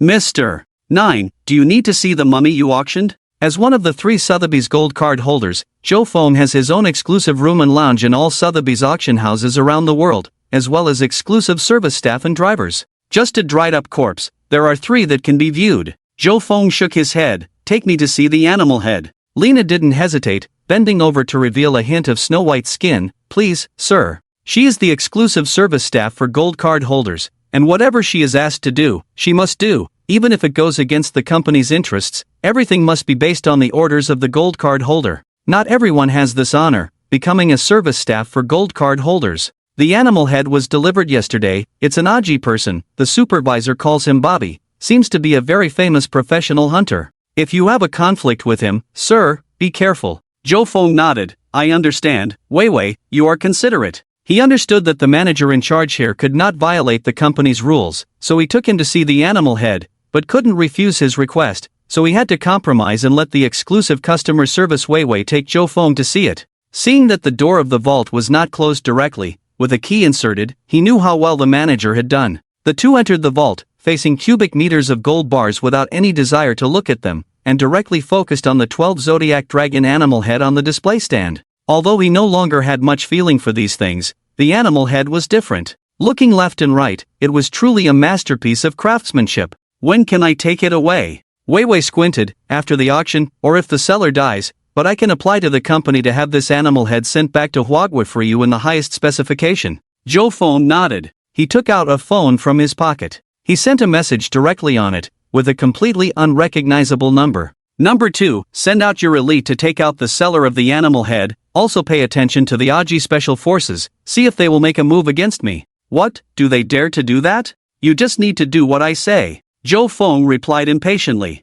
Understood, boss, rest assured. Zhou Feng put away his phone. Let's go, I'm very tired, give me a massage. Wei Wei smiled happily, with pleasure. The snow-capped snowy mountains. Suddenly a door opened halfway up the mountain. A young man in a windbreaker walked in. He looked down and walked onto an elevator. This is an underground base, brightly lit, hollowed out inside the mountain, housing the world's most advanced military technology. There are also large living rooms, luxurious and practical, ensuring that those living here not only do not feel bored, but also feel happy. It is not a place for intense training now. There are about 30 or 40 people, all dressed casually, playing cards, drinking, and playing games inside. These days are really annoying. A bald man stretched lazily. Hey, when you were outside, you didn't say that. Originally, you couldn't even stay for 2 days out of a week, and you said you were tired and wanted to come back to the base. Yeah, it's a bit idle inside, and I don't really like being outside either. It's really annoying. Isn't it just that there are too few missions? Someone interjected. Indeed, there are too few places that need our intervention now. Then tell the supervisor, resign and go live a normal life? Someone playing cards suggested. The bald man was surprised. Stop talking nonsense. Do you think people like us can live a normal life? Who would get used to it? Even if I die in a mission, I feel it's worth it. These people have different skin colors, but they all speak Chinese when conversing. At this moment, an elevator descended from above. A handsome young man in a windbreaker and military cap walked down the elevator. Supervisor, everyone present called out in unison. Despite facing this group of tough men, the young man, who looked about 18 or 19 years old, did not show any decrease in his pride. Since Disha has already rotated off duty, this mission will be entrusted to your Tiangang team. Upon hearing this, the people here became excited. Someone wants to target our boss. I need 10 of you to draw lots and go out to intimidate those people. The young man's eyes were slender, looking rather indifferent and gloomy, but when it came to the boss, a hint of eagerness flashed in his eyes. Damn it, how dare they? I'll go. No one should argue with me about this. I'll go. I'll offer 30 million, I'll buy a spot. Hee hee, 50 million. Why do you think we still need money? The young man flicked his coat, the windbreaker fluttered, turned around and walked away. His voice came over. The mission target has been shared. Those who have obtained a spot should act quickly. Remember the rules. No indiscriminate killing, no excessive actions, no betrayal. We are professionals. What matters is precision, not arrogance. By the way, if you're really idle, you can follow along to see. Stay here. The boss said he's afraid you'll get bored. Ask if anyone wants to retire. Even though there are none, if you want to wash your hands of it, fill out the application. I'll take note. The latter sentence made the crowd somewhat excited. Even if they didn't get the task, assisting others when they do it is also good. As for the latter half of the sentence, these people didn't pay attention at all. Zhou Feng, a few years ago, had assets that were unimaginable. Just like in novels and movies, he began to think about training an elite team. He acted on it,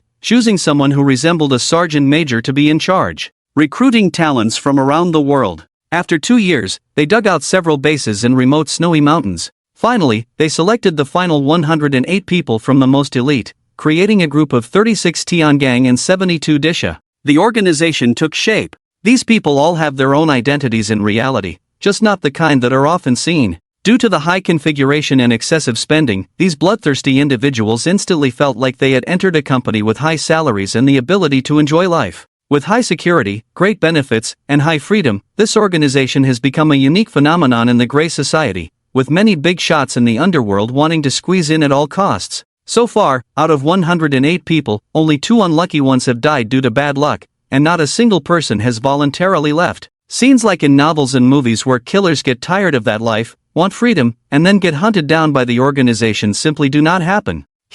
Freedom. If you are tired, even if you don't say it, your supervisor will suggest taking a break or resigning. You can even receive a large sum of resignation money. Even so, after a certain period of time, there will be reminders for those who don't want to work anymore to write a resignation letter. Any reason is approved. Often, these people wonder if the boss is bankrupt and eager to disband them. But with each of them holding hundreds of millions of dollars, it's hard to imagine how the boss could go bankrupt. There are weekends off, shifts, opportunities to experience life, take leave, and try various recommended professions. Everything is good except for one thing. There are too few tasks. It's simply not enough to go around. Nowadays, a saying is circulating among these great killer organizations. Skills and courage are secondary. The main thing is being able to join this shadow organization. So, if you can join, you are top-notch. That's right, Joe Fong finds it troublesome, so this organization is called Shadow. Joe Fong has his own weapons research lab, biochemical research lab, and high-tech research lab. Therefore, the equipment used by the Shadow organization is always top-notch. It can outperform the special agents of various countries with its sophisticated equipment. Not to mention those wild methods in the martial world. For example, when you go to assassinate a target with a silenced pistol, the people of the Shadow organization are equipped with exoskeletons, aiming devices that can penetrate walls, and high-precision sniper rifles with high-tech special bullets that can reach 10 times the distance you can. How can you compare? You sneak around and finally infiltrate within 100 meters of the target, only to find that the target has already turned into a pool of blood, with the blood long cold. You see a bullet shot from 2 or 3 kilometers away piercing through a marble wall, shattering the target with one shot. How do you feel? Originally, they recruited top talents and overwhelmed them with this outrageous equipment. This is the reason why killer organizations have not been thriving in recent years. Most killers who couldn't get into the Shadow organization have retired. A small number of killers who are still striving to enter the Shadow organization have made it their lifelong goal. The Shadow organization also does not take on random tasks. If they don't understand the situation or if the target is not a problem at all, they simply don't accept it. There's nothing they can do. They don't lack money, which has caused the killer organizations to decline even further. In simple terms, Zhou Feng has ruined all the killer organizations in the world. Apart from his Shadow organization, there are hardly any decent killer organizations left in the world. On the day of the auction, Sotheby's was bustling with various political and business celebrities, as well as celebrities and artists who were close to them. After a few rounds, the auctioneer raised the wooden hammer in his hand. Now let's take a look at our finale, the mummies of the pharaoh and his wife.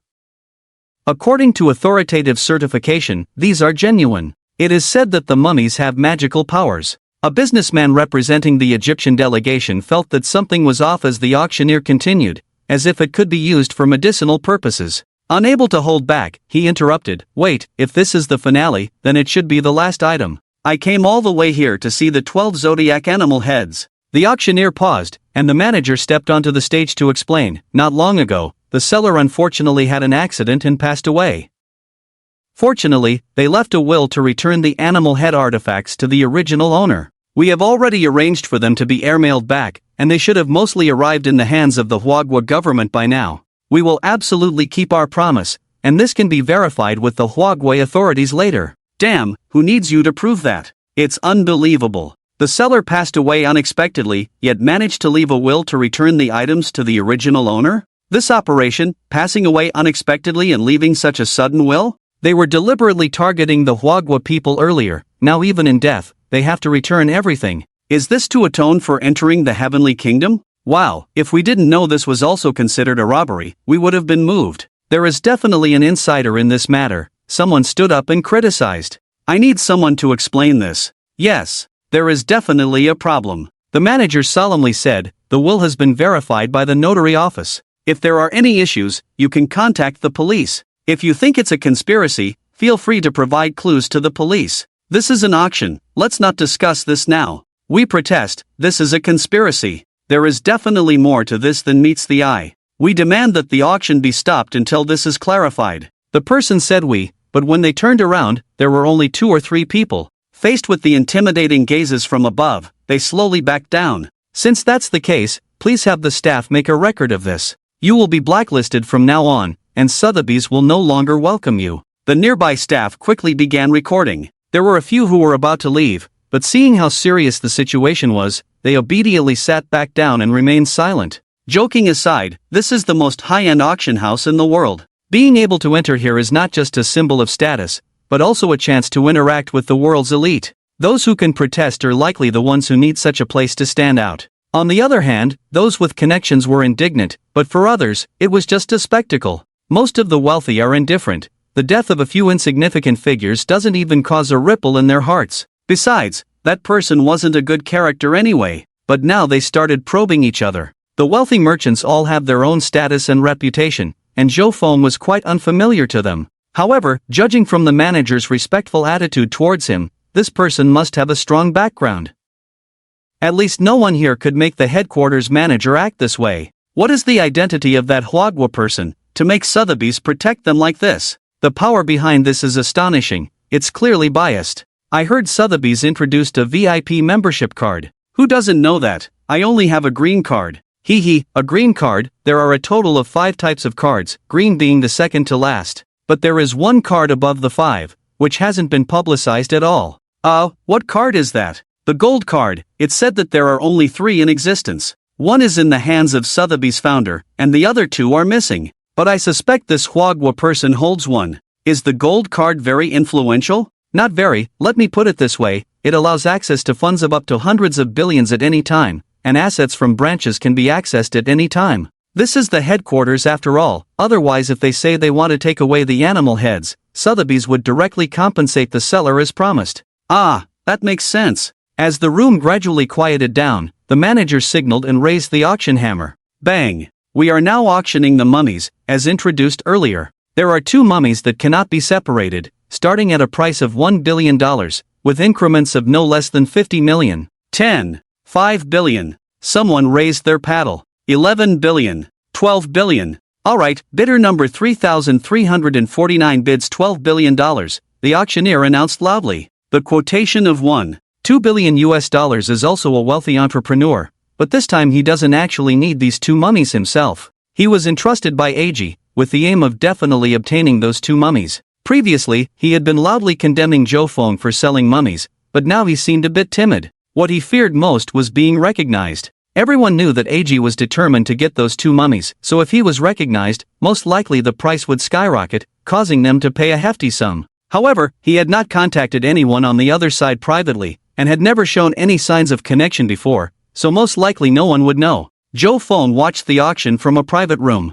In fact, even though the items had not arrived in Huagua yet, the mission had already been completed. But the information he received earlier was that someone on the other side was being unfavorable to him. This made him somewhat annoyed. I control the largest assassin organization, and I initially thought of solving the problem, but you, on the other hand, are thinking of taking a different approach? Well then, I'll play along with you. Knock knock knock. The sound of knocking on the door rang out. Wei Wei walked in with a notebook. Mr. 9, here are the profiles of the people below. Zhou Feng waved his hand, indicating for her to leave. He fiddled with the computer. The information has been sent. Within 5 minutes, I need to know who I am waiting for. Understood, boss. Zhou Feng picked up the red wine on the table and took a sip slowly. My wife's birthday is coming up. What gift should I get for her? 3 minutes later, Zhou Feng received a phone call. This time, AG assigned 2 people, one overt and one covert, with the overt one representing the official side of AG, while the covert one was a billionaire entrepreneur.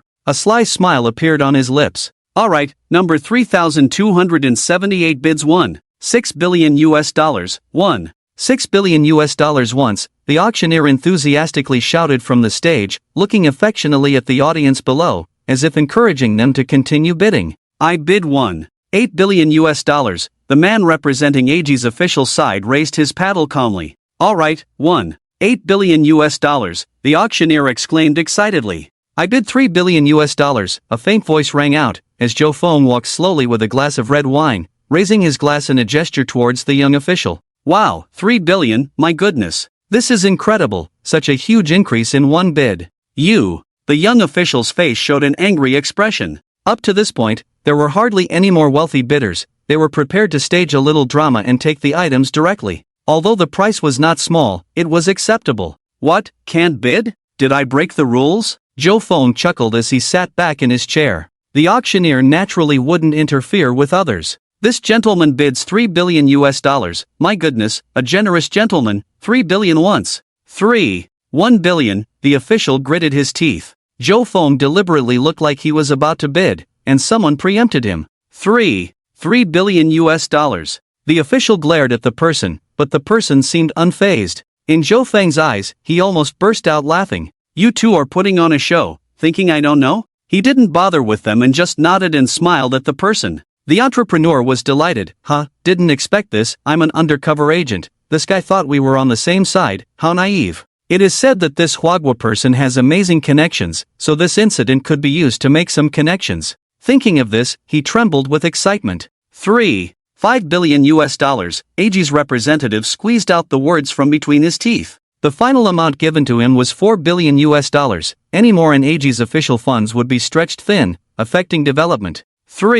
6 billion US. The covert bidder continued to raise the bid. It can be seen that there is a bit of a lack of successors. The representative of the AG side stared with wide eyes, full of bitterness, finally took a deep breath and sat down. Showing a helpless look, Joe Fong directly applauded, looking very pleased. A hint of mockery flashed in the eyes of the official representative of AG. What a fool. $36 billion once, $36 billion twice. The auctioneer on stage was so excited that this item with an initial price of $10 billion actually tripled, adding a thick stroke to his professional career. I really like this, thing, Joe Fong muttered to himself, not quietly. I bid $5 billion.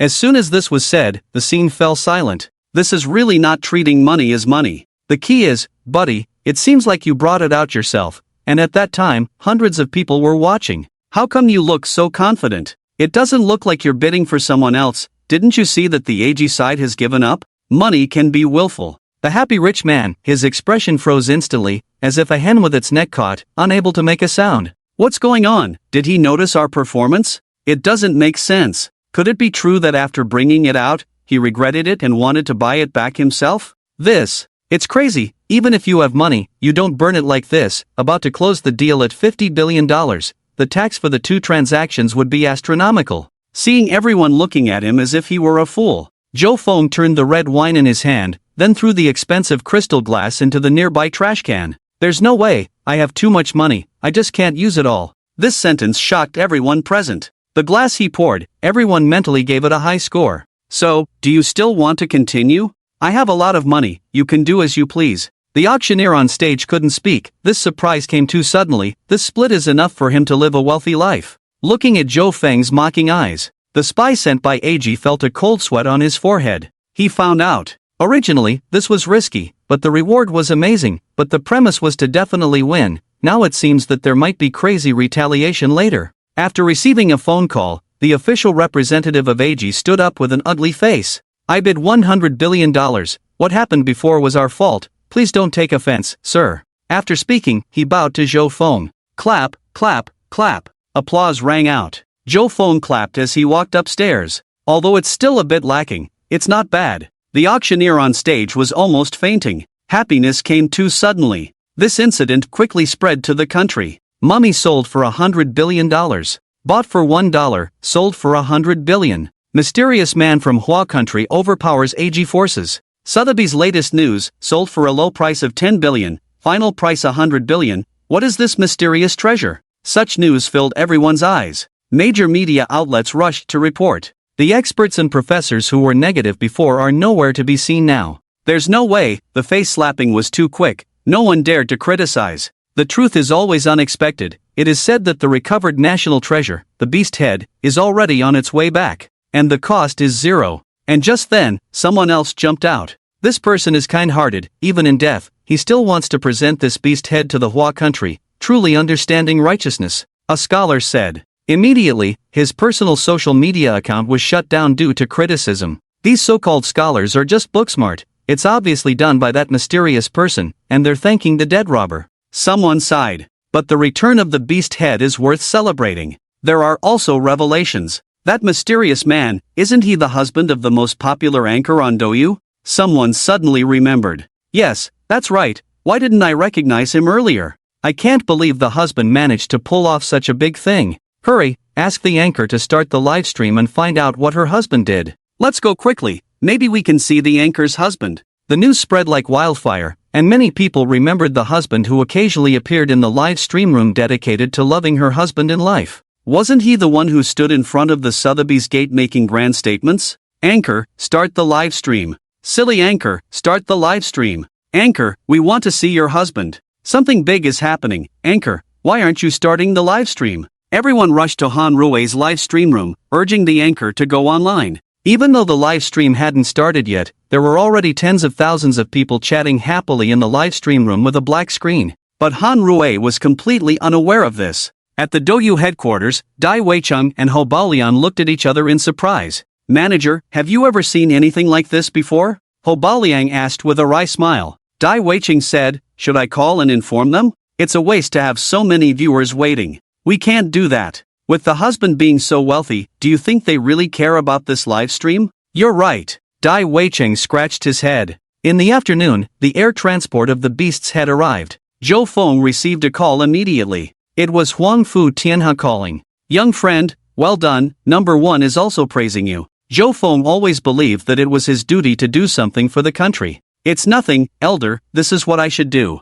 Even the leader of number one praised him, and it felt pretty good. No, number one said you counterattacked beautifully. Zhou Feng smiled as he hung up the phone, feeling proud of himself. When he returned to Alaska the next day, Han Rui was shocked when she opened the live stream room in the morning. The live stream hadn't started, but there were already hundreds of thousands of people inside, continuously sending barrage messages. Seeing the anchor appearing dazed on the screen, the viewers inside the room exploded. Wow, the anchor is live. The anchor has finally arrived. Waited for a century for this. I almost cried. I'm new here. What does this anchor usually stream? Hey guys, the anchor streams the luxurious life of a tycoon. Han Rui watched as the enthusiasm of the viewers in the live stream room soared, feeling a bit overwhelmed. After a while, she said, we've seen enough of this estate. What should we stream today? Luxury cars. The estate. Antiques. The anchor's husband. The comments flooded in. Han Rui was a bit stunned to see so many people wanting to see Zhou Feng. Did he do something extraordinary again? She hurried to find Zhou Feng. What have you been up to these past few days? Zhou Feng thought for a moment and said, I casually auctioned off something and got a nice bronze sculpture in return, which has already been sent back to the country. Is that all? Han Rui was skeptical. The live stream room erupted with excitement. Make way, the anchor's husband is about to start the cup spinning. He's truly powerful. You call a priceless national treasure worth billions casual? I heard he was forced to bid on it. Yes, the whole world is discussing it, and the anchor's husband remains calm and composed. That's probably his confidence. Love it, love it. Why does the anchor's husband have such a prominent waistline? Han Rui stopped asking and turned to Zhou Feng, asking, the fans want me to live stream. What should we stream today? Zhou Feng thought for a moment and said, this estate actually has a small underground room where some foreign antiques collected in the past are stored. Why don't you go take a look at those items? Okay, this is good. Han Rui nodded in agreement. The two walked to the entrance of the basement. There was a modern craftsmanship door here. Looking at the 6-meter high and 8-meter wide stainless steel door, even though Han Rui was somewhat immune to what Zhou Feng had said earlier, she was still a bit stunned. They really dare. This is called a small basement? It's bigger than someone's front door, and it's still a small basement. I'm curious about what's inside. My husband has never disappointed me. Zhou Feng walked to the door and scanned his pupils and fingerprints. With a click, the thick 20 centimeters door began to slowly open. Lights instantly lit up inside, illuminating the space brightly. Upon entering, it was a spacious area. It was about 10 meters high, 80 meters long, and 50 meters wide. Huge shelves were placed inside, filled with various items, all with a layer of aged luster. Han Rui looked at them one by one with a selfie stick. The live broadcast room started to clamor. Come on, as usual. Where are the experts? Are they ready? This time it's foreign stuff. Anyone knowledgeable? Front row spectator number 1 is in place. Move aside, hey move aside, drinks, beer, mineral water, melon seeds, potato chips, big chicken legs, come, step aside. Front row seats for rent. I am a foreign luxury goods appraisal expert, can I be of use? Chief Appreciation Officer of Fudu. The one upstairs is not bad. Count me in, I am an antique dealer from Italy. An ID named Morgan appeared. This seems to be a foreigner. The host even caught the attention of a foreigner. Someone said, "Yes, I am Italian," Morgan admitted honestly. "Barely enough, hee, looking forward to it." Han Rui's live broadcast room was already well known to many foreigners. Even today's live broadcast had special coverage. David, with the noble air of the Eagle Country, lounged on the sofa. Surveying the artworks in the room made him feel very satisfied. Many valuable oil paintings hung on the walls, and on the vintage high table was a classic desert eagle. A phone call came in. "Hey, David, go watch the live broadcast in Rila's room." Isn't Rila just reposting other countries' hosts? What's so interesting? This time it's different, buddy, go take a look, I guarantee you'll find something of interest. Like him, the other person was a wealthy second generation, but unlike him, who liked collecting antique paintings, the other person liked luxury cars. The words of unwavering belief made David sit up, reach for the tablet, find Rila's live broadcast room, and click in. Rila was a beautiful female host, but her specialty was broadcasting unique hosts from other countries. David glanced at the title and was surprised to see that today's broadcast was of a female host from China. Looking at the barrage, he was somewhat astonished. "Oh my, that looks like the golden gun." "Hey, buddy, you're not mistaken, that's it." "Oh, this golden gun seems to be called the One-Eyed Dragon?" It was a beloved item of a 19th century general from a certain country. Someone exclaimed. "One-Eyed Dragon, my goodness, it seems to be quite valuable. I remember someone offering a hefty reward, over $3 million US. Is it fake? Look, that woman seems to have casually placed it there." Some hesitated. Damn it, what is this woman saying? Is there anyone who understands Chinese and can translate for me? I'll pay $1,000 per hour. Seeing this, David also became serious. This was just a microcosm. It is now the information age. After Joe Foam made such a big splash at the headquarters of Sotheby's auction house, people found out he was from China, and inquiries were made in China, eventually leading to Han Rui's live broadcast room. And those bloggers and media personalities, following their interests, simply rebroadcasted Han Rui's live stream. In an instant, Han Rui gained many foreign viewers. However, she was completely unaware of this. "Hey, this little toy car is not bad." Han Rui reached out and picked up a palm-sized toy model, surprisingly heavy. She held the model up to the camera. "Wow, this toy is so exquisite. Though small, it's well made. It looks silvery white. What material is this? This looks especially beautiful." Fans in the live stream began to share their opinions. This seems to be. "Host, can you turn the car around to see the other side?" Morgan, a knowledgeable antique dealer, asked. There was a moment of silence in the comments below, leaving foreign viewers amazed. To think that in a live stream with millions of viewers, such a thing could happen? David was also watching in amazement when suddenly his phone rang. It was Bob. Did you see that? Did you see that?" Bob was very excited. David was puzzled. The toy car that the female host is holding is made of aerospace material. It was manufactured from the wreckage of the spaceship that landed on the moon for the second time in 1973, and it's the only one, Bob said excitedly. "Oh, that's quite a story?" David was surprised. Han Rui obediently turned the small model car in her hand over, revealing English letters on the car's belly, TX. "Oh my, yes, that's it," Morgan exclaimed excitedly. "The small model is made from the materials of a spacecraft. In other words, it has been to the moon. After the spacecraft returned, it was carefully crafted by a world-famous artisan as a commemorative item." The live stream remained calm, as such incidents had happened before. However, there was something special about this. How much could such a small model be worth? "Host, I'm willing to pay $10 million US to purchase this item." Morgan spoke up, being more direct as a foreigner. "Oh my. 70 million renminbi? For such a small thing? Valued at 70 million? Are you kidding? Wow, even something like this is so expensive." Indeed, it didn't disappoint us. Little did they know that Bob was getting anxious on the phone. "Oh my, it's going to be bought by someone else. Oh my, this can't happen." "Buddy, calm down, you can try to find Rula and have her bid on it," David said calmly. He didn't play with cars, so he didn't understand the significance of this item. Rula was currently live streaming, and the broadcast unexpectedly had a good effect today. She looked at the live stream and was surprised to see that the actual number of viewers had reached tens of thousands, which was very good traffic, earning her hundreds of dollars per hour. She was now interacting with the people in the live stream. Are these people crazy, buying a model for tens of millions? Oh, this must be an advertisement. The Chinese people like to be extravagant. Too exaggerated. Are you sure it's not a shield? Although we know it's fake, it's still interesting, isn't it? Suddenly, a comment caught everyone's attention. Rula, can you help me bid on that female host's model? I offer $12 million to buy the model in the hands of that Oriental woman. Bob, with a prominent title, instantly overshadowed the chaotic discussions in the live stream. Rula was taken aback. $12 million? Who does he think I am? Turns out it's the second son of the Earl's family, Bob. Another wealthy second generation who often spent money in live streams came out to challenge him. Normally, Bob would warmly greet him, but he didn't even notice him now. However, seeing the second generation refer to this person as the second son of the Earl's family, Rula no longer doubted and nodded. The people in the live stream were also surprised, and then they reacted. Since that's the case, the live broadcast room of the Huagua female anchor is not acting. This surprised them. Han Rui's live broadcast room suddenly displayed an English sentence. I am willing to spend $12 million to collect this thing. Ruela carefully typed out this sentence, feeling quite confident in her heart. Han Rui has now developed a habit of reading the barrage in the live broadcast room. Seeing this sentence, she was somewhat surprised. Foreign friends? But I won't sell this thing.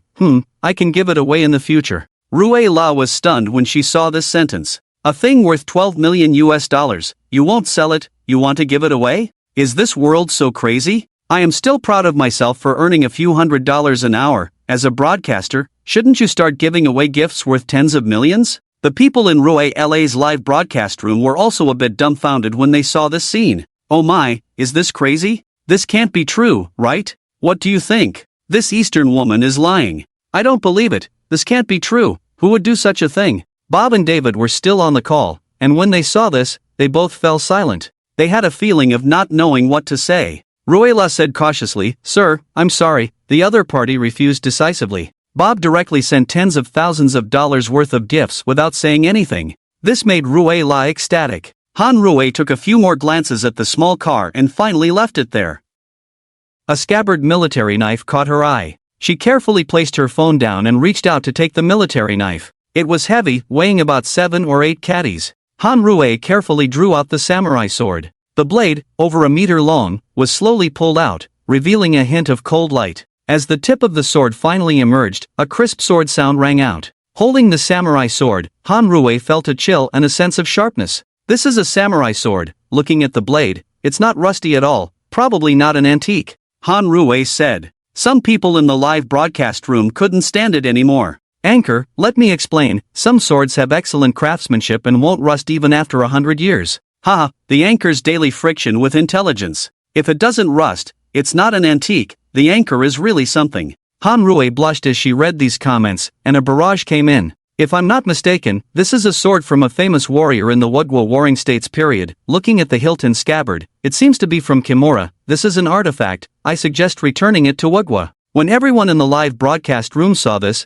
they were shocked. If I'm not mistaken, this gentleman is from Huagua? The Holy Mother is here. Where were you when the previous person wanted to return the animal head? Get lost. Even with verification, you're just a consultant, is that it? There are such eccentric people. Exactly, the anchor hasn't even asked if her husband bought it or if someone else gave it to her, and she wants to return it to Huagua for free. The person with the ID of Qinghai Industrial Group's chief consultant also argued logically, returning it is basic morality. What do you social bottom feeders understand? But at that moment, an ID of Qinghai Industrial Group's CEO suddenly appeared. Unfortunately, I don't understand either. You're still getting paid by me. Why have you become superior? The people in the live broadcast room were instantly stunned. What is this? How coincidental. The company's consultant who slacks off at work and criticizes others in the live broadcast room unexpectedly encountered the company's CEO.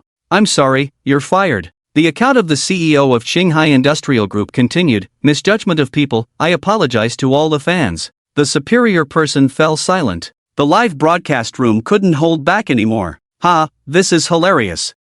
This person is so tragic. Oh my, such a coincidence. I'm speechless, can you believe it? That guy turned the cup and ended up becoming a tragedy himself. If I heard about this, I would think it's a joke. I would laugh for a year. I was on the bus, suddenly burst out laughing. Can't stop, now they want to take me to the hospital. I was on a blind date, suddenly burst out laughing, scared off the girl, damn, there goes my girlfriend. Hekita Doi sent 999 planes to the anchor. Miss Han, pay attention to me, pay attention to me. Hekita doi. When laughing uncontrollably in the live broadcast room, a row of gifts quickly started to appear. Wow, Wokoku musician, Prince Hekita. Is this real? Is it really Hekita doi? Most likely not fake. The anchors in Wokoku, Hekita father and son are serving nearby. What is Hekita doi here for? Han Rui also noticed, earnestly reading words of thanks. Thank you for the. Hey, Xiaohei. The live broadcast room went silent for a moment. Xiaohei.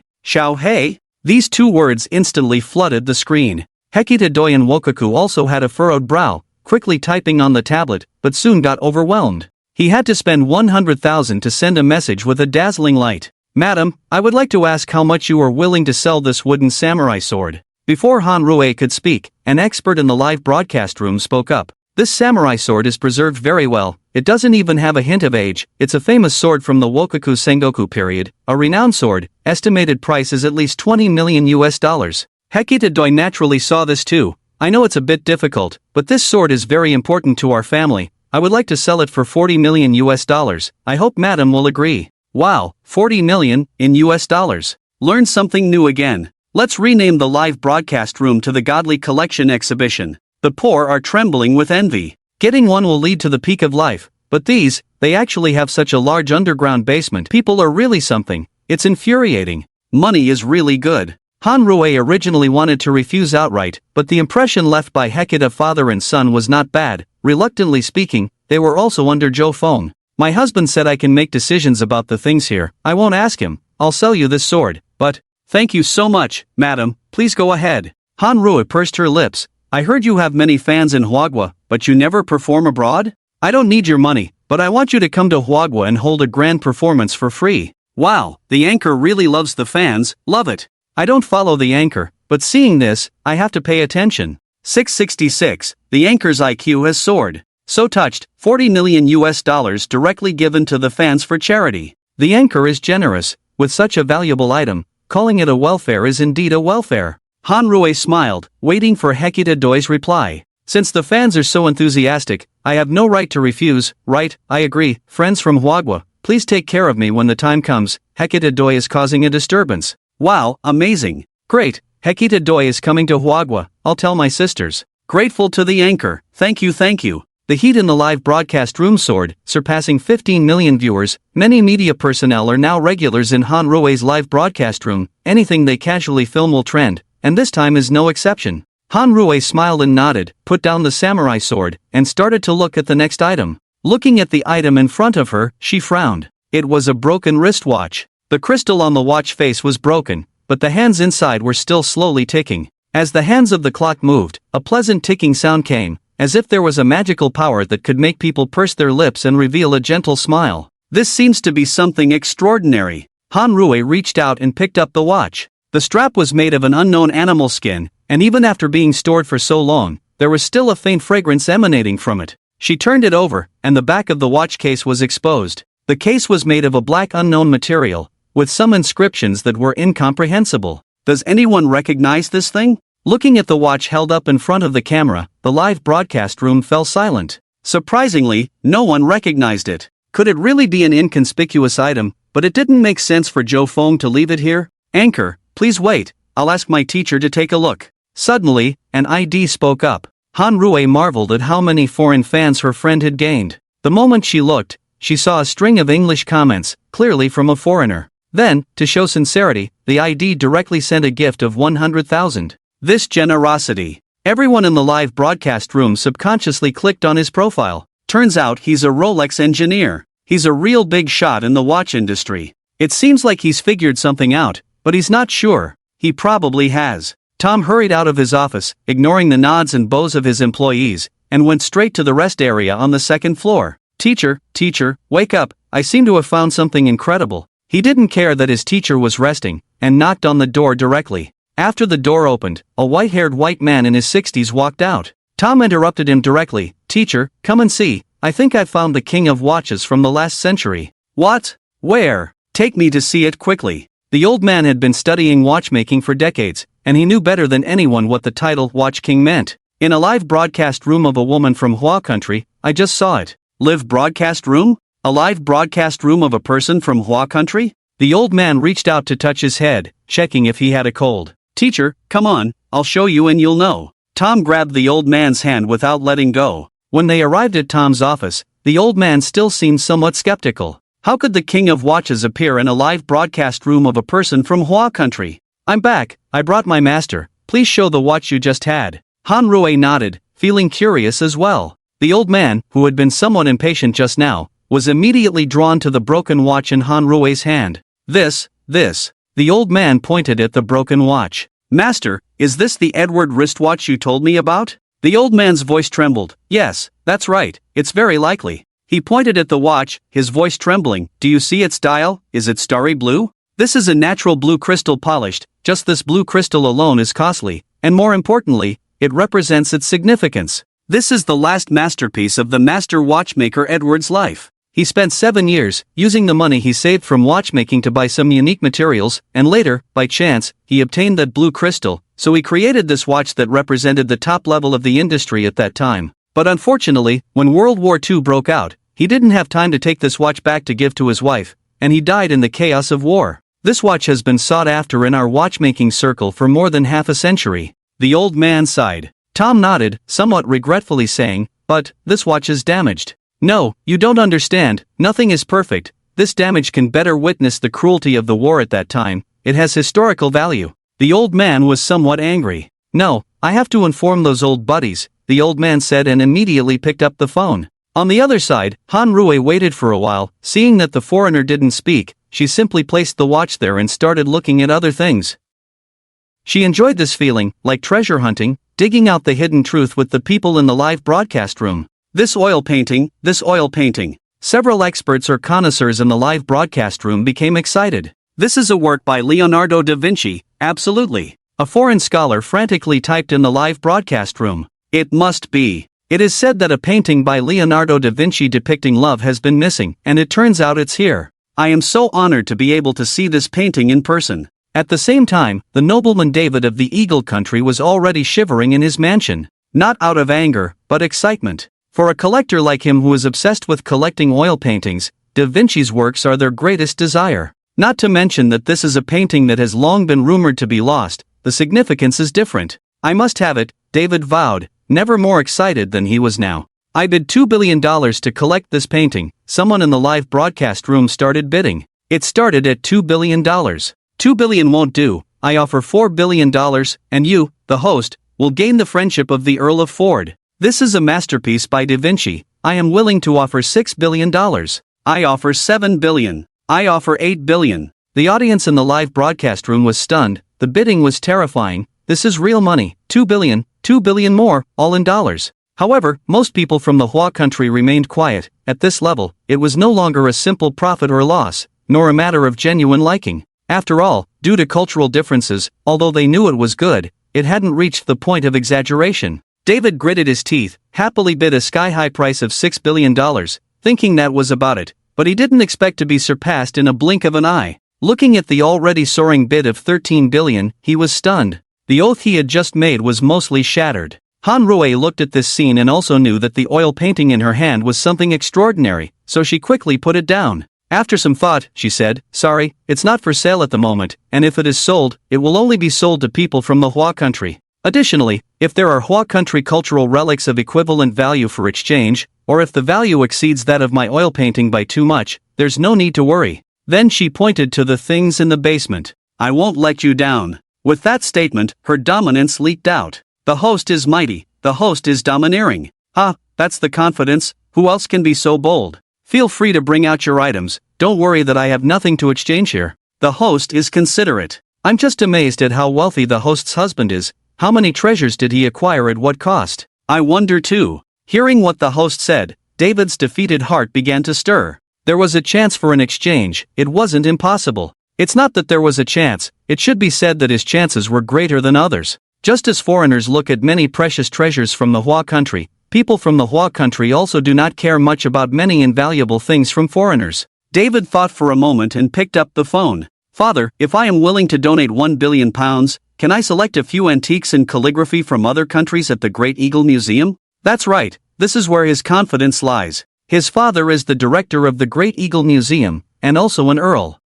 David, what exactly happened to make you have this idea? What I want to ask is, can it be done? There was a pause on the other end. It depends on the specific items. David was very happy in his heart, as things had worked out. The Sunset Empire was once the world's strongest country, having invaded many countries and plundered many treasures. But in recent years, the country had been declining, and some less important cultural relics were allowed to be bought back by others. Han Rui was not moved at all by the excited offers from those heroes. It was most cost-effective to exchange something she didn't value much for the lost items of the Hua Kingdom. Because, she now realized, her family truly did not lack money. Over at the Rolex headquarters, several old men gathered in a video call.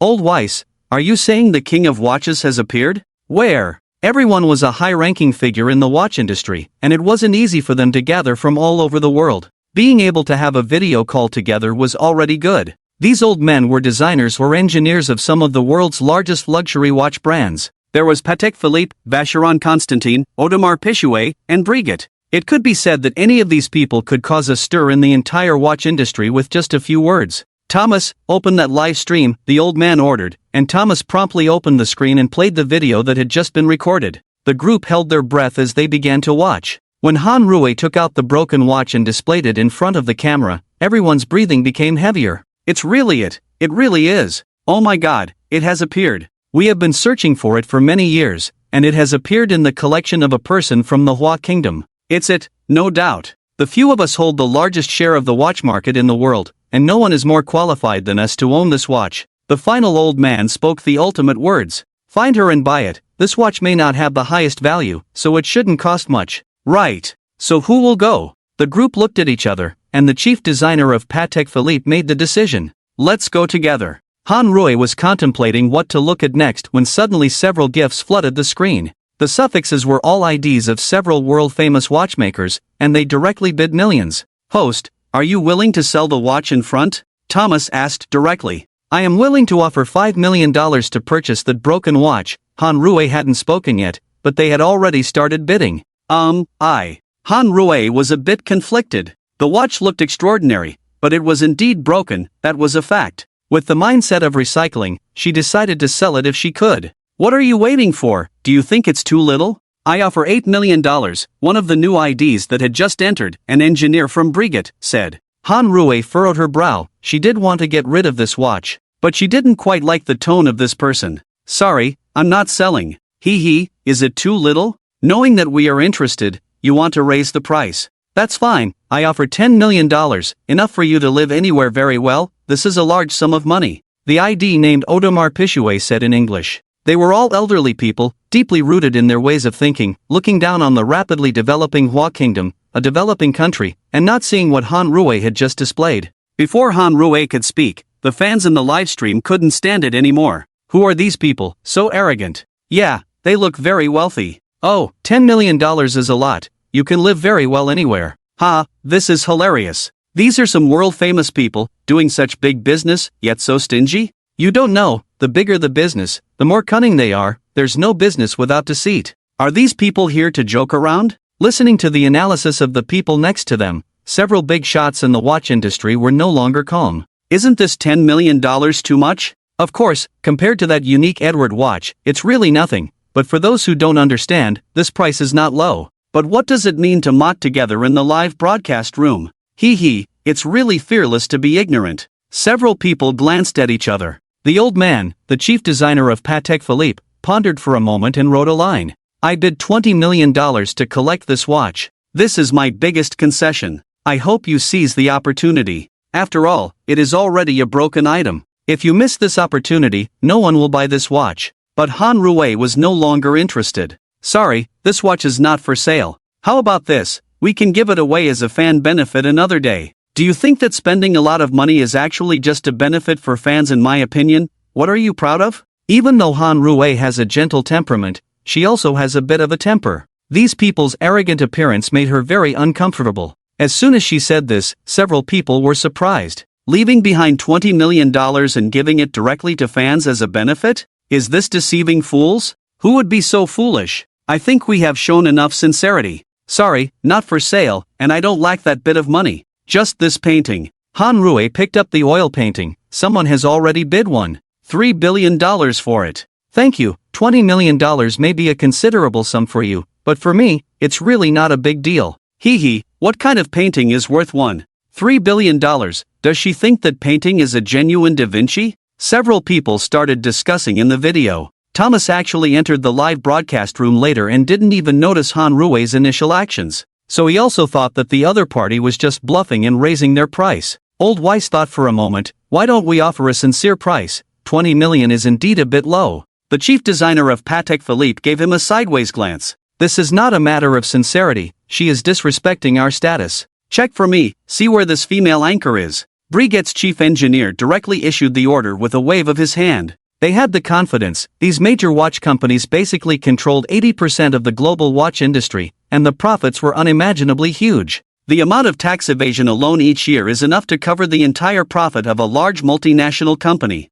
But the richer people are, the more stingy they are, that's not wrong. Okay, I'll go down and handle it right away. The assistant next to him left with full confidence. Han Rui was in the live broadcast room watching a medieval glass mirror with her fans. Hee hee, it's in Alaska, easy for us to find. Suddenly, the ID of the Patek Philippe designer said this. Thought-provoking. Han Rui also saw it and found it strange. I already said I'm in Alaska. The Patek Philippe designer almost bit his tongue off. It turns out she didn't hide it at all. But to have such a manor castle, the wealth is indeed substantial, and it will require the help of the state governor. Host, this person is looking for trouble, you should be careful. Yes, if you don't sell to him, he's just angry out of embarrassment. And he's a chief designer, such a small-minded person? There are such arrogant people abroad, now I feel relieved. Somewhat delusional. The live broadcast room erupted in noise. Han Rui was a bit stunned, just because she didn't sell, she was resented? This is really unreasonable.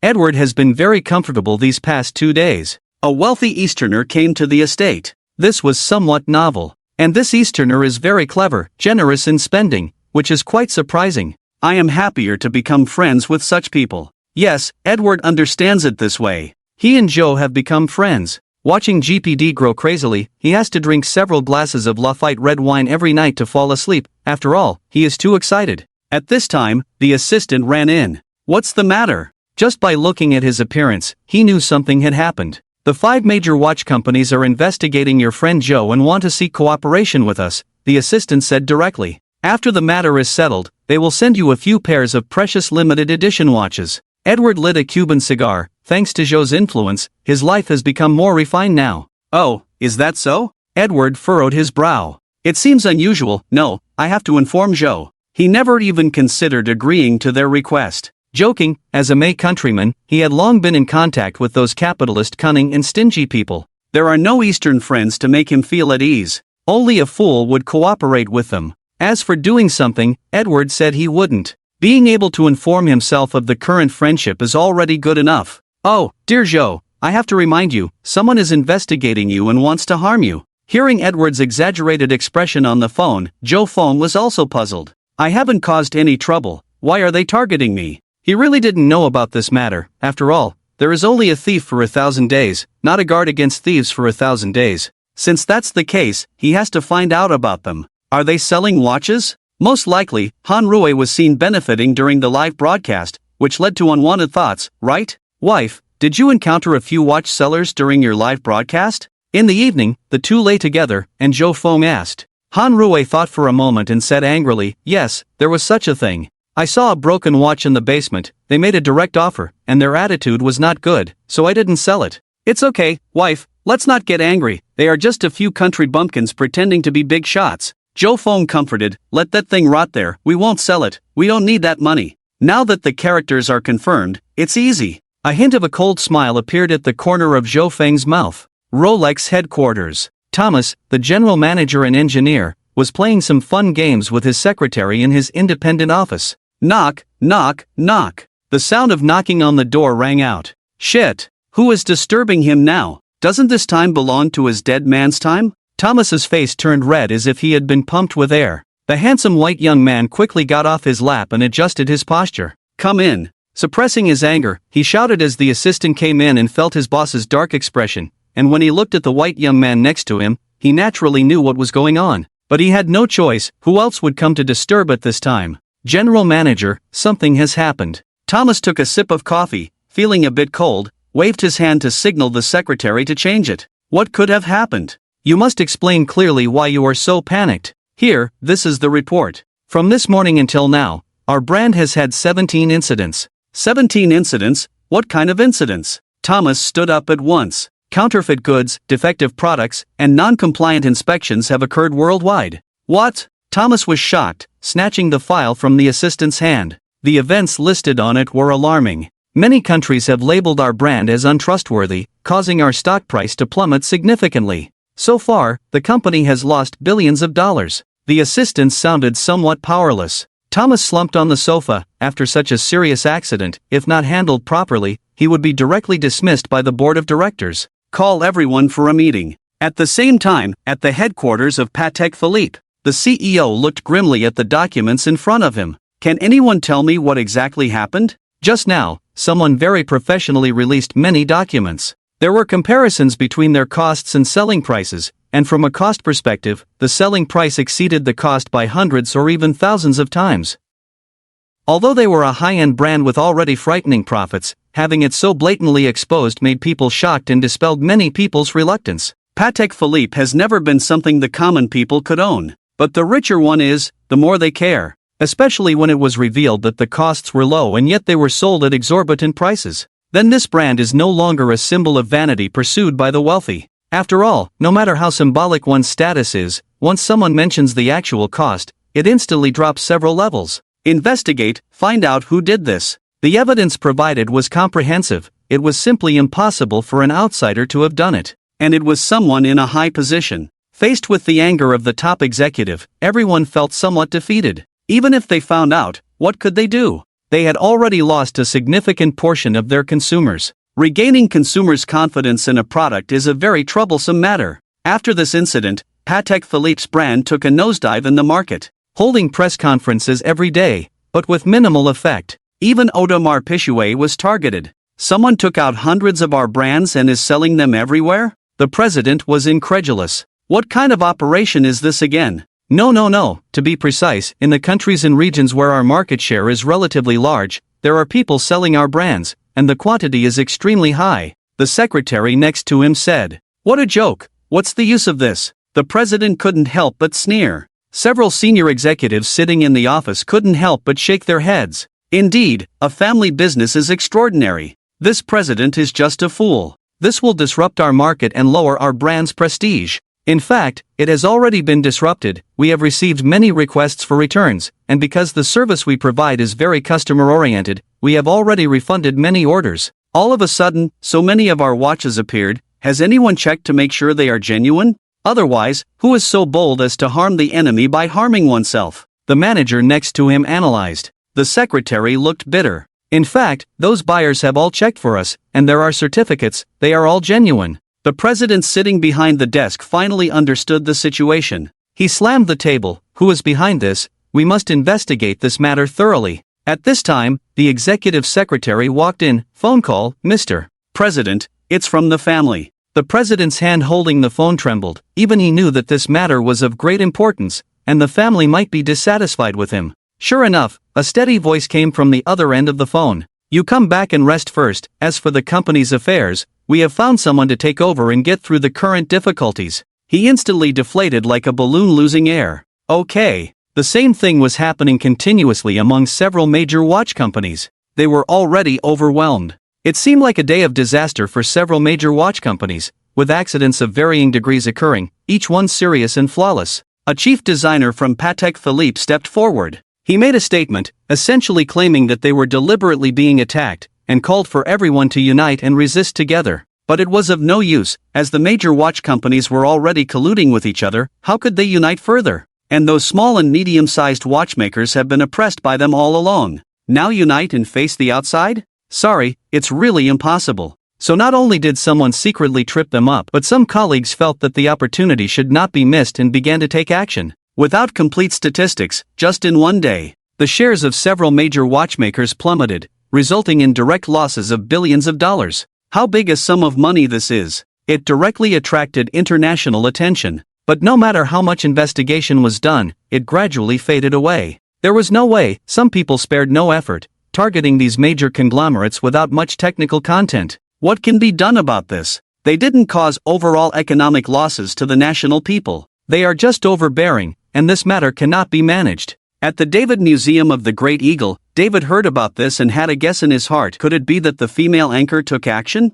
He could see the whole story clearly in the live broadcast room. It's true that these major watchmakers were powerful before, but no one did anything to them. Recently, they all appeared in the live broadcast room of a female anchor from Manhwa, demanding to buy watches with a very bad attitude. After being rejected, they even vaguely exposed the address, implying a threat. At a glance, it's almost certain. This is the anchor's retaliation. I didn't expect that the power would be so great. It's really frightening, but I am exchanging it at a fair price. It's okay, maybe through this incident, I can establish some connections. Originally, he just wanted to find something to exchange casually. The people of Huagua spare no effort in welcoming back their cultural relics. This is well known worldwide. Now, he is prepared to carefully select a few items to show his sincerity. As for his father, it's also easy to handle. After explaining the pros and cons, he will understand. Alaska, Governor's Office. Edward is now sitting quietly at his desk, feeling a bit silent, a bit scared, and somewhat lucky.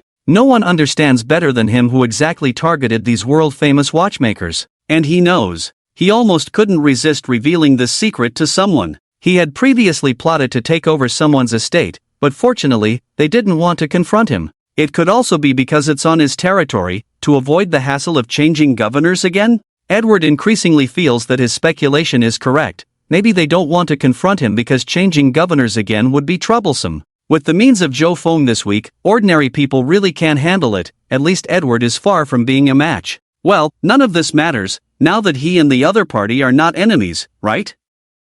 Friends should be as powerful as possible. Such powerful friends need to be visited more often. Someone, prepare the car, and also, bring me the few pieces of antique Huagua that I have collected. Where am I going? Of course, I'm going to visit my dearest friend Zhou Feng. After all, that estate is very beautiful, isn't it? Today, Han Rui continues to broadcast live. There are so many things in this basement that she can't finish looking at them all at once, which makes her somewhat delighted, so she doesn't have to worry about what to broadcast. But today's live broadcast is very unique. It's all about digging deep. Anchor, did you do the thing with Patek Philippe watches? The anchor is too fierce. Patek Philippe's stock price has dropped by a third because of you. Wow. So admirable. Wherever you go, you make them obediently follow. Those people have no shame. What kind of nonsense are they? Have they bitten off more than they can chew? Support the anchor. Lower the prices of luxury watches. I'm also going to buy a luxury watch to play with. It seems like the price has dropped a lot. Fool, wait a minute. If the anchor wants to squeeze others to death, won't the price be even lower?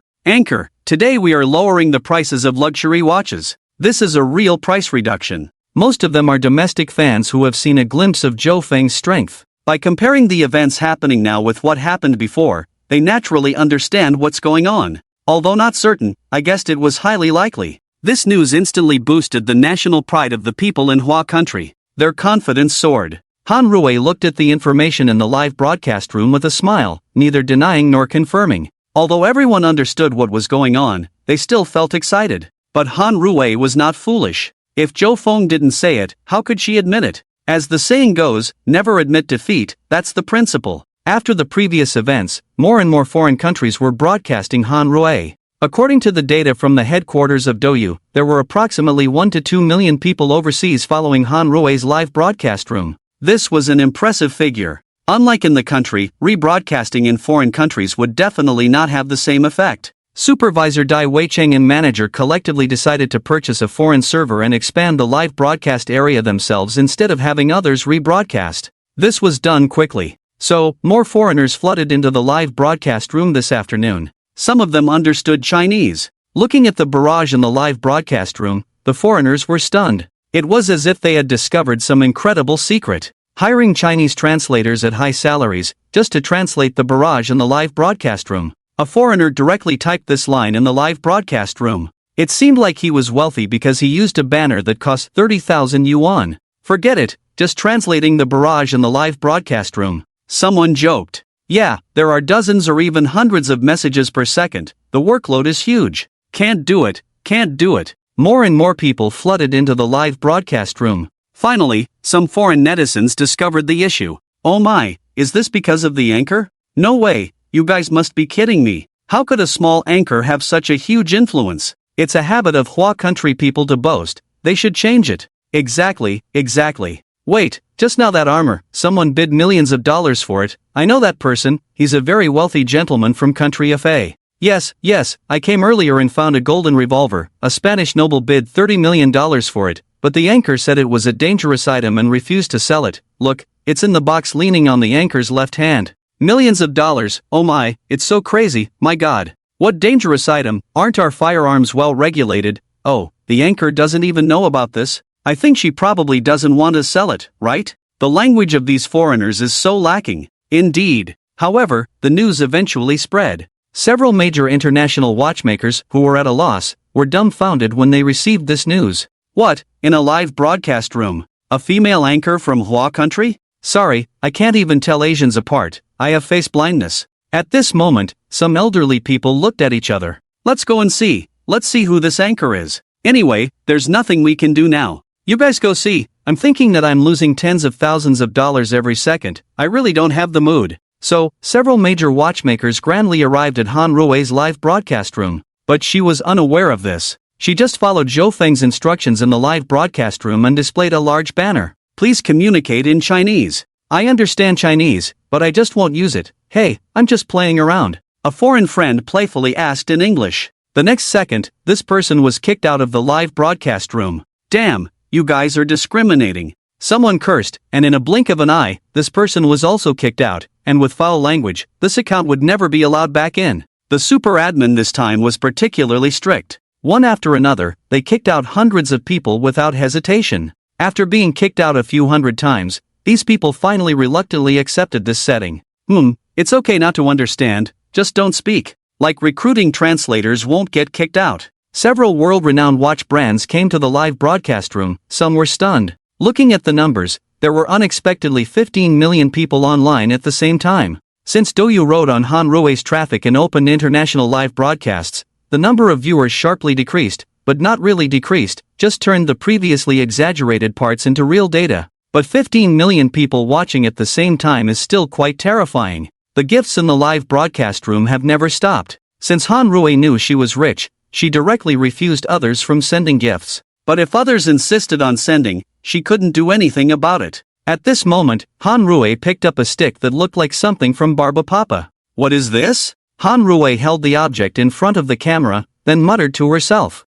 This box is heavy, the handle should be made of gold, right? What's embedded on it? Rubies? And this blue one, sapphires? But it's so small, probably not worth much, right? Speechless, small gemstones are not valuable, pure gold is not valuable. Please let a professional appraise this, streamer. I suddenly feel embarrassed to follow this streamer. But I'm so envious. This thing looks like a scepter? No, it's not that long, looks more like a cane. Isn't this nonsense? 1 meter long, not long. Are you supposed to be taller than a person? Foreigners watching Han Rui waving its scepter back and forth were wide-eyed.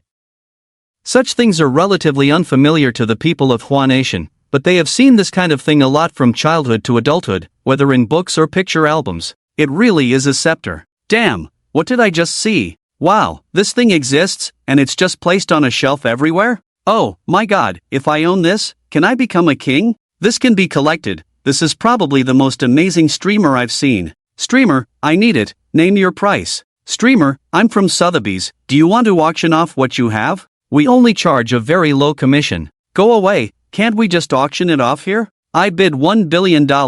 This item has a special meaning, 1 billion won't do, I bid $2 billion.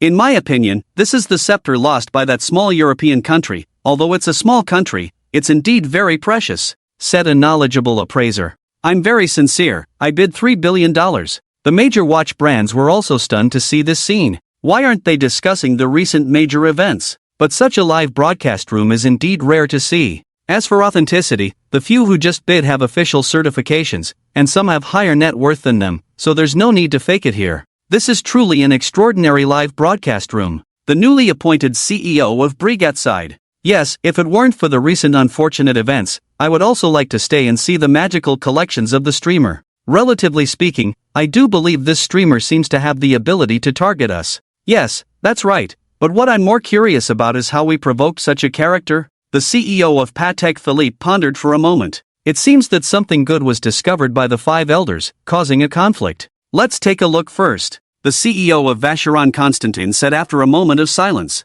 Yes, let's see first. Several internationally renowned watch brands in the watch industry each have a deep heritage of craftsmanship, and the current five elders are the last remaining inheritors of those legacies. For these corporate groups, this is very significant and indispensable. Han Rui gently put down the heavy scepter in her hand. She also saw those bids, but did not agree. If they were all domestic buyers, she would consider it. However, if they were all foreigners, even if the item was obviously foreign, she did not want to sell it.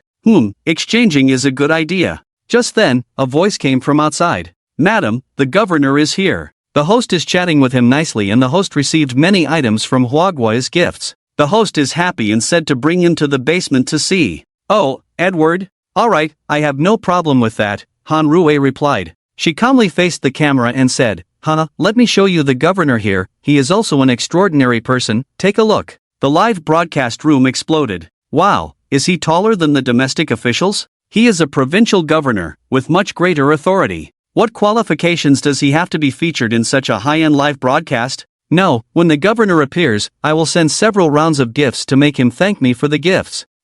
That's a good idea. Mom, I have some prospects now, even the governor praised me. When Edward was led into the basement by Zhou Feng, he was stunned for a moment. Could this door withstand a level 9 earthquake? It's too exaggerated. But soon, the items on the shelves caught his attention. Isn't that a golden saddle from the Middle Ages? Hey, isn't this a Persian tapestry from the last century? And that looks like a Damascus steel sort of collector's grade? What basement? This is a treasure trove underground. He had always loved collecting, just boasting about his own things, and now shamelessly inviting Zhou Feng to visit his place. Now it seems that compared to these collections, his own proud possessions are nothing. Oh, it's better not to mention it. It's really embarrassing. Governor, oh, Governor Edward. A voice came from the side. Edward then realized. Seeing Zhou Feng's wife smiling at him, he didn't dare to be careless and asked, I was just interested in something good. What can I do for you, madam?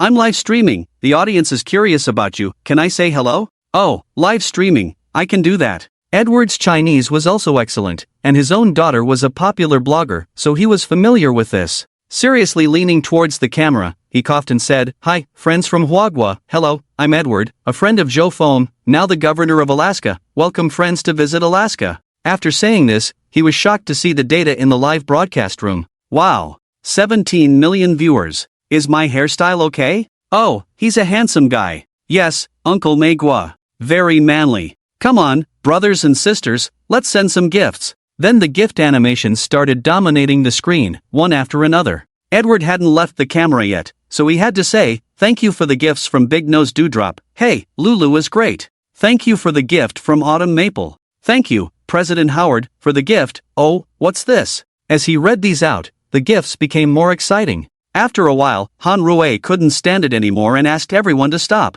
Seeing that those people were not listening, she directly shouted, Admin, please kick out those who keep sending gifts. Super admin. Wow, this is the first time I've heard of kicking out people for sending gifts. Me too. Okay.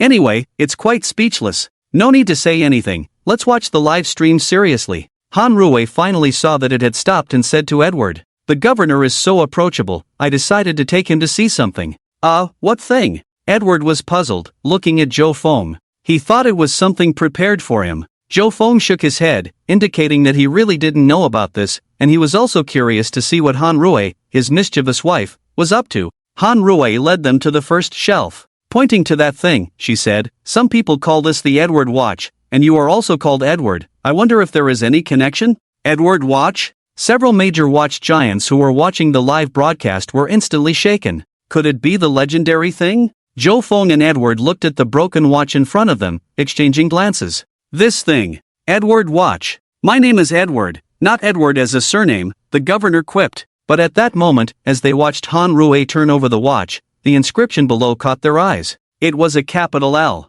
Edward became excited. This is our family's code, this L, it's the family code, Edward said excitedly and somewhat incoherently. Madam, may I have a look? Han Rui nodded and casually picked up the watch. Here, take a look, some say this watch is called the Edward watch, and since you are also called Edward, I even turned down a high offer for it. Edward carefully held the broken but still ticking watch. He examined it carefully as if it were a precious treasure. Zhou Feng and his wife watched the scene without disturbing them, but others were different. It must be because of this. The major shareholder of Audemars Piguet slammed the ashtray to the ground, almost hurting himself. Seeing this, everyone had some guesses. This is probably the Watch King. That's right, I'm sure this is the watch. But what happened that led to a conflict? We need to ask the parties involved. After some consideration, someone suggested, it seems like Rolex's general manager Thomas was there, let's call him over. Okay, I'll do it. In no time, Thomas stood before them. Looking at these bosses, he felt a bit uneasy.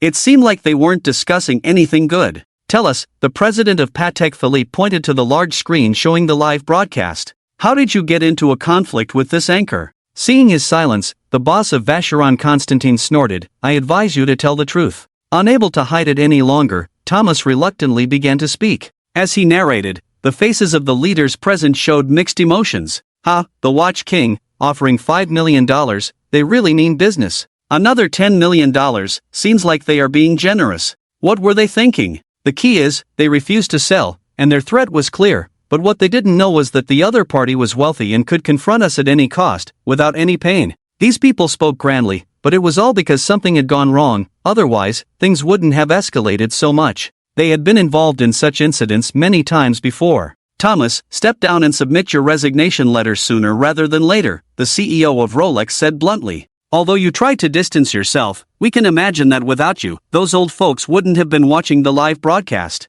Thomas looked bitter. But there was no choice, he went down trembling. So, how do we resolve this? What can we do? Apologize, we are no match for them. The key is, how to apologize, can they accept it? The boss of Audemars Piguet said. Aren't they still broadcasting live? Edward stared at the thing in his hand. Meanwhile, Zhou Feng was already looking around. This treasure trove seems to have been built for some years, all managed by the third secretary, who finally put some collected things here, some of which he doesn't even remember. Take this opportunity to see if there's anything you like. Han Rui was holding her phone and interacting with the audience in the live broadcast room. At this moment, a wave of gifts directly covered the screen, with a few words appearing at the top of the barrage. Patek Philippe CEO gifts the anchor an aircraft carrier X-99. Rolex CEO gifts the anchor an aircraft carrier X-99. The instant gifts floating up made the people in the live broadcast room exclaim in amazement. You know, an aircraft carrier costs 1 million each, and this is 99 of them,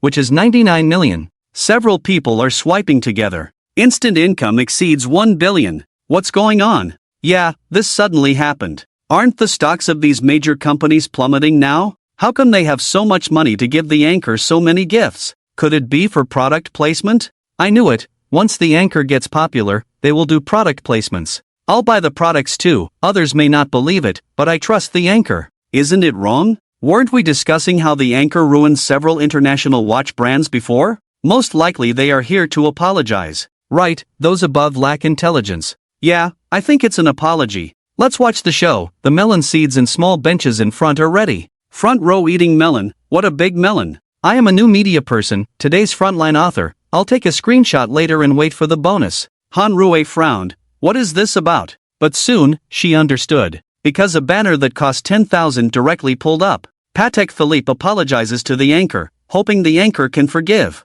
Vacheron Constantin apologizes to the anchor. This kind of thing will not happen again in the future. Audemars Piguet apologizes to the anchor. We will handle such matters seriously and ensure they do not happen again. Patek Philippe apologizes to the anchor. The CEO has already left. Rolex apologizes to the anchor. The personnel involved have been dismissed. See, I said they came to apologize, you didn't believe me. Tisk TSK, this is impressive. Honey, come out and see this miracle. My mom asked me why I was kneeling to watch the live broadcast. After she watched it, now we are kneeling together. This face, invincible. These people are really shooting themselves in the foot. I said they could be arrogant elsewhere, not here. The live broadcast room exploded like a pot. Han Rui stared blankly, not saying a word. At that moment, gifts covered the screen again. Patek Philippe CEO gifts the anchor an aircraft carrier X-99. Audemars Piguet CEO gifts the anchor an aircraft carrier X-99. Oh my, here we go again. Don't say, it's quite sincere. This is what you see. If the anchor wasn't so powerful, the situation now could be very different. It's obvious, if you don't forgive, they will continue to swipe. It depends on the anchor's mood. Han Rui looked at the live broadcast room, also frowned, and called out to Zhou Feng in the distance. "Honey, come take a look." Zhou Feng ran over, and Han Rui pointed to the phone and asked him, "What do you think of this?" At that moment, Edward exclaimed excitedly, "This is indeed something passed down from my family's ancestors. I didn't expect that a watch has been passed down, although it looks a bit broken, but can't it be repaired?" Han Rui said somewhat unnaturally, "This watch is the one that several major watch merchants in front are looking to acquire." "Yes, I remember this," Edward thought, suddenly realizing that this watch was quite significant. Because of this watch, several major watch merchants have already lost billions of US dollars, and they might continue to suffer losses, even facing bankruptcy. Just thinking about asking for a broken watch, they would probably give it to me. But now, holding it suddenly feels a bit awkward. Zhou Feng smiled and said nonchalantly, "Since you are giving me something, it's only right for me to give you a few things in return. If you like this watch, just take it. Since all these CEOs are here, they probably know its value, so take it as a token of my appreciation." Edward also straightforwardly took the watch and waved it in front of the screen. "Could you all please explain the origin of this watch?" "I'll explain," the CEO of Patek Philippe said without hesitation. A barrage of comments appeared below, all showing eager anticipation. Even the CEO of Patek Philippe had never spoken in front of so many people before, so he carefully typed out each word. This wristwatch is the final masterpiece of the master watchmaker Edward's lifetime. It took 7 years to make, using unique materials such as the blue sapphire for the dial, which is truly one of a kind. It was made with all his heart and soul, representing a significance that other watches do not possess. This legendary piece is known in the industry as the King of Watches. Even if it's damaged, as long as the movement and dial are intact, it's worth at least $300 million. Those who collect watches estimate its value to be even higher. $300 million, this. Edward was shocked, it was too valuable. Since many people collect it for $300 million, it means its value is even higher. This is nothing. As you said, you are my friend. No matter how expensive this watch is, it's just a material possession. What matters is our friendship. Zhou Feng smiled. "Oh, Zhou, I think I'm touched, but this is too valuable. An ancestral item must be retrieved, but if it's too valuable and taken without reason, it would be considered accepting a bribe." Zhou Feng pondered, "It's just a broken wristwatch. What do you all think?" "Everyone says it's the king of watches. Even the CEO of Patek Philippe confirmed it. This thing is worth $300 million.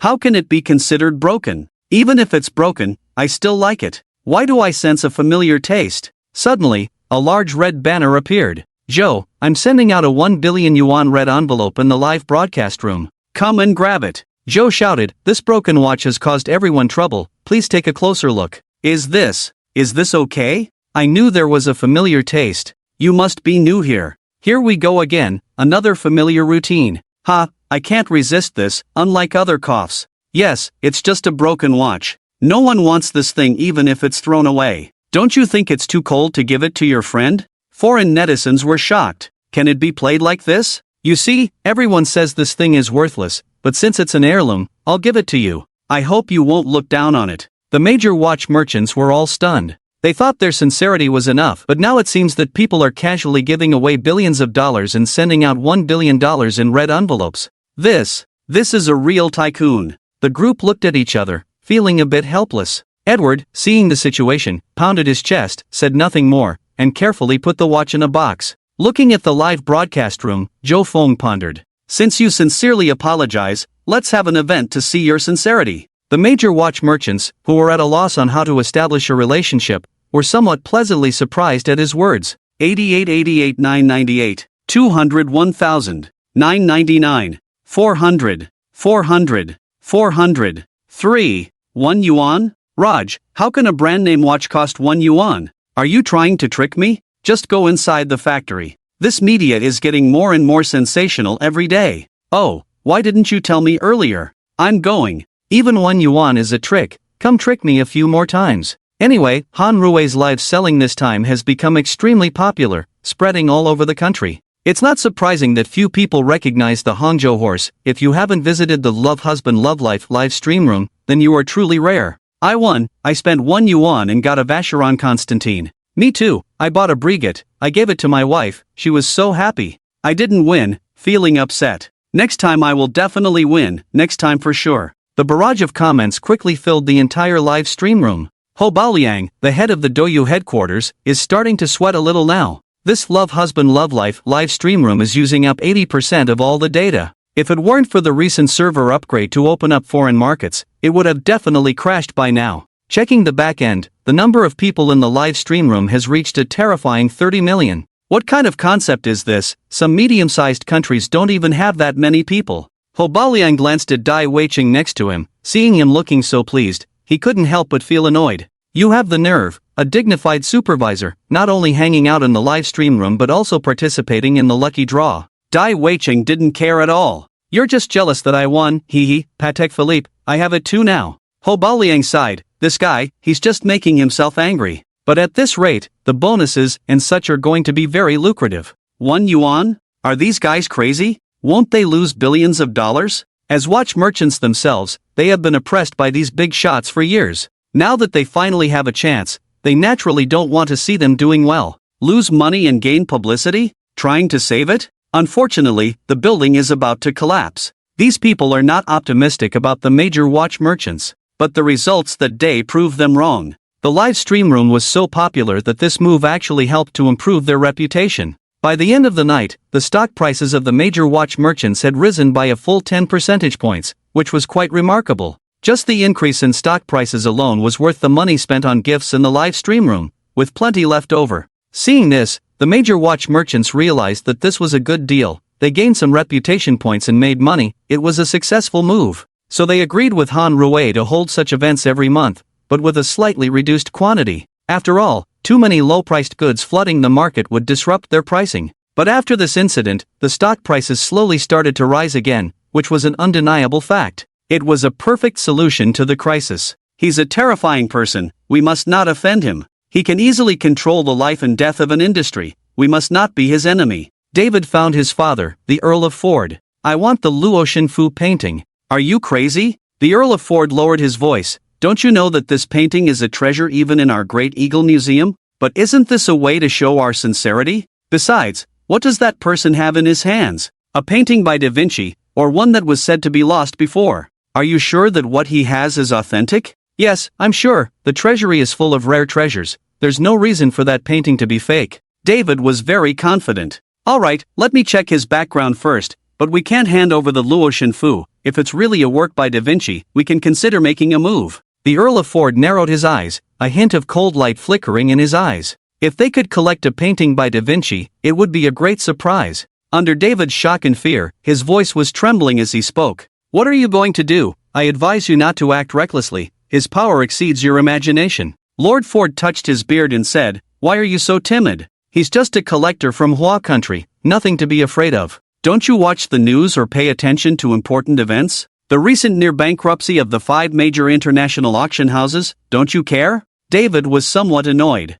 What do you mean? The protagonist, the one I mentioned, do you think someone like him would collect a fake? Can you steal it from him? Stop dreaming, he's not someone we can afford to offend. David mocked without hesitation. Ford was taken aback. You mean him? David remained silent. After a while, Ford's voice came, I'll try to negotiate with the Queen and see if we can acquire the Luo Xinfu for 500 million pounds. You should have done that earlier. When Zhou Feng received the news, he was also stunned. Someone had such great connections to locate the Luo Xinfu, a national treasure, and even specifically requested to exchange it for Da Vinci's painting. For Zhou Feng, Da Vinci's painting didn't hold much appeal. It would be a great exchange. There are many copies of Luo Xinfu worldwide, but the only authentic one is nowhere to be found. Some claim it's in the Great Eagle Museum, but the Eagle country denies it, making it impossible to verify. This time, it turned out to be authentic. This was one of the few things that made Zhou Feng happy. Darling, where should we go next? Zhou Feng asked Han Rui as he embraced her. Let me think. Han Rui squinted and thought for a while. How about we go to Hollywood? What's there to see? I want to go. Han Rui pouted. Alright, let's arrange it. The private plane took only 2 hours from Alaska to California. Hollywood, also known as Hollywood, is located on the outskirts of Los Angeles. It is home to the world's top entertainment industry and luxury brands. Although it's a dreamland, it's also a place of extravagance. Zhou Feng was a bit worried. Hopefully, he wouldn't be recognized. However, after signing in front, he acquired unimaginable wealth, so he indulged in luxury for a while. He probably knew quite a few people here. He needed to be more cautious. Han Rui happily pulled him along the Walk of Fame, as they planned to visit the wax museum first. They heard that it featured wax figures of famous movie stars. As they walked, Han Rui suddenly stopped and looked in a certain direction. "What's wrong?" Zhou Feng asked curiously. "I think I saw a classmate." "Xiao Lin," Han Rui called out. An Oriental woman turned around at the sound of her name and was pleasantly surprised. "Han Rui, what are you doing here?" The two embraced joyfully. Xiao Lin was a pretty Oriental woman, not as beautiful as Han Rui, but not far off. "I've always longed to come here, so I came to see. I heard from classmates that you've become a star, and it's true, everyone has come to Hollywood to develop."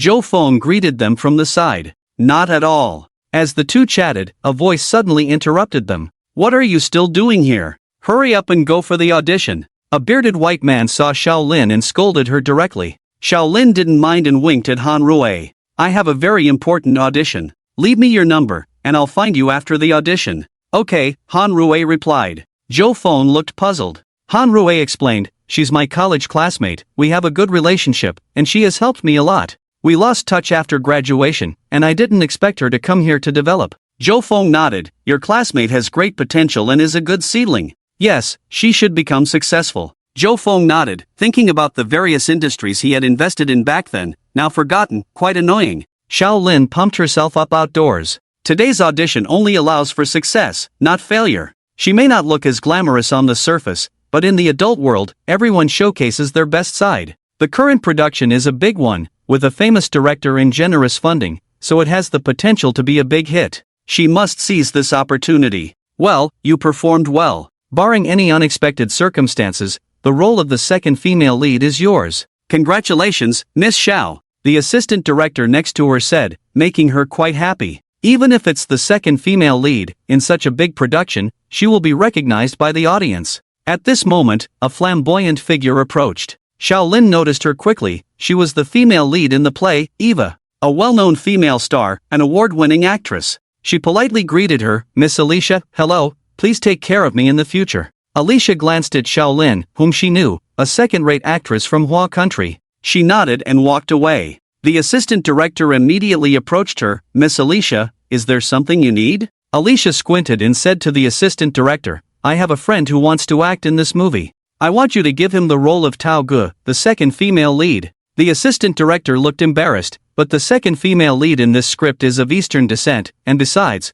the role has already been confirmed for this Hua country actress, Miss Xiao Lin. Xiao Lin's face tightened as she looked at Alicia's gaze, nodding awkwardly. Alicia furrowed her brow. She had promised her friend that she would get this role. How could she explain this now? After some thought, she directly said to Xiao Lin, "Why don't you give way this time? I'll bring you along next time." Xiao Lin was about to respond when the assistant director, looking displeased, interjected, "Miss Alicia, is this appropriate?" Alicia's expression instantly turned sour, a hint of indifference on her face. "Mr. Anthony, the investor in this film, is my godfather. I'll talk to him, and you, the assistant director, will be replaced." The assistant director's expression changed. "Everyone knows about your relationship. How did you become a lead actress without some help? If it weren't for Anthony, do you think you would be the female lead? But sometimes you have to yield when under someone's roof." He looked at Xiao Lin and forced a smile. At noon, Zhou Feng, Han Rui, and Xiao Lin gathered outside a famous barbecue restaurant.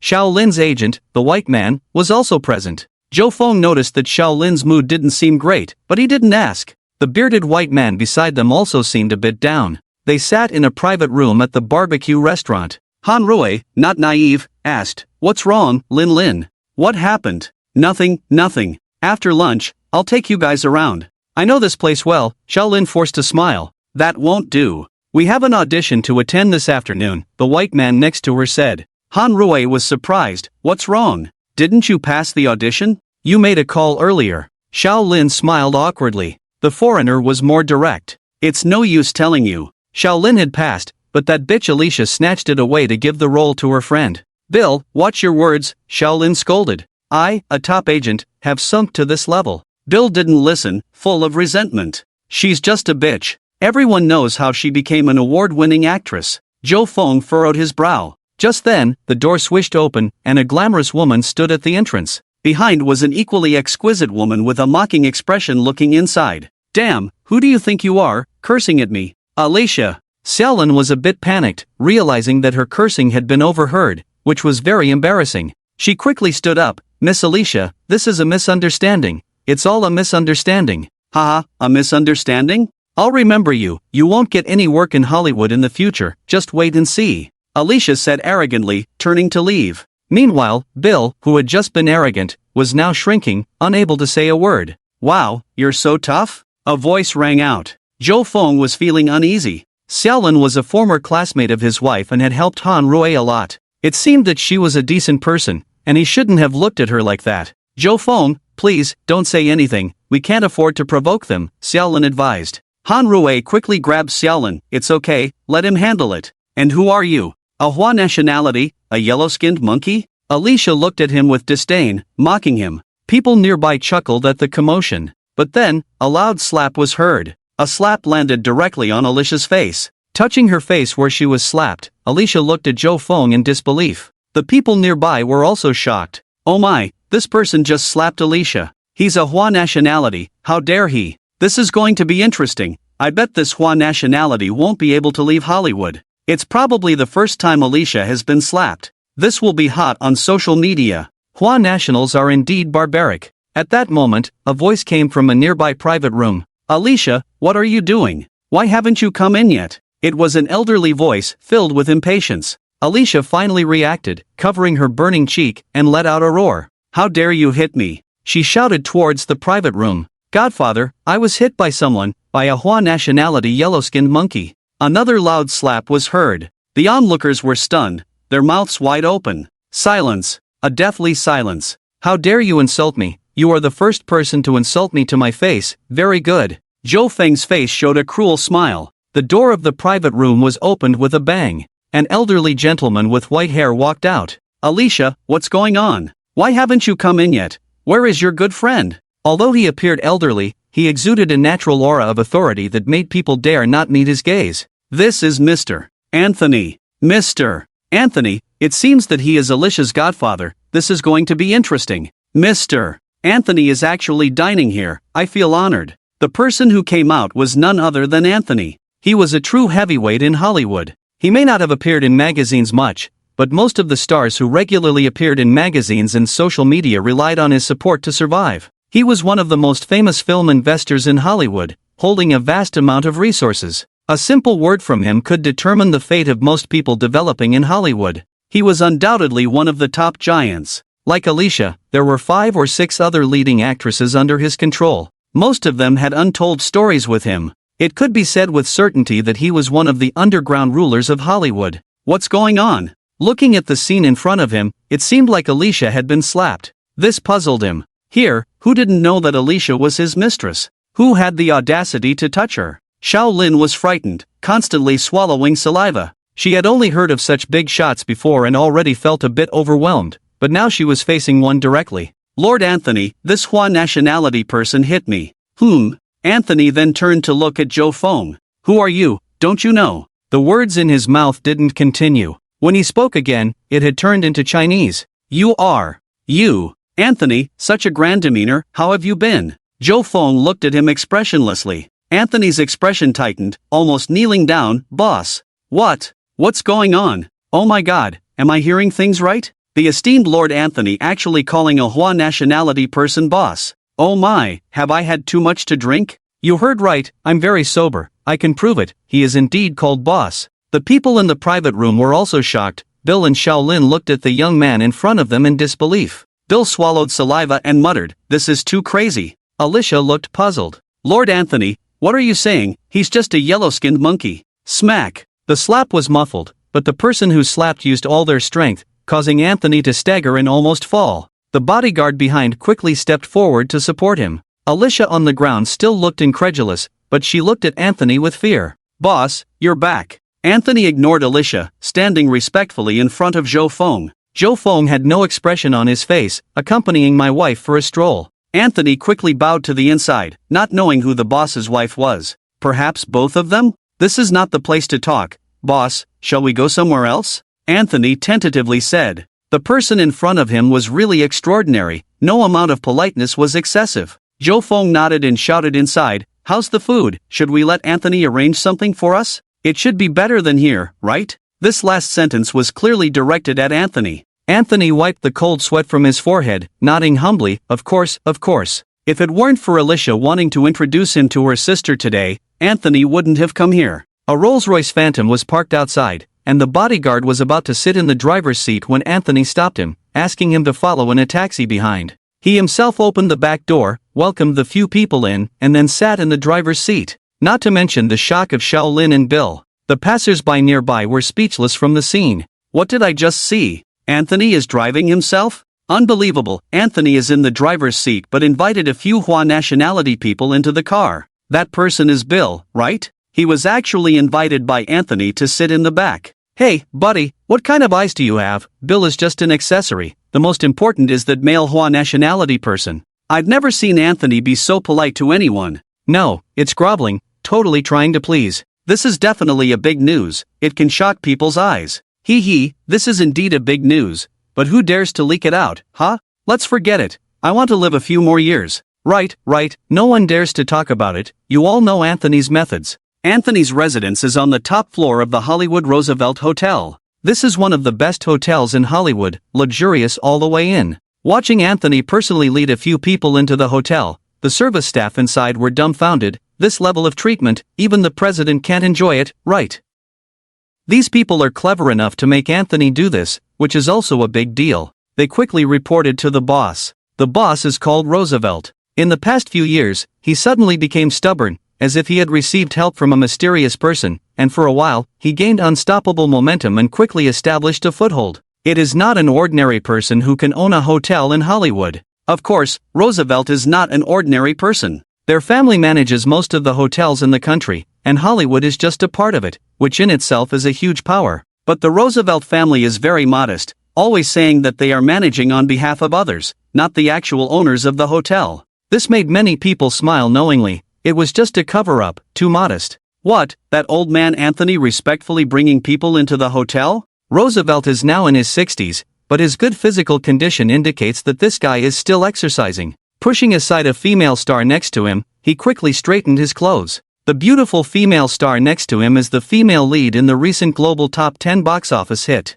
What, Lord Roosevelt is still afraid of that old pervert Anthony? She knows that the Roosevelt family is deeply rooted in Hollywood, and their background may be stronger than Anthony's. Although they are humble, it doesn't mean they are weak. A powerful figure often treats small figures with a smile, because they simply don't care about you. And Roosevelt is such a figure. The most untouchable figure in Hollywood, he must be one of them. Hee, how can your short-sightedness see so much, to make Anthony treat with caution? Roosevelt took a breath. Most likely my boss is back. What? The female star covered her mouth. Roosevelt actually spoke the truth. He has a boss behind him. It is hard to imagine that Roosevelt already has billions in assets, and what kind of person his boss is. Thinking of this, her eyes couldn't help but show some interest.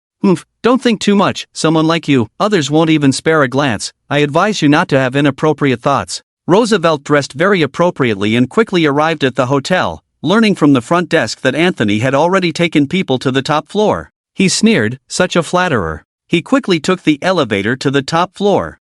Boss, it's probably like this. Anthony stood in the lobby, while Joe Fong and a few others sat on the sofa listening to his report. Shaolin and Bill were restless, fidgeting from time to time as if there were nails under their butts. Anyone who comes here, a figure like a Hollywood godfather, standing humbly in front of you while you sit, will feel uncomfortable. Well, except for this couple. Shaolin added cautiously in her mind. She has been struggling in Hollywood for several years, and she has only just managed to establish herself. She hasn't paid much attention to domestic affairs. She didn't pay much attention when she heard about Han Rui's live broadcast earlier, thinking that if she became famous, she would help out. But seeing this scene now, she couldn't help but smile bitterly. Most likely, live broadcasts are just hobbies. Through Anthony's explanation, she learned that the Hollywood godfather, who seemed to have immense power on the surface, actually controlled terrifying resources behind the scenes. Many well-known artists are at his beck and call. Many large companies and groups, or production companies, have his shares,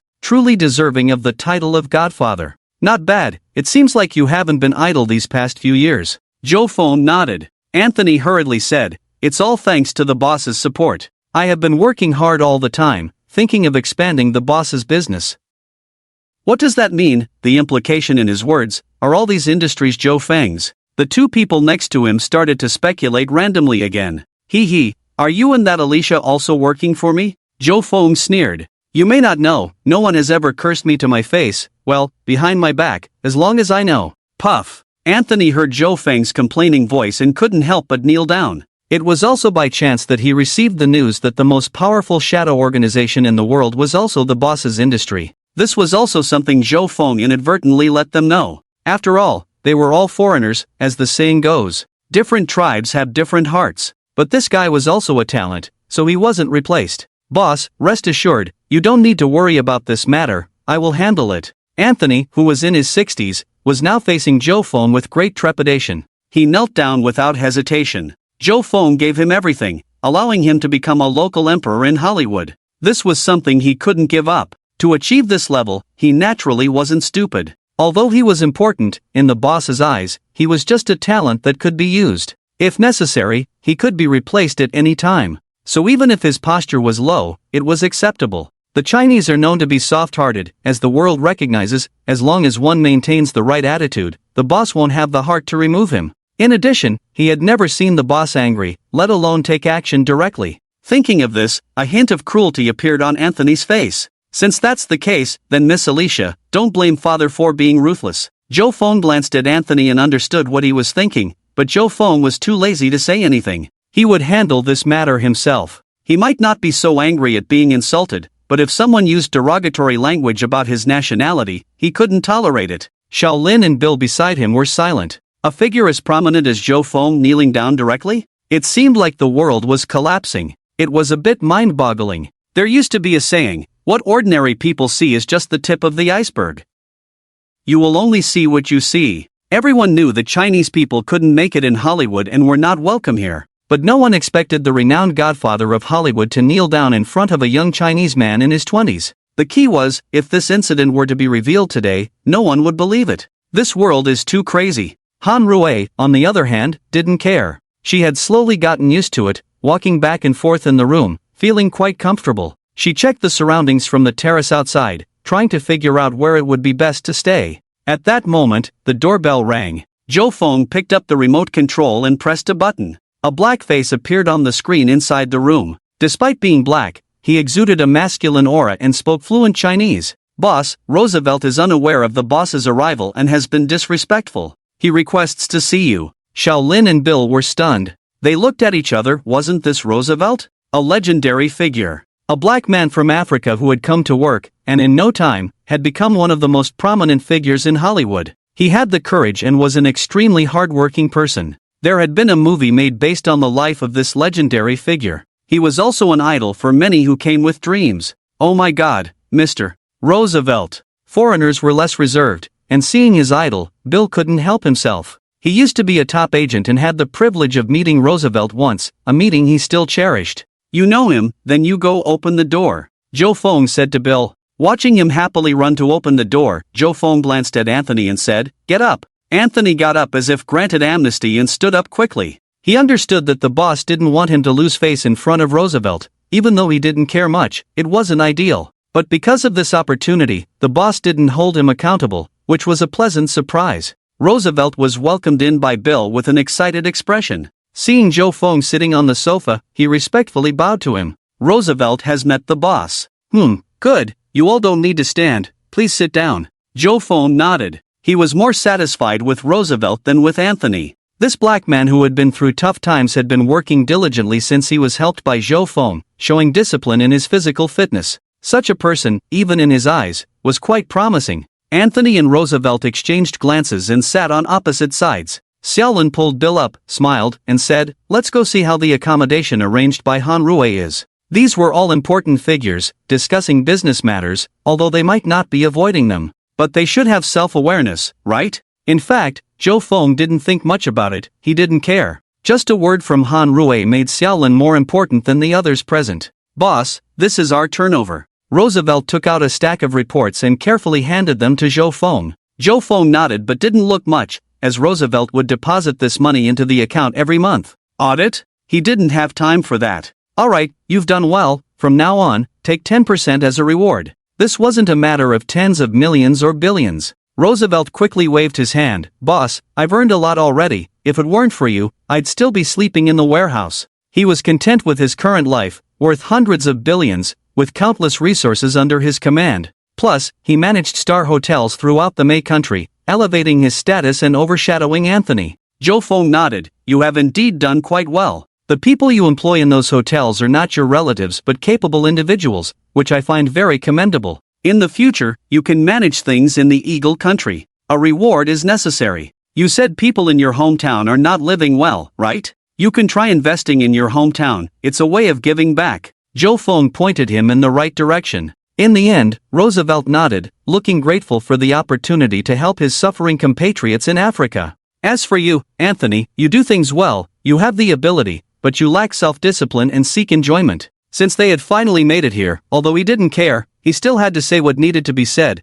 not letting them think they had become so-called local tyrants with no one above them. Although Zhou Feng spoke slowly, Anthony was already sweating profusely. I will change, I will definitely change, give me a chance, boss. Zhou Feng waved his hand. We are not a harsh organization, I won't do anything to you. In fact, you have done well, despite some minor flaws. The idea of rewarding with a stick and a carrot. By the way, the Chinese actress next to us just now, you saw her, right? She is my wife's good friend, you should help her more in the future. As for that agent, if they don't perform well, you can find a better one. Both nodded, this was their profession. Oh, I remember there was one more person, what was her name? Zhou Feng scratched his head somewhat embarrassed. Both felt embarrassed, realizing that he couldn't even remember the name.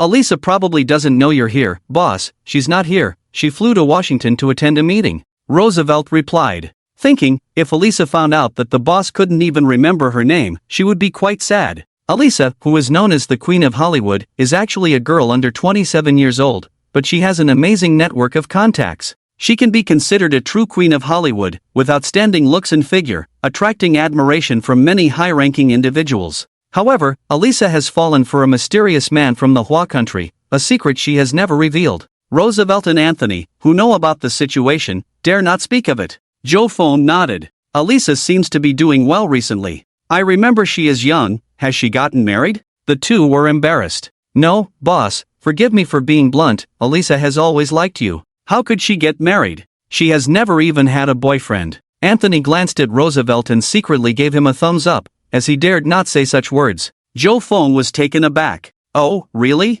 Please don't talk nonsense. He then glanced towards the terrace. When someone is saved by an outstanding person of the opposite sex during their most difficult times and helped to become a true Hollywood figure, wouldn't they develop feelings? Oh, let's not mention this matter. She will eventually move on. Zhou Feng felt a bit embarrassed. In the past, she would have just accepted it, but now she had turned over a new leaf. She was devoted to Han Rui. Roosevelt and Anthony fell silent. Since the boss forbade them from mentioning it, they decided not to. However, they did not oppose the idea, as Elisa was also outstanding, holding a position in Hollywood that was somewhat higher than theirs, and she was a particularly capable person. Considering this, she was somewhat suitable to be the boss's lover. Besides, how could a man resist the advances of a beautiful woman? Should they inform Elisa? If she found out, she would probably come back immediately without hesitation. If the boss hadn't explicitly instructed them not to go looking for him, Elisa would have probably gone to find him long ago. This time, we came to have fun together with my wife. Please introduce us to some interesting places. Sure, we will make arrangements. Hey, look, we will stay there when we go. Han Rui ran in excitedly, pointing to a place in the distance towards Zhou Feng. Roosevelt stood up, followed her gaze, nodded, placed his hands on his chest, bowed, and said, Madam, that is the Noise Hotel, also a property under your name. Oh, really? It's also ours? Han Rui was somewhat skeptical. Zhou Feng chuckled. What's there to doubt? Even if it's not, I can buy it, right? Anthony and Roosevelt beside him nodded. Indeed, that was the case. Bill and Xiaolin didn't know what to say. They realized they were dealing with an unprecedented figure this time, casually buying a hotel worth billions, just like buying a bag of laundry detergent at a supermarket. All right then. Han Rui nodded. By the way, what's the matter with Xiaolin's role being taken away? That stern woman is your subordinate, right?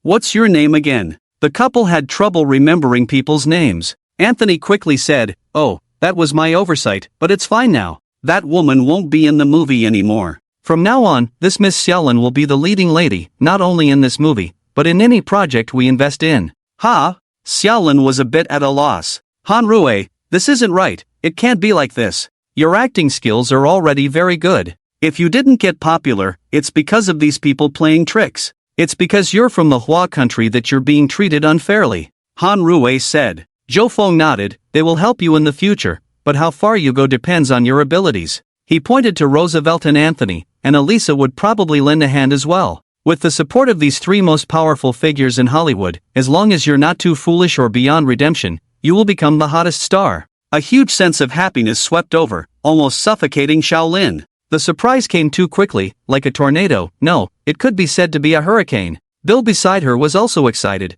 knowing that Xiaolin would take off with the resources. So, as his agent, he wouldn't fall short. Little did they know that Roosevelt and Anthony had their eyes on him, and if he didn't perform well, they would simply kick him out. In the evening, Roosevelt and Anthony held a grand welcome party. This was not discussed with Zhou Feng at all. Foreigners are actually quite enthusiastic about such things, considering it a surprise. It's not their fault. The two of them went along with the customs and wore evening gowns to attend the party. This matter had already been publicized in the morning. Extra, Roosevelt and Anthony are hosting a party. Is this some kind of holiday? Doesn't seem like it. Whose birthday is it? These two have hardly done anything together. Is this some kind of code? It's said that this party is being held for some important figure. Could it be true? Is there really a figure worth their collaboration for this party? It's said that an extraordinary figure has arrived, seems to be from the Hua country? I heard that if this party catches the eye of the important figure, one will rise to prominence in the future. These two are influential figures in Hollywood. What's the reason for this event? Speculations abounded. But everyone was prepared, jokingly, since these two were hosting the party, and since there were no restrictions, they must attend. What's most important in Hollywood? Money? Acting skills? Hard work? Dedication? No, none of these. It's resources, connections, these are the most important. Frankly speaking, just being familiar in front of these two influential figures would bring countless resources your way, making it hard not to succeed. Why wouldn't you go? Major celebrities began treating this party like the Oscars. Occasionally, there were leaks of some celebrities' makeup photos or clothing designs. Whether these were accidental leaks or intentional, that's unclear. Han Rui had already set up the live broadcast plan in the studio early on. Live tonight, party, location, Hollywood Lewis Hotel. Oh, something rare today, the host is live streaming voluntarily. What's so interesting about the party? Not necessarily, buddy, this is Hollywood. Did the host go to Hollywood? Envious of the rich people's lives. I'm near Hollywood, heard there's a party tonight, quite grand, just a bit rushed. Does the host have foreign fans now? I'm from Austria, but also a fan of the host.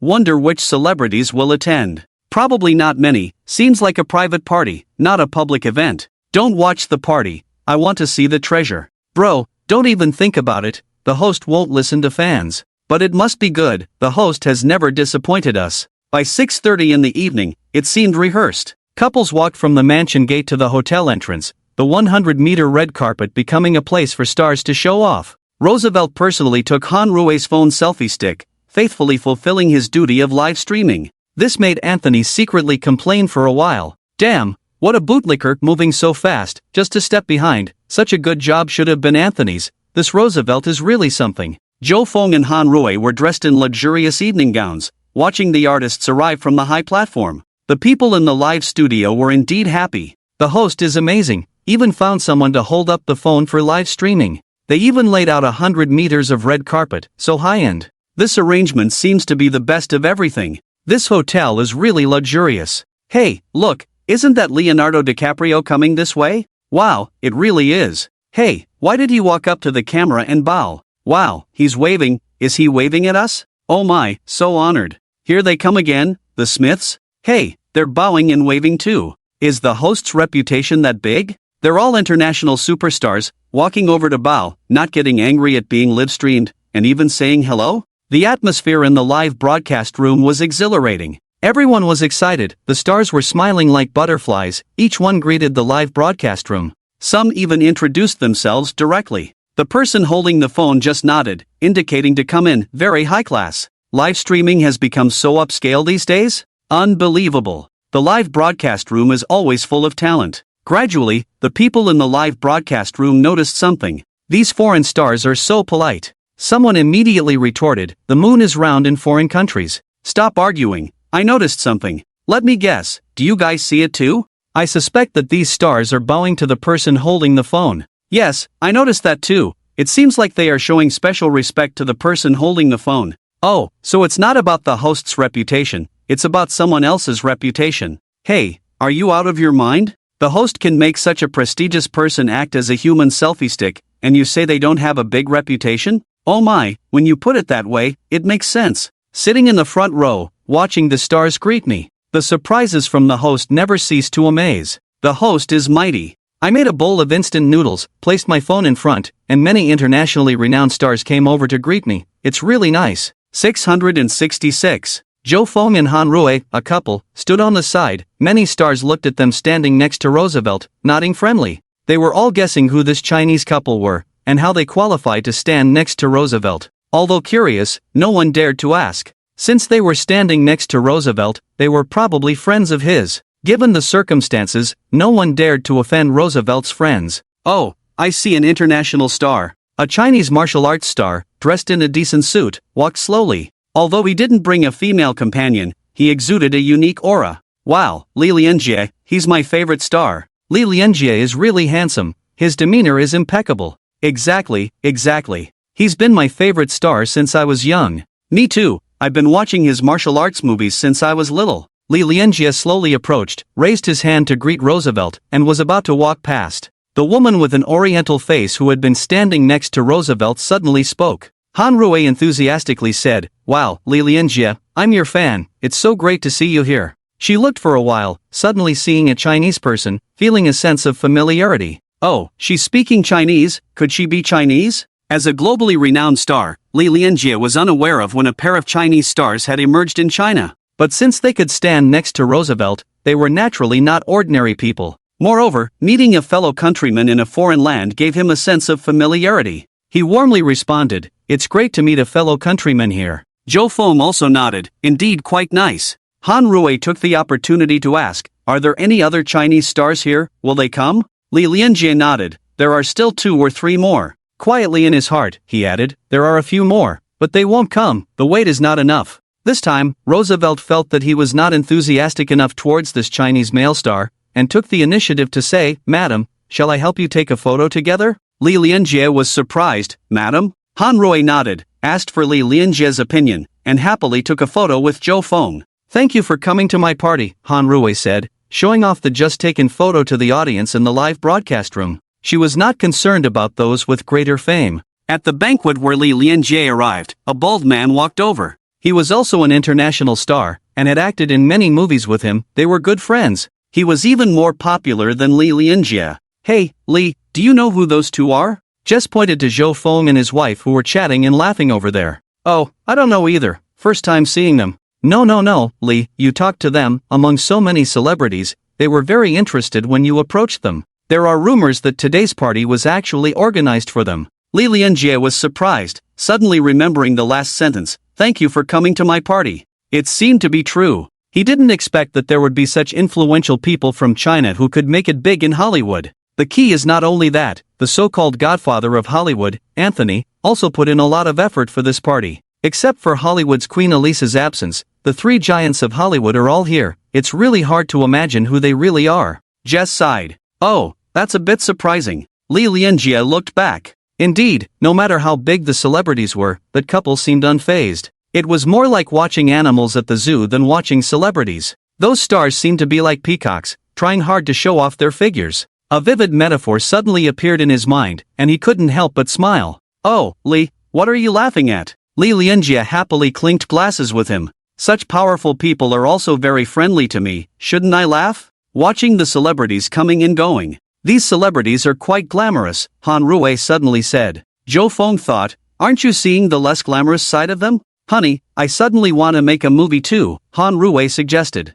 Jo Fong thought, How can that be? It's so troublesome. But before he could finish his sentence, Han Rui had already taken the phone and asked in front of the camera, The audience also wants to see a movie from casting to post-production effects. How about completing a movie? What do you think? There was no way the audience would say no. Just by guessing, one could tell that the movie the host wanted to make would definitely be a big production, with a large investment. Being able to watch it live would be a rare and thorough experience. Okay, I want to see. What kind of movie does the host want to make? Must support, I'm curious too. The host can do anything. Please move your face away, I want to see the lady. Seeing this situation, Joe Fong could only nod helplessly. Alright, let's make the movie. It's not like we can't afford it. So what kind of movie do you want to make? Joe Fong asked. Han Rui nodded, already having an idea in her mind. I read a novel before, called Zhu Xian. I thought it was really good. How about making that? Joe Fong nodded. Alright, let's make that. It's very magical. If the production is good, it will cost a lot.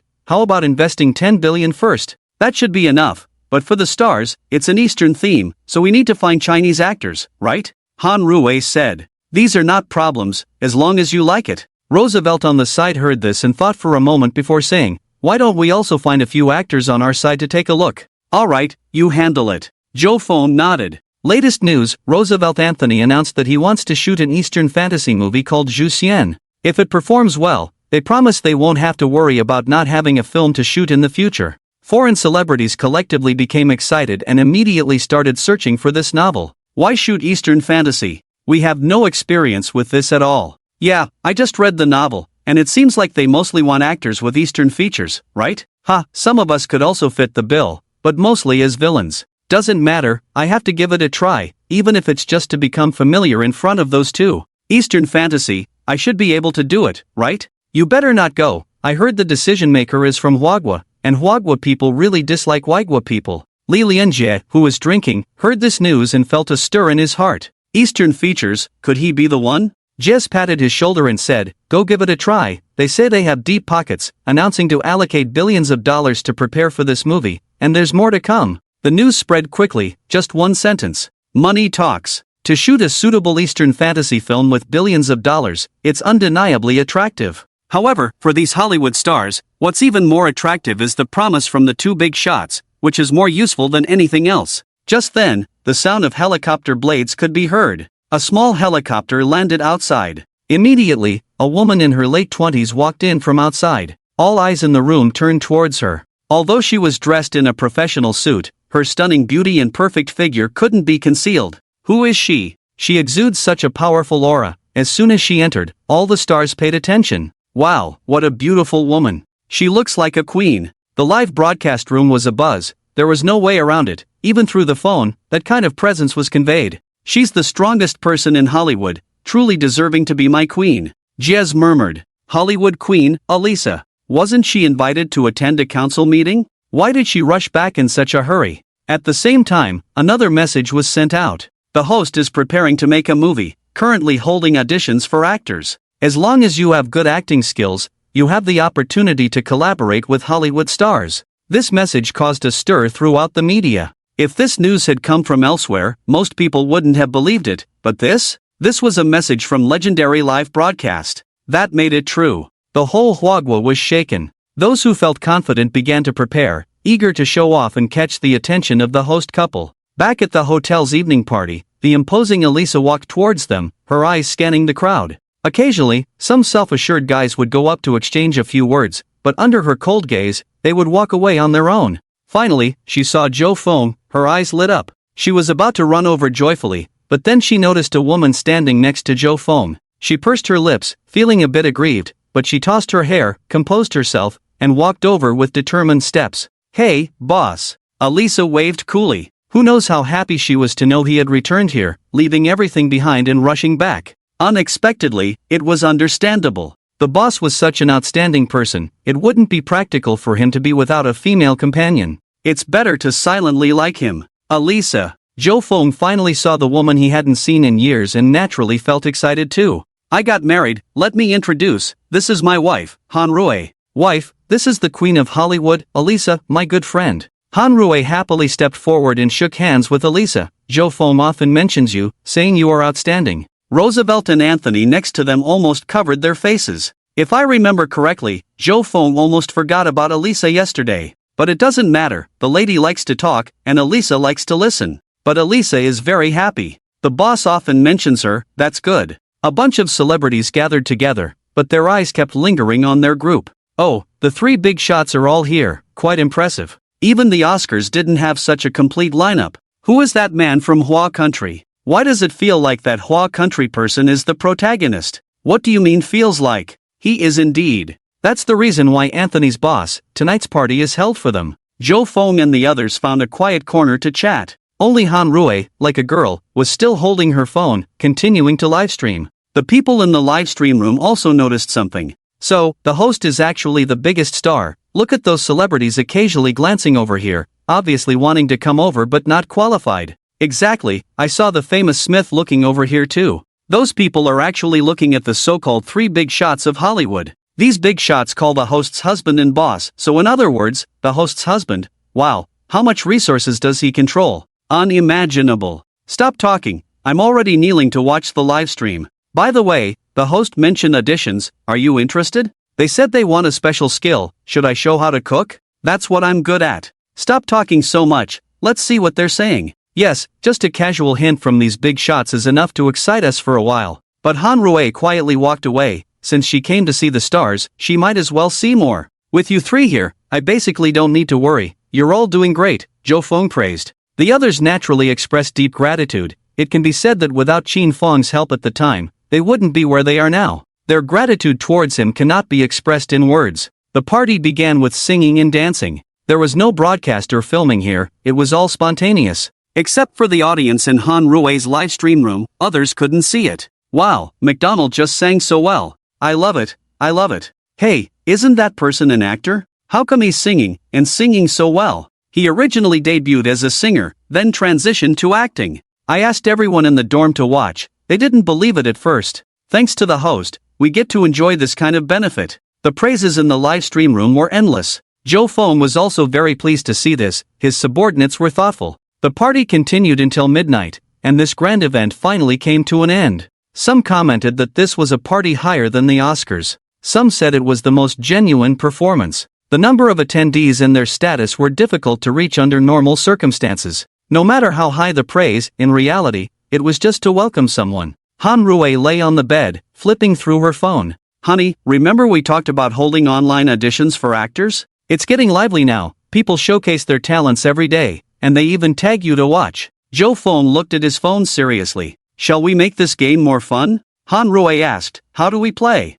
You'll see in a moment. Zhou Feng directly contacted the boss behind the short video. Speaking of which, he still had shares in their company. After everything was settled, a full-screen ad suddenly popped up in the short video. Joe, I'm not kidding, I have too much money, can't use it all. Starting tomorrow, anyone with special talents, show them, if they are really good, they will all be rewarded. The rules are as follows. First, too vulgar is not allowed. Second, no adult content. Third, it must be the person themselves. Fourth, only the video host can tag me. If you tag me randomly, if you think it's good, go ahead and try it. Immediately, demonstration videos started playing on the short video. Hello everyone, I am a student from the countryside. I can do a backflip. Is this considered a special talent? In the video, a boy in casual clothes took a deep breath, then consecutively did backflips in place, the movements surprisingly skillful. The overall effect was also good. This video came out early, so Zhou Feng saw it among the many tags immediately.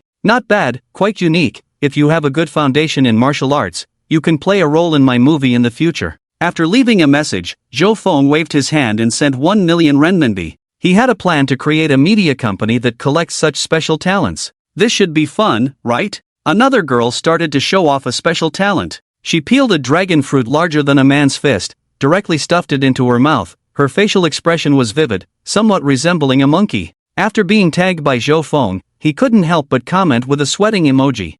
Even the rich husband has speechless moments. This is amazing, I've never seen him lose before. Wow, this woman is wild. Let's see how the rich husband handles this. Front row to see the immortal. I wonder if this counts as a special talent. Everyone was actively discussing, and this incident indeed motivated everyone's enthusiasm. Zhou Feng replied directly, this can be considered a special talent. Wait a day, if no one challenges, then you succeed. And the ghost of comments appeared again.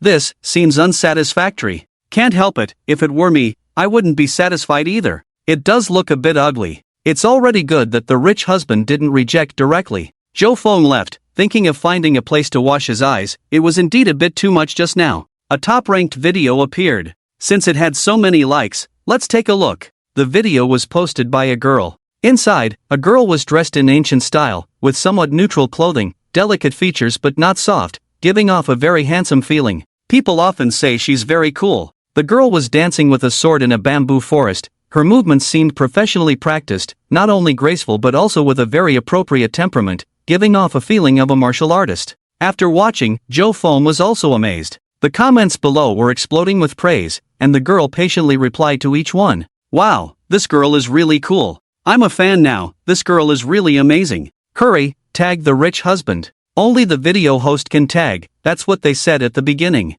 This seems good, most likely to receive a big prize from the rich husband. Exactly, aside from everything else, the rich husband is really generous. Sorry, just found out we didn't tag our handsome rich man. The video host made a silly and cute expression. Seeing that the video host finally tagged herself, Joe Fong didn't say much, and directly commented, Mrs. Work is very good, she can play a role in the movie. If interested, here is my assistant's contact information. Speaking of this movie assistant, it is none other than Elisa. After hearing about it, she insisted on taking responsibility. Joe Fong even forgot her name in front of her, naturally feeling a bit sorry, so he just went along with her. After leaving a message, Joe Fong waved his hand and sent out a red envelope of 10 million. A few minutes ago, in a mountain guest house, 3 girls were looking at their phones back and forth. Do you think this will work? The quite handsome girl asked the other 2 girls. It must work, others can do somersaults, we can do this too. After the 3 girls graduated from college,